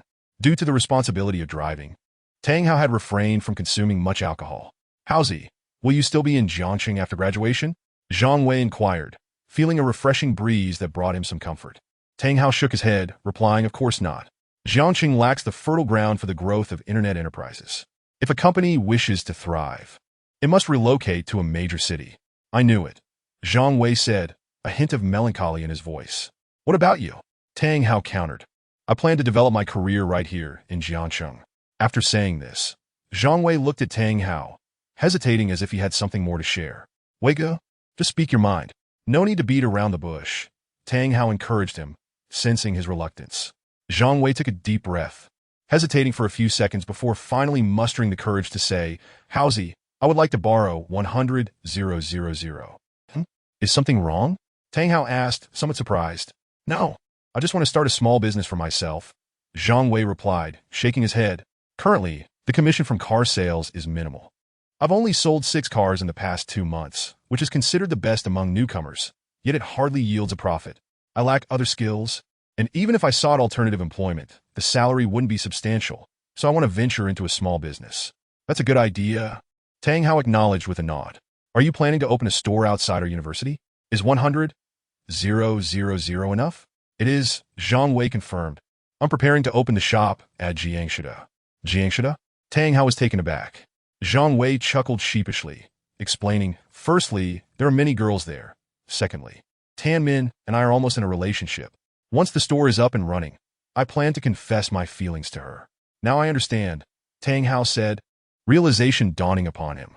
At the last gathering, the atmosphere had been quite awkward. Yet under Chu Rou's suggestion, Zhang Wei and several girls had exchanged WeChat contacts. Though they hadn't communicated face-to-face, through WeChat, Zhang Wei had showcased his eloquence, unexpectedly finding a connection with one girl, leading to numerous private meetups. Their dates were genuine outings, dining, shopping, and watching movies, though Zhang Wei had only dared to entertain thoughts of intimacy in his mind, lacking the courage to act upon them. Weigo, you're embarking on this entrepreneurial journey for love. If Tan Min finds out, she would surely be moved to reciprocate your feelings, Tang Hao teased, genuinely wishing Zhang Wei success in both love and career. I am quite confident in my chances of confessing successfully, but as for her reciprocation, that might be a challenge. After all, it's her first relationship, and she's somewhat conservative, Zhang Wei said, a smile gracing his face. It seems you both are saving your first experiences for marriage. Quite commendable, Tang Hao remarked with a chuckle. As their conversation continued, they soon arrived at the university. After dropping Zhang Wei off at the dormitory, Tang Hao promptly transferred 100,000 via Alipay. How's he think you? Don't rush off just yet. Let me write you a promissory note. Zhang Wei expressed his gratitude upon receiving the funds. Tang Hao waved his hand dismissively. Do we really need a promissory note between us? Aren't you afraid I might default on the loan and never repay you? Zhang Wei joked. If you don't pay me back, it won't matter much. It's just 100,000. That amount is insignificant to me, Tang Hao replied generously. If you truly don't pay me back, it would merely reveal your character, and I wouldn't regret it. After all, for me now 100,000 isn't a trivial sum, but it's certainly manageable. Your trust in me is heartwarming. I assure you, I won't disappoint you, Zhang Wei responded, unaware of Tang Hao's inner thoughts and feeling quite moved. Please, spare me the excessive sentimentality. It makes me uneasy, Tang Hao replied with a chuckle. Get lost, Zhang Wei retorted playfully before exiting the car. Upon returning to the rented apartment outside the campus, Tang Hao took a shower and lay down on his bed before entering the system. Wealthy Individual Development System, System Level, LV22, 38 million 10 million. Host, Tang Hao Reputation, 118, 925 remaining redemption quota, 95. 5 million 100 million. Finally, my reputation has surpassed 100,000, and it has increased significantly today, Tang Hao thought with delight as he noted the reputation value, which meant he could redeem nearly 12 million. Realizing that a considerable portion of this was acquired through Weibo, he grew increasingly interested in the platform. His previous idea of transforming himself into an internet celebrity, more accurately, a renowned young entrepreneur, was reignited. Popularity does not equate to reputation. High popularity does not necessarily guarantee high reputation. For instance, some celebrities tainted by negative news may enjoy immense popularity, yet the majority of the public's first impressions of them are not positive, resulting in little to no reputation value. In contrast, business moguls like Jack Ma and Ren Zhengfei evoke a different first impression. Tang Hao promptly registered a verified Weibo account using his phone number and posted his first Weibo update. Spider-Man has a classic line. With great power comes great responsibility. Our country also has the saying, when in poverty, one should focus on personal integrity. When prosperous, one should assist the world. Now that I have a bit of capability, it is my duty and obligation to give back to my alma mater. Many business predecessors have donated amounts that are dozens or even hundreds of times greater than mine. So there's no need to overly praise me, lest I become arrogant. Having just registered the account, he had no followers, and his post sank into obscurity without stirring any ripples. Tang Hao then sent a message to Zhang Yuhan, informing her about his new Weibo account. Within 3 minutes, Zhang Yuhan, managing the official accounts of Datang Technology Company and Traveling Frog, retweeted, "Everyone, take note. This is our handsome boss, Tang Hao." Although Datang Technology Company's official account had only a little over 10,000 followers, the Traveling Frog account boasted over 600,000 followers, qualifying it as a significant influencer. Consequently, when the Traveling Frog account retweeted Tang Hao's post, it quickly garnered attention. Wow, the handsome guy finally opened a Weibo account. I followed him at the first opportunity. Mr. Tang, I heard you single-handedly manage the entire planning for Traveling Frog.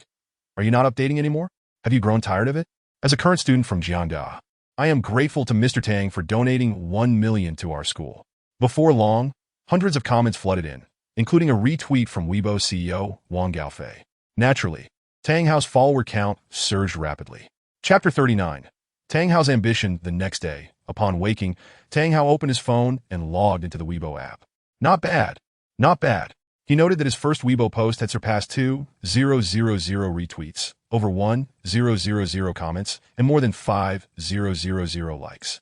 Checking his follower count, he saw it had risen to over 7,200, estimating it would likely exceed 10,000 by the end of the day. Tang Hao was quite pleased with these figures. His journey as a prominent influencer had officially commenced. After freshening up and enjoying a simple breakfast at a local CAF, Tang Hao drove his Porsche 911 to the company.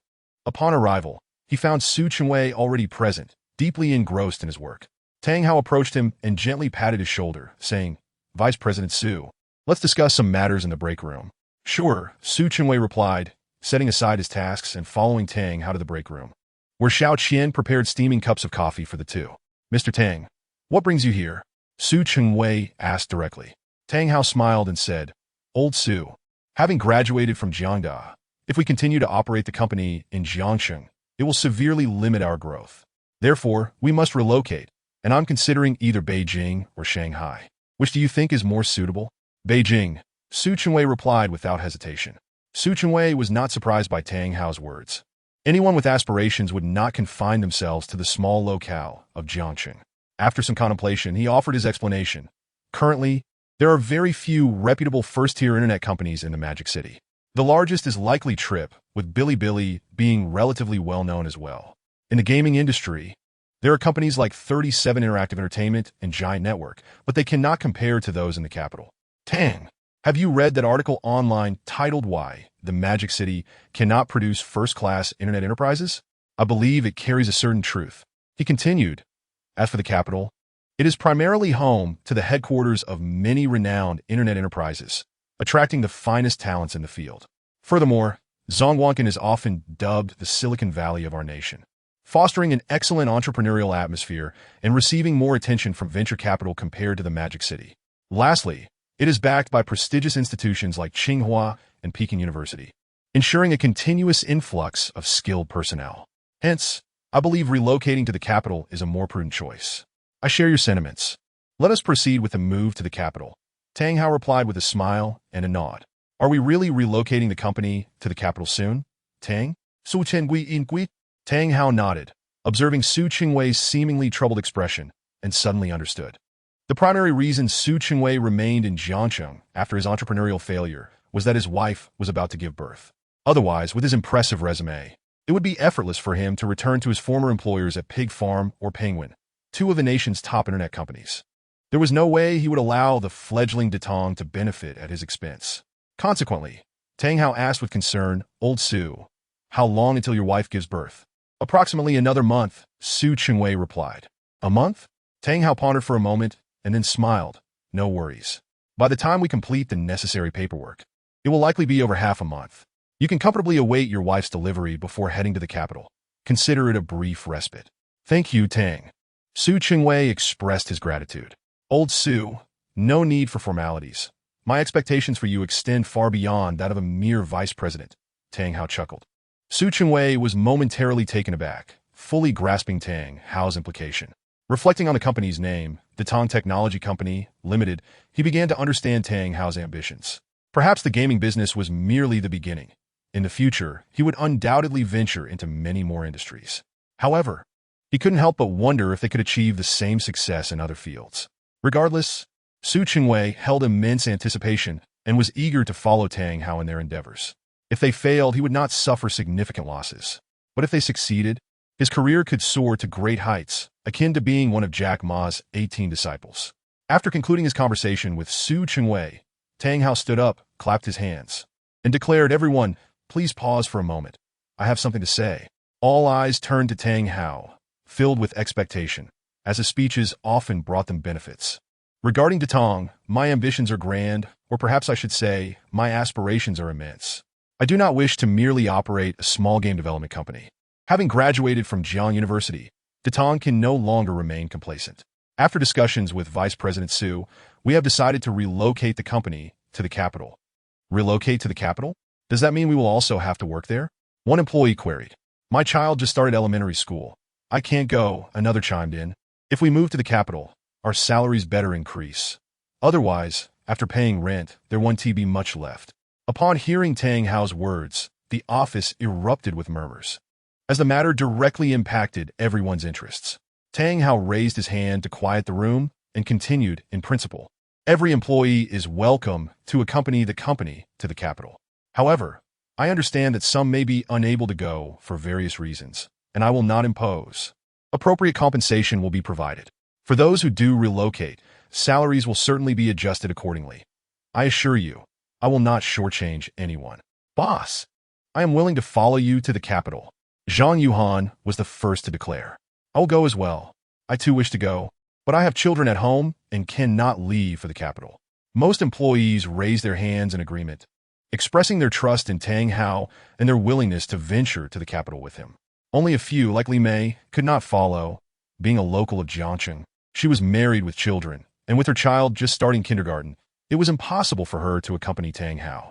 Seeing so many willing to follow him to the capital, Tang Hao felt a sense of satisfaction.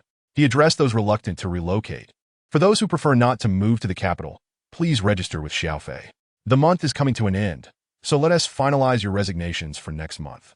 As for severance, I will provide half a year's salary as a token of gratitude for your contributions to the company. Additionally, you may begin seeking new employment immediately to avoid any delays in your next job. Thank you, Tang. If I truly could, I would definitely follow you to the capital. Li Mei and a few other departing employees expressed their heartfelt gratitude, their eyes glistening with tears. Encountering such a generous and kind-hearted boss was indeed a rare fortune. Sadly, they could not continue on this journey together. All right, everyone, please return to your work. Afterward, Tang Hao and Su Chengwei discussed the logistics of the company's move to the capital in the break area.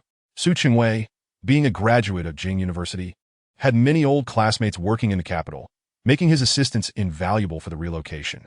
While traditional enterprises face numerous challenges in moving, internet companies are considerably more adaptable, as their primary asset is their workforce. They only needed to transport the employees. However, they would need to register a new company in the capital, so Su Chengwei would have to reach out to his old classmates to enlist local agencies for assistance in handling the necessary procedures. As Traveling Frog gradually declined, the new game Cat's Garden was still under development, leaving the company with relatively few tasks. Tang Hao also intended to inform his parents about his entrepreneurial endeavors. So after a few busy days, he prepared to return to his hometown. Chapter 40. Just 1 million. Tang Hao's hometown was adjacent to Jiangcheng, merely 270 kilometers away, with a travel time of just over 3 hours. After enjoying a simple breakfast at home and packing a plethora of gifts, he set off in his Porsche 911. The hours flew by in an instant. What expressions would his parents wear upon learning of his success? As he entered the city, Tang Hao mused, a faint smile playing on his lips. Parents always hope for their children to achieve greatness, and as children, how could they not wish to excel and make their parents proud? Before long, he drove into the Huading community where his family resided. Passing a local mahjong parlor, he initially intended to stop and check if his mother was playing again. To his surprise, he spotted her standing at the entrance with several middle-aged women, each counting a handful of cash. Clearly, their game had just concluded, as it was already past 11, and these women would soon return home to prepare lunch for their husbands and children. Wow, which family in the community bought such a beautiful luxury car? One woman, with a rotund figure, momentarily forgot about the money in her hands, gossiping excitedly. Just then, Tang Hao parked the Porsche 911 beside them. Mom, Aunt Zhao, Aunt Lu. He opened the car door, stepping out with a smile to greet them. Upon seeing Tang Hao emerge from the car, the middle-aged women, including his mother, were left utterly dumbfounded, disbelief etched on their faces. Son, whose car is this that you borrowed? After a moment of stunned silence, his mother finally spoke, albeit with a hint of reproach. Such an expensive car. If it gets scratched, repairs will cost at least 10,000. Mom, this car is mine. I'm not worried about scratches. Tang Hao replied, beaming. You bought this? His mother's voice rose incredulously. Where did you get so much money? Even if she did not recognize the car, she could tell it was quite pricey. The other three middle-aged women nodded, skeptical, convinced Tang Hao was boasting and unable to believe that someone so fresh out of university could afford such a vehicle. It was indeed purchased by myself. Tang Hao, caught between laughter and tears, explained. During my senior year, I started a company that has flourished remarkably well, allowing me to acquire a fine vehicle. You started a company? From where did you procure the capital? His mother inquired, still finding it too fantastical. Although the family had never been stingy with Tang Hao's living expenses, providing him with 2,000 yuan monthly, sufficient for a comfortable life in a small place like Jiangshan, he still seemed to suggest that such savings could be used for entrepreneurship, which appeared inadequate. I invested my living expenses in futures trading. It's quite similar to stock trading. I earned over 3 million yuan and used that money to establish my company. Tang Hao briefly elucidated. How? Are you being truthful? Though instinctively believing her son, his mother still found it hard to accept. Tang Hao, don't exaggerate. Making money through stock trading is not so effortless, especially not 3 million. The stout woman, with a barrel-shaped waist, expressed her skepticism, as her husband had been an avid stock trader for over a decade, yet had not only failed to profit but had also lost a considerable amount. Mom, Zhao Ai, I truly am not deceiving you. Tang Hao felt somewhat exasperated. He then pulled out his phone and opened Weibo to show a video of his donation. This is footage of me donating 1 million yuan to the school during my graduation ceremony. Do you see that it is indeed me? After watching the brief video of just over a minute, their gazes toward Tang Hao transformed entirely. His mother felt a mix of surprise and heartache. This video confirmed her son's honesty, yet she was pained by his lavishness in donating such a significant sum. The other three middle-aged women looked at Tang Hao with expressions of incredulity. 1 million yuan. That could buy a spacious 140 square meter apartment in their community. And he had carelessly given it away. How, are you foolish? Earning money is no easy feat. How can you just donate 1 million to the school? Xiao Tang, you ought to be cautious. Donating 1 million to the school could lead to it being embezzled by the officials. Indeed, having money shouldn't be squandered so recklessly. The group of middle-aged women began to chastise Tang Hao, though apart from his mother's genuine concern, the others harbored a tinge of envy. It's merely 1 million. It's not that substantial. Tang Hao replied with a smile, unfazed. Not substantial? Xiao Tang, what does your company do that yields such profit? The stout woman raised an eyebrow. It's an internet company. Tang Hao casually responded. No wonder. Internet companies are quite lucrative. I frequently shop online, and the owner of Taobao, Ma Yun, is a billionaire with a fortune in the hundreds of billions. Xiao Qiong, your son has truly made it. He can now enjoy a comfortable life. How? Do you have a girlfriend? I have a niece, the same age as you, quite beautiful. Would you like me to introduce you?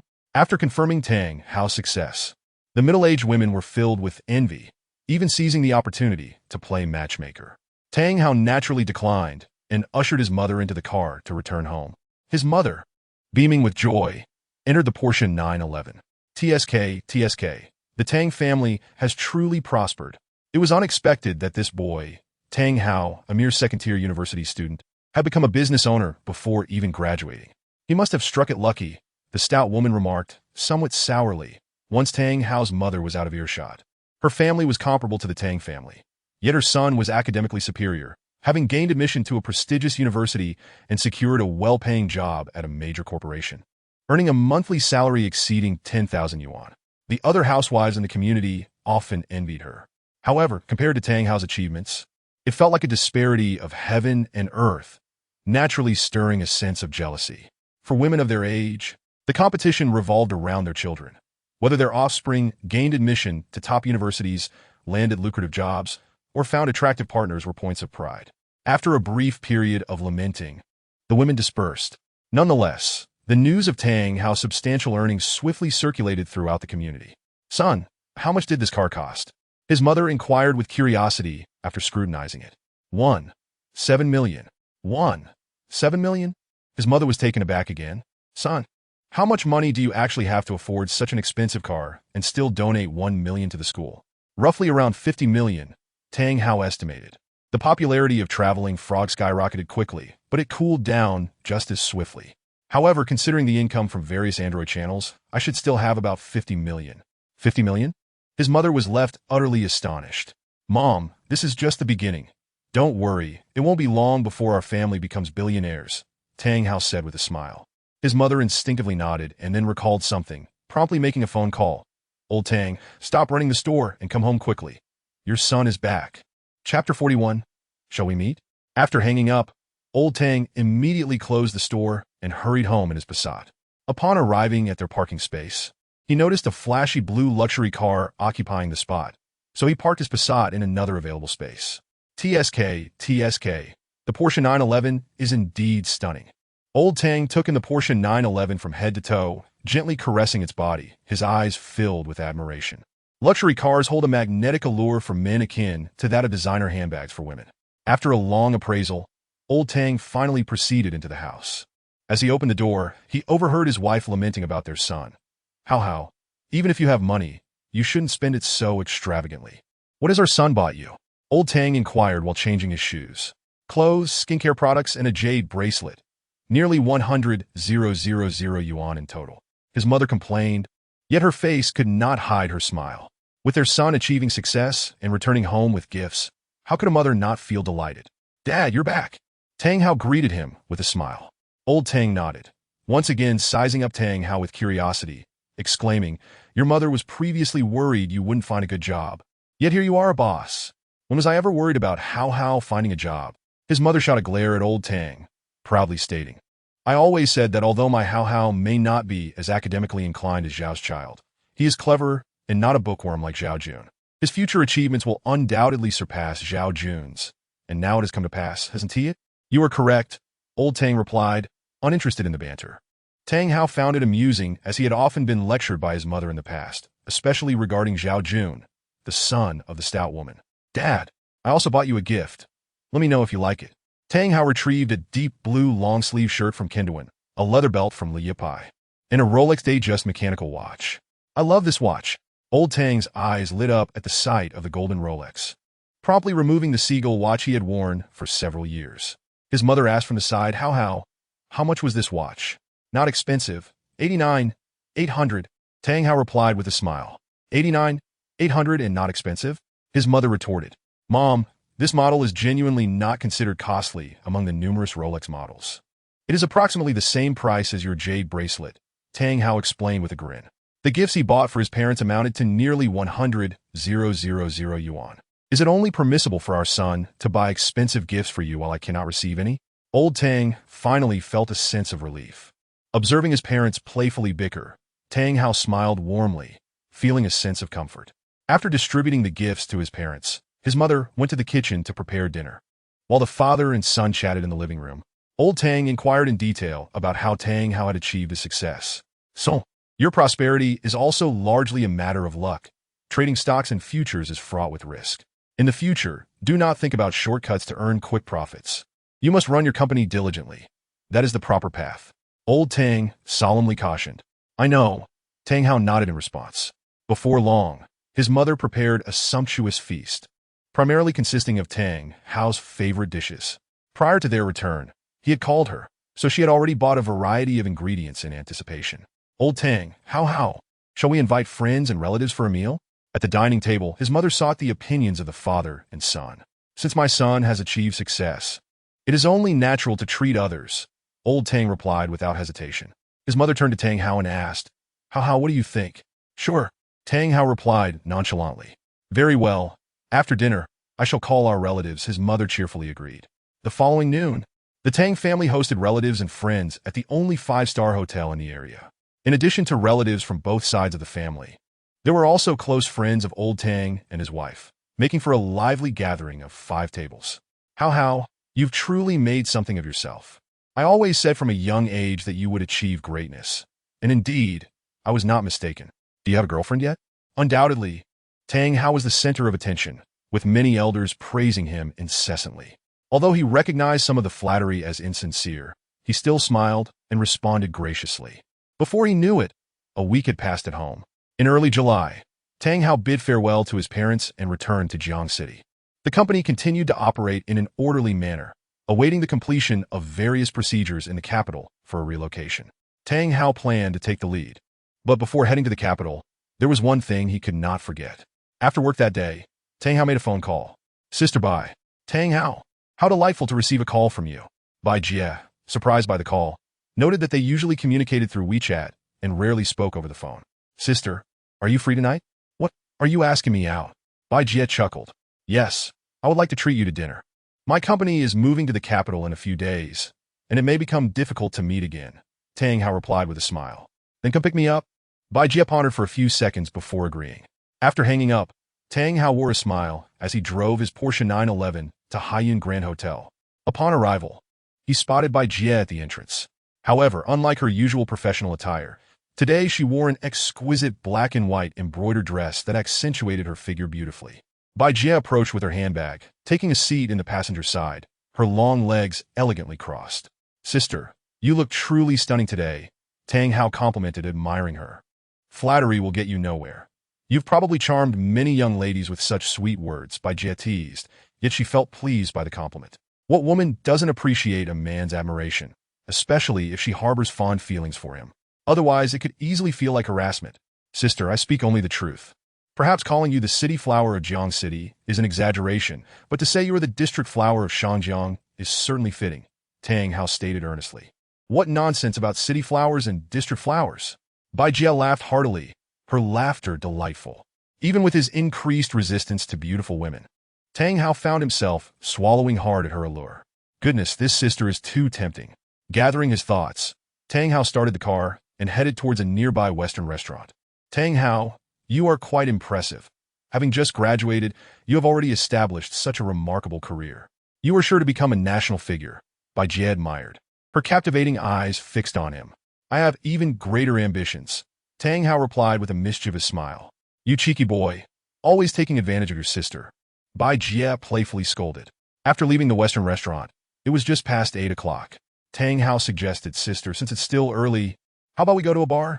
Are you planning to get me drunk and then take advantage of me? Bai Jie said, with a playful smile. Tang Hao shook his head confidently. You never know who might end up taking advantage of whom. Are you implying that I am an older woman chasing after a younger man? Bai Jie feigned indignation as she playfully swatted him. If Sister wishes to indulge, I am willing to make the sacrifice, Tang Hao declared with a mock-serious expression. As they drove to the bar, they chose a cozy booth in a corner, ordered a fruit platter, snacks, and a few bottles of beer, and began to enjoy their drinks and conversation. Sister, I wish you success in your endeavors in the capital, and may you become a figure as prominent as the likes of Ma. Bai Jie toasted with her glass. Do you really think I could reach such heights? Tang Hao asked after clinking glasses and taking a sip. Not a chance, Bai Jie replied, holding back laughter. Is that so? Tang Hao rolled his eyes. I was merely being polite. My true ambition is to surpass Apple and Amazon, Tang Hao declared with unwavering confidence, bolstered by the presence of his formidable system. Very well. Then I wish for you to become the world's richest person soon. They continued to drink and chat, losing track of time, and fortunately, no one intruded on their evening. As the clock approached 10, they had consumed several bottles of beer. Tang Hao, with a commendable tolerance, remained quite sober, while Bai Jie appeared slightly tipsy, her cheeks flushed, enhancing her allure. Tang Hao prepared to settle the bill, realizing he hadn't genuinely invited Bai Jie just to drink. If she got completely intoxicated, it would complicate matters. Sister, it's getting late. Shall we head back? He suggested. Bai Jie nodded, aware that their night may lead to something more intimate. However, she was more than willing. As adults, if they found mutual attraction, was it not entirely natural to seek a closer connection? Once outside the bar and back in the car, Tang Hao cheerfully proposed. Sister, shall we go to Haiyan Grand Hotel? You little rascal. Let us go somewhere else, Bai Jie replied with mock annoyance. We are already familiar with Haiyan Grand Hotel. Don't think I'm unaware of your intentions, she teased. Tang Hao cheekily questioned. What intentions do you mean? Seeking thrills, I presume, Bai Jie remarked, as though she had seen through his thoughts. If thrills are what you seek, wouldn't it be even more exhilarating in the car? Tang Hao laughed heartily. Unexpectedly, Bai Jie's hand climbed onto Tang Hao's thigh, teasingly moving towards more sensitive areas, her face adorned with a seductive smile. Brother, would you like me to take care of you in the car? Absolutely. Tang Hao immediately nodded, but then reconsidered on second thought, perhaps not. Safety first. We wouldn't want to make headlines tomorrow. He recalled a shocking incident from a few years prior in the capital and wished to avoid a similar fate. Looks like my brother has some common sense when it matters, Bai Jie giggled. Sister, are you teasing me? Tang Hao feigned indignation. Wait until we reach the hotel. Then I'll take care of you. Bai Jie bit her lip, her eyes glimmering seductively. The mingling scents of alcohol and her perfume, combined with her alluring voice, nearly overwhelmed Tang Hao's restraint. With a sudden surge of adrenaline, Tang Hao accelerated. Slow down. Don't actually crash. Bai Jie warned, startled. Don't worry. I'm a skilled driver, he assured her, confidently steering the wheel. In the past, he might have hesitated, but with his advanced racing skills, he felt much more in control. If you were a true skilled driver, you wouldn't be so anxious, Bai Jie teased, casting a disparaging glance. It's all your fault for being so enchanting, Tang Hao retorted, acknowledging the undeniable allure she possessed, one that far surpassed that of his younger peers. For a pure-hearted young man, such temptation would likely lead to immediate surrender. Upon hearing Tang Hao's compliments, Sister Bai chuckled softly. Jiangcheng, being a modest city, saw a significant decrease in traffic after 10 o'clock at night, and before long, they arrived at a 4-star hotel. As they exited the vehicle, Bai Jie intertwined her arm with Tang Hao's as they entered the hotel. After securing a luxurious suite at the front desk, she eagerly stepped into the elevator. Bang! Once inside the room, Tang Hao forcefully kicked the door shut, while Bai Jie casually tossed her bag onto the floor and kicked off her high heels. In an instant, the two embraced passionately, their fervor igniting an intense battle that escalated from the doorway to the sofa, into the bedroom, before culminating at the floor-to-ceiling windows and finally the bathroom. They continued their spirited antics until the early hours of the morning, around 3 o'clock, when tranquility finally returned to the bedroom. Brother, you truly didn't exaggerate. You are remarkably adept. Should you ever find yourself bankrupt, I shall take care of you, Bai Jie remarked, a flush of satisfaction adorning her face. Tang Hao, momentarily speechless, retorted with mock indignation, Bankrupt? That is an impossibility. Rather, should you ever face dismissal, you are welcome to seek me out in the capital. I shall hire you as my personal secretary. All right, it's settled then, Bai Jie replied with a radiant smile, displaying no signs of hesitation. They exchanged only a few more words before Bai Jie succumbed to fatigue and drifted off to sleep, a satisfied smile lingering on her lips, leaving Tang Hao feeling somewhat envious. He finally comprehended the notion that only the overworked ox suffers, while the fields remain unscathed. Thankfully, with the support of a powerful system, he could continually enhance his physical prowess and not falter in the presence of a woman. The next day, Bai Jie appeared rosy-cheeked and beaming, evidently rejuvenated, while Tang Hao, despite his youth and vigor, felt a twinge of soreness in his back and waist. Brother Tang, even after you move to the capital, we must stay in touch on WeChat. Who knows when I might visit the capital for a trip and come to find you? She said as he escorted her to a location not far from the Haiyan Hotel, clearly reluctant to part ways. I'm quite busy. Tang Hao instinctively shook his head. The formidable combat prowess of this woman was indeed daunting. Last night's escapades had been extraordinarily exhilarating, but he feared it would take several days to recover. I'm worried Sister might consume you, Bai Jie playfully chided upon seeing him shake his head. Indeed. Tang Hao nodded in agreement. Heartless, Bai Jie shot him a playful glare before grabbing her bag and exiting the vehicle. Sister Bai, until we meet again by fate, Tang Hao called out, rolling down the window to wave goodbye. Without looking back, Bai Jie casually flashed an okay gesture over her shoulder. Tang Hao smiled, then drove back, first stopping by the office before returning home for some much-needed rest. Chapter 43, I came, I saw, I conquered. Before departing Jiangcheng, Tang Hao made a visit to Jiangshi University. How's he over here? Upon arriving at the main entrance, he spotted Zhang Wei waving at him. Wei go, where is your shop? Tang Hao inquired as he halted the car. It's outside the small north gate, not at the main entrance, Zhang Wei replied, climbing into the passenger seat and directing Tang Hao. How is the shop's renovation coming along? Almost finished, Zhang Wei beamed, his face brimming with anticipation for the future. So soon? It's a modest space, only about 6 or 7 square meters. How long could it take? As they conversed, they reached the small north gate, parking at the first shop located at the entrance of a narrow alley, under Zhang Wei's guidance. The location was quite favorable, directly across from the university's small north gate. Although the foot traffic was not as heavy as at the main entrance, it was substantial enough. Otherwise, this area could not sustain so many dining establishments. Oh, Tamin is here too. Tang Hao greeted cheerfully upon arriving at the shop. Hello, Brother Tang. Tan Min responded shyly. Min Min didn't return home for the summer, so I invited her to help out, Zhang Wei explained with a grin. Haha, I'm about to head to the capital. I wonder if I'll get to taste your wedding candy, Tang Hao teased, giving his good friend a supportive nudge. Tan Min's face flushed instantly, her head bowed, exuding a bashful demeanor. Tang Hao exchanged a knowing glance with Zhang Wei, urging him to take action. Gathering his courage, Zhang Wei gazed deeply into Tan Min's eyes and declared, Min Min, please be my girlfriend.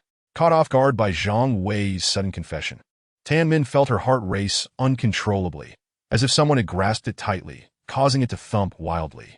Overwhelmed with shyness, her face turned an even deeper shade of crimson. I'm willing. After a few moments of hesitation, she finally nodded, her voice barely above a whisper. Min Min, I promise to treat you well, Zhang Wei exclaimed, overjoyed, as he embraced her tightly. Tang Hao watched the scene with a smile, delighted for his friend, knowing that love had blossomed between them. While Tan Min might not be conventionally beautiful, she was undoubtedly a kind-hearted girl, making her a suitable match for Zhang Wei. The two first-time lovers embraced for a considerable time before releasing each other. When they noticed Tang Hao beaming at them, Tan Min's face turned a vibrant shade of red from embarrassment, while Zhang Wei wore a silly grin, still caught in the excitement of the moment. Congratulations to the two of you for finally escaping the singles club. Lunch is on you today, Tang Hao announced cheerfully. Of course we'll treat, Zhang Wei eagerly agreed. Shortly thereafter, Chu Rou arrived and expressed her happiness for Zhang Wei and Tan Min's newfound relationship. By noon, the four gathered at a nearby restaurant for a celebratory meal. Howsy, I toast to you. Everything is understood without words. Zhang Wei raised a glass of beer. Let us not stand on ceremony between us. Tang Hao understood that Zhang Wei was expressing gratitude for the loan of 100,000. Howsy, may your endeavors in the capital flourish just as they have in Jiangqing. Should my little shop fail, I might have to come work as a security guard at your company to repay my debts, Zhang Wei joked. Peh, don't jinx it, Tan Min interjected, quickly making a dismissive gesture and shooting Zhang Wei a disapproving look. Zhang Wei chuckled sheepishly. I was just joking with my skills. I certainly won't face losses. I plan to expand and open a chain of stores. The meal lasted for over an hour as they chatted and dined. If you find yourself short on funds for the store, don't hesitate to call me, Tang Hao reminded him as they parted ways. Yes, but it should be sufficient, Zhang Wei said, genuinely touched. Let us aim to meet again next year. Tang Hao patted Zhang Wei on the shoulder, then opened the door of his Porsche 911. Climbing in with Chu Rou. Howsy, safe travels. Send me a WeChat message once you arrive in the capital, Zhang Wei called out as he waved goodbye. All right. Tang Hao smiled and nodded, waving to both Zhang Wei and Tan Min before starting the car and driving away. In the afternoon, Tang Hao accompanied Chu Rou for a leisurely stroll, purchasing several items for her, and that night, the two engaged in an intense battle, unlocking even more intimate positions. The next day, Tang Hao arrived early at the office. Students, today marks your last day of work here in Jiangqing. You need to return tomorrow. I'm granting you a week off to handle your affairs. After the holiday, you'll come to the capital to report for duty. I'll be waiting for everyone there, and not a single one of you should miss it. All right? The employees cheered in unison. Then let us finish any outstanding work this morning. The courier will come in the afternoon to pack up the computers. Only half a day's work? The staff were even more thrilled. Tang Hao then chatted with Su Chengwei in the break area, reassuring him not to rush. He should come to the capital after his wife gave birth and settled down. He also asked him to assist with the remaining office supplies such as desks, chairs, and printers. Even the legs of a mosquito are meat. Selling them for the benefit of the employees is certainly better than leaving them for the landlord, he mused, recalling how he had been taken advantage of by the landlord due to the brief 3-month lease. In the afternoon, Shunfeng Express arrived to pack up the computers. The shipping costs for the 20 or 30 computers amounted to a significant sum, not to mention the high insurance fees. However, it was still cheaper than purchasing new ones, given that they were high-end configurations meant for game development. Meanwhile, confidential financial documents would be taken by Tang Hao to the capital, while the less important items would be discarded as waste paper. Tang Hao, I'd like to go to the capital with you, Xiao Qian suggested that evening while visiting Tang Hao's apartment. No, I will be driving, which will take at least 20 hours, quite a trial. You could just fly over in a few days. Tang Hao waved his hand. All right, Xiao Qian pouted, yet she felt a surge of joy in her heart, for it indicated Tang Hao's thoughtfulness towards her. Tomorrow, he would embark on the journey to the capital, so Tang Hao went to bed early. After a night of rest, he awoke around 7 the next morning. After freshening up and enjoying the heartfelt breakfast prepared by Xiao Qian, he readied himself to set off. Be careful on the road. Rest if you feel tired, and avoid driving while fatigued, Xiao Qian reminded him. I understand. Tang Hao responded with an okay gesture before starting his Porsche 911. When entering Beijing from outside, one must obtain a transit permit. As long as all the necessary documents are prepared, it can be processed at the checkpoints on the highways or national roads, and even arranged in advance via a mobile application, which is quite convenient. Previously, the transit permit allowed for unlimited entries, as long as it was renewed upon expiration. However, on June 15th of this year, the Beijing Traffic Management Bureau announced a new policy. Starting November 1st of next year, outside vehicles must secure a transit permit, with a maximum of 12 entries per vehicle each year, and each permit valid for no more than 7 days. In other words, the Porsche 911 with Jiangxing plates can only operate in the capital for a maximum of 84 days after November 1st next year. Nonetheless, Tang Hao believed he would surely acquire a new vehicle by then.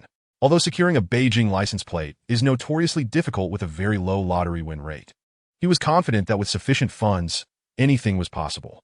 Moreover, using a Porsche 911 as an everyday vehicle is rather impractical, so he planned to purchase a more suitable car once in the capital.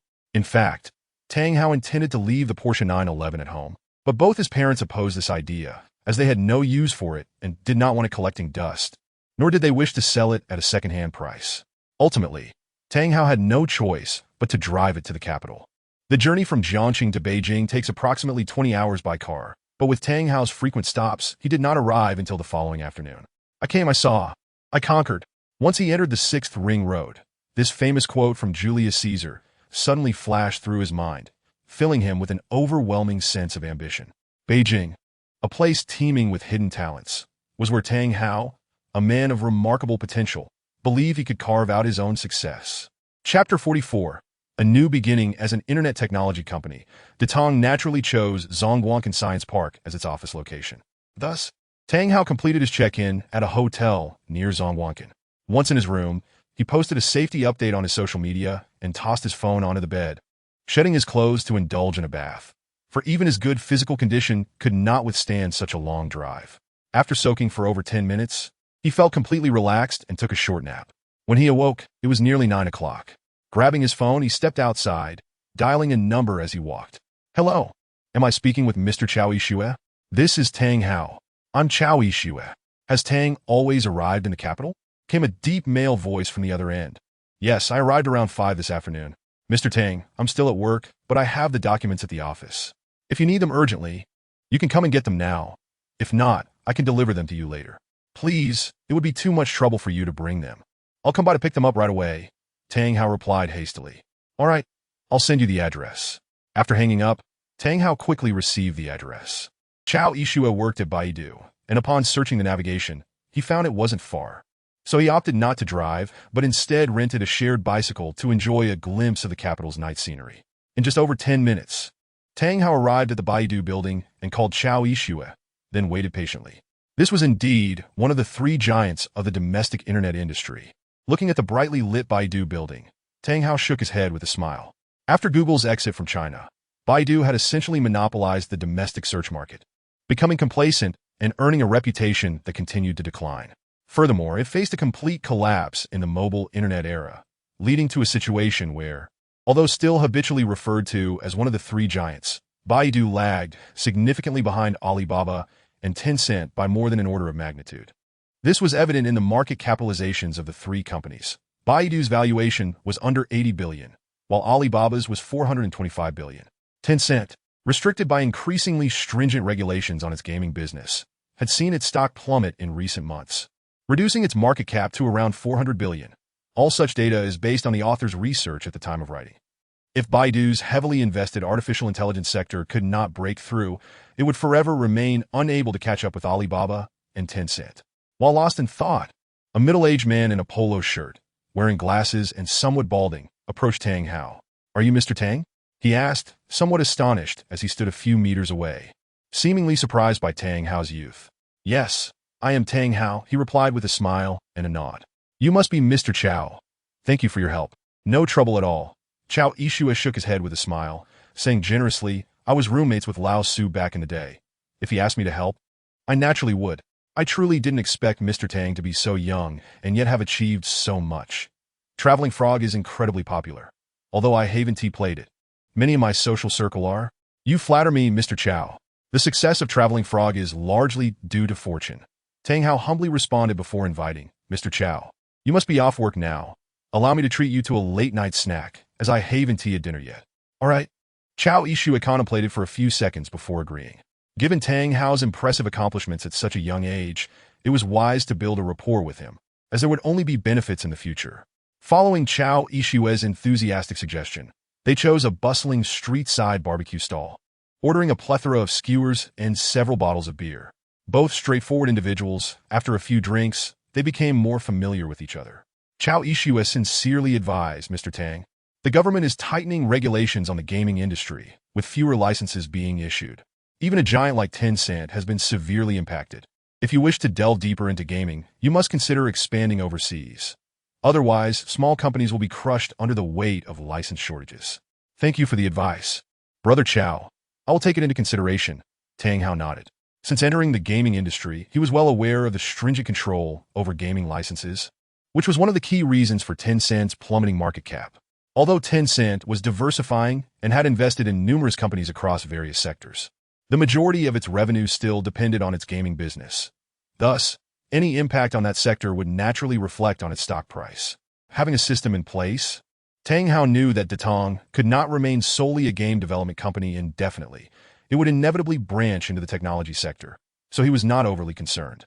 Their late-night snack concluded after half an hour, and though Chao Ishue kindly offered to drive Tang Hao back to his hotel, Tang Hao graciously declined, stating that as it was his first visit to the capital, he wished to stroll back and enjoy the night scenery. With that, Chao Ishue drove away. In truth, there wasn't much to admire. Although Jiangxing is a smaller inland city, it boasts its share of skyscrapers, and the night was aglow with neon lights. Tang Hao soon returned to his hotel and opened a housing website. It's incredibly expensive, he mused, with rent starting at least 4 to 5 yuan per square meter each day. If I were to rent a 500 square meter space, the monthly rent would be at least 70 to 80,000 yuan. After expressing his disbelief, he circled several well-furnished office spaces before searching for personal housing options. As he intended to work in the capital, it was essential to either rent or buy a property, rather than stay in a hotel indefinitely. However, due to the capital's regulations, purchasing a home as an outsider came with restrictions, one of which required continuous Social Security contributions for 5 years. Just this stipulation alone disqualified Tang Hao from buying property in the capital. However, he can purchase in the name of the company, as the company belongs to him. The property will be registered under the company's name. Thus, it is not truly his. The revenue from Traveling Frog in the Apple App Store for May has already been settled a few days ago, totaling 24.7 million, which means the company's financial resources are quite ample. Additionally, over 120,000 points in the system can be redeemed for more than 12 million, which is sufficient to buy a property in the capital without concern for liquidity issues. After browsing for a while without finding anything suitable, Tang Hao lost interest in searching further.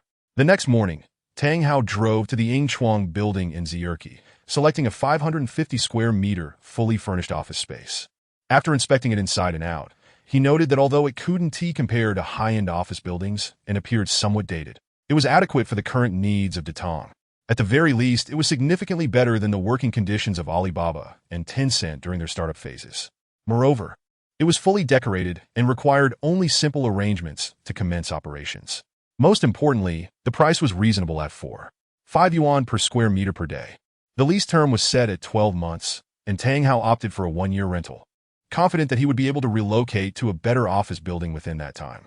The payment method required a deposit and 3 months' rent in advance. After signing the contract, he paid a lump sum of 297,000 to secure the office space. Subsequently, Tang Hao contacted a renovation company for some minor modifications.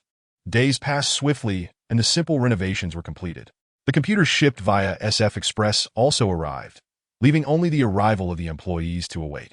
With some free time on his hands, Tang Hao decided to drive around, with his first stop being Tiananmen Square. Chapter 45. The Blue Phantom. The summer in the capital dawns remarkably early. By the time Tang Hao arrived at Tiananmen Square at 4:30, the sun was already bright, and the square was teeming with people, young couples, parents with children, and even elderly gentlemen with silver hair. Most of them were tourists from other regions, specifically gathered to witness the morning flag-raising ceremony. The flag-raising was scheduled for 4:55, and as the national anthem resonated and the vibrant red flag slowly ascended, everyone observed solemnly. Children unable to see while climbed onto their father's shoulders, and many captured the moment on their phones. This was Tang Hao's first time witnessing the flag-raising ceremony at Tiananmen Square, and listening to the powerful anthem while gazing at the figures on the city wall stirred deep emotions within him. When will I be able to ascend the Tiananmen Tower? Tang Hao suddenly pondered, then chuckled and shook his head, dismissing this momentarily impractical thought. After the ceremony concluded and the crowd dispersed, Tang Hao took a few photographs, selecting the most striking one to post on Weibo. As of now, his Weibo follower count had just surpassed 50,000, primarily drawn by his donation of 1 million to his alma mater, which had trended on social media, along with a few fans enamored with Traveling Frog. Aware that popularity and reputation do not equate, Tang Hao did not rush to mold himself into a super internet celebrity like Wang Yuanjin. He enjoyed breakfast at a quaint CAF and spent the morning wandering through the Forbidden City. After a leisurely morning and a lunch break, he returned to his hotel for a nap, awakening to find it was already past 2 in the afternoon. Suddenly, an idea struck him, prompting an immediate search on his computer. He had drawn a high-level racing skill upon completing his first task, but due to the absence of a proper racetrack in Jiangxing, he had merely indulged in drifting on flat ground at school. Yet, drifting could never compare to the exhilarating experience of a professional racetrack. Now that he was in the capital, he intended to relish the opportunity. Before long, he discovered numerous professional racetracks and selected the Jinggang racetrack, coincidentally open to the public that day. For a fee of 200 yuan, he could experience the thrill of racing on the track. The Jinggang racetrack spans 39 kilometers, with a minimum width of 12 meters and a maximum of 20 meters, conforming to the FIA's safety standards for a Class 3 racetrack. The course is designed for a maximum speed of 180 km/h and an average speed of 120 km/h, accommodating 25 cars simultaneously, with 12 turns, 14 judging points, and 12 camera positions, featuring a series of 4 consecutive curves that promise excitement and challenge. This venue has hosted the Asian Racing Festival, the National Automobile Circuit Championship, and various renowned motorsport events both domestically and internationally. When Tang Hao arrived in his Porsche 911, he found the atmosphere bustling with activity. Naturally, being an open public day, any racing enthusiast willing to pay could participate, making it a rare chance to experience the thrill of racing firsthand. However, not every vehicle was allowed on the track. Certain requirements had to be met, such as the car's engine being capable of enduring full throttle for half an hour, equivalent to 1 practice session, and the brakes maintaining performance without fading during that time. Before hitting the track, each vehicle had to pass a safety inspection by the racetrack's professional team. Having purchased his Porsche 911 only a few months prior, and having maintained it diligently, it posed no issues. The Porsche 911 Carrera 4 GTS is regarded as an entry-level sports car, falling short compared to illustrious models like Lamborghini Aventador or Ferrari Enzo. Nonetheless, in this context, it was still considered a rare luxury vehicle. Given that today was merely a public open day, the absence of top-tier sports cars drew some attention. After passing the safety inspection, Tang Hao donned a helmet, fastened his seatbelt, and abruptly revved the engine, launching into a rapid acceleration. Under normal circumstances, he would not dare to be reckless, but within the confines of a professional racetrack, there were no restrictions. The car's acceleration from 0 to 100 km/h was a mere 3.6 seconds. With a whoosh, the blue Porsche surged forth like a tempest, its engine emitting a deep and powerful roar. The intense sensation of speed ignited Tang Hao's adrenaline, propelling him faster until he surpassed 120 km/h. Wow! The speed of the Porsche 911 is astonishing. This driver is incredible. Let's hope he doesn't flip it. The blue Porsche 911 raced forth like a whirlwind, quickly capturing the attention of spectators in the stands, who were left in awe. Though it was merely a public open day and participants generally exhibited confidence in their driving skills, none expected such audacity. Before the onlookers could fully process what was happening, the Porsche 911 had completed the T2 straight and entered the T3 turn. This curve was not steep, and Tang Hao maintained his speed, followed by another stretch of straight road. However, the transition from T3 to T4 presented a very sharp turn, demanding significant skill to navigate. Ahead of him was a red Ferrari 458, which slowed down to avoid any mishap at the turn. While Tang Hao was also mindful of safety, he was perhaps influenced by his newfound racing skills or the surge of adrenaline, leading him to act instinctively. With a sharp gaze fixated ahead, his hands executed a series of daring maneuvers. In a spectacular display, the Porsche 911 executed a flawless drift, successfully maneuvering past the red Ferrari 458 and roaring down the straightaway. Whoa! Zhang Lin in the red Ferrari 458 stared, dumbfounded, at the blue Phantom ahead. After the initial shock, he felt a surge of competitiveness and surged forward. The blue Porsche 911 could show off its prowess, but he refused to be merely a backdrop. Zhang Lin knew instinctively that this moment would be captured by the audience, and if it circulated online, he would become a laughingstock within the community, jeopardizing his reputation at the club. Meanwhile, the spectators were electrified. Wow, that turn was breathtaking. The driver must be a professional racer. It's highly likely. Otherwise, how could he be so daring? Look, the Ferrari that was just overtaken is accelerating now. This is bound to be a thrilling showdown. Let the race begin and see who truly excels. Go, Ferrari, accelerate and overtake. As the Ferrari 458 surged forward, the spectators in the stands were filled with exhilaration. Some even cheering on the Ferrari owner, embodying the quintessential thrill-seeker who revels in the spectacle. After all, a solitary race lacks the allure of competition. Chapter 46. Is it really amateur? After navigating the T3 corner, a relatively short straight awaited, where Zhang Lin, capitalizing on the performance advantage of the Ferrari 458, caught up with Tang Hao. However, ahead lay another nearly 90-degree turn. Whoosh! Once again, Tang Hao demonstrated his extraordinary skills, executing a flawless drift that left the Ferrari 458 trailing behind. Next came a series of 4 consecutive corners, although they were quite pronounced. Completing them seamlessly and swiftly demanded immense technical prowess. The power performance of the Porsche 911 Carrera 4 GTS paled in comparison to that of the Ferrari 458. Yet in amateur racing, the driver's skills are paramount. After all, even the most superior vehicle cannot perform to its potential without a skilled driver. Thus, after navigating those 4 corners, the Porsche 911 completely distanced itself from the Ferrari 458. Was the Ferrari's decline so abrupt? What a disappointment. Indeed, it was unexpected for this clash of red and blue to conclude so swiftly. I am now certain that this fellow is undoubtedly a professional driver, and a top-tier one at that. Perhaps he was specifically invited by Jing Guang to promote the event. This guy's skills are remarkable, and he has been accelerating with full force since the outset. Could he be on the verge of setting a new record today? It shouldn't be that easy, considering this is merely an ordinary Porsche 911 Carrera, whose performance is not particularly formidable.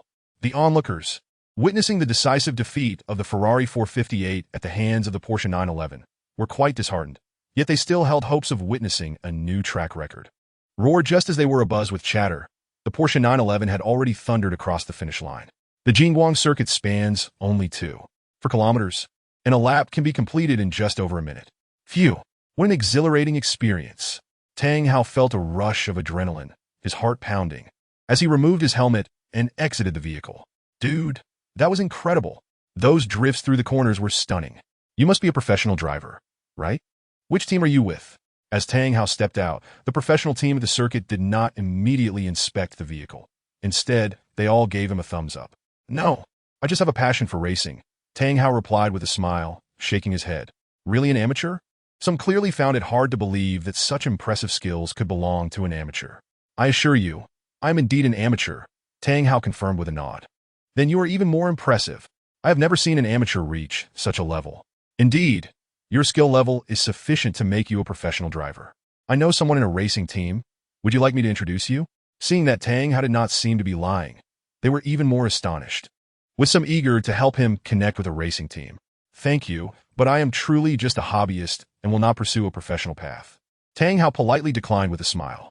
What a waste if you don't become a professional driver with your talent. You might just be our country's Schumacher, one lamented.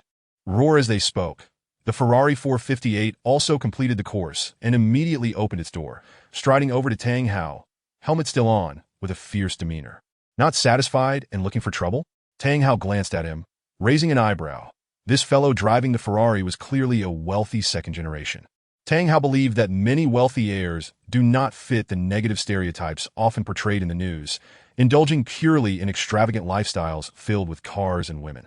Yet this individual might be one of those exceptions. Dude, you are amazing. I concede defeat wholeheartedly. To Tang Hao's surprise, the other began by expressing admiration, even revealing a spark of awe in his eyes. Tang Hao was momentarily taken aback, amused, thinking he was ready for a confrontation, only to find he had gained a little fan instead. You're too kind. Since the individual was not here to instigate trouble, Tang Hao smiled in response. Not at all. You truly are remarkable. After removing his helmet, Zhang Lin extended his hand. Let's introduce ourselves. I am Zhang Lin. I am Tang Hao, he replied, shaking Zhang Lin's hand. Tang Hao, you must be a professional driver with the team, right? How come I've never heard of you before? Zhang Lin echoed the earlier inquiries of the staff. There was no denying that Tang Hao's performance was absolutely professional level. Even among the elite drivers, typical amateur racing enthusiasts could never reach such heights. No, I am not. Tang Hao shook his head once more. You really are not a professional driver?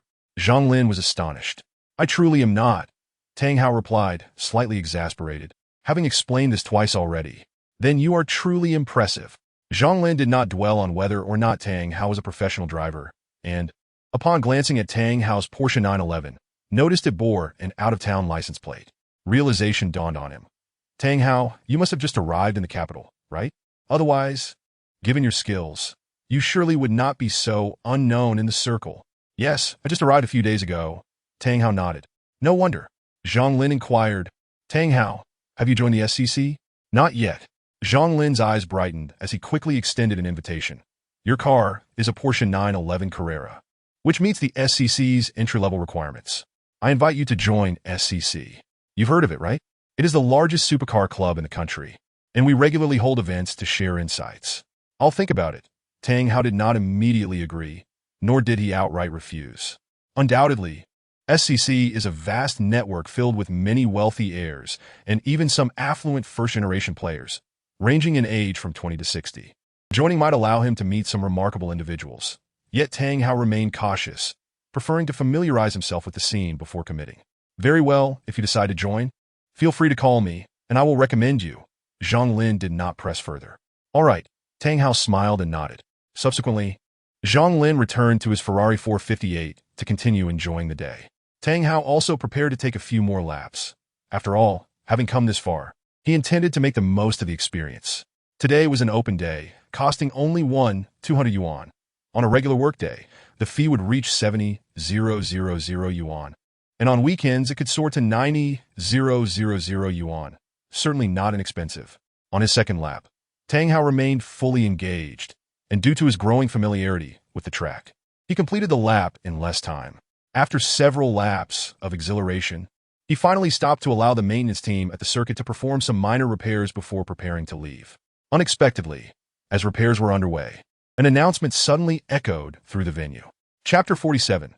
You have trouble ahead. Congratulations to Mr. Tang Hao, the owner of the blue Porsche 911, for achieving a remarkable lap time of 1 minute 9 seconds 624, the best single lap time recorded by an amateur racing enthusiast in the history of Jingguang Circuit. The announcement was repeated 3 times. Wow, he actually broke the 1 minute 10 seconds barrier? Huh? I can't believe how lucky I am to witness a record being set today. That's incredible. While this time may not compare to the China GT, it's not far off. Indeed impressive. I recall the previous record was over 1 minute 14 seconds, a full 5 seconds faster. What a significant improvement. Most importantly, the last record was set using an Aston Martin 1-77, which is considerably more powerful. This record will likely remain unbroken for the foreseeable future. Upon hearing the announcement, the crowd erupted in excitement, eagerly discussing the astonishing news. In the esteemed China GT competition, a lap time of 1 minute 09, 624 seconds is hardly remarkable. Recently, during the 3rd China GT event held at the Golden Harbor, the best lap time in the GT3 category was an impressive 1 minute 03, 189 seconds. The difference of over 6 seconds is indeed significant. For professional drivers in the Supercar Championship, even an ordinary enthusiast could cover a considerable distance in that time. It is evident that the performance disparity between Tang Hao's Porsche 911 Carrera 4 GTS and the vehicles driven by GT3 category competitors is vast. So much so that no amount of skill could bridge that gap. Therefore, Tang Hao's ability to achieve a lap time under 1 minute 10 seconds in his Porsche is nothing short of astonishing. It is worth noting that, in the same third China GT event, the least competitive team in the GT3 category recorded a time of 1 minute 06, 281 seconds, just a little over 3 seconds ahead of Tang Hao, which surely excited the spectators. Did he just break a record? Tang Hao was momentarily taken aback. Yet he felt a surge of excitement. Although it was merely an amateur record, it was still a record nonetheless. Dude, that's impressive. Zhang Lin approached Tang Hao once more, giving him a thumbs up filled with admiration. Not too bad, Tang Hao smiled in response. But you might be in some trouble. Zhang Lin suddenly added with an air of mystery. Huh? Tang Hao was puzzled, gazing at Zhang Lin quizzically. The previous record was held by someone from the Cat Club, and I've heard it was by the most enigmatic individual. Naturally, if you've broken their record, they may come seeking you out, Zhang Lin said sympathetically. What on earth? Tang Hao furrowed his brow. I can only say so much. Tread carefully. Zhang Lin patted Tang Hao on the shoulder before departing in his Ferrari 458. Emma, is it truly the case that breaking a record would bring trouble upon oneself? Surely, they cannot be that petty? The big shots in the capital are truly formidable. Tang Hao shook his head and was about to leave when a middle-aged man approached him. Mr. Tang, greetings. I am Bao Xianping, the Vice President of Golden Harbor. He introduced himself. Hello, Vice President Bao. How may I assist you? Tang Hao shook his hand and inquired. Mr. Tang, congratulations on breaking the amateur lap record at the Golden Harbor racetrack. As a token of our appreciation, we would like to offer you 3 complimentary entries, valid on any day, be it a weekday or weekend. We also hope you will frequent Golden Harbor in the future, Bao Xianping stated his purpose. Thank you. Should I wish to race again, Golden Harbor will undoubtedly be my first choice, Tang Hao replied with a smile. The 3 complimentary entries are worth at least 200,000, and although it may not cost Golden Harbor much, Tang Hao feels obliged to accept the favor. After a brief conversation, Bao Xianping departed, as his duties as vice president kept him occupied. Just as Tang Hao prepared to leave, he was approached by a crowd requesting photographs. Thinking this could enhance his reputation, Tang Hao agreed. Bro, your skills are incredible. Truly professional level. Dude, are you really not a professional driver? Handsome. You were just so cool. The admirers expressed their admiration, with the men showing respect and the women adoration, some even inquiring about his relationship status. After the photos, Tang Hao got into his Porsche 911, ready to start the engine when he suddenly remembered something. Such an important event could not go unshared on Weibo. This isn't boasting. It's about sharing joy with friends and fans. Yes, exactly, sharing happiness. He opened his phone gallery and selected 2 recent selfies. One with Tang Hao wearing a helmet, sitting in the passenger seat, his eyes shining with determination, and another of him holding the helmet, leaning against the Porsche 911. He posted the 2 photos on Weibo with the caption, "Had a blast at Golden Harbor today. Unexpectedly broke the amateur racing lap record. Feeling elated." Upon returning to the hotel, Tang Hao logged into Weibo again to find that his post had garnered hundreds of comments. The boss is so handsome. Heart emoji. Did you go racing? Stay safe. Mr. Tang is so cool. He'd look even better in sunglasses. Just casually broke a record. This is so refreshingly humble. Is Mr.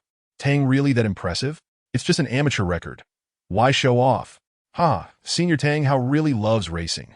I've seen videos of him racing at school. He is amazing. Mr. Tang, stop racing and get back to game development.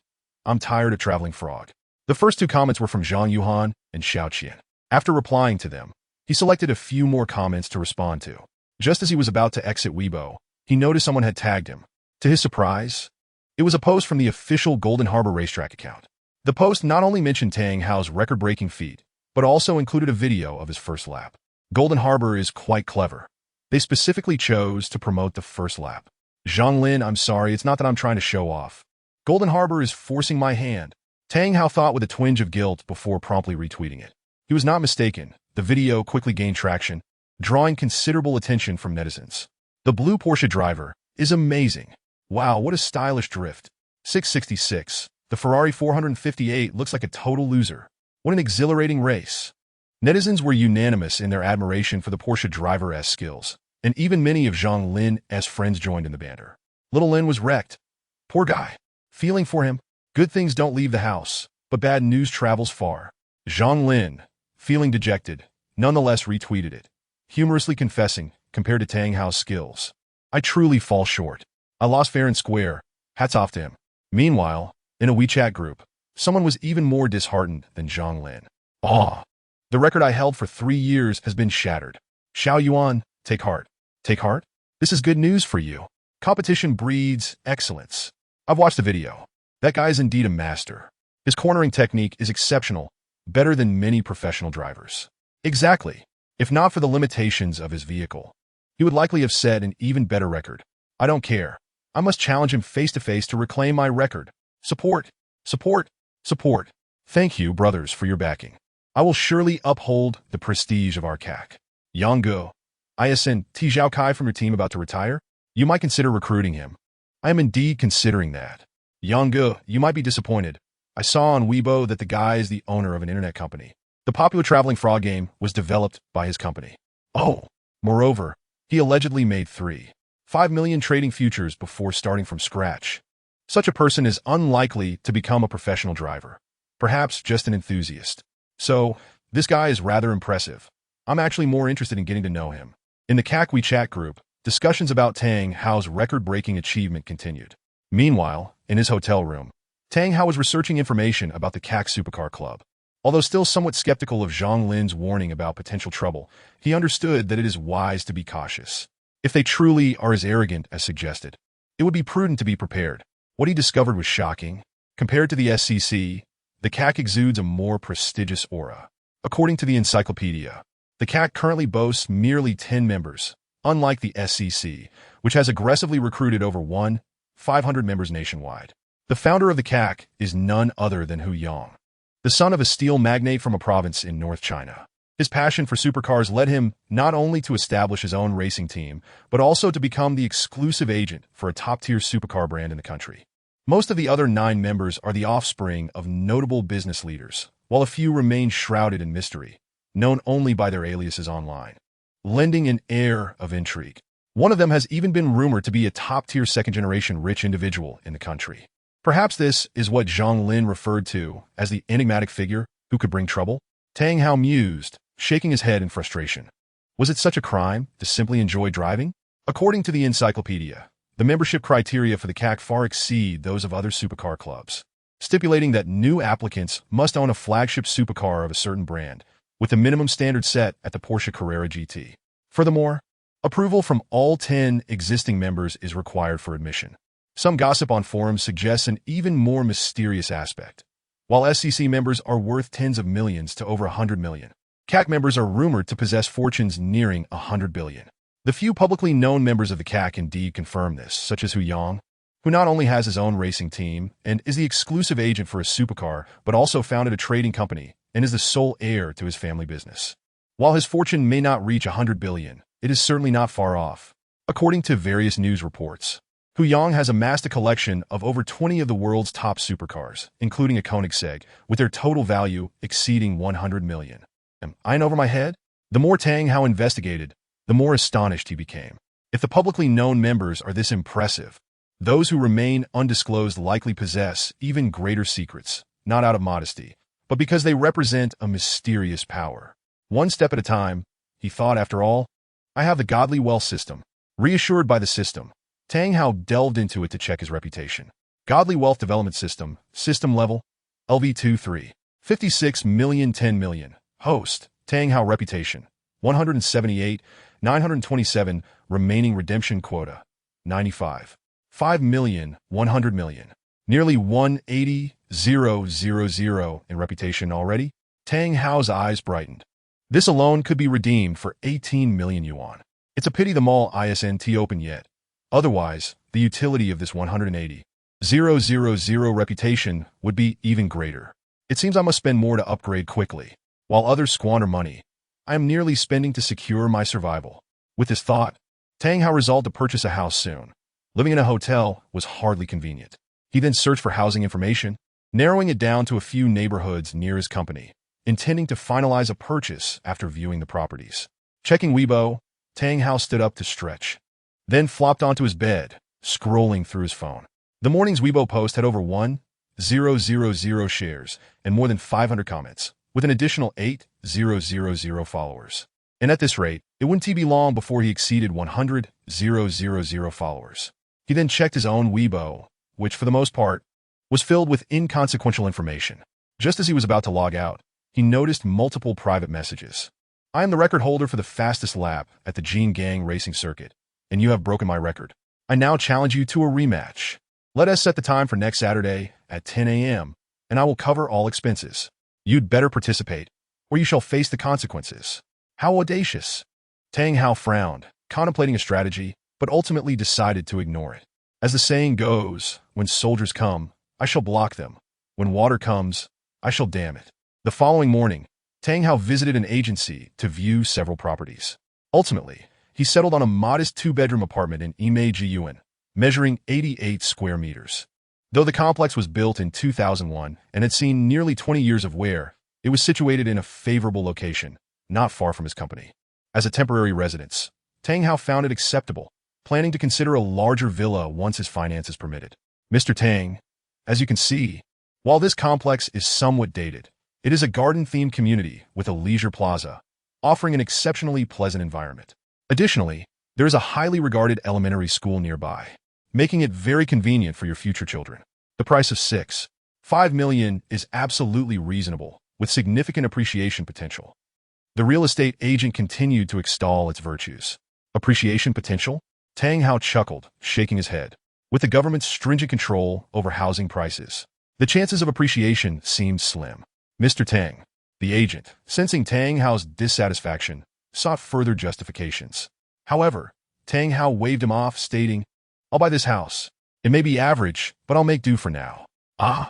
The real estate agent nearly stumbled at Tang Hao's words, finding them rather pretentious. A $5 million house is merely something to make do with. Truly, the world of the wealthy is beyond my comprehension. Chapter 49. Mall opens purchasing a house in the name of the company, while exempt from purchase restrictions, incurs significantly higher taxes than for individuals, requiring a 3D tax based on the purchase price, without the benefit of reduced tax rates. Furthermore, a 0.05 stamp duty must also be paid.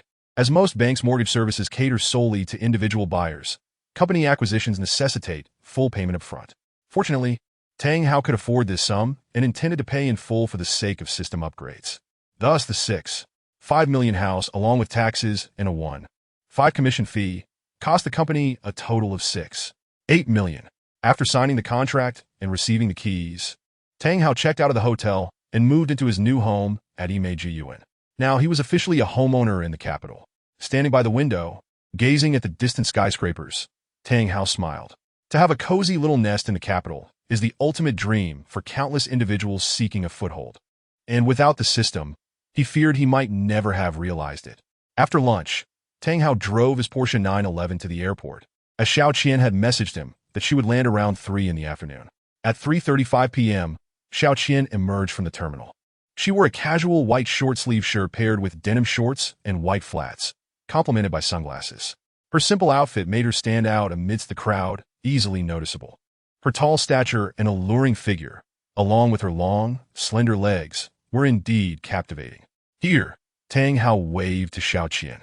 Upon spotting him, her face lit up with a radiant smile as she hurried over, pushing her luggage. Did you miss me? Xiao Qian playfully asked, tilting her head.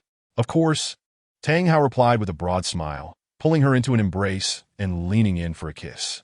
Xiao Qian responded warmly, wrapping her arms around him. Passers-by cast envious glances at them, particularly the men who shot Tang Hao looks filled with jealousy and resentment. The charming young lady had fallen into the arms of a fortunate fellow.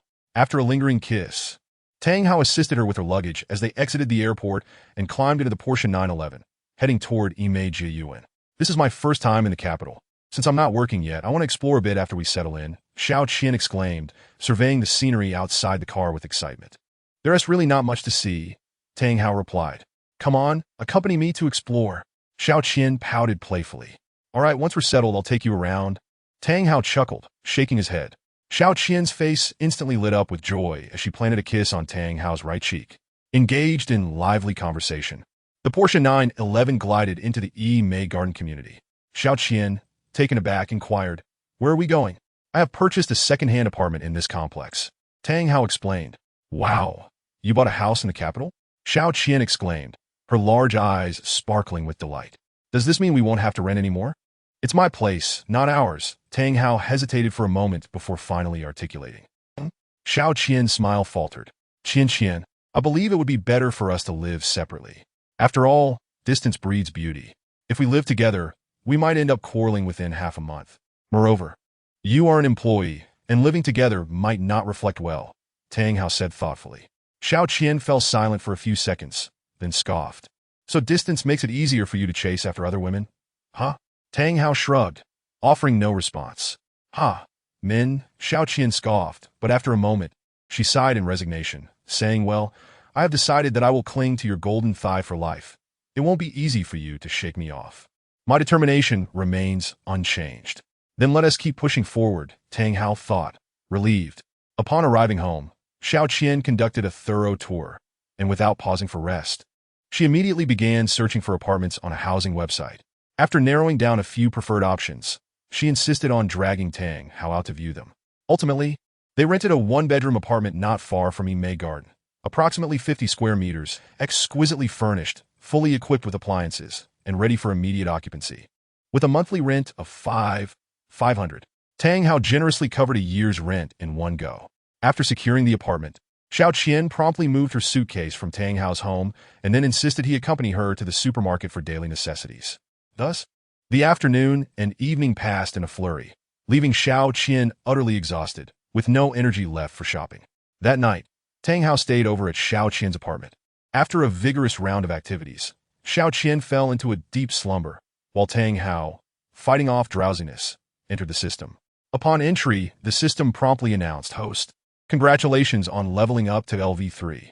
You have earned one lottery chance, and the system mall has been activated. Indeed, hearing that the system mall was finally open, Tang Hao couldn't help but pump his fist in excitement.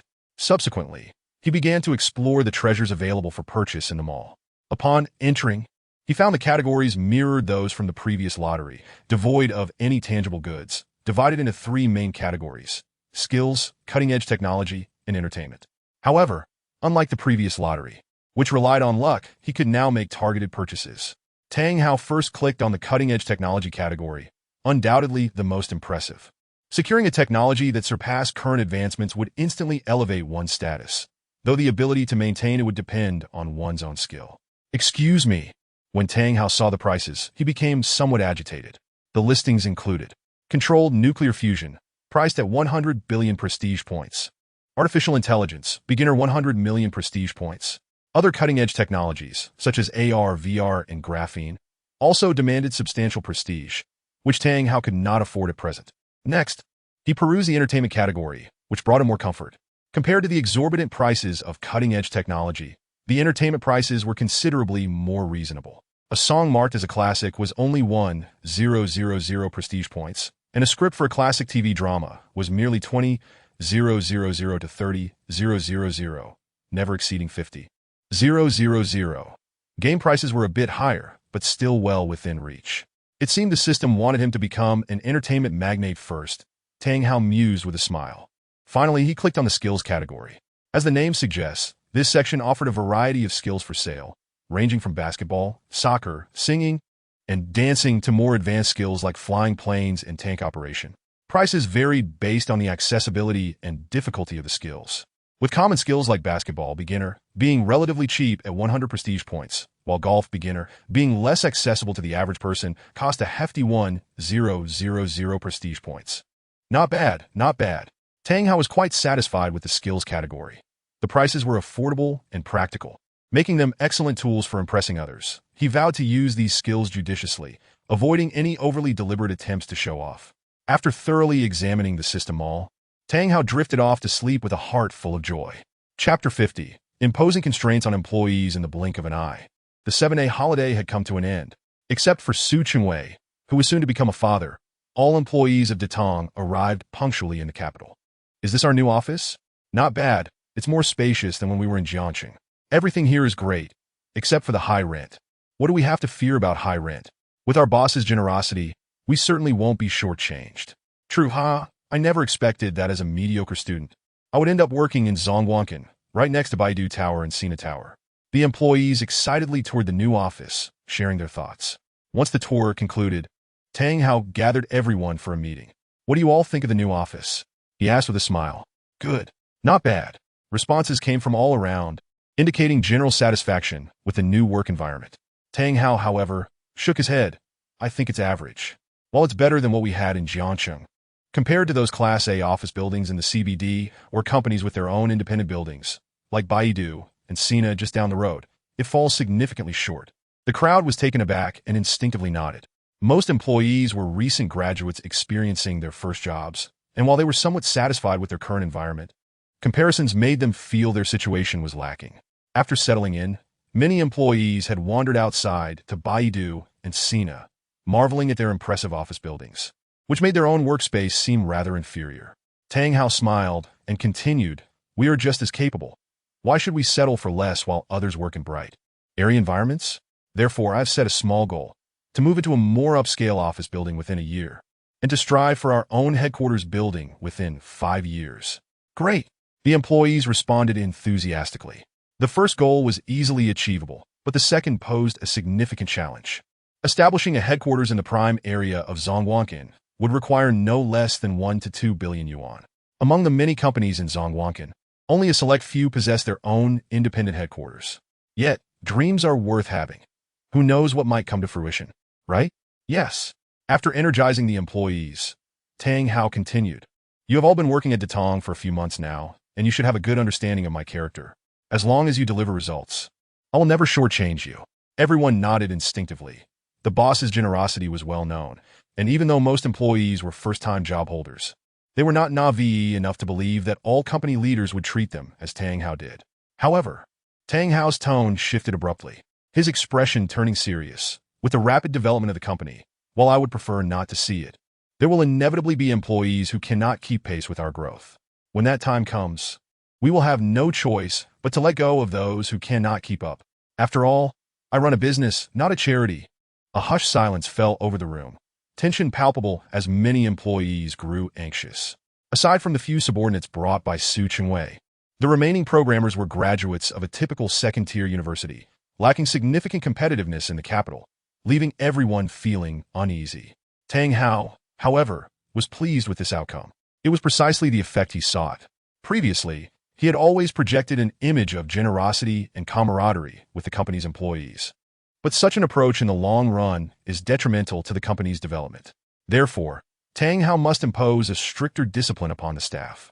They should not believe that a good relationship with the boss allows them to coast along without effort. "I hope everyone will not only work diligently, but also strive to enhance their knowledge and skills. You are among the first batch of employees in the company, and as long as you keep pace with the company's progress, I firmly believe that owning a car and a house in the capital will not be mere dreams." After delivering a stern warning followed by a piece of encouragement, Tang Hao concluded, "All right, that's all I have to say. Since General Su has yet to arrive, the Cat's Courtyard project will temporarily be under Cheng Wenchao's supervision." "Understood." Cheng Wenchao was momentarily taken aback, but then elated. He quickly stood up and nodded. Having followed Su Chengwei from the pig farm, he was one of Su's trusted aides. Tang Hao felt assured leaving the Cat's Courtyard project in his capable hands, and he added, "Now, everyone, back to work." Subsequently, Tang Hao returned to his office. The office was modest in size, less than 10 square meters, and sparsely furnished, with a desk, a filing cabinet, a set of guest sofas, and 2 indoor potted plants by the window. It bore more resemblance to the office of a traditional small business owner than that of a CEO of an internet company. Reflecting on this, Tang Hao summoned Xiao Qian. "Tang Hao, are you really that impatient?" Xiao Qian entered the office, casting a puzzled glance at him. Tang Hao rolled his eyes in exasperation. "You're overthinking it. I'm not desperate enough to act recklessly on the first day of work. So, does that imply that tomorrow is fair game?" Xiao Qian replied with a playful smile. Observing Xiao Qian's alluring office attire stirred an impulse within Tang Hao, yet he maintained his composure and replied sternly, "We are discussing serious matters. I called you in to assign you a task." "What task?" Noticing Tang Hao's serious demeanor, Xiao Qian also adopted a more earnest expression. "My office is far from embodying the spirit of an internet company, so I need you to redecorate it." "Not a problem, that's my forte." Xiao Qian eagerly accepted the task and inquired, "What style do you prefer?" "Keep it simple. I don't want anything overly extravagant," Tang Hao specified. I guarantee your satisfaction, Xiao Qian asserted confidently. All right, you may return to your work now. Tang Hao nodded, trusting the woman's taste in this regard. However, Xiao Qian did not leave immediately. Instead, she leaned over the desk, revealing a tantalizing view as she gazed at him seductively. Biting her lip, Tang Zong, are you truly not interested in some fun? Although the office's soundproofing was not ideal, she added teasingly, I could give you a bite. You little minx, if I don't put you in check, you'll start teasing me. Tang Hao extended his hand, intending to show her a little authority. With a playful laugh, Xiao Qian swatted his hand away, her laughter echoing like a little fox's triumph. Before exiting the office, perhaps I'll try that another day. An office play could be quite exhilarating. Tang Hao mused silently as he watched her retreating figure. At that moment, his phone vibrated. Upon checking, he saw a message from Su Chengwei, bringing him good news. His wife had just given birth to a baby girl, and both mother and child were healthy. Su mentioned he would return to work in about a week. Tang Hao replied that there was no rush and that he should wait until his wife was settled before resuming work. After concluding the conversation with Su Chengwei, Tang Hao posted job openings on several recruitment websites to fill the vacancies left by Li Mei and Lin Xiaofei's resignations. He then decided to utilize his upgraded LV3 lottery opportunity. Lottery! Tang Hao entered the system, and instantly, the lottery wheel appeared. At LV3, the wheel still did not display any advanced technology classifications. The inability to draw such items while being unable to purchase them felt akin to possessing a gold mine, yet being unable to access even a cent, which was quite frustrating. The lottery will spun rapidly before gradually slowing down, finally halting on the game category. Congratulations! The host has drawn the complete planning set for the game Love and Producer. Another game? It seemed his luck was holding out. Tang Hao was satisfied with this outcome. At his current level, drawing a game was quite favorable, especially compared to scripts for songs or films, or even simpler skills.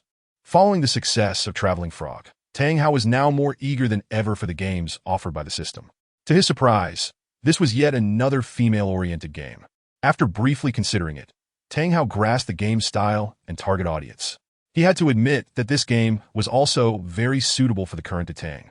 The investment required was significantly higher than Traveling Frog, yet still far less than many other MOBA games, thus not imposing excessive financial strain on Tang. With 3 consecutive games targeting the female player market, would Tang earn the title of friend to women? Tang Hao suddenly found the thought amusing, chuckling to himself. After taking a sip of coffee, he began typing vigorously. Both Cat's Courtyard and Traveling Frog had modest budget requirements and development difficulties, with limited market prospects.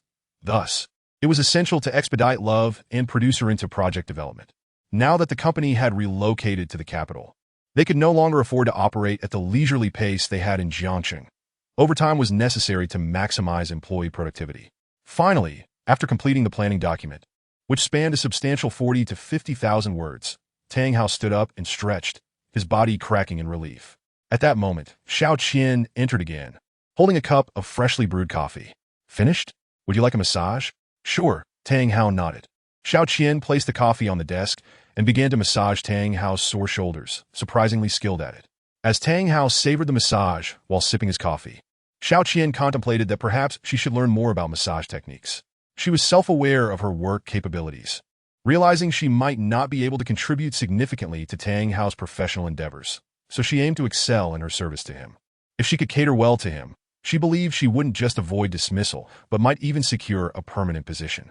Xiao Qian felt confident in her appearance, yet she understood that even the most beautiful woman might not hold a man's interest indefinitely if he were to be with her continuously for years. There was a saying, behind every goddess, there is a man who finds her repulsive. Though crude and disrespectful to women, it held a kernel of truth. Ouch, be gentle. Tang Hao suddenly winced in pain, prompting Xiao Qian to giggle. Now you understand the meaning of gentle. Ha, that's enough. Tang Hao chuckled, choosing not to engage further. Have the employees clocked out? You're still here, so how could they dare to leave? Your speech this morning frightened quite a few. Xiao Qian replied obediently, ceasing her massage. Well, I'm only doing this for their benefit. Without a little pressure, how can they improve?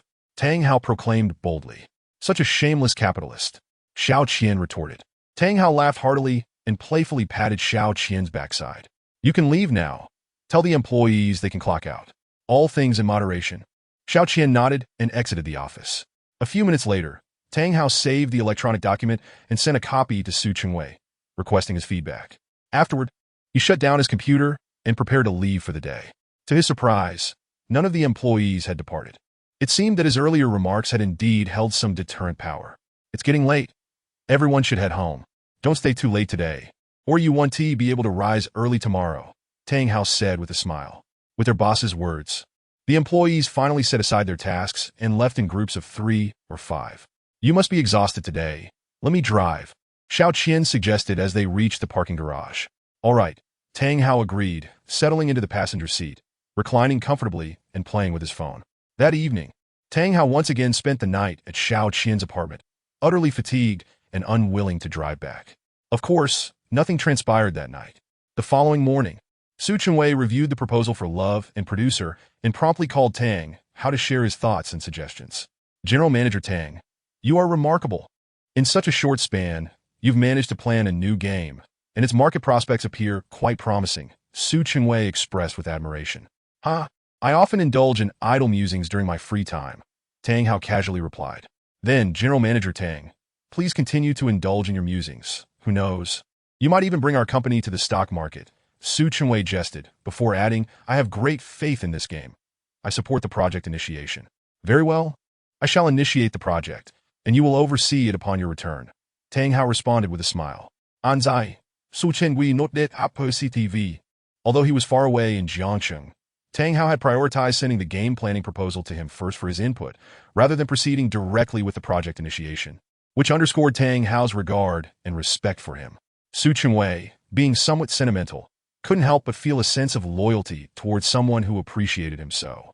He felt fortunate for having declined the offer from Penguin a few days prior. Such a boss was indeed worth following. After concluding his call with Su Chunwei, Tang Hao instructed Xiao Qian to print the proposal for love and producer, and summoned Cheng Wenxiao along with several key technical personnel to his office to commence preliminary work. Time flew by, and soon several days had passed. Su Chunwei returned 2 days earlier than anticipated. Upon his arrival, he took charge of the love and producer project, while the Cat's Backyard project was officially handed over to Cheng Wenxiao, a move that also served to cultivate the company as future talent. The next day, Saturday, Tang Hao drove his Porsche 911 to the Jinggang circuit. Regardless of the outcome, it was time to face the challenge. Chapter 52. Green is the most dreaded at the Jinggang circuit, a spacious track capable of accommodating 25 cars simultaneously, for stunning supercars were parked side by side. It's almost 10. I hope he hasn't decided not to show up, remarked a handsome young man, glancing at his Jaeger-LeCoultre Hybris Mechanica watch, slightly furrowing his brow. There are still over 10 minutes left. No need to rush, replied a middle-aged man with glasses and a somewhat plump physique. He was Hu Yang, the founder of the CAC Supercar Club. For those outside the car enthusiast circle, it was hard to imagine that this unassuming man was a leading figure in the domestic supercar scene. What is there to worry about? He can run, but he can't hide, said a casually dressed man in his late 20s, laughing dismissively. He was Hu Yang's cousin who'd been also a skilled car enthusiast who had founded a car service platform that had become the country's most comprehensive automotive museum and luxurious car marketplace. Although not a member of CAC, he was well acquainted with its members due to his older brother's connections and had come to enjoy the spectacle today. He should be on his way. Someone who just arrived in Beijing and rushed to Jinggang to play must be a racing enthusiast, interjected another man, approximately 30 years old, sporting glasses and tousled hair. His name was Jiang Xing. Having lived in the bustling metropolis of Shanghai, he specifically traveled to Beijing to cheer for his club brothers. Let us hope so. Jia Siyuan nodded in agreement. Just then, a thunderous roar echoed through the air, causing everyone to turn their heads. He is here, Hu Bin exclaimed, his excitement palpable as a blue car approached in the distance. Jia Siyuan clenched his fist, his eyes ablaze with competitive spirit. In a heartbeat, the blue Porsche 911 came to a halt within a meter of the group. Wow, what a show-off! Tang Hao couldn't help but marvel at the sight of the 4 top-tier supercars parked ahead. A yellow McLaren P1, a red Ferrari Enzo, and 2 Pagani Zonda Cinques, 1 white and 1 green. Undoubtedly, these 4 cars were elite supercars, each valued at over 10 million. The Pagani Zonda Cinque was particularly exclusive, with only 5 units worldwide, currently worth over 30 million. Tang Hao's own Porsche 911, priced at 1.7 million, paled in comparison, rendering it rather unremarkable. Clearly, his journey to becoming a wealthy individual still had a long way to go. Ding! At that moment, a voice echoed in his mind.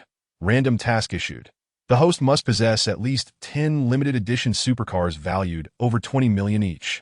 Task reward: 100,000 reputation points. And 1 directed lottery opportunity. All categories available. Tang Hao was taken aback, his expression shifting to one of delight. Although the task seemed daunting, 10 supercars valued at over 20 million each would require at least 200 million. What was even more challenging was the requirement for them to be limited editions. Many limited edition supercars were so scarce that money alone couldn't secure them. For instance, the 2 Pagani Zonda Cinques before him were among only 5 in existence worldwide, with Hu Yang owning 2 of them in China. A collector of high-end supercars, Hu Yang took great pride in possessing 2 Pagani Zonda Cinques and would never part with them unless faced with dire circumstances. Thus, completing this task posed a significant challenge. However, the reward was undeniably enticing. The directed lottery allowed for the selection of advanced technology, which, despite any level restrictions, still offered considerable allure.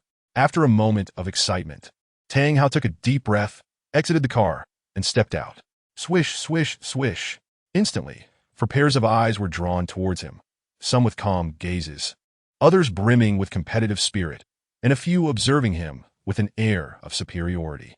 Unfazed by their scrutiny, Tang Hao had undergone considerable personal growth during this time, cultivating a newfound confidence that prompted him to assess them in return. Among the crowd, the most prominent figure was the tall, slightly stout Hu Yang, easily recognizable to Tang Hao. As for the other 3, he did not recognize them. Although the identities of 8 of the 10 CAC members could be discerned with some research, most of them lacked distinguishing features that would make them memorable amidst a crowd. As Tang Hao approached them, he smiled and inquired, "I hope I'm not late?" "Not at all," Hu Yang replied, a faint smile gracing his face as he extended his hand. "Hello, I'm Hu Yang. Honored to meet you." "I'm Tang Hao," Tang Hao responded, shaking his hand with a smile. "Ha, compared to you, I seem rather inconspicuous," Hu Yang joked. Indeed, he was right. Within the supercar community, Hu Yang was a household name, but to the average public his fame was limited. In contrast, Tang Hao had recently made headlines, enhancing his recognition. After greeting Hu Yang, Tang Hao turned to the others, intending to introduce himself as well. However, the other 3 seemed uninterested, either crossing their arms and leaning against the supercars with a scrutinizing gaze or fixated on their phones. Unperturbed, Tang Hao decided not to force interactions where none were welcomed. It would be most advantageous for Tang Hao to befriend this understated group of second-generation elites. As the adage goes, more friends, more paths. However, should they regard him with disdain, he would not resort to sycophancy to ingratiate himself. These individuals are indeed the me de la me of the second generation within the country, possessing considerable capabilities. Establishing a friendship with them could potentially benefit his career. Yet, with a system at his disposal, and as a man who has seemingly been endowed with extraordinary advantages, Tang Hao naturally harbors a sense of pride.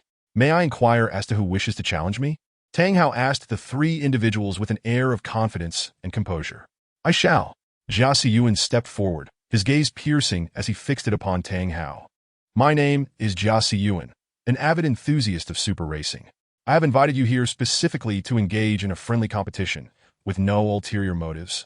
Hu Yang interjected to smooth the atmosphere. "Come over?" This is clearly a blatant threat, Tang Hao mused internally, though he refrained from voicing his thoughts. Merely nodding with a smile. "Understood. Enough chit-chat. Let us proceed directly to the competition," who'd been interrupted with a hint of impatience. Jia Siyuan gestured towards 2 Pagani Zonda Cinque vehicles. "To ensure fairness, we shall use identical cars. Please select one. Choose freely. Do not worry. I too hope my car will set a new record," Hu Yang added with a smile. Tang Hao cast his eyes upon the uniquely designed white and green Pagani Zonda Cinque, confidently declaring, "I shall take the white one. The green is rather distasteful. It is best left for its driver." Chapter 53. An overwhelming victory. Jia Siyuan had no objections to Tang Hao's choice of the white Pagani Zonda Cinque. He continued, "You may not be familiar with this vehicle, so to ensure absolute fairness, I will grant you 5 minutes for warm-up." Tang Hao was somewhat taken aback. He had not anticipated this rather proud, second-generation individual to be so earnest. Nevertheless, he appreciated the fair nature of the competition and did not feign disinterest in testing the car, nodding in agreement. Indeed, he was not well acquainted with the Pagani Zonda Cinque. Receiving the keys handed to him by Hu Yang, Tang Hao entered the vehicle to familiarize himself with the dashboard before starting the engine. The Pagani Zone to Sink is equipped with a Mercedes-Benz AMG engine, boasting a displacement of 7.3L, delivering 678 horsepower, with an acceleration time of 3 seconds to 100 km/h, and a mere 2.1 seconds braking time from that same speed, showcasing superior performance. As it was merely a warm-up, Tang Hao drove at a modest pace, prioritizing acclimatization. Suddenly, a green blur zipped past him, increasing its speed and rapidly widening the gap between them. Tang Hao was momentarily stunned, chuckling softly, unperturbed. In fact, his impression of Jia Siyuan improved significantly, although he possessed a certain arrogance. He did not resort to intimidation during the race, and his insistence on absolute fairness was commendable, surpassing many who prey on the weak. Moments passed, and after 2 laps, Jia Siyuan came to a halt, stepping out of the car to await Tang Hao's conclusion of his warm-up. "How is your condition today?" Hu Bin inquired. "Excellent," Jia Siyuan replied with a faint smile, having just achieved a personal best time during warm-up, and he anticipated even better results in the official race. "That's good to hear. Defeat that fellow and uphold the prestige of our CAC," Jiang Xing remarked with a grin. Jia Siyuan nodded, his gaze remaining fixed on the white Pagani Zone to Sink. After leisurely completing 3 laps, the 5-minute warm-up period had elapsed. At that moment, the vice president of Jingguang, Bao Xianping, arrived at the racetrack, smiling as he addressed them. "Young Master Jiao, Mr. Tang, you are both racing experts, rivaling even professional drivers. I wish you both the best of luck in achieving remarkable results." "Then, Mr. Bao, I shall strive to present my best performance," Tang Hao responded with a smile. "Haha, splendid. I eagerly anticipate both of you breaking records today." Bao Xianping laughed heartily. "Go Xiao Yuan. Go Little Yang." Hu Yang, Jiang Xing, and Hu Bin cheered for Jia Siyuan. "Tang Hao, you too, give it your all," Hu Yang encouraged Tang Hao. Tang Hao nodded with a smile. Jia Siyuan's gaze sharpened as he turned to Tang Hao. "Regardless of the circumstances, I hope you will hold nothing back. While I wish to reclaim my record, what I desire more is a fair and high-level contest." "As you wish," Tang Hao solemnly nodded. After donning their helmets, Jia Siyuan climbed into the green Pagani Zone to Sink, and Tang Hao did the same. The 2 Pagani Zone to Sink vehicles lined up side by side at the starting point, with Tang Hao's eyes fixed intently on the starting lights. Moments later, the red light transformed into green. With a roar, the white and green Pagani Zone to Sink surged forward like untamed stallions, their engines roaring in unison. Though it appeared they had launched simultaneously, Tang Hao had gained a slight edge. With advanced racing skills and 2 rounds of physical enhancement, Tang Hao's reaction speed had markedly improved. From the moment he perceived the green light to the execution of his response, there was a process of cognitive processing involved. In that fleeting moment, he secured a narrow lead, surging ahead while Jia Siyuan fiercely pursued, yet still lagged behind by a car length. "Go Little Young! Charge! Quickly surpass that fellow!" Jiang Xing and Hu Bin shouted anxiously, knowing full well that Jia Siyuan could not hear their cheers. "What a swift reaction," Hu Yang observed calmly, though he was internally astonished. As a genuine car enthusiast club, CAC members were well-versed in automotive knowledge and often engaged in racing activities, even traveling abroad to promote domestic car culture. Hu Yang was fully aware of Jia Siyuan's technical prowess, recognizing that his starting reaction was comparable to that of elite professional drivers. He would be considered exceptional within his FF racing team. Yet, he never anticipated the disparity when compared to Tang Hao. At that moment, Jia Siyuan was equally shocked. Already trailing on the straightaway, how much further would he fall behind on the curves, especially those consecutive turns? He had watched the video of Tang Hao's racing at Jingguang Circuit numerous times and deeply admired his cornering skills, fully aware of Tang Hao's formidable abilities. Gritting his teeth, Jia Siyuan pressed the accelerator once more, the Pagani Zone to Sink emitting a furious roar as it charged ahead with even more ferocity. However, his efforts were in vain. Since Jia Siyuan had declared his intent to give his all, Tang Hao had no intention of holding back and was prepared to assert his dominance right from the start. In an instant, the first straightaway passed in the blink of an eye, as Tang Hao deftly maneuvered the Pagani Zone to Sink into a flawless turn, extending his lead even further. "Wow, that is incredibly impressive." Hu Bin and Jiang Xing, who had been fervently cheering for Jia Siyuan, were momentarily struck dumb by Tang Hao's exquisite cornering technique, their excitement bubbling over. They had both seen the video and knew Tang Hao's cornering prowess was remarkable, yet witnessing it live was an entirely different experience. The on-site spectacle was undoubtedly more electrifying. listening to the thunderous roar of the engines and witnessing the immaculate drifting. Even the most stoic individuals would find their blood boiling. Mr. Tang may very well set a new record, Bao Xianping remarked with a beaming expression. Xiao Yuan is surely going to lose, Hu Yang nodded, muttering, I hope he doesn't lose too badly. He is quite competitive. As he observed the white Pagani zone to sink gliding effortlessly through the turns, as if employing a technique of ethereal grace, Jia Xiyuan was left in awe. Yet he did not relinquish his pursuit, gritting his teeth and pressing on. Suddenly, it resembled a personal exhibition of Tang Hao, as he flawlessly navigated one section of the track after another, leaving the green Pagani zone to sink trailing ever further behind. Incredible. Absolutely astonishing. How could that lad be so formidable? My goodness. He navigated those 4 consecutive corners with such ease. It was nothing short of textbook perfection. Hu Bin and Jiang Xing completely forgot that they were there to cheer for Jia Xiyuan, their eyes glued to the white Pagani zone to sink, repeatedly expressing their admiration and applause. In the face of such undeniable skill, the two shifted their attitudes towards Tang Hao. Chapter 54. Breaking records again in the blink of an eye, a lap was completed. Clapping resounded as the white Pagani zone to sink came to a halt, with Bao Xianping, Hu Yang, Hu Bin, and Jiang Xing spontaneously applauding. Although they were yet to ascertain the exact time, they were certain it would likely surpass the record previously held by Tang Hao himself.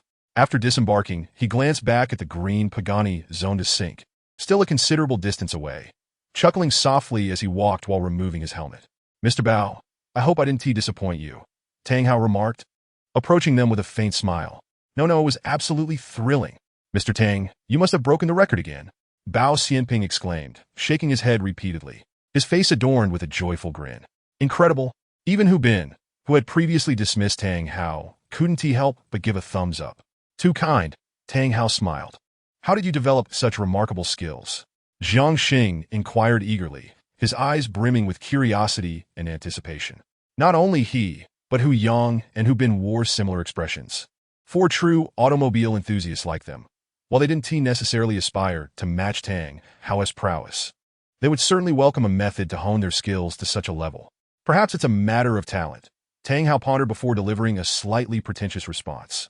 There was no way he could simply say it was due to practice. After all, this group from CAC had been immersed in driving far longer than he had. If mere practice could yield such extraordinary results, wouldn't they have already surpassed him? Come on, it's not a secret. Why not share? Jiang Xing and Hu Bin were dissatisfied with Tang Hao's answer, suspecting he was withholding information. Hu Yang, however, nodded in agreement. Jia Xiyuan's initial reactions were commendable. Yet when compared to Tang Hao, the disparity was stark. This indicated that Tang Hao possessed an exceptionally quick reflex speed and remarkable coordination between mind and body, a true gift, rare and invaluable. As they conversed, Jia Xiyuan completed his lap and approached with a complex expression. Noticing his demeanor, Hu Yang prepared to offer some consolation. But before he could speak, Jia Xiyuan turned to Tang Hao. You are truly impressive. You're not too shabby yourself, Tang Hao replied, devoid of arrogance, offering a comforting smile. Indeed, Jia Xiyuan's skills were commendable. Otherwise, he wouldn't have been a record holder. Yet, alas, Tang Hao was a prodigy.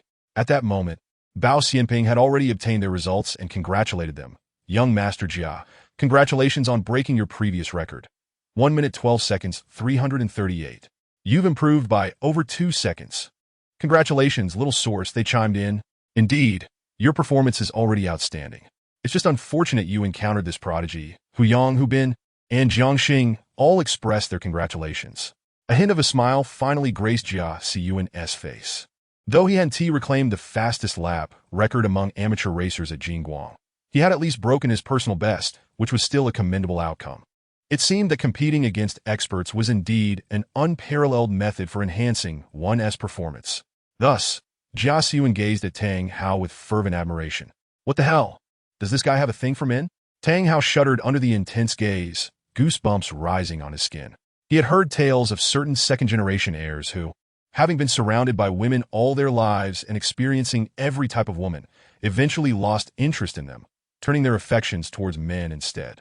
This was quite common in the entertainment industry, where many influential figures were known to be bisexual. Tang Hao found this perplexing. After all, one was given a stick by nature to make waves, not to stir up trouble.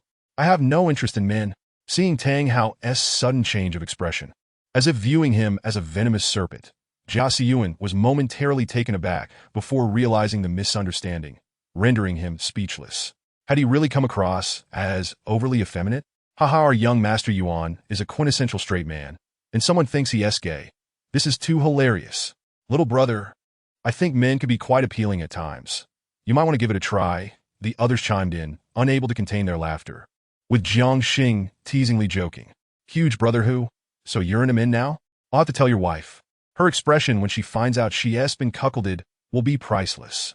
Jia Siyuan retorted, slightly exasperated. Jiang Xing, being the owner of a gaming team called Tiger, was affectionately referred to as Tiger Brother by those familiar with him. Bro, I was just kidding. Jiang Xing waved his hands dismissively. Tang Hao relaxed a bit and, with an apologetic tone, said, I'm sorry. It was a misunderstanding. Old Bao, what were his results? Jia Siyuan turned to Bao Xianping. 1 minute 5 seconds, 247. Congratulations, Mr. Tang. You've significantly shattered the record, improving by over 4 seconds. This time is already the third best result at this year's China GT Beijing event. If you were to run a few more laps, I'm certain your time would be even better. Bao Xianping beamed. Indeed, he had broken the record again. Impressive. Truly remarkable. This could lead to a professional career, they all exclaimed in admiration of Tang Hao's achievement. Thanks to brother, who's excellent car. Otherwise, I wouldn't have achieved such a remarkable time, Tang Hao humbly acknowledged. Hu Yang waved dismissively. Tang Hao, if you didn't possess this level of skill, no car would make a difference. Jia Siyuan shook his head with a wry smile, feeling the immense gap between himself and Tang Hao. A clear distinction between a king and a mere platinum player. Tang Hao, he interjected. Tang Hao, you're incredible. I concede defeat wholeheartedly. Jia Siyuan stated earnestly, extending his hand. Let us formally introduce ourselves.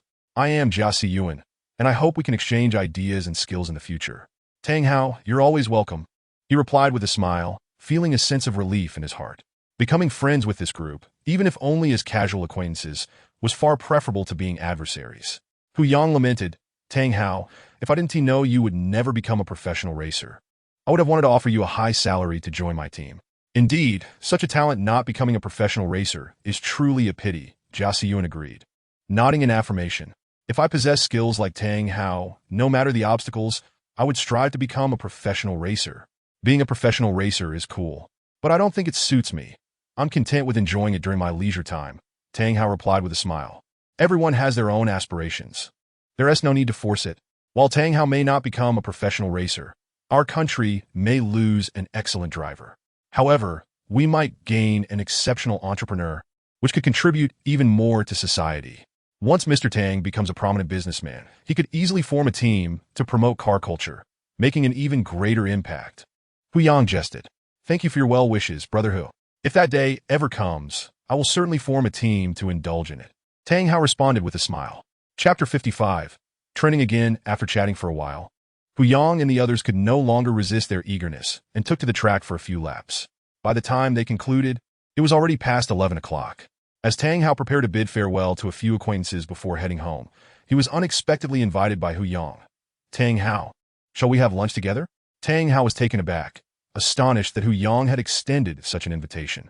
He glanced at the other three, noting that they exhibited no objections, and thus nodded in agreement. The group departed from the Jin Gang circuit in their respective vehicles, with Tang Hao trailing behind in a Porsche 911. The sight of several high-end sports cars inevitably drew considerable attention, especially while waiting at a traffic light, where numerous drivers scrutinized them.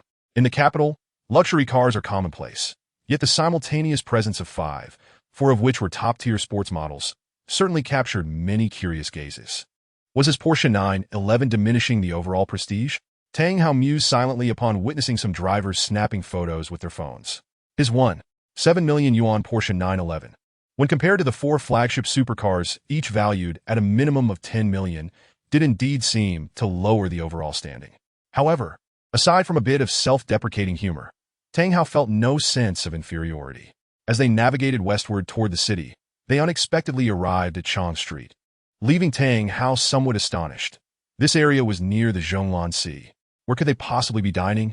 Shortly thereafter, the vehicles came to a halt. Tang Hao assumed they had reached their destination, but upon disembarking, they walked several hundred meters further, ultimately arriving at a traditional Sihiyuan courtyard house.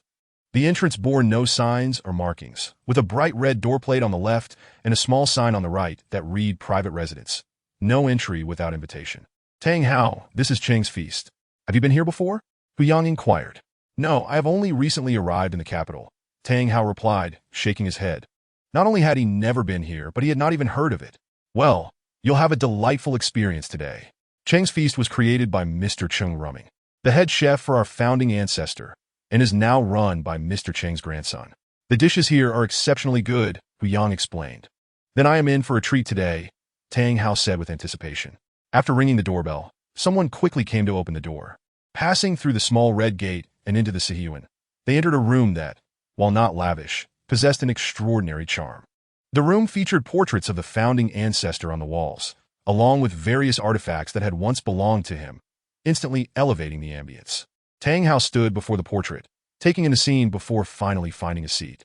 Cheng's feast is renowned, with a limited number of tables requiring advance reservations, and patrons can only order set meals. Of course, this applies to regular guests. Esteemed visitors are allowed to order as they please.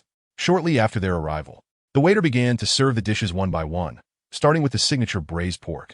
Tang Hao, this braised pork is the hallmark of Cheng's feast, specially crafted for the founding ancestor by Master Cheng Rumming. During his youth, the ancestor's family operated a soy sauce workshop, and one summer day, he inadvertently witnessed the fermentation process of soy sauce, observing the unsanitary microorganisms that emerged. Disgusted, he vowed never to consume soy sauce again. Hence, this dish is prepared using specially selected ingredients, completely omitting soy sauce, Hu Yang elaborated with a smile. This dish is not greasy at all and tastes delightful. Jiang Xing adores it. He traveled from the Magic City to the capital, likely just for this dish, he jested. Ah, Yang, you hit the nail on the head, Jiang Xing replied with a grin. Subsequently, they were served a succession of dishes, including general shrimp, lion's head meatballs, national banquet beef, cold appetizers, pan-fried crispy duck, and nourishing silver chrysanthemum soup. Hu Yang, evidently a frequent patron, was well acquainted with the menu, providing insightful commentary for each dish as it arrived. The flavors were indeed impressive. As a carnivore, Tang Hao was the first to sample the braised pork. Its vibrant color and rich yet delicate taste pleased his palate immensely. As the meal progressed, the group engaged in lively conversation, initially discussing racing topics before the focus shifted back to Tang Hao. By the way, Tang Hao, I saw in the news that you turned 5,000 yuan into 5 million trading futures. That's quite impressive, Jiang Xing remarked. Just luck, Tang Hao replied with a chuckle. Shaking his head, your luck seems extraordinary, Jiang Xing retorted skeptically. Indeed, Tang Hao, you seem like a decent person, but you're far too modest. There's a saying, excessive humility is a form of arrogance, who been interjected. All right, I admit it, I am indeed a financial genius. If any of you wish to trade futures, as long as you're not afraid of losing your capital, feel free to come to me, Tang Hao said with a hint of exasperation. I'm not afraid at all. You have my word. Hu Bin immediately pledged. Ha, we've made the trending list. Jia Siyuan, who was checking his phone while dining, suddenly exclaimed. Trending. The group paused, then hurriedly logged onto Weibo. Tang Hao directly checked the real-time trending topics, and sure enough, he found one reading. 2 Pagani Zonda sink spotted simultaneously in the capital. Clicking on it revealed that the first report was from Sina News, accompanied by a video just over a minute long, capturing the moment when other drivers filmed them waiting at a traffic light. The news had already garnered over 10,000 shares and 5,000 comments, indicating its high popularity. McLaren P1, Ferrari Enzo, Pagani Zonda Sync, and the least expensive Porsche 911 Carrera 4 GTS, all valued at 1.7 million. What wealthy young masters are out and about in the capital? Aren't they afraid of attracting unwanted attention? One comment, which received over 8,000 likes and more than 1,000 replies, rose to the top.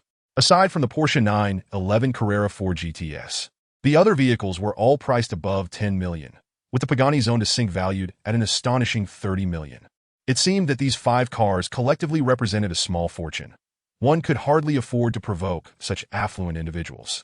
In this new era, the stark contrast between the affluent and the impoverished is evident. The second-generation elites possess cars worth millions, while the majority struggle to save enough for a down payment, which is truly ironic. I think Ji Wei should investigate. Perhaps he could catch a big fish, another commented. Incredible. There are only 5 Pagani Zonda Sync globally, and 2 have appeared simultaneously in our country. Someone remarked enviously, "If only I could have one, I would be satisfied with even the least of the Porsche 911 Carrera 4 GTS. Wake up, stop dreaming. The foreman is calling us to move bricks."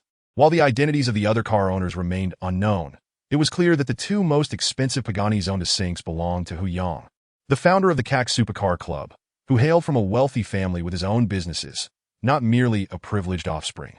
The blue Porsche 911 belonged to Tang Hao, the CEO of Traveling Frog, who had showcased it on Weibo a few days prior.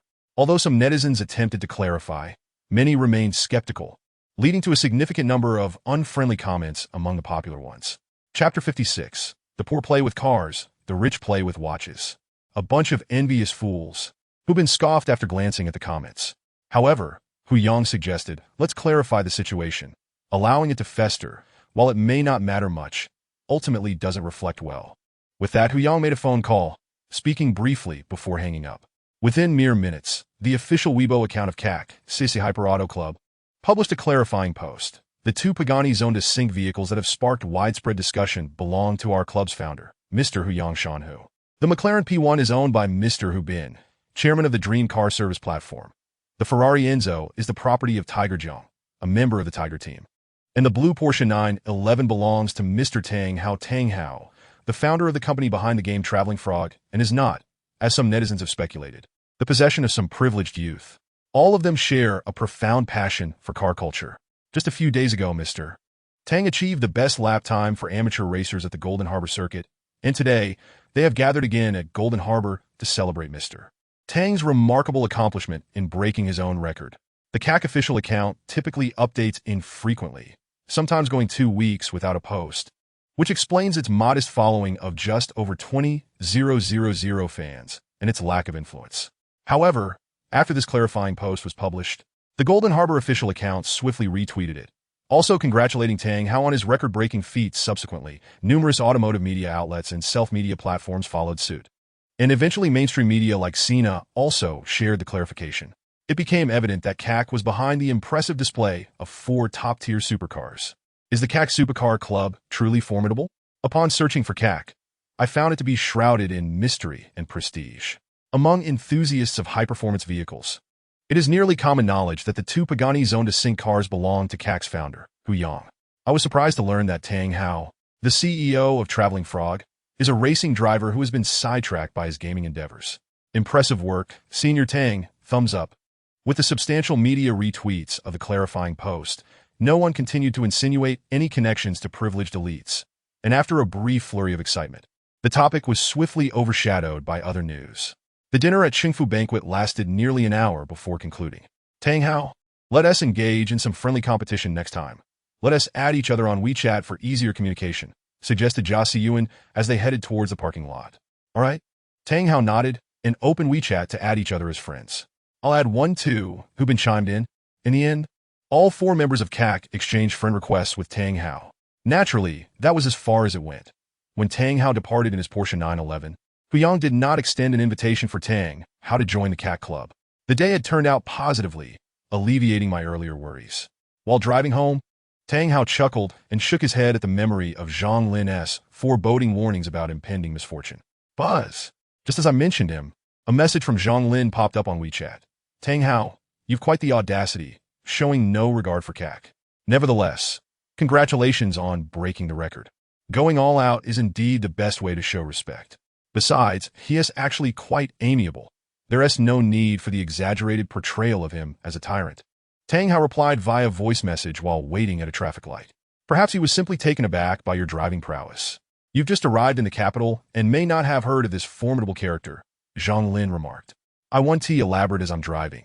Tang Hao responded, choosing not to elaborate further. After a moment's thought, he sent a WeChat message to Xiao Qian, inquiring about her whereabouts. After a few minutes, Xiao Qian replied that she was out shopping with Zhang Yuhan and several colleagues, prompting Tang Hao to prepare for his drive home. However, while stuck in traffic and browsing Weibo, he stumbled upon an intriguing news article. The timing coincided with the 2018 Beijing International Auto Show, and since he was already considering purchasing a vehicle for daily use, Tang Hao decided to head toward the exhibition venue at the Beijing International Exhibition Center. Upon arriving, He found the atmosphere to be bustling with excitement. He located the ticket booth, spent 50 yuan on a single-day pass, and collected a car show guide.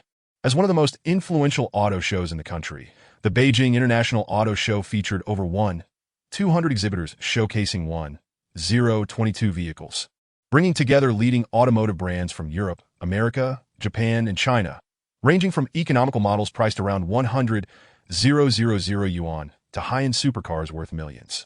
Renowned manufacturers such as McLaren, Lamborghini, Maserati, Aston Martin, Ferrari, and Bugatti displayed their latest models or customized editions.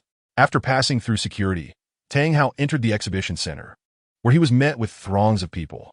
Each brand booth attracted a crowd, including couples genuinely interested in the cars, young lovers, and curious onlookers. Even though the car show models were now subject to stricter regulations regarding attire, preventing overly revealing outfits, they still exuded beauty. Tang Hao, however, had little interest in ordinary cars and made a beeline for the E1 zone, home to the most prestigious luxury vehicles on display. He paused briefly at the Mercedes-Benz exhibition, where several new models were unveiled, including the elongated sedan specifically tailored for domestic consumers, the imposing G-Class SUV, the new generation CLS with a shark nose front, the upgraded GLC Coupe 63 AMG, and the flagship Maybach S680 alongside its groundbreaking SUV concept, Ultimate Luxury. Tang Hao primarily focused on the Maybach S680, the crown jewel of the Mercedes sedan lineup, boasting the most opulent features, powered by a 6.0L twin-turbo V12 engine generating 390 kilowatts of maximum power, paired with a 9-speed automatic transmission. Its exceptional comfort is enhanced by a unique adjustment system, providing unparalleled opulence. However, Tang Hao deemed it somewhat unsuitable for his current circumstances. Appearing excessively mature, he resolved to reconsider once his company expanded, and he employed a dedicated chauffeur. As he continued to explore, he soon arrived at the McLaren exhibit. To his surprise, the McLaren showcase featured not only supercars but also a Richard Mille watch.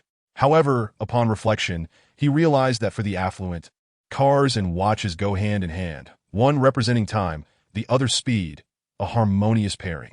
The previous car shows he attended in Jiangxing lacked such high-end brands, and consequently, such combinations were absent. Subsequently, Tang Hao began examining the vehicles on display. At this auto show, McLaren showcased 5 new models, among which the blue McLaren GTR supercar stood out as the most striking. The body is primarily constructed of a monocoque carbon fiber shell, and the intricately hollowed-out doors lend it an ethereal quality. Each design detail exemplifies aerodynamic excellence, and it is equipped with a 4.0L V8 twin-turbo petrol engine. The McLaren GTR boasts the most powerful internal combustion engine ever featured in a McLaren production vehicle, achieving a staggering acceleration of 0 to 100 km/h in just 2.8 seconds, with a top speed of 340 km/h, undoubtedly a steel behemoth born for the racetrack. Additionally, this vehicle is limited to just 500 units worldwide, with a price tag of approximately 13 million yuan. Tang Hao felt a pang of desire for the McLaren GTR, but ultimately had to forego it, as he currently needed a sedan rather than another supercar, and even if he could purchase it, it would not fulfill his requirements. However, he found himself intrigued by the Richard Mille watch, which exuded a mechanical vibe and appeared quite striking. How much does this watch cost? Is it available for individual sale? Tang Hao inquired of the staff. It's priced at 3.2 million yuan and can indeed be sold separately. Though priority is given to the purchaser of the McLaren GTR, came the response. 3.2 million? Goodness, a mere watch costing 3.2 million truly. The wealthy indulge in watches while the less fortunate settle for cars. You are merely focused on admiring the young ladies. Do you truly believe I am that unattractive? Ren Xinhua pouted deliberately, her expression one of feigned grievance as she observed the barrage of comments on the screen. Isn't the purpose of attending the auto show to see cars, rather than just the ladies? She added with a chuckle. As a football fan, I attend the auto show to watch the games. Unfortunately, due to the strict regulations imposed by the state, I've refrained from visiting the auto exhibitions lately. Why watch football at a car show when we could simply admire our little Yuya instead? She has such an exquisite figure, yet she conceals it so tightly, offering us no benefits whatsoever. Where there are curves, there is bound to be attention. Just look at the popularity you are garnering now, Yuya. I truly feel anxious for you. Do not cry, dear Yuya. Let me reward you with a super rocket. Song Jiahao sent a Super Rocket X1. A single Super Rocket costs 2,000 yuan, a substantial gift for Ren Xinyue, a budding streamer. She immediately beamed with gratitude, exclaiming, "Thank you, Brother Song Jiahao, for the super rocket moi." The wealthy patrons were indeed generous. What a splendid display of wealth. I've already lost half a month's salary. The affluent patrons were so extravagant. Even splitting their gifts into 4 rockets would have attracted more attention. As the stream gained traction with the lavish donations, the chat exploded with activity, and other viewers joined in with gifts, though most were either free or of little value. Just a few steps away from the McLaren exhibition hall, Tang Hao turned upon hearing a commotion behind him, his eyes lighting up instantly. The female streamer appeared to be under 1.6 meters tall, with a round face and large eyes, her hair styled into a bun, exuding an irresistible charm. She donned a coffee-colored batwing top, which, despite its loose nature, was elevated by her ample bosom, creating a striking silhouette. Wow, from Jiangcheng to Beijing, I've finally encountered a quintessential loli from an online novel. Tang Hao paused for effect, greeting her with a smile. "Hey there, are you streaming?" "Yes, I'm live on Shark TV. Do you watch streams, handsome?" Ren Xinyue responded with a smile, noticing Tang Hao's appealing looks. Nowadays, outdoor streamers find it far more challenging than during the early years of live broadcasting. Without significant capital to plan engaging content, the quality of the stream suffers. This was the very reason why Ren Xinyue, despite her striking beauty, struggled with low popularity. Now that she had encountered Tang Hao, she knew the atmosphere in her stream would surely liven up, which was precisely what she desired. Anything was better than stagnation, as engagement was crucial for attracting viewers. "Look here," Tang Hao nodded, though he had never actually watched a stream before. Much of his leisure time had been consumed by pursuits of romance, literature, and gaming. Naturally, he had heard of online streaming, especially given the recent scandal involving a popular female streamer whose fan embezzled nearly 10 million from their company, leading to significant media coverage. "My ID is Ziaweya, and my room number is 335445. If you wish to watch streams in the future, do come to my channel," Ren Xinyue casually advertised. She glanced at the comments, and as expected, they were in an uproar. "Ziaweya, you should leave this guy. He clearly has ulterior motives. If you don't leave soon, I swear I'll go." Seeing Ziaweya chatting happily with another man, my heart aches. I can't take it anymore. Brothers, let's unsubscribe. In the chat room, numerous viewers opposed Ren Xinyue's continued conversation with Tang Hao, and some even threatened to unsubscribe. Song Jiahao was particularly displeased, repeatedly sending rockets. Song Jiahao sent rockets to the streamer X1, 2, 316. As the animated rockets soared from the bottom of the stream, the chat erupted in excitement. 666666, Brother Hao, you're amazing. Does the wealthy patron need any accessories? Wow, he just donated 10,000 yuan. What a true tycoon. Ziaweya, Brother Hao is getting angry. You should keep your distance from that pretty boy. The consequences of angering a wealthy patron could be severe. A standard rocket costs 500 yuan.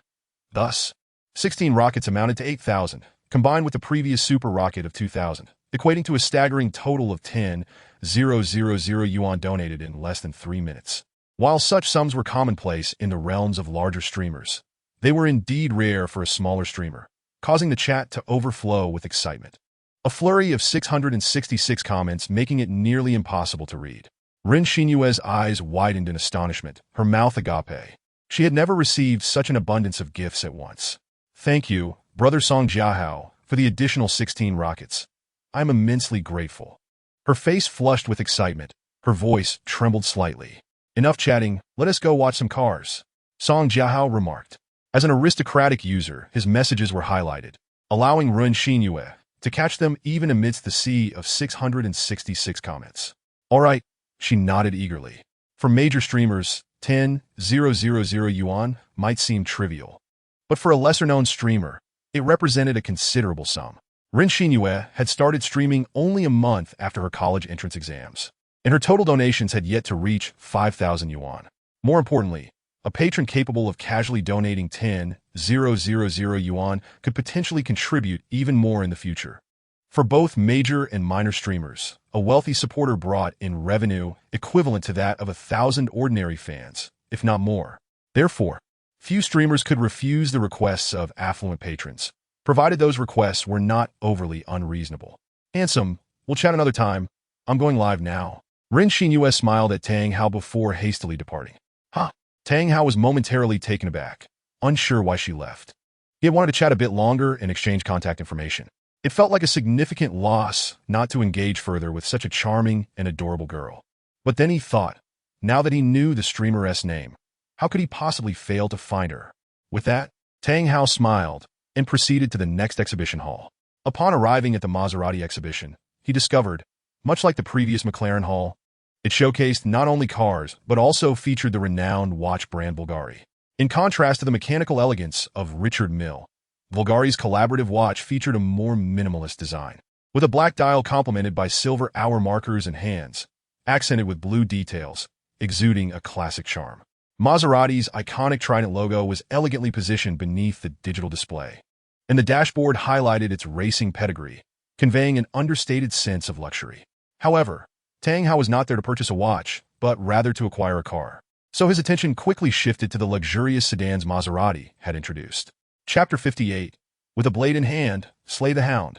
At this year's Beijing Auto Show, Maserati presented a lavish lineup, featuring the Quattroporte, Levant SUV, and the special edition Nerissimo Ghibli. Within the modest exhibition space, 5 Maserati luxury vehicles in red, black, white, blue, and silver were strategically arranged, undeniably captivating to the eye. Yet, after observing them for a while, Tang Hao shook his head. While these models exuded luxury and elegance, they felt slightly subdued, lacking in bold design. Though not overly ostentatious, Tang Hao, as a young man, preferred something more vibrant. Perhaps I should check out the Lamborghini exhibit. I've heard they've launched an SUV, he mused. Subsequently, he passed by the Land Rover, Aston Martin, and Bugatti exhibition halls, spending little time at each, as none of the displayed models had particularly caught his eye. Upon arriving at the Lamborghini exhibition, he found it bustling with energy, surrounded by a throng of young enthusiasts. Previously, the female streamer Zaya, whom Tang Hao had encountered, was also present. She was directing the camera towards a striking Lamborghini Aventador S convertible showcased at the center of the exhibition. It looked incredibly cool. While it certainly was stunning, its price was astonishingly steep, a mere $7.5 million, which isn't overly extravagant. Impressive, indeed.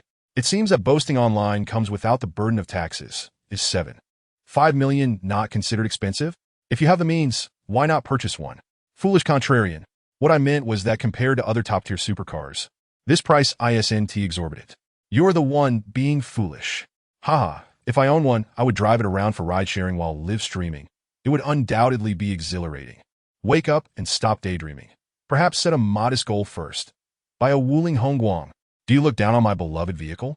Previously, those who claimed to be mere spectators suddenly became animated upon seeing the dazzling Lamborghini convertible. One cannot deny the magnetic allure that flashy sports cars hold for man. Ren Xinyue sensed someone scrutinizing her and looked up to find Tang Hao gazing at her. She smiled, acknowledging him. Tang Hao, however, walked directly towards her, smiling as he said, "What a coincidence we meet again. What the heck is that guy back again? This is ridiculous. He just wanted to go away. What a coincidence." Indeed, the cars show isn't that large, so it's hardly surprising to bump into one another. Don't try to ingratiate yourself. This guy must have ulterior motives. He is clearly trying to woo Zaya. I oppose this union. Zaya is in danger. Where are the guardians? This fellow has some nerve. If he were to leave the stream, he would undoubtedly pester Zaya even more. Are there any viewers of the car show? Hurry to her defense. Brother Hao, act swiftly, or Zaya might be snatched away. Upon hearing Tang Hao's words, the viewers in the live stream grew excited once more. They were unaware of Tang Hao's name. Otherwise, they might have chanted slogans like with a knife in hand. Take down Tang Dog. Everyone, please refrain from such antics. I'm merely a passerby who has happened to encounter this handsome gentleman twice. Ren Xinyue, noticing the barrage of comments, felt both amused and helpless. But she endeavored to reassure her fans to prevent the precious crowd of thousands from dispersing. Even without specifically reading the comments, Tang Hao could infer from Ren Xinyue's words that her fans were not particularly welcoming towards him. However, in his heart, he found himself more intrigued by her. No, the viewers are merely playful. It's all in jest. Ren Xinyue shook her head apologetically and quickly changed the subject. Handsome. Are you here alone to see the car show? Yes, I happened to notice the car show and am considering buying a vehicle, so I came to take a look. Tang Hao replied with a smile. Have you found something you like? Ren Xinyue casually inquired. Indeed, Tang Hao pointed towards a yellow Lamborghini Urus stationed at the center of the exhibition. smiling as he said, "I think the Lamborghini Urus is quite remarkable. It is Lamborghini's first mass-produced SUV, making it quite significant." "You're considering purchasing a Lamborghini Urus?" Ren Xinyue's eyes widened in disbelief as she exclaimed. Her astonishment made her voice noticeably louder, drawing the attention of several onlookers who turned to gaze at Tang Hao. Seeing him so young and conversing with a female streamer, most assumed Tang Hao was merely boasting to impress her. After all, the car's price starts at a staggering $13 million, and the total could exceed $4 million. Although they might scoff internally, none dared to mock him openly. They merely wore faint smirks. However, the atmosphere in the live stream was quite different. Who would have thought he was such a show-off? Haha, boasting incurs no taxes. I could just as easily claim I have my sights set on a Lamborghini Reventan. Xiaoya, don't be deceived by this fellow. I can now confidently assert that this guy is solely attempting to impress Xiaoya, deliberately putting on airs. Haha. Xiaoya quickly turned the camera towards him. I want to see just how thick his skin is to act so grandly in public. Ren Xinyue paid no mind to the live stream comments, blinking as she looked at Tang Hao. You're not joking, are you? This car starts at $13 million. Am I that dull? Tang Hao chuckled, shaking his head, choosing not to elaborate further as he moved towards the adjacent exhibition stand. It's worth mentioning that due to strict regulations regarding car models, the car show in the capital had eliminated models back in 2016, leading to a significant improvement in the caliber of personnel at luxury car booths. The Lamborghini display had 4 staff members, all strikingly beautiful, one of whom even possessed an exotic charm. Could you please provide me with the details of the Lamborghini Urus? Tang Hao requested with a smile. Certainly, sir. Noticing Tang Hao's designer attire, the previously idle receptionist immediately surrounded him with enthusiasm. Could he genuinely be intending to purchase rather than just boasting? Ren Xinyue observed Tang Hao examining the information intently, her heart filled with astonishment. He is putting on quite the show. If he has to act, he should do it thoroughly. I bet in a few minutes, he'll concoct some excuse about something being wrong and make his escape. From his back view, he does seem to have an impressive physique. I just wonder how he looks. Watch out for the lurking perverts upstairs. Scram. When Ren Xinyue turned to look at Tang Hao, she didn't notice that the camera followed him, capturing his back. Oblivious to the discussions about him in the live stream, Tang Hao studied the Lamborghini Urus's specifications. This vehicle is built on the Volkswagen MLB Evo platform, shared with the Q7, Cayenne, and Bentayga, featuring a 4-door, 4-seat layout. Its exterior boasts sharp lines and distinct angles, with Y-shaped LED daytime running lights on the front and rear that resonate with Lamborghini's design language. It is powered by a 4.0-liter V8 twin-turbocharged engine, delivering a maximum power of 650 horsepower and peak torque of 850 Nm, achieving a 0 to 100 km/h acceleration in just 3.6 seconds, with a top speed exceeding 305 km/h, equipped with an all-wheel drive system and 4-wheel steering, offering 7 driving modes, making it one of the fastest SUVs available. With its commendable performance and appealing aesthetics, Tang Hao decided, this is the one. Chapter 59. Cat Girl, where's your manager? Tang Hao inquired after reviewing the materials. The receptionist looked at him in astonishment. I find this car appealing. I want to reserve one, Tang Hao stated with a smile. Sir, do you genuinely intend to purchase one? All the receptionists stared at him in disbelief. Throughout the car show, many had perused the materials and inquired about prices, even expressing interest in purchasing, yet none had made such a decisive commitment in such a short time. It's worth noting that this vehicle's price exceeds $3 million, with the total nearing $4 million, certainly not a trivial sum. Of course it's genuine. Do I seem like I'm joking? Tang Hao replied with a smile. Tiandi, please fetch the manager.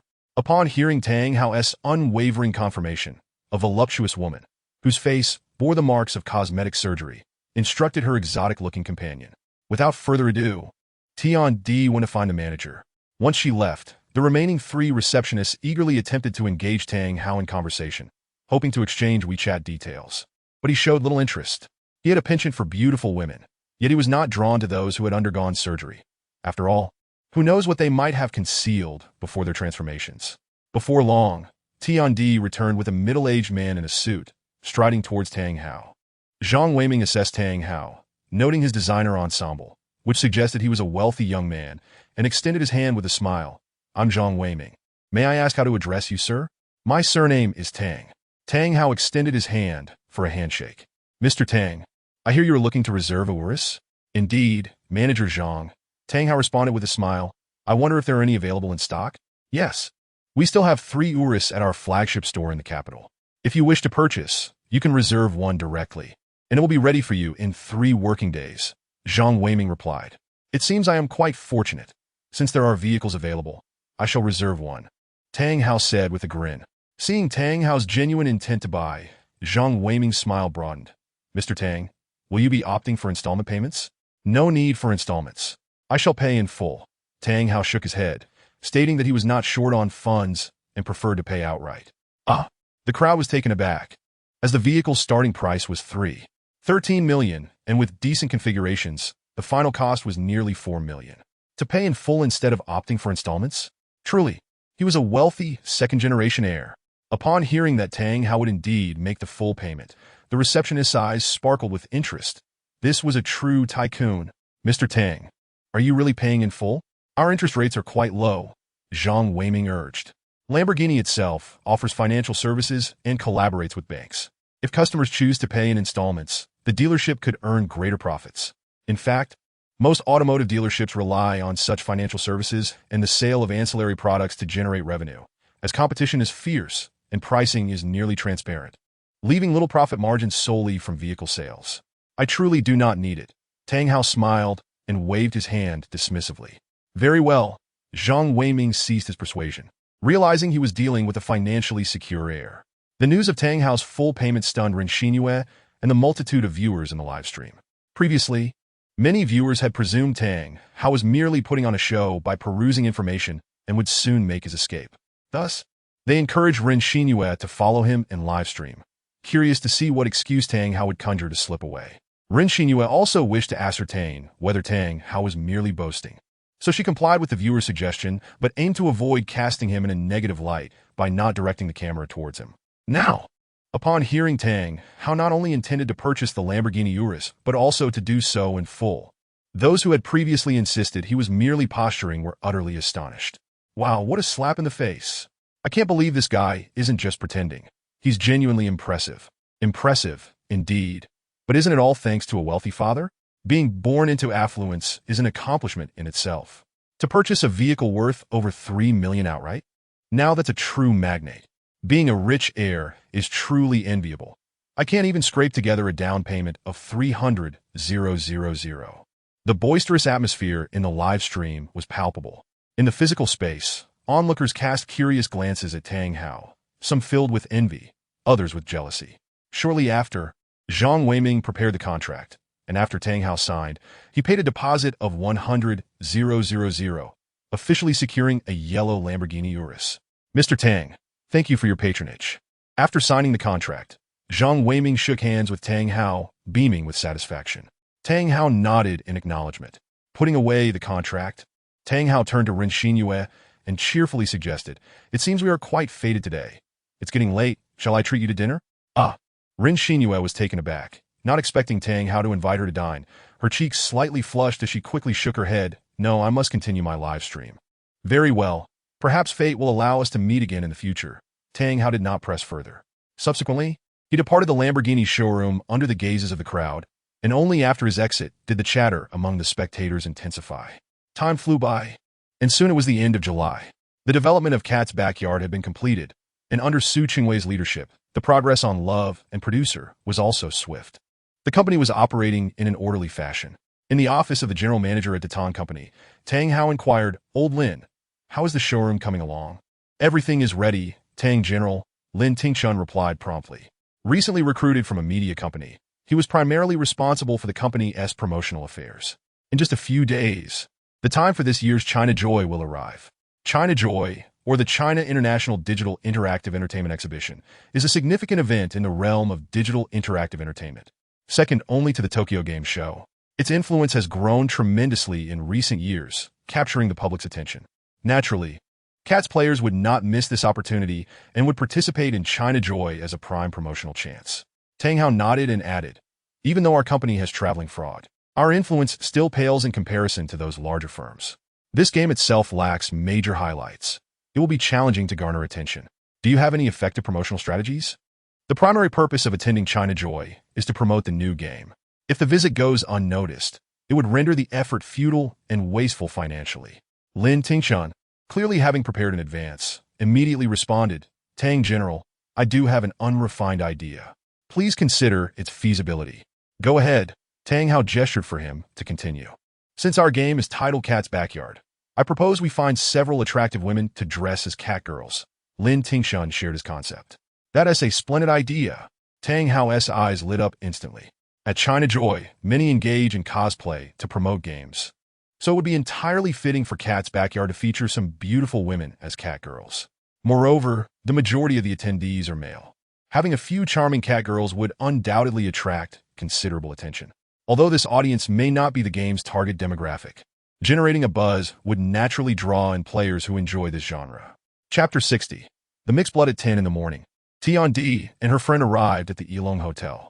So many people. Upon reaching the floor for the interview, they noticed over 20 individuals lined up in the hallway, each adorned in extravagant attire. Tian Di's friend exclaimed, Well, the compensation is quite generous. Tian Di replied unfazed. Indeed, 1,500 a day, plus meals and round-trip airfare. In just 4 days, one could earn a net profit of 6,000. If I weren't a bit less attractive, I would have certainly applied myself. Her friend nodded in agreement. You're not unattractive. Give it a shot. You might just get selected. Tian Di comforted her by linking arms with her friend. Perhaps not. I am self-aware. Her friend shook her head repeatedly, believing herself to be reasonably attractive, even beautiful among ordinary people, yet feeling overshadowed by the likes of Tian Di. As they chatted, they waited. Meanwhile, others occasionally cast glances at Tian Di, tinged with a hint of hostility, sensing her as a threat. There were only 3 positions available, yet over 20 candidates had shown up, fashion models, self-assured cosplayers, and even students from film academies, all strikingly beautiful. Despite this, Tian Di stood out in this crowd, with a considerable chance of being selected. With a click, the door opened, and 5 girls emerged. Everyone scrutinized their expressions, noting that none displayed joy as they walked straight out, which provided some reassurance to the onlookers. Following that, another 5 entered in sequence. Hello, Tang General, I am. No need for introductions. Tang Hao interjected with a smile, waving his hand. The individual who was about to introduce herself felt awkward, but managed to muster a flattering smile. Tang Hao reclined on the sofa, his gaze unabashedly sweeping over the 5 individuals before him, evoking a sensation reminiscent of an ancient emperor selecting his concubines. Without a doubt, all 5 were stunningly beautiful, possessing ample bosoms and long legs. However, they exuded an air of mass production, as if they had been manufactured on an assembly line. In the realm of reality, should they don the guise of cat girls, they would undoubtedly attract attention. Yet online, they would be swiftly drowned in a sea of faces. The online promotion of Cat's Backyard was the crux of the matter, for the majority of attendees at China Joy were male and not the target audience for this game. I'm afraid you may leave now, Tang Hao declared, shaking his head after his appraisal, gesturing for them to exit. Disappointment washed over their features as they departed. Among them were several fashion models who appeared glamorous, but, in reality, earned a meager income.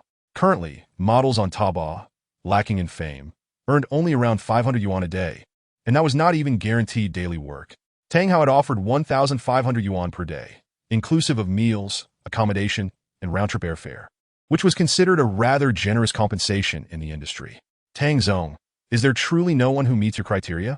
Lin Tingchun inquired, puzzled. Isn't it simply about hiring a few models to dress as cat girls? As long as they are beautiful, what more is needed? It's not as though we're casting for actors. Does it require such scrutiny? Old Lin, what I desire is beauty with distinctiveness. Only then can we garner the utmost attention, Tang Hao explained. Lin Tingchun nodded, choosing not to press further. After all, he was the boss, and his word was final. Following 3 more rounds of interviews, only one candidate managed to please Tang Hao, leading him to ponder whether his expectations were indeed too lofty. Just as he prepared to lower his standards in the final round, opting for 2 candidates with pleasing appearances and figures if no suitable choice emerged, the last few interviewees entered. Tang Hao scanned them, and his gaze suddenly fixated on one individual, his eyes lighting up with astonishment. This girl possessed a strikingly tall figure, standing approximately between 167 to 168 centimeters. Her physique was impressive, but more importantly, her face was unforgettable at first glance. Her features were exquisite and three-dimensional, with a high nose bridge that lent her an air of gallantry. Yet her large, soulful eyes softened her demeanor, rendering her countenance far more approachable. Overall, her visage radiated an exotic charm, reminiscent of a mixed-race individual. While Tang Hao appraised Tiandi, she was equally scrutinizing him, recognizing him at once as the affluent buyer she had encountered at the recent auto show in the capital, where she had served as a hostess for Lamborghini. Initially, she had assumed he was merely a wealthy second-generation heir, only to discover he was a self-made entrepreneur, the CEO of the company behind Traveling Frog, which explained his ability to purchase a luxury car worth over 3 million yuan outright. After a moment of contemplation, Tang Hao felt a sense of familiarity with this individual but could not quite place it. He inquired, "Have we met somewhere before?" "Yes. Tang Zong. I was previously a hostess at the Lamborghini booth during the auto show in the capital," Tiandi promptly affirmed. Contrary to her stunning appearance, her voice was soft and melodious. "Oh, that explains the sense of recognition," Tang Hao mused, then asked, "Are you of mixed heritage?" "Indeed," Tiandi replied. "My father is Chinese, while my mother is American." Tang Hao nodded, realizing the truth in the notion that mixed-race individuals often beget strikingly attractive people. "Your Mandarin is remarkably standard. There is not a hint of an accent," he remarked. "I have always lived in the country." Tiandi smiled in response. Tang Hao acknowledged this with a nod, then added with a smile, "With your appearance, you could easily pursue a career as an actress." "What led you to modeling?" "My dream is to become a great actress. I am currently a student at the Capital Film Academy, soon to be a sophomore," Tiandi declared with a hint of pride. "A student from the Capital Film Academy?" The other girls cast envious and even hostile glances her way, for she was indeed a student from such a prestigious institution. They thought, why would she come here to snatch our opportunities when she could be interning with a film crew during the summer? However, Tang Hao felt a spark of interest and, just as he was about to speak, noticed the presence of the other candidates. He waved them off, saying, "Apologies, you may leave now. I hope we can collaborate next time." The group shot Tiandi resentful glares before exiting the room, their mood clearly soured. Once they had departed, Tang Hao turned to Tiandi with a smile. "So, you mentioned being a student at the Capital Film Academy. Have you signed with an agency yet?" "Not yet," Tiandi replied, shaking her head. "Not signed with an agency?" Tang Hao's heart soared with delight as he smiled and said, "I have heard that many students from film academies sign with agencies as early as their first year." "You are correct, Tang Zong. Over 10 from my class have already signed. In fact, right after the semester began, agencies came to scout students from the acting department. Anyone with reasonable qualifications would be signed. Several agencies approached me as well, but after consulting with my parents and teachers, I declined, deciding not to sign with an agency until my junior year. Signing with an agency often leads to numerous engagements, most of which are trivial events that do not contribute to an acting career, but rather detract from the time needed to hone professional skills," Tiandi explained. "It seems you possess great wisdom. You are bound for success," Tang Hao complimented with a smile, momentarily suppressing his intention to sign Tiandi. "Thank you," she replied with a smile, filled with anticipation for her future. "Let us exchange WeChat, Tiandi. China Joy will be held from August 3rd to 6th. We can coordinate our plans to travel to the Magic City together," Tang Hao concluded. "Sure," Tiandi responded. Upon hearing that she had been selected, her eyes sparkled with joy, and after adding Tang Hao as a WeChat friend, she exited the room with a buoyant heart. Meanwhile, her friend, who had been waiting impatiently outside, was on the verge of barging in when she saw Tiandi emerge and immediately asked, "Didi, are you all right? Why were you left alone for so long?" "I'm fine, don't overthink it. Tang Zong is very nice," Tiandi replied with a beaming smile as she linked arms with her friend, recounting the events that had transpired. Chapter 61. If one cannot afford to repay, one must sell oneself to settle debts. On August 2nd, Tang Hao, Lin Tingchun, the team led by Cheng Wenchao responsible for the Cat's Backyard project, along with Tiandi and others, flew to the Magic City.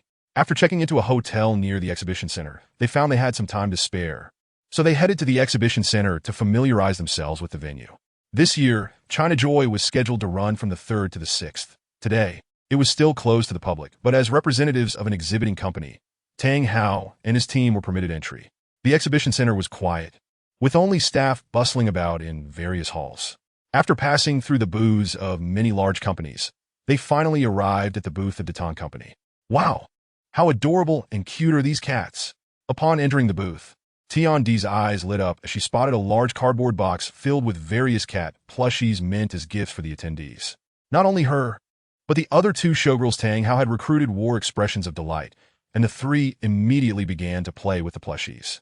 Meanwhile, Tang Hao was assessing the booth's layout. The Tang company was only showcasing a single game, and the company itself lacked significant influence, resulting in a relatively small booth. However, it was decorated in a warm and inviting manner, featuring a style that appealed to women, which aligned perfectly with the aesthetics of the game cat's backyard. Dan Zong, what do you think? Lin Tingchun asked, having paid little mind to the showgirl's enthusiasm, instead directing his attention to Tang Hao. Quite good, Tang Hao affirmed with a smile, acknowledging Lin Tingchun's efforts. The approval from the boss brought an instant smile to Lin Tingchun's face. Once outside the exhibition center, Tang Hao announced, "Everyone can explore on their own, but do not let it interfere with tomorrow's work." Rest assured, Tang Zong, Cheng Wenchao promptly assured him, then departed with a few young team members to engage in their own activities. Lin Tingchun also bid farewell, mentioning he was off to meet an old friend. Soon, only Tiandi remained, and Tang Hao inquired, "What about you?" "We'll head back to the hotel," Tiandi replied, unable to think of a destination for herself. Lying idle in the hotel would be rather dull. "Don't you girls love shopping? I plan to buy a pair of sunglasses. How about we go browse together?" Tang Hao suggested. "All right," Tiandi said after glancing at Tang Hao and pausing for a few seconds. The two made their way to a nearby shopping mall, with Tang Hao initiating the conversation. "Tiandi, having completed a year of university, you must have acquired some acting skills. Wouldn't it be more suitable to join a film crew, even if just as an extra, than your current job? Interning at a film crew would indeed be more fitting, but without fame and connections, it's challenging to land a role with lines. Merely being an extra provides no help for acting, and it doesn't pay well either, around 100 yuan for a day's work." With a cut taken by the group leader, Tiandi lamented. "It seems that nowadays those studying acting rarely come from poor families." Tang Hao chuckled. "Not entirely. I come from a humble background," Tiandi stated candidly. "However, the proportion of less fortunate students has certainly diminished significantly. With the increasing investments in basic education, the enrollment rate of rural students in top universities has also dwindled, let alone those in the more expensive arts programs," Tang Hao remarked. "Under the growing emphasis on so-called quality education, it's becoming increasingly difficult for children from impoverished families to succeed." After a brief pause, he added, "Tiandi, I see great potential in you. If you find yourself in need of money, I can lend you some." "Thank you, but there's no need." Tiandi quickly shook her head. Having just met Tang Hao, she couldn't possibly borrow money from him, no matter how dire her circumstances. As an adult studying film and television, she had heard of the harsh realities from her classmates and seniors, despite not yet having entered society. A man lending money without reason likely had ulterior motives. Tiandi was acutely aware of what those motives might be. "You're quite vigilant," Tang Hao said with interest, smiling. "Don't be so quick to refuse. I'm offering a loan that you would need to repay later." "You aren't running a loan shark operation, are you?" Tiandi joked. "I often hear in the news about someone borrowing a few thousand only to end up with debts in the tens of thousands within months. I certainly can't afford that. If you can't pay it back, you could always sell yourself to repay the debt," Tang Hao said with a beaming smile. "Let's avoid that. I have student loans to deal with," Tiandi replied, shaking her head repeatedly. Although Tang Hao spoke in jest, she found it slightly unsettling, as if it were a veiled suggestion. "Don't misunderstand. I was joking." Tang Hao laughed heartily and clarified. "What I meant is that my company is planning to enter the entertainment industry, and I see potential in you, so I would like to sign you ahead of time." Tiandi felt her cheeks flush with embarrassment, realizing she had been the subject of Tang Hao's playful teasing, and shot him a glare. Nonetheless, she felt a sense of relief. She brushed her hair back to mask her awkwardness and said, "Mr. Tang, I appreciate your kindness, but I mentioned before that I wouldn't consider signing with an agency until after my junior year. I understand, but I hope that when you do decide to sign with an agency, you will consider my company first," Tang Hao replied, nodding with a smile. "All right," Tiandi acquiesced, though in her heart, she felt as if a death sentence had already been pronounced. Currently, Tang Hao's company was a gaming firm with no trace of entertainment business, and even if they ventured into the industry, they would have no competitive edge in the brutal entertainment landscape. After all, the Tang lacked the capital of an internet giant, the foundation of a well-established film production company, and any powerful backing. Signing with such a company was essentially a ticket to obscurity.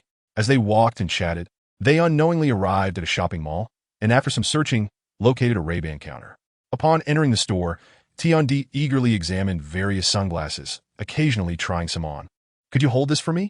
Soon, Tang Hao picked out a pair and handed them to Tiandi. "Huh?" She instinctively accepted, but felt puzzled, wondering if he was deliberately giving them to her. "I rarely get the chance to shop, so I plan to buy a few pairs," Tang Hao said with a grin. "Oh," Tiandi replied, somewhat speechless, gazing at the price tag of over 1,000 yuan per pair, pondering how extravagant the wealthy could be. Before long, Tang Hao had chosen 7 or 8 pairs, and as a compulsive buyer, he decided to round it off to 10 different styles. The cashier looked surprised at the checkout, as it was common to buy 2 or 3 pairs at once, but purchasing 10 was quite rare. "Tiandi, do you have anything you want to buy?" Tang Hao asked as they exited the Ray-Ban store. "No." She shook her head. "It's getting late. Shall we find a place to eat?" Tang Hao didn't press the matter. After all, they were still getting to know each other, and while Tiandi seemed lively and cheerful, she didn't appear to be a materialistic type. Tang Hao intended to take his time to win her over. While directly showering her with money could be thrilling, it also lacked the thrill of pursuit. Tiandi nodded. Having only eaten a plain meal for lunch, she was indeed feeling a bit hungry. However, after taking just a few steps, she suddenly halted. "What's wrong?" Tang Hao asked in confusion as Tiandi stopped abruptly. "There are claw machines over there." She pointed to a few machines placed at the corner ahead. "You like playing those?" Tang Hao paused, somewhat surprised, yet not entirely taken aback, as claw machines had surged in popularity last year. In both big cities and small towns, one could find claw machines in nearly every shopping mall, even in subway stations, cinemas, and KTV lounges. Many girls were irresistibly drawn to the cute and adorable plush toys. And Tang Hao recalled how his ex-girlfriend would always insist on playing whenever they visited a mall. Each time she managed to catch even the least valuable toy, she would celebrate as if she had won a lottery. Of course, the odds of actually grabbing a toy were less than 1 in 10. "Yes.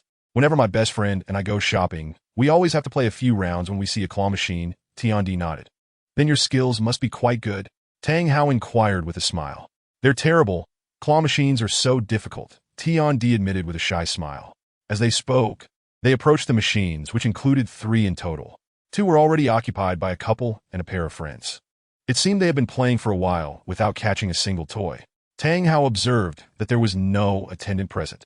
Only an automated coin exchange machine nearby with a QR code for payments. After scanning the code, he paid 20 yuan and received 22 tokens, allowing for 11 tries at 2 tokens each. He immediately shared half with Tiandi. "Thank you," she said, not hesitating to express her gratitude before eagerly heading to the remaining machine to play. Inserting the coin, confirming the grab, and watching the claw descend. Whoosh. Unsurprisingly, she missed on her first try. "Oh no, so close. I just missed again. Wow, I got one. Ah, how did it fall?" After several attempts, she failed to catch any toys, and the closest she came was when she grabbed one, but it slipped from her grasp midair, leaving her quite frustrated. Suddenly, she noticed Tang Hao beaming at her, causing her cheeks to flush. "Mr. Tang, would you like to give it a try?" "Sure," Tang Hao replied with a smile. After inserting his token, he didn't immediately attempt to grab a toy. Instead, he seemed to be contemplating his aim, but in reality, he was accessing the system. Upon searching them all, he discovered that there was indeed a claw machine skill available for purchase. And it was quite affordable, only 500 reputation points for the advanced claw machine skill. He promptly redeemed it. Whoosh! On his first attempt, Tang Hao also missed. He wasn't surprised, as winning at claw machines relied heavily on luck and skill. It is widely acknowledged that claw machines can manipulate the odds, with the process of retrieving a prize divided into 2 stages, the grasp and the transport. By adjusting the grip strength, one can alter the difficulty of the task.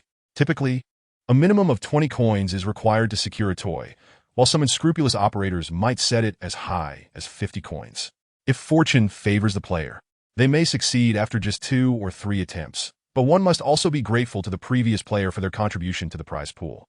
On his second try, Tang Hao, having gained some experience, accurately adjusted his grip and aimed for a palm-sized dog plush. With a swift motion, he dropped the claw, successfully grasped the toy, and retrieved it effortlessly in under 10 seconds. "Wow, Mr. Tang, you are incredible. You won on your second attempt," exclaimed Tiandi, bubbling with excitement. The onlookers at the neighboring machines turned their curious gazes toward him, filled with envy. The small plush, worth no more than 10 yuan, was not what they coveted. Rather, it was the sense of accomplishment that came with successfully securing a prize.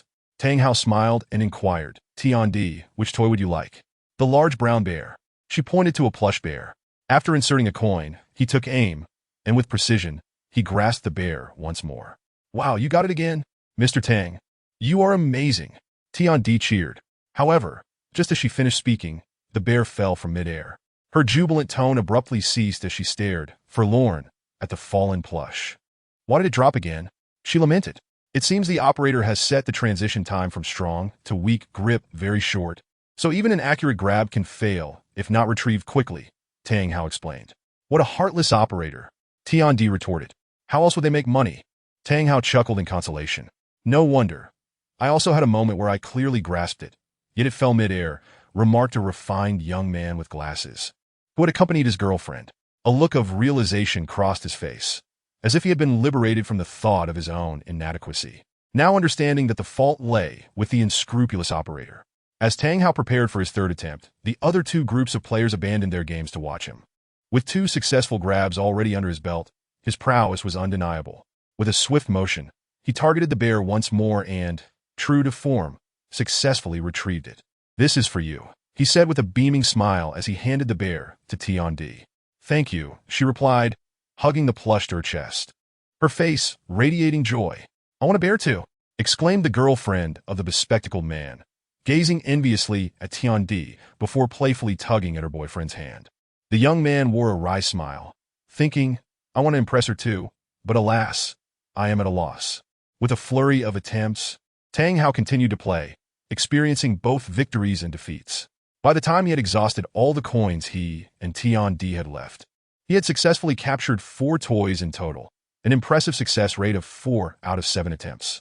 Look at her boyfriend, the young woman observed, her envy palpable. This handsome guy is remarkable. The other pair of friends watched Tang Hao with admiration. Tiandi, equally impressed, asked Mr. Tang, how are you so skilled? It's merely a matter of practice, he replied with a humble smile. The others nodded in agreement, recalling tales of online personalities who became claw machine experts after spending significant amounts of money to amass a collection of toys. Mr. Tang, I only want this brown bear. The others. What would a grown man like me do with those toys? Tang Hao chuckled in disbelief. Shall I gift them to her?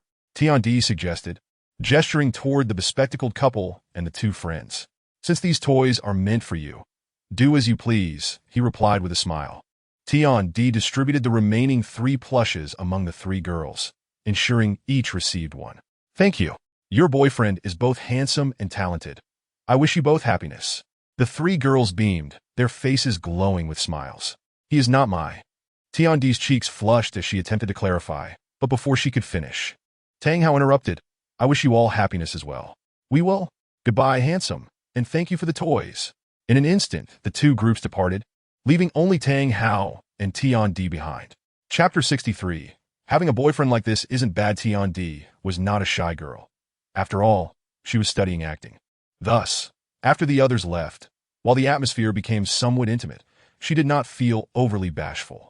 Instead, she feigned annoyance, saying, Mr. Tang, how could you do this? It's my fault. I'll treat you to dinner. Tang Hao replied with a cheerful apology.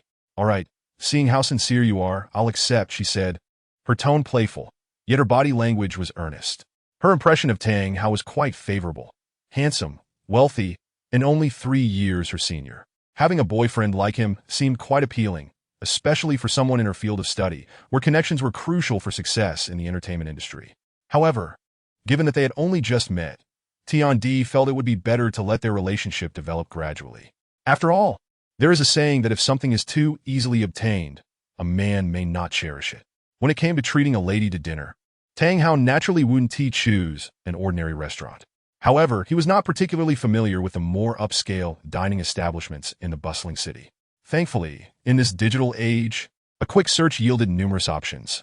For instance, the West Suburb No. 5 restaurant, which boasted a history of hosting numerous dignitaries, including the Queen of England, German Chancellor Helmut Kohl, and the President of the United States. It seemed quite prestigious.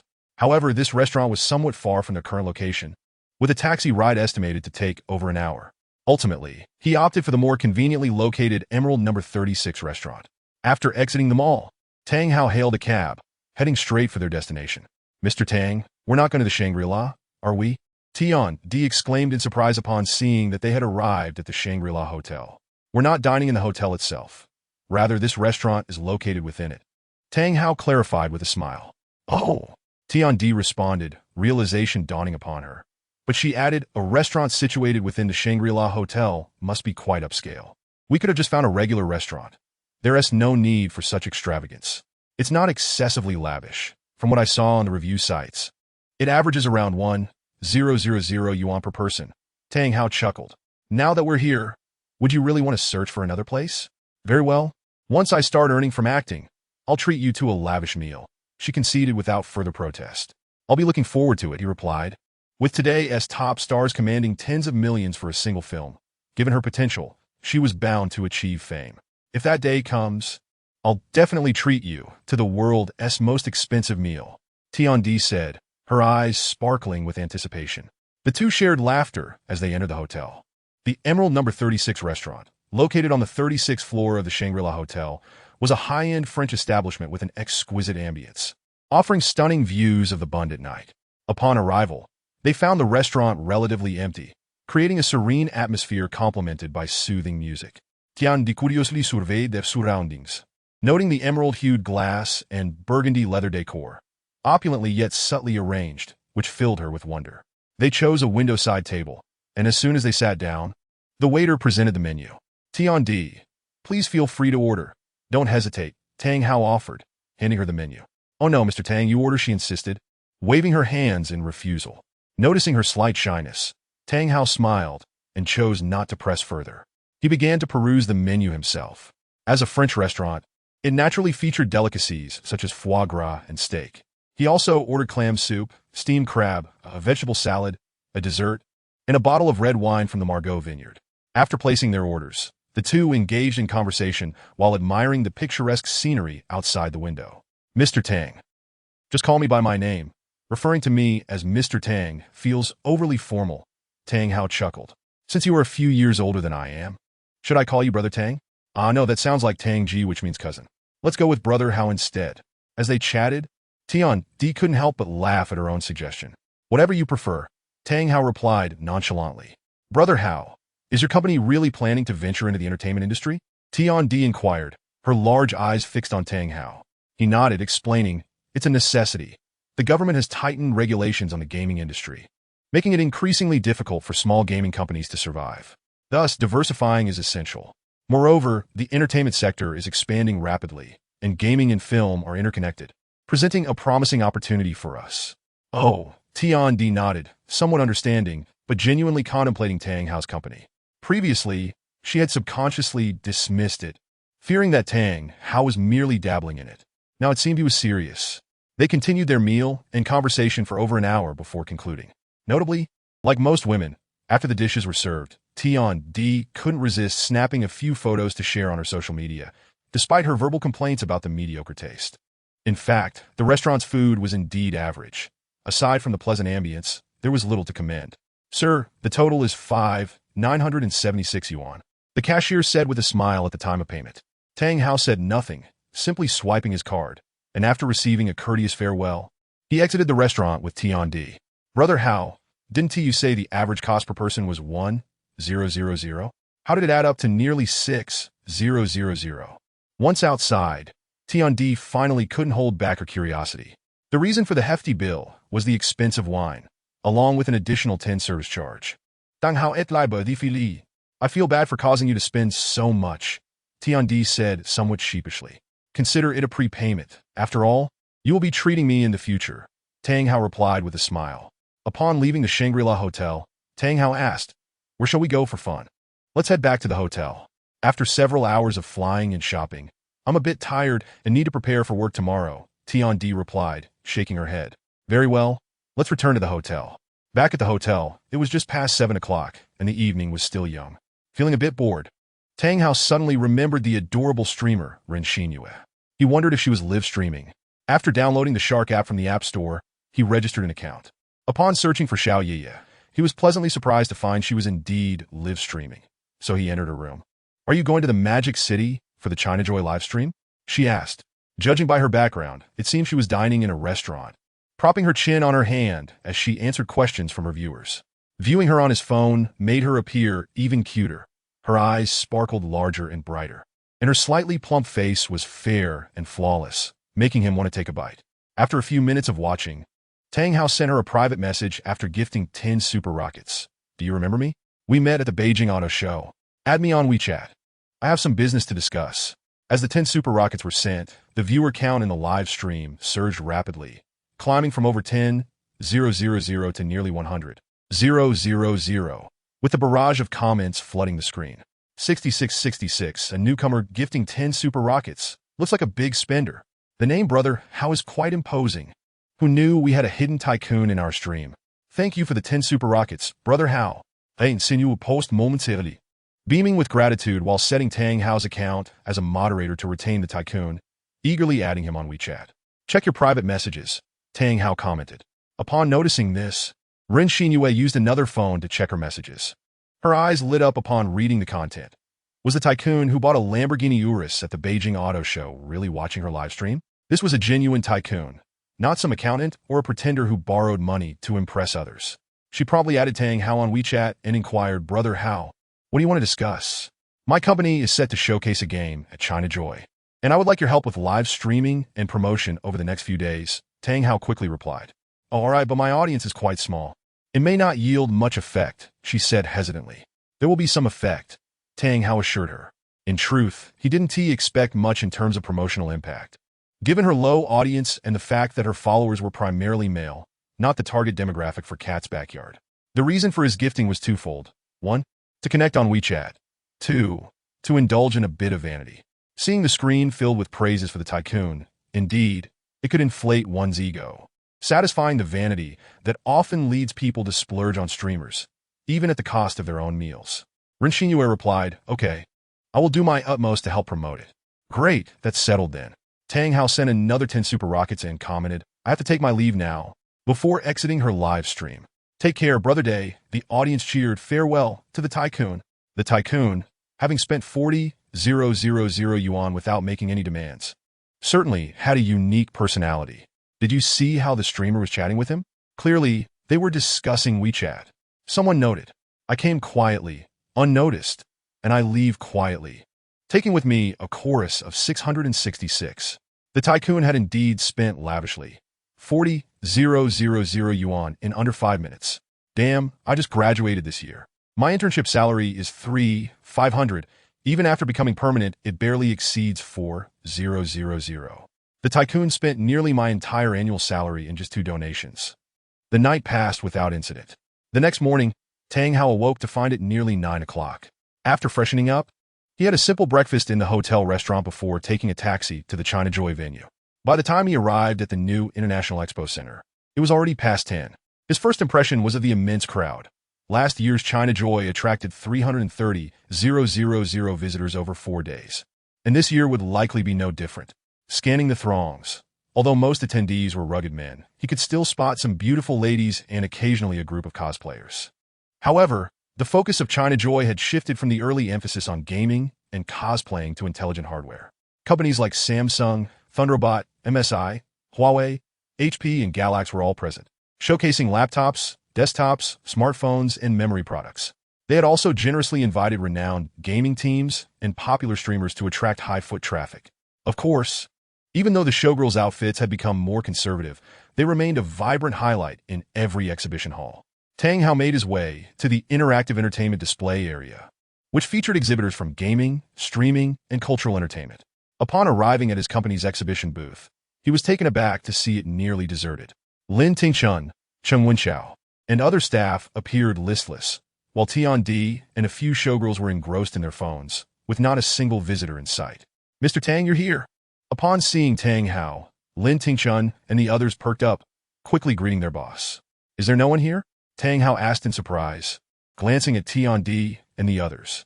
They were all adorned with different colored catgirl headpieces. Although their outfits were relatively modest, they still looked quite appealing. A few spectators had previously entered, tried out our game, snapped a few pictures of themselves, and then left in haste, Lin Tingchun remarked with a bitter smile.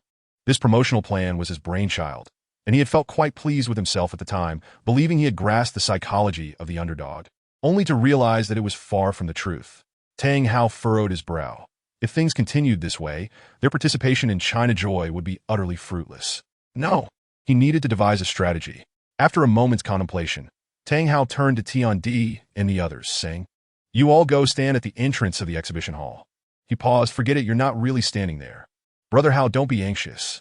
Perhaps there aren't many spectators yet. It should improve by the afternoon," Tian Di offered in consolation. Tang Hao shook his head. He had observed the flow of visitors along the way and was acutely aware that the number of attendees was already considerable. Even the neighboring Sanchi Interactive Entertainment was bustling under the charm of a beautiful host, with cheers echoing intermittently. "Mr. Tang, I apologize." Lin Tingchun took the initiative to admit fault. "It's not your fault." Tang Hao waved his hand, not wanting to vent his frustration on Lin Tingchun. The current state of the exhibition hall was dismal. The primary issue was that the company lacked influence. Many people were aware of the game, Traveling Frog, but few knew that its developer was a company named Detong. Furthermore, Cat's Backyard was rather unremarkable, with a niche audience that was not particularly inclined to attend China Joy. It seemed a bold approach was necessary. Otherwise, the expenses incurred by participating in China Joy would be in vain. Tang Hao thought to himself, "I'll explore other exhibition halls. If there are no visitors, you all can do as you please," Tang Hao decided, unable to come up with an idea at that moment. He wandered through halls featuring Sanchi Interactive, Perfect World, Pig Farm, Penguin, and Bilibili. Upon reaching Bilibili, Tang Hao observed several young ladies clad in white stockings and sporting ponytails, energetically dancing to an otaku dance, while a throng of captivated admirers watched with rapt attention. Some even recording videos. An idea sparked within him. Chapter 65. How embarrassing Tian Di and her companions, dressed as cat girls, were indeed quite eye-catching. However, they merely stood quietly within the exhibition hall. Passers-by would glance at them briefly, and only the most brazen would snap a quick photo before hurrying away, failing to draw in any substantial crowd. Yet if they were to perform like the otaku dance creators at Bilibili, the outcome would undoubtedly be different. After all, even the most brazen of men could not continuously gaze at a beautiful girl. Those with thinner skin would avert their eyes after just a glance. Should Tian Di and her companions put on a performance, it would grant spectators a legitimate excuse to watch and record videos without reservation. This was a solution Tang Hao had envisioned. However, the nature of the performance needed careful consideration. Since the primary goal was promotion, it should be something likely to spark interest, and it ought to incorporate elements related to cats, ensuring maximum promotional impact. Throughout his life, Tang Hao had never possessed any artistic flair, and he found it challenging to conjure ideas on his own. Fortunately, he had a system. He focused his thoughts and accessed the system, searching the entertainment category in the store with the keyword cat. Cat language, his cat. Learn to meow. A series of results related to the keyword cat appeared. Uncertain which was most suitable, Tang Hao proceeded to purchase and listen to them sequentially. He began with the most expensive options, only to find they were unsuitable. He sought not a classic tune, but a song with explosive potential, one that could easily go viral. Such a song might be a classic, but it could just as likely be a frivolous jingle. After testing 7 or 8 songs without finding a match, he was relieved that the cost of each was quite low, most requiring only 100 reputation points, with the priciest not exceeding 2,000. Upon reaching the 12th song, the lyrics began, "Let's learn to meow together. Meow, meow, meow, meow, meow. I'll be cute in front of you. Oh, meow, meow, meow, meow, meow. My heart is racing." What on earth were these lyrics? After a few lines, Tang Hao felt a wave of exasperation. Nevertheless, he did not close it off immediately. He continued listening, captivated by the melody. Once he finished the song, his eyes brightened. A vivid image emerged in his mind. Tian Di and her companions, dressed as cat girls, singing this song while bouncing about, performing cat-like dance moves. It would surely be adorable. This was it. Tang Hao made a decisive choice. However, his brow furrowed once more. Often, the melody mattered more than the lyrics. While he could copy the lyrics directly after purchasing the song and had the melody in his mind, he found it impossible as an outsider to articulate it. Providing only the lyrics might lead the music studio to create an entirely different song. Just then, the system kindly reminded him, the host can spend an additional 1,000 reputation points to exchange for a finished product. A finished product exchange? Tang Hao felt a surge of joy, though confusion followed.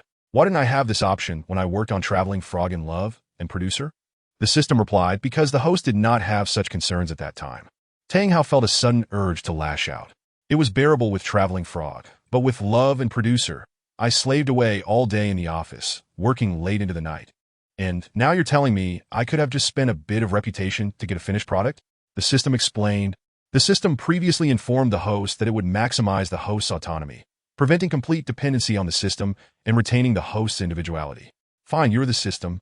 You have your reasons. Tang Hao rolled his eyes, realizing he had indeed overlooked that point. By the way, is everything 1,000 reputation points for exchange? He inquired. Not necessarily. It depends on the estimated costs of production in reality, the system responded.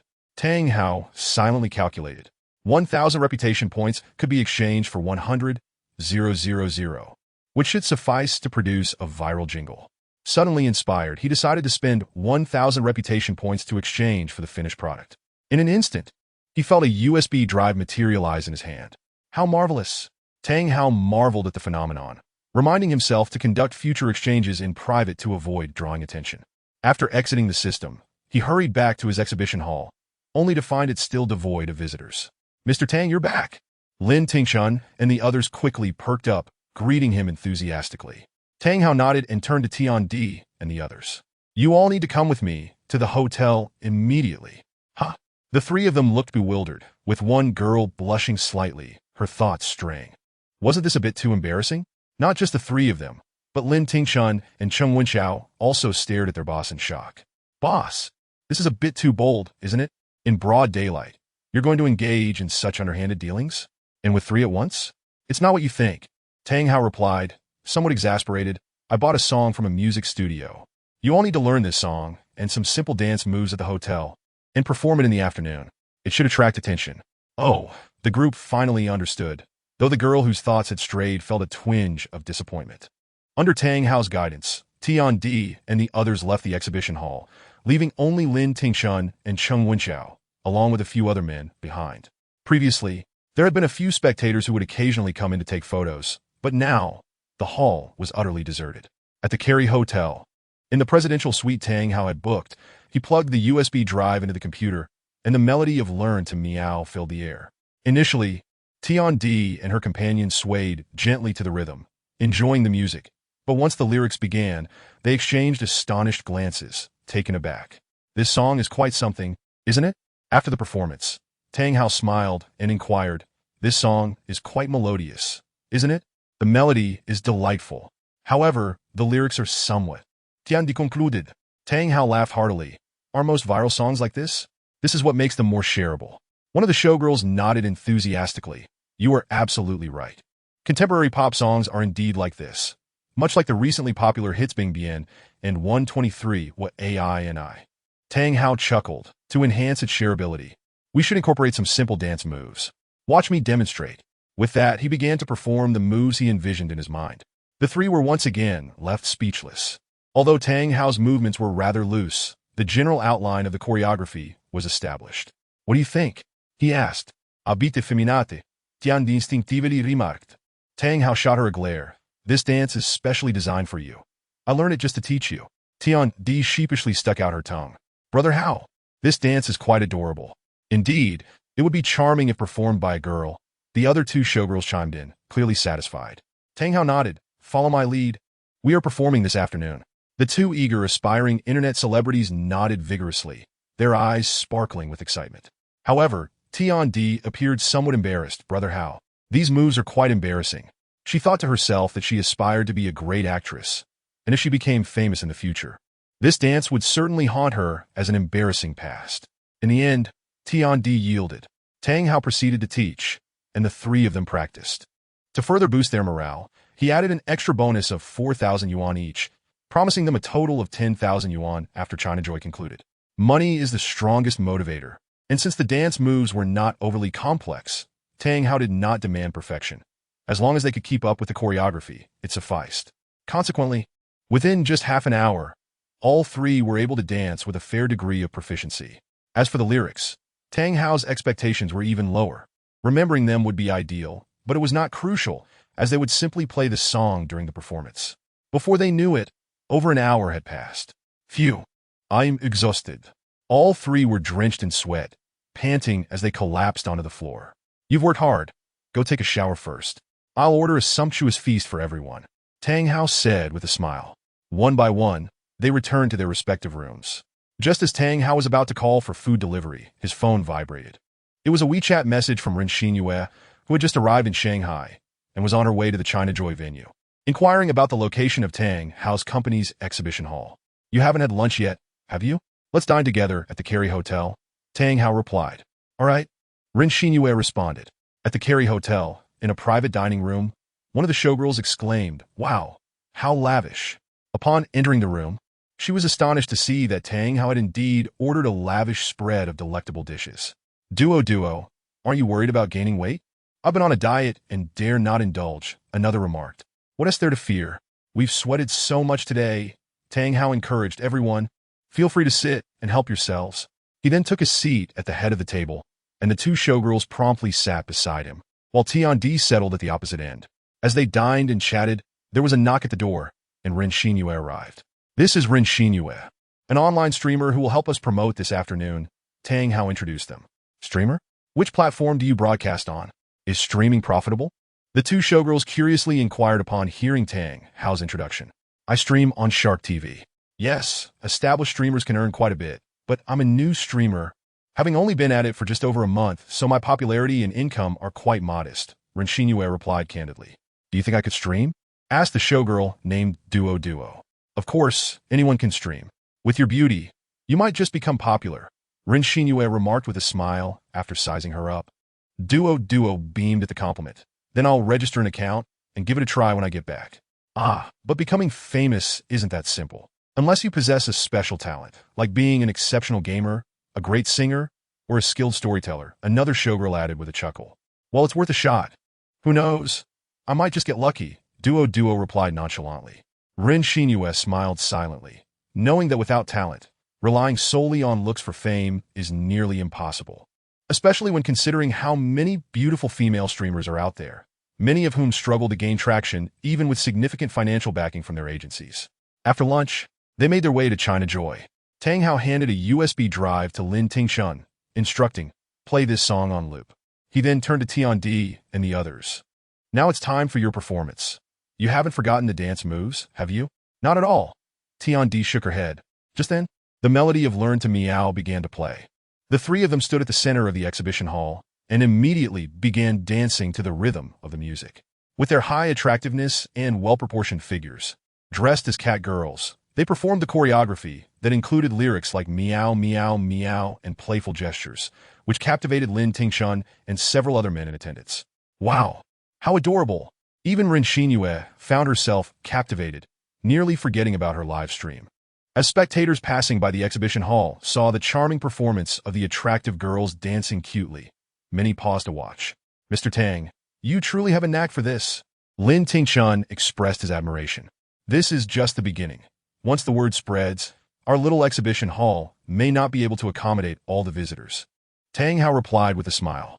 In the brief span of a single song, the exhibition hall had already gathered a crowd of over 10 people. Great job. Do it again. Yes, ladies, perform it once more. Following the end of their performance, a wave of enthusiastic applause erupted, with some attendees still wanting more. Tang Hao exchanged a knowing glance with Lin Tingshun, who understood and cheerfully announced, please hold on. Let them rest for a moment before they perform again. You all know about traveling frog, right? Humans tend to follow the crowd. When an exhibition hall appears deserted, others instinctively avoid entering. Conversely, when one hall is bustling with activity, it continuously attracts new visitors. After the initial wave of interest drew over 10 spectators, more onlookers began to trickle in. Although most were men, there were also quite a few women. They were the primary audience for Cat's Backyard. Upon learning that Traveling Frog was also developed by the Tang Company, many women expressed interest. Lin Tingshun emphasized that Cat's Backyard was specifically designed for female players, further endearing them to the adorable cat plushies he offered, prompting many to express their intention to download the game. The audience was also quite taken with Tiandi and the others, who danced as cute cat girls, thoroughly enjoying the spectacle, many capturing photos and videos to share on social media platforms like Weibo and Douyin. By the third round, the exhibition hall was overflowing with people, and a steady stream of new visitors continued to arrive. Even Ren Xinyue's live stream saw a significant surge in viewership. Previously, without substantial gifts, Her stream's peak viewership had not exceeded 50,000, but today it soared past 300,000. Which company is this exhibition from? The turnout is astonishing. Lu Hui remarked in surprise as she passed by the bustling Tang Company exhibition hall. Looking up, she noticed the large Tang Company logo displayed prominently. Her curiosity piqued. Tang Company? I haven't heard of them. They must be a small firm, she mused. As a journalist, Lu Hui surprisingly perceived this as newsworthy. She hurriedly squeezed into the crowd, just as T&D and others began their performance anew. No wonder they garnered such immense popularity. This company truly excels at promotion. Lu Hui experienced a moment of clarity, rapidly capturing the scene with her camera. Chapter 60. Youth should embrace adventure upon seeing the comments. Ren Xinyue promptly checked her private messages on another phone. Her eyes lit up upon reading the content. It turned out that the newly emerged wealthy individual was none other than the rich heir who had just purchased a Lamborghini Urus in full payment at the auto show. This was a genuine tycoon, not some accountant or a pretender borrowing money to flaunt wealth, only to rely on a streamer to repay debts. Guys, my phone is almost out of battery. I've been streaming for over 4 hours today, so I think I should wrap it up here, Ren Xinyue stated after a couple of minutes. No, you're ending the stream so soon? Came the chorus of lamentation from the audience. 888, 888, 8888 just moments ago. A wealthy patron had made a generous donation, and now she was ending the stream so quickly. Why did it feel like an ominous premonition? As Ren Xinyue announced her intention to conclude the stream, the barrage of comments turned into a cacophony of sorrow. However, she paid no mind and logged off, hastily making her way to the exit. Her reputation had surged by over 100 points. It seemed this venture was not a loss. In his portion 911, Tang Hao checked the increase in reputation, smiling with satisfaction. After donating 100,000, he had made a return of 300,000. Not only did he avoid a loss, but he had also profited handsomely. Just then, he spotted Ren Xinyue approaching with a puzzled expression, prompting him to roll down the window and wave at her. Seeing that the driver was indeed Tang Hao, Ren Xinyue quickly approached and settled into the passenger seat. Due to the sweltering weather and her hurried pace, her cheeks were flushed, making her appear even more adorable. Thank you for your gift. How good. This is the largest donation I've received since I started streaming. It will likely be hard to receive such a substantial amount again. Ren Xinyue expressed her gratitude. Not at all just a bit of pocket money. Tang Hao waved his hand dismissively, maintaining an air of nonchalance. Ren Xinyue thought to herself, what a genuine tycoon to consider 100,000 as mere pocket change. Her smile grew even sweeter. By the way, my name is Ren Xinyue. You can call me Xinyue or Xiaoyu. I'll call you Xinyue then, Tang Hao replied, starting the car. Ren Xinyue promptly fastened her seatbelt, while Tang Hao glanced over, feeling quite grand. As they drove, Tang Hao initiated a conversation. Xinyue, how long have you been streaming? You're so beautiful and charming. Why is your popularity so low? I only started streaming after my college entrance exams, she explained. Ah, no wonder you look so young. You just finished your exams. How did you do? Tang Hao inquired with a grin. Not great. I barely passed the second-tier university cutoff. Ren Xinyue replied a bit shyly. University isn't the only path. With your beauty and charm, you can certainly make a living based on your looks. Streaming is a fantastic option, Tang Hao reassured her. Exactly, I think so too, but my parents don't support me. Ren Xinyue nodded repeatedly, her expression turning slightly gloomy. Your parents likely just haven't seen how much you can earn. Once Xiaoyu TV pays your salary, and they see you making thousands each month, they'll surely come around. Tang Hao comforted her. Yes, Ren Xinyue agreed, her worry resurfacing. Isn't the purpose of attending university to secure a better future? To be more specific, isn't it to earn more money? She continued, streaming has developed for several years now, and it's becoming increasingly difficult for new streamers to stand out. I can't sing or dance, I'm not great at gaming, and I can't tell jokes, which is why I chose outdoor streaming. If outdoor streamers lack good content, it's challenging to attract an audience.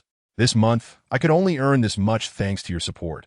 If I can make 10,000 a month in the future, that would be satisfactory. Don't worry, I'll support you, Tang Hao said with a beaming smile. Thank you, Hao Gu. Ren Xinyue sweetly expressed her gratitude. With such a wealthy patron backing her, her future earnings seemed secure. As they conversed, Tang Hao parked in front of a restaurant. After they entered and ordered their meals, Ren Xinyue rested her chin on her hand, her large eyes fixed on Tang Hao, asking, Hao Gu, do you have a girlfriend? No. Tang Hao shook his head. You're so handsome and wealthy. Surely many girls must like you? They insinue in quoi? Posud.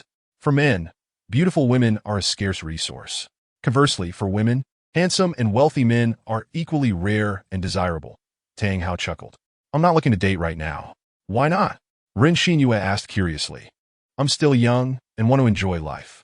Once I start dating, I won't be able to have as much fun, Tang Hao explained. Oh, you don't think I'm a bad person, do you? Tang Hao teased with a smile. Ren Xinyue shook her head vigorously. No way. Your attitude toward relationships is the best for someone wealthy like you. If you want to have fun, then enjoy it thoroughly. But once you start dating, you should take it seriously. Unlike that rich second-generation student at our school, who deceives beautiful girls. It was only after being exposed that we discovered he was pursuing 3 girls simultaneously. He even tried to pursue me, but I found him unattractive and didn't he agree. Who would have thought you were a bit of a superficial person? Tang Hao chuckled at her response. Ren Xinyue laughed shyly, adding, actually my standards aren't that high. It's just that the scoundrel was covered in acne. I can't fathom how those girls could even consider him. As they chatted while eating, nearly an hour had passed by the time they finished their meal. Tang Hao settled the bill and, stepping out of the restaurant, asked it's still early. Where shall we go for some fun? After running around all afternoon? How about we catch a movie to rest for a bit? Ren Xinyue tilted her head in thought. Sounds good. Tang Hao agreed. Once they were back in the car, Ren Xinyue opened the ticket purchasing app and asked, How go? What type of movies do you like? I don't mind.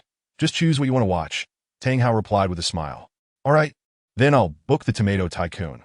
It's from the Happy Mahua team and should be quite entertaining.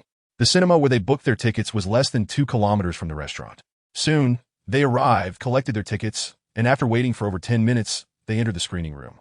Since they had bought tickets last minute and the film was quite popular, their seats weren't ideal, set towards the back and at the edge. As the lights dimmed in the theater and the advertisements concluded, the movie commenced. Tang Hao pondered whether to take a small advantage. Although there were cameras in the theater, as long as he was discreet, it should be fine. Little did he expect that Ren Xinyue's head would gradually lean onto his shoulder. Tang Hao was momentarily taken aback. He hadn't anticipated Ren Xinyue to be so forward.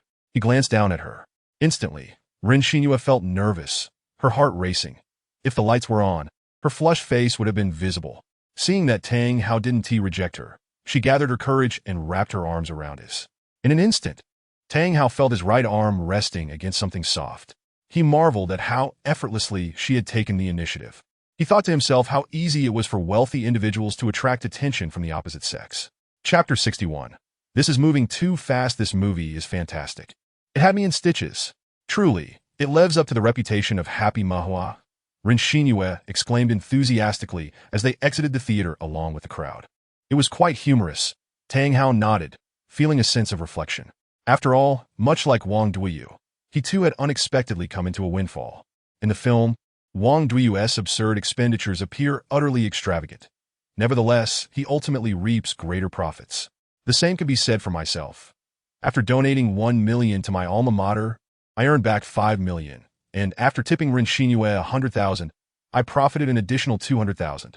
Although my earnings are derived from system exchanges, Wang Duiyu's ludicrous spending paradoxically generates even more wealth. This may seem deliberately comedic, yet it reflects certain societal realities. In this world, the wealthier one becomes, the easier it is to accumulate more riches, leading to an ever-increasing disparity, while the less fortunate toil daily, sinking further into poverty. Is your poverty a result of laziness? Not necessarily. Consider the soaring housing prices that vastly outpace wage growth.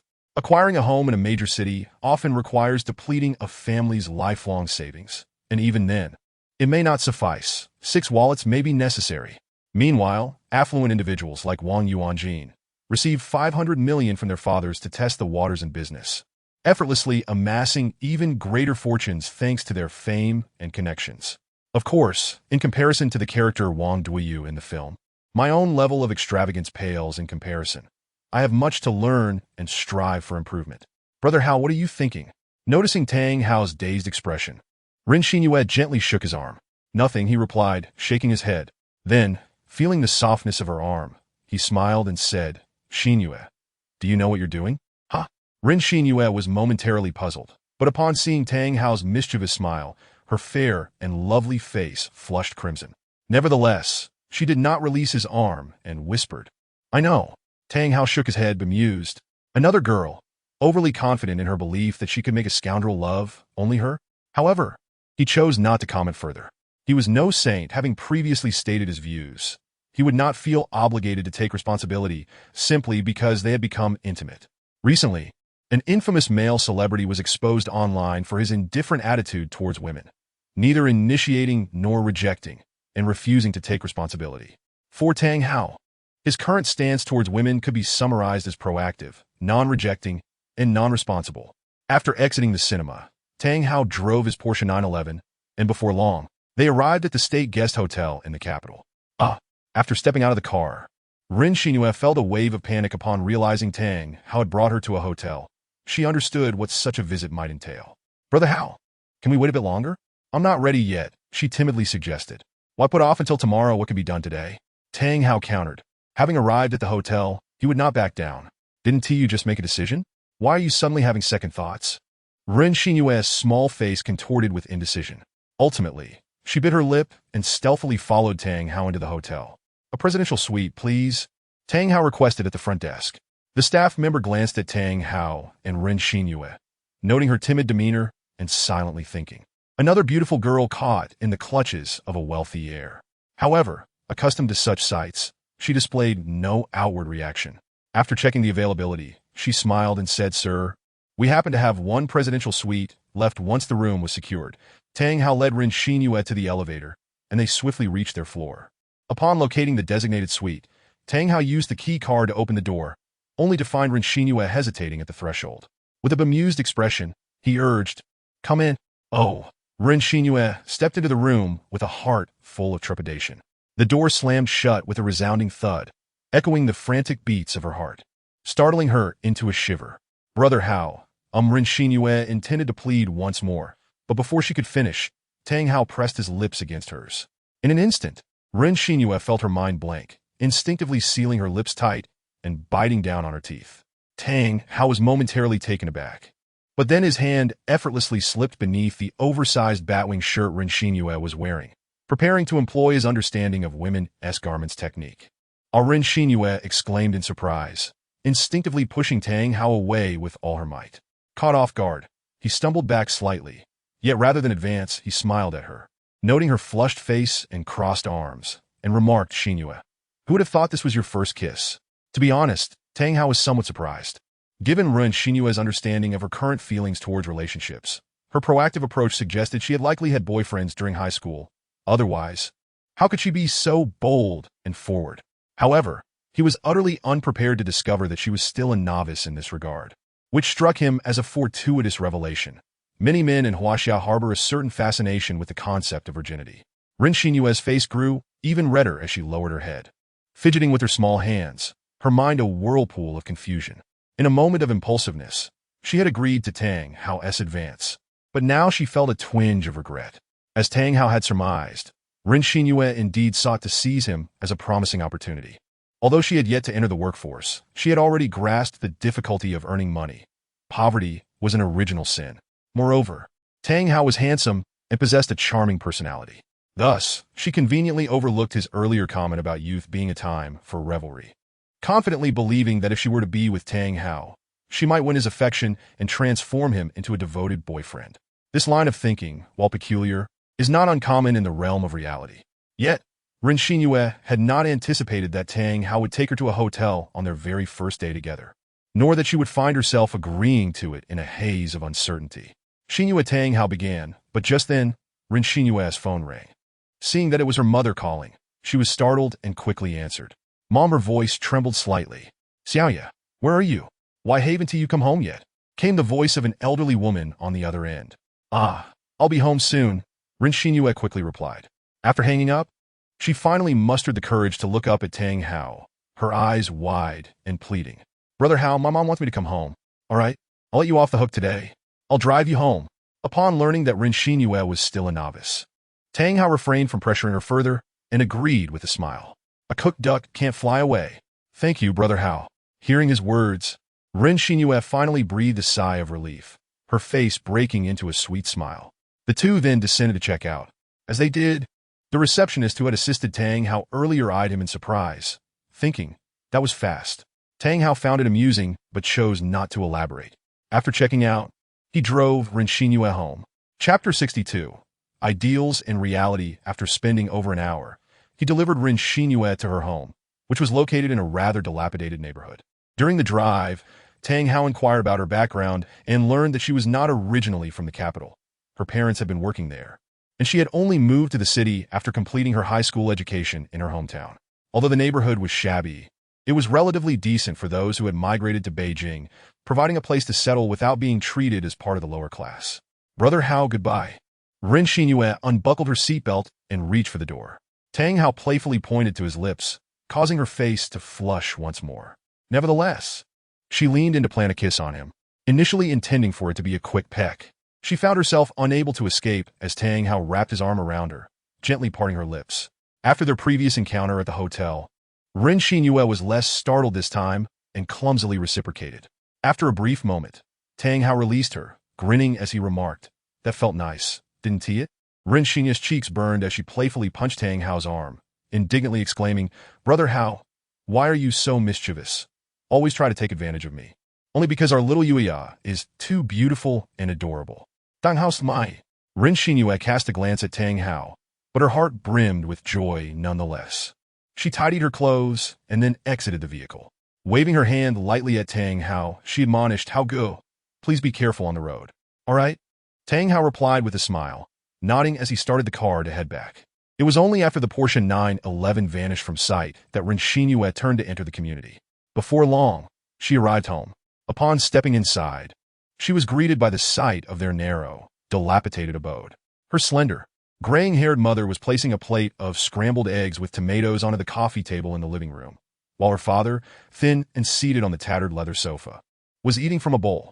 Noticing his precious daughter had returned, Ren's father immediately called out, "Xiaoya, have you eaten out?"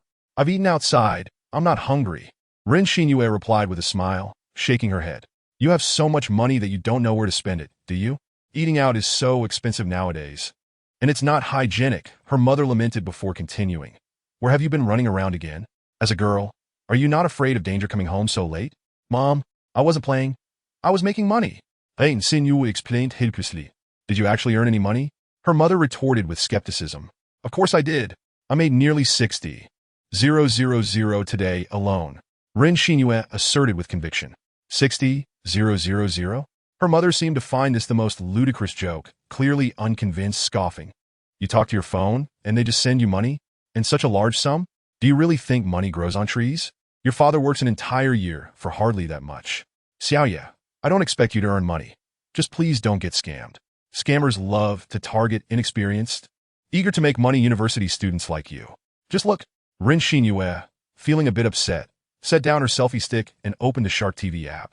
Locating the list of gifts received today, she presented it to her mother. "This super rocket is worth 2,000. The rocket itself is 500, the plane is 100 each, and the membership card is 6. Adding up to over 116,000 in total. The platform and I split it, so I get over 58,000. Can this money really be withdrawn?" Her mother remained skeptical, finding it too fantastical, far beyond her decades of understanding. "Of course. Shark TV is the largest live streaming platform in the country, a legitimate company. How could I not withdraw it?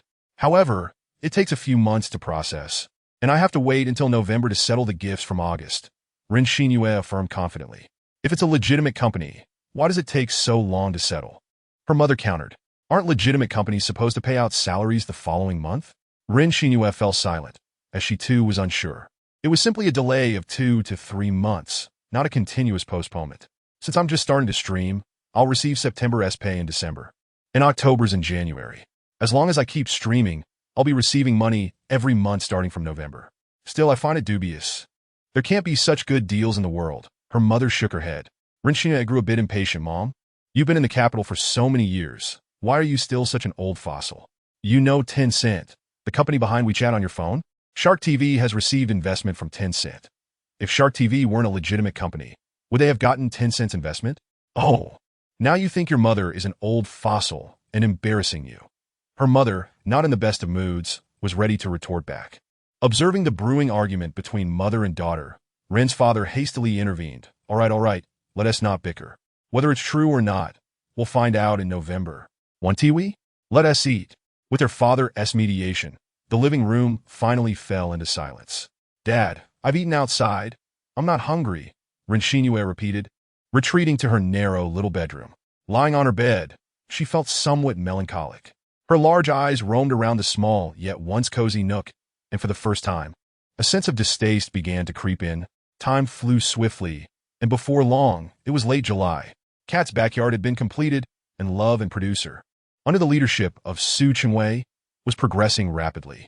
Everything within the company was developing in an orderly fashion. In the office of the general manager of Datang Company, Tang Hao inquired old Lin, "How is the exhibition hall coming along?" The middle-aged man opposite him, Lin Tingshun, promptly replied, "Tang Zong, everything is prepared."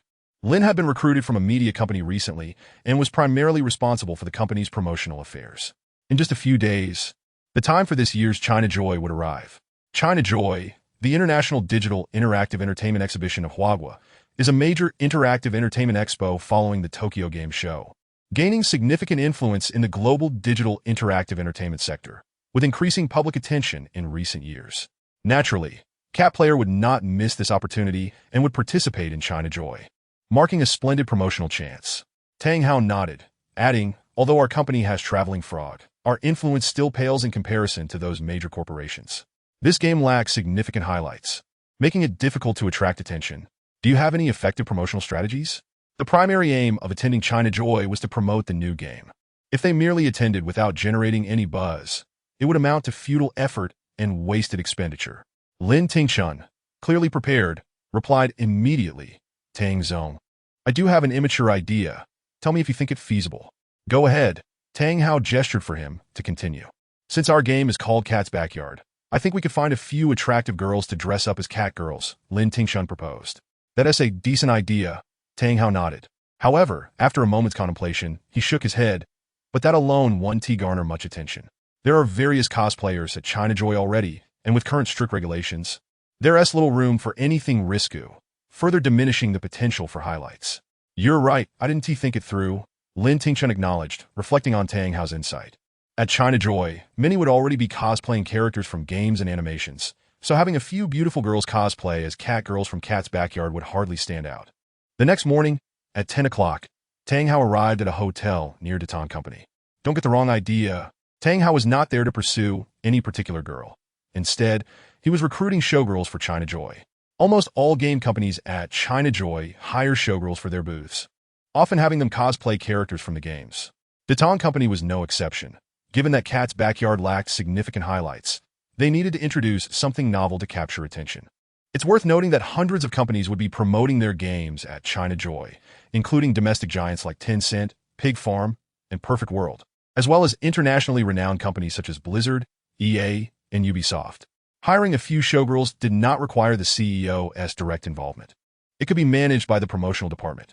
However, Tang Hao enjoyed interacting with young women to better understand them, as Datang Company aimed to become a friend to women. Upon reaching the interview floor, Tang Hao was surprised to see over 20 women dressed flamboyantly standing in the hallway. "Hello, Tang Zong," some of the interviewees, aware of his identity, greeted him sweetly upon his arrival. "Hello, everyone." Tang Hao smiled and nodded in response. "Is he the boss?" After Tang Hao entered the room, some interviewees who did not recognize him looked astonished and remarked that they initially thought he was Lin Tingshun's follower. Indeed, he is the young and accomplished owner of Datang Company, Tang Hao. Isn't he a bit too young? He just graduated from university, and he's quite remarkable. A quick search online will reveal that. Truly impressive. Oh my, he even knows the legendary HAC members? Those unaware of Tang Hao's background were taken aback after searching for his information online. "Everyone, please be quiet. The 5 of you can enter together."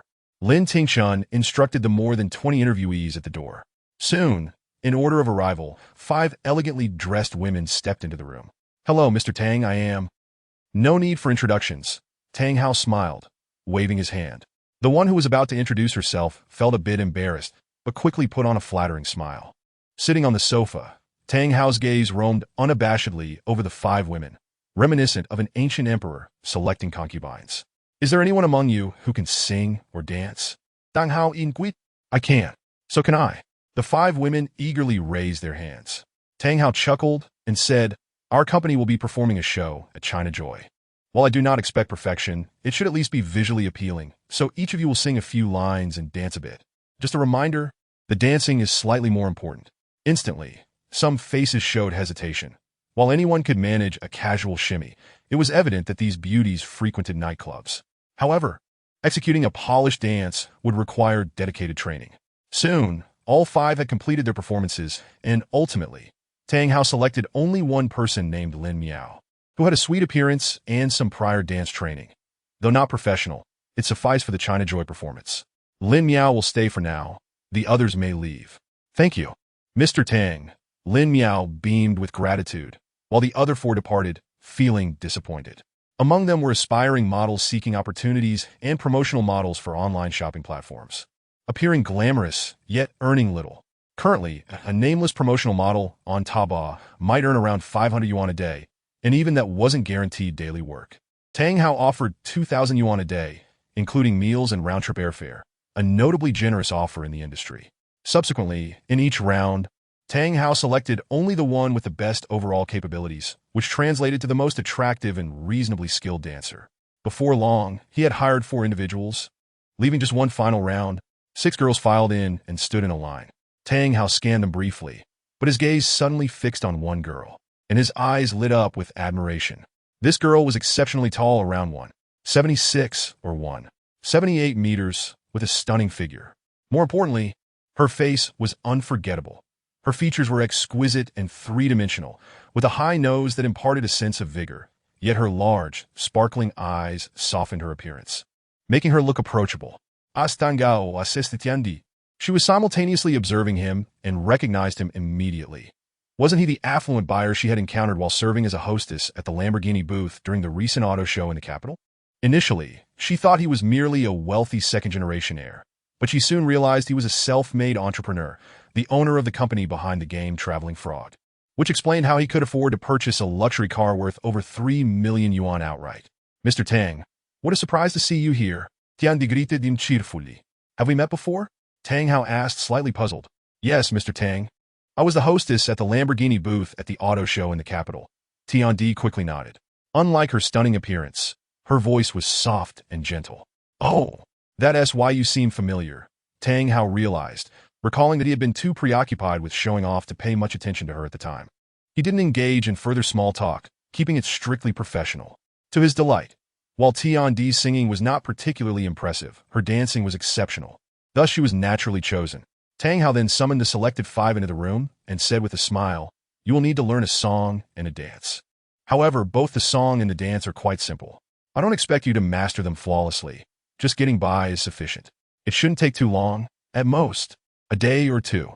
Is that acceptable?" No problem. The 5 women nodded in agreement. Tang Hao nodded in satisfaction. It was getting late, and he suggested treating them to dinner, mentioning that training would commence in the afternoon, and if they progressed quickly, they could learn everything that day. Thank you, Mr. Tang. The girls sweetly expressed their gratitude.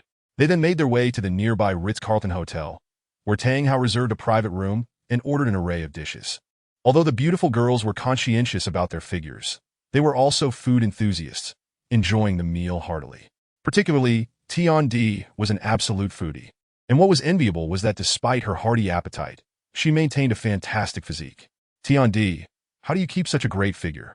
Lin Miao inquired, seeking her advice. Exercise more, Tian Di succinctly replied. Lin Miao shook her head. That's not for me.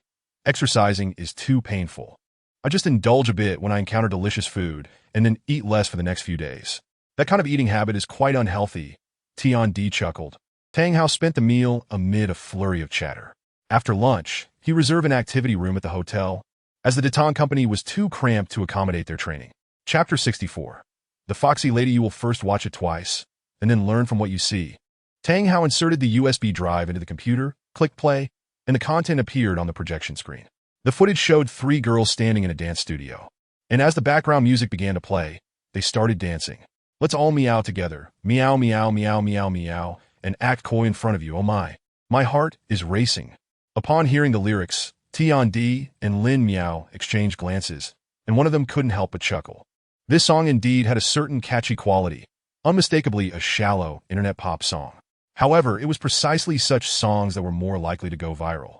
Just look at the most popular songs on Douyin nowadays. most follow this style. Moreover, this song matched perfectly with Cat's Courtyard, which Tang Hao had painstakingly selected after spending several hundred reputation points to acquire over 10 songs. What do you think of this song? Tang Hao inquired with a smile after the playback. It's quite pleasant to listen to, and the dance is adorable. The melody is lovely. Though the lyrics are a bit catchy, Tiandi commented. Tang Hao laughed. Aren't internet hit songs all like this? It enhances their shareability. Mr. Tang is right. Contemporary pop songs tend to follow this trend, much like the recently exploded hits Mutation and 123 I Love You, which are in the same vein. Lin Yao nodded in agreement. When you perform at China Joy, upload the video to Douyin. You might just become famous, and viewers from all over the country will flock to see you. Tang Hao painted a bright picture. The star-making potential of Douyin is incredibly strong, as it does not rely on prominent influencers, but instead on fresh and interesting content. Any engaging video can quickly become a hit. Recently, a beautiful girl went viral after a street interview where she simply said, "Just take me out to eat," coupled with a sweet smile, garnering 4 million followers in a day and becoming a sensational internet celebrity, leading countless male viewers to express their desire to take her out in Chengdu. Hearing Tang Hao's remarks, the girl's eyes sparkled with excitement. In their line of work, who wouldn't aspire to become an internet sensation? Having risen to internet fame, there is no longer a need to toil away for a mere few hundred or thousand yuan. Appearance fees can soar into the hundreds of thousands or even millions. Just like the young lady mentioned above, after her sudden rise to prominence, her endorsement fee skyrocketed to an astonishing 500,000. With such motivation, they practice with even greater fervor. Tang Hao, seated nearby, leisurely observes and imagines them dressed as catwomen. Performing this captivating song, it should certainly be quite a spectacle. The dance moves of this song are indeed not difficult. After merely half an hour of practice, Tiandi had mastered them completely, at which point she paused to rest and hydrate. Noticing Tiandi glistening with perspiration, Tang Hao offered her a bottle of mineral water. "Thank you," she replied, opening the cap and gulping down nearly half the bottle in one go. At that moment, due to the vigorous exertion, her cheeks were flushed, and a few strands of hair at her forehead were dampened, giving her the appearance of an athletic beauty. "Have you learned it?" Tang Hao inquired. "Yes. The dance is quite simple," Tiandi nodded. Tang Hao expressed surprise. "You picked it up so quickly? Are you a dance major?" "No," Tiandi shook her head. "I am studying acting and currently in my second year at Beijing Film Academy." "A student from the Film Academy?" Tang Hao paused, his smile widening as he jokingly remarked. "It would be a crime not to pursue acting with a face like yours." "You flatter me, Tang Zong," Tiandi humbly replied, though her eyes sparkled with delight.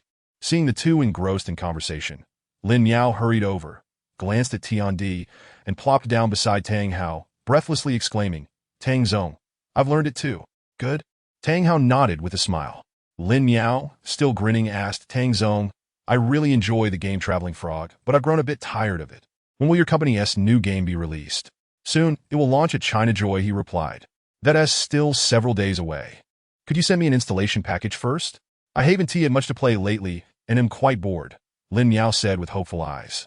Tang Hao nodded. "Sure. I have it on my phone. I'll send it to you now." Subsequently, he sent Lin Yao the installation package for Cat's Backyard. "Tang Zong, I want to play too," Tiandi chimed in, her big eyes pleading. Tang Hao sent her the package as well. Meanwhile, Lin Yao had already started playing and exclaimed, "Wow, this game has such adorable graphics. It's exactly my style." Tiandi rolled her eyes. "Is that really necessary?" However, upon entering the game herself, she expressed her surprise. "Is it a game about cats? I love cats. It's just that I can't keep one at school, but now with this game, I can play with cats every day." Tang Hao watched them with a warm smile, thoroughly entertained.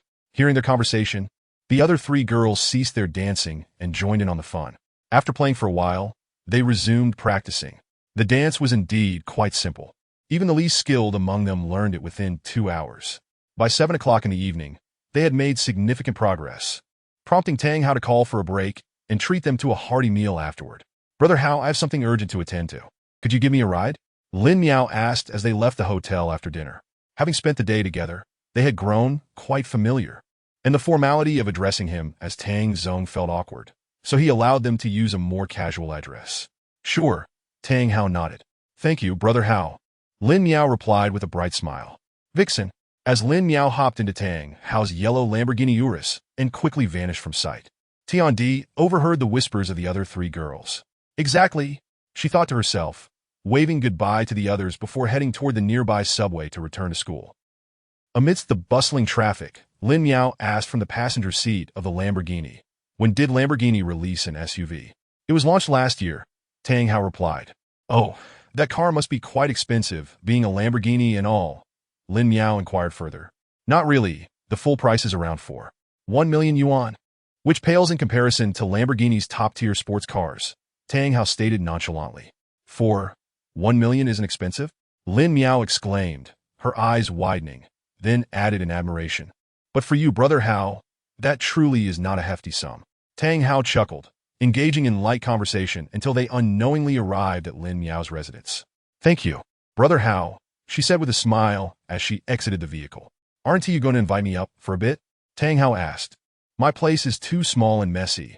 I'll be moving in a few days, and I promise to invite you over then," Lin Miao replied, seemingly oblivious to the underlying implication of Tang Hao's words, her face adorned with an embarrassed smile. "All right, goodbye," Tang Hao said, slightly taken aback, but not pressing the matter. Before driving away. Chapter 65. Such bold moves. This year's China Joy is set to take place from August 3rd to 6th. Thus, Tang Hao and his team flew to Shanghai on August 2nd to get an early look at the exhibition hall preparations.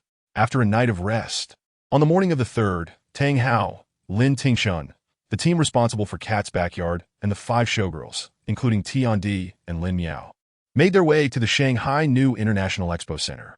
Additionally, there was one more member, Ren Xinyue. As an annual event, China Joy attracts numerous streamers, and Ren Xinyue was keen to seize this opportunity to gain followers. However, her parents disapproved of her traveling to Shanghai alone. Having just begun her streaming career, she had yet to receive payment from Shark TV, leaving her in a financially precarious situation. Even with frugality, a 4-day trip to Shanghai, including round-trip airfare and accommodation, would cost at least 2,000 to 3,000 yuan, a considerable sum for the Ren family. Thus, Tang Hao generously offered Ren Xinyue a position as an external member responsible for public relations at his company, transferring her 10,000 yuan as compensation. Of course, this was a personal gesture from Tang Hao and could not be accounted for in the company's finances, as it could lead to complications. China Joy opened its doors to the general public at 9 a.m., and when Tang Hao's group arrived shortly after 8, a throng of people had already gathered outside the expo center, likely due to the pleasantly cool weather. "So many people," Ren Xinyue exclaimed with delight, then turned to Tang Hao, saying, "Brother Hao, I won't go in just yet. I'll stream outside for a while and head in once the event begins." "All right, stay safe," Tang Hao nodded, offering his advice. "I will," Ren Xinyue replied with a sweet smile, shouldering a small backpack and heading toward the crowd with her streaming equipment. Tiandi glanced at Ren Xinyue and then at Tang Hao. Once inside the expo center, Tang Hao surveyed the other booths and confirmed his initial thoughts. Almost every booth featured several beautiful showgirls, and many were in cosplay. Simply having Tiandi and the others dress as Catwomen would barely attract attention. After all, times had changed since a few years ago, and they couldn't push any boundaries. The most they could do was wear cat ears as accessories, which would hardly be noteworthy. Upon reaching their own booth, everyone began making final preparations. "You haven't finished perfecting the dance moves, have you?" Tang Hao asked. "Rest assured, Brother Hao, I've been practicing diligently these past few days," Lin Miao assured him with a smile. The others nodded in agreement.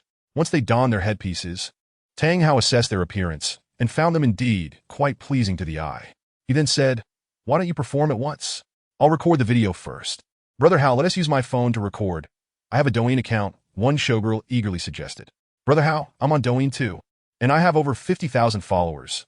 Posting it on my account will help it go viral faster," another showgirl chimed in, both of them insisting on their respective phones. Regardless of whether this video gains popularity or not, posting it on one's own account entails no loss. If it does not go viral, it is of little consequence. However, should it become a sensation, it could potentially attract a significant number of followers, which is intrinsically tied to one's own interests. Tang Hao felt somewhat speechless and ultimately said, "I will first record the video. Anyone who wishes to post it later may do so." The 2 showgirls then relented. As the music began to play, they started dancing. While their movements were generally satisfactory, Tang Hao was not entirely pleased. "You must wear sweet smiles on your faces. If you wish to gain followers on Douyin, a smile is of utmost importance. Do not maintain blank expressions." "Let us do it again," Observing the successful female internet celebrities on Douyin, be it the recently popular Xiao Tian or earlier sensations like Li Sanwan and Wenwan, their rise to fame is predominantly attributed to their charming, innocent, or cheerful smiles, which are the primary allure for many straight men. After all, under Douyin's extraordinary filters, beautiful women with sweet voices and long legs are as common as fish in a river. Without some distinctive trait, how could one possibly stand out? After repeating the dance 3 times, Tang Hao finally felt satisfied. The 5 of them had already undergone a rigorous selection process to be chosen, and offline, they all possessed commendable looks. Moreover, with the enhancement of Douyin's formidable filters, Tiandi and Lin Miao, along with the others, were instantly transformed into ethereal fairies. Furthermore, their physiques, appearances, and temperaments exhibited great diversity. Tiandi was strikingly beautiful, Lin Miao radiantly sweet, and the other 3 each possessed their own unique charm. Not the type of individuals who all looked alike at first glance. Subsequently, those with Douyin accounts uploaded the video to their profiles. How stunning! Chung Wen and his companions were among the first viewers, and within mere seconds of the 10-second video, they were left utterly dumbfounded, with even one programmer swallowing hard in astonishment. Not only was this group of programmers who rarely interacted with beautiful women captivated, but even Tang Hao was greatly impressed. Offline, the undeniable attractiveness of Tiandi and Lin Miao was striking. They did not bear the marks of cosmetic surgery. Yet perfection is an elusive ideal. Every beautiful woman has her flaws. For instance, one of the ladies, a professional dancer, had relatively thick legs. However, under Douyin's magical filters, her legs appeared fair, slender, and straight, truly deserving of the phrase legs for days. Surely, they would gain popularity. Tang Hao mused to himself. Just then, a commotion arose as it struck 9 o'clock, and the audience began to enter. With the influx of spectators, the various exhibition halls became lively, with the more renowned companies immediately filled to capacity. In contrast, a company like Datong, which had launched only one game, despite the brief fame of Travel Frog, remained relatively obscure, as few audiences were familiar with the developing company, resulting in scant attention. Fortunately, Tang Hao had prepared a grand strategy, and the neighboring exhibition halls were not giants either, lacking substantial appeal. Thus, when the lively tune of Learning to Meow blared, it successfully attracted a considerable number of onlookers, who halted in their tracks upon witnessing Tiandi, Lin Miao, and the others, donned as cat girls, performing an adorable dance. The crowd quickly swelled, and in no time, the exhibition hall was packed. The staff from neighboring halls were taken aback, and when they stealthily approached to investigate, they were left in awe at the sight of the performance in the center of the stage. Such a novel approach. Were they here to perform songs and dances, or to promote a game? Regardless, thanks to this unconventional promotional tactic, Datong's exhibition hall was indeed bustling with activity. Although the majority of the attendees were male, who did not constitute the primary audience for Cat's Backyard, as long as a vibrant atmosphere was created, Tang Hao had achieved his goal. Chapter 66. The reporter interview upon awakening. Hua Hongwei realized it was nearly 10 o'clock. Despite rising so late, he still felt dizzy, having played games until past 2 in the morning the previous night. Rubbing his throbbing temples, he glanced down and noticed his roommate was absent. Hua Hongwei did not immediately get out of bed. Instead, he grabbed his phone and began scrolling through social media. After browsing Weibo and reading some novels, he opened the Douyin app.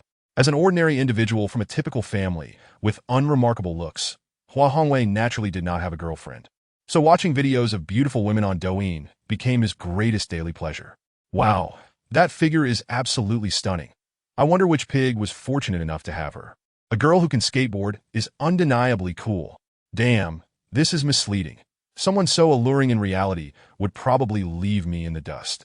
Hua Hongwei continued swiping through the screen, marveling at one short video after another. Due to Douyin's unique algorithmic distribution mechanism, the more he watched a certain type of video, the more the site recommended similar content. Thus, Hua Hongwei found himself predominantly viewing videos of pretty girls dancing or skateboarding. Undoubtedly, under Douyin's powerful filters, these girls were all goddess-level beauties, stirring a wave of excitement within the heart of this single man. However, after watching dozens of videos in succession, Hua Hongwei began to feel a sense of monotony, as the girls and content were overwhelmingly similar. Just as he was about to exit, the next video caught his eye. In it, 5 women, each with distinct figures and charms, adorned with various styles and colors of cat ear headbands, danced with infectious smiles, accompanied by an irresistibly catchy background tune. The dance and music were unlike anything he had seen before, and he found himself irresistibly drawn in, watching it repeatedly. He then ventured into the comment section. The video had already garnered over 500,000 likes and more than 5,000 comments. Wow, all 5 girls are so beautiful. The background music is so addictive. I can't stop listening. The dance is so cute. I want to learn it. They're all gorgeous and dance beautifully. Everyone, meet my 5 wives. Aren't they lovely? Is this music and dance original? I've never seen it before. According to the description, these 5 ladies performed at China Joy. Is anyone going to capture the ladies live? Yes. Let's go together. Many netizens responded enthusiastically. With nothing else to do that afternoon, they expressed interest in going, as they had never attended China Joy before. Hua Hongwei found himself harboring the same thought. With that in mind, he promptly leaped out of bed, hastily washed up, and set off for the China Joy venue. After purchasing his ticket and entering, Hua Hongwei made a beeline for Hall N409, as someone had leaked information about it in the comments. So many people.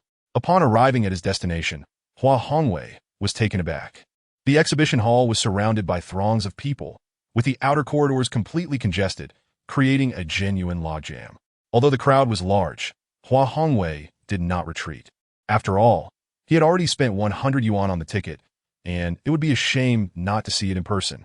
He pushed his way through the crowd, nearly bursting his zits in the process, but managing to get a glimpse of the stage where the girls were performing. Indeed, they were beautiful. No filters needed. Observing the reality of the girls closely matched their appearances in the videos.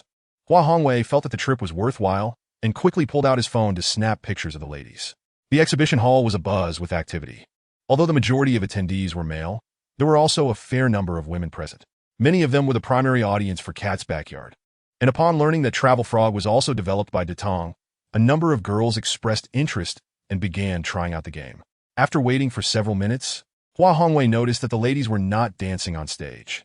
Instead, they were guiding some girls and playing the game, leading to some disappointment. To his surprise, newcomers expressed their dissatisfaction. Come on, dance. I specifically came to see. Yes, we want to see the ladies dance. Dance, dance. One person took the lead, and many others joined in the chorus. Lin Tingshun pressed her hands down and, with a cheerful smile, remarked, "Please forgive us, ladies. You've already danced numerous times and must be feeling a bit fatigued. Perhaps you can come back to watch this afternoon." "Oh, I specifically came to see the ladies dance," one exclaimed. "Me too. I saw it on Douyin and couldn't resist coming over. I found out about it on Weibo," another added. As soon as Lin Tingshun finished speaking, she was met with a chorus of boos, though there was little they could do about it. Half an hour later, the crowd began to disperse, not out of disappointment, but rather due to the approaching lunchtime. "Phew, I am utterly exhausted," someone lamented. Once the crowd had thinned, Tian Dilling and Miao, among others, unceremoniously sat down on the ground, each drenched in sweat. Lin Tingshun hurriedly distributed bottles of mineral water to everyone. Tang Hao cheerfully said, "Thank you all for your hard work. Let us take a few minutes to rest, and the lunch boxes will arrive shortly." I unexpectedly gained over 80,000 followers on Douyin this morning, one showgirl exclaimed, as she refreshed her account and was taken aback by the surge in followers. "Uve gained 110, nula nula nula." Another showgirl boasted, brimming with pride. "I should have tried my hand at this sooner," Miao thought, her heart racing.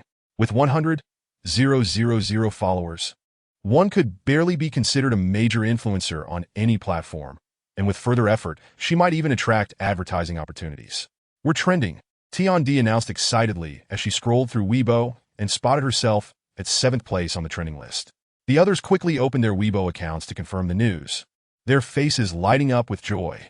For them, achieving a spot on the trending list was no small feat in truth. This trending was purchased by the Datong company. Otherwise, it would not have reached such heights. Alongside vigorous promotion on Douyin and Weibo, similar to the previous campaign for Traveling Frog, there was also focused advertising on platforms with a significant female user base, such as Dubon and Tianya. At that moment, a woman in her mid-20s entered, holding a camera. She approached Lin Tingshun and said, "Mr. Tang, I'm a reporter from 17173. May I interview you?" "Of course," Tang Hao replied, momentarily taken aback before immediately smiling in agreement.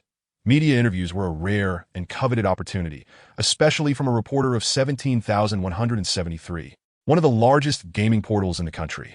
This isn't the right place. Let us take a few photos and then head to our media reception center for the interview, Lu Hui suggested. Tang Hao nodded in assent, while Tian Dilling and Miao were thrilled at the prospect of being photographed by the reporter and quickly tidied up their appearances. After the photo shoot with the showgirls, Tang Hao followed Lu Hui to the 17,173 media center for the interview.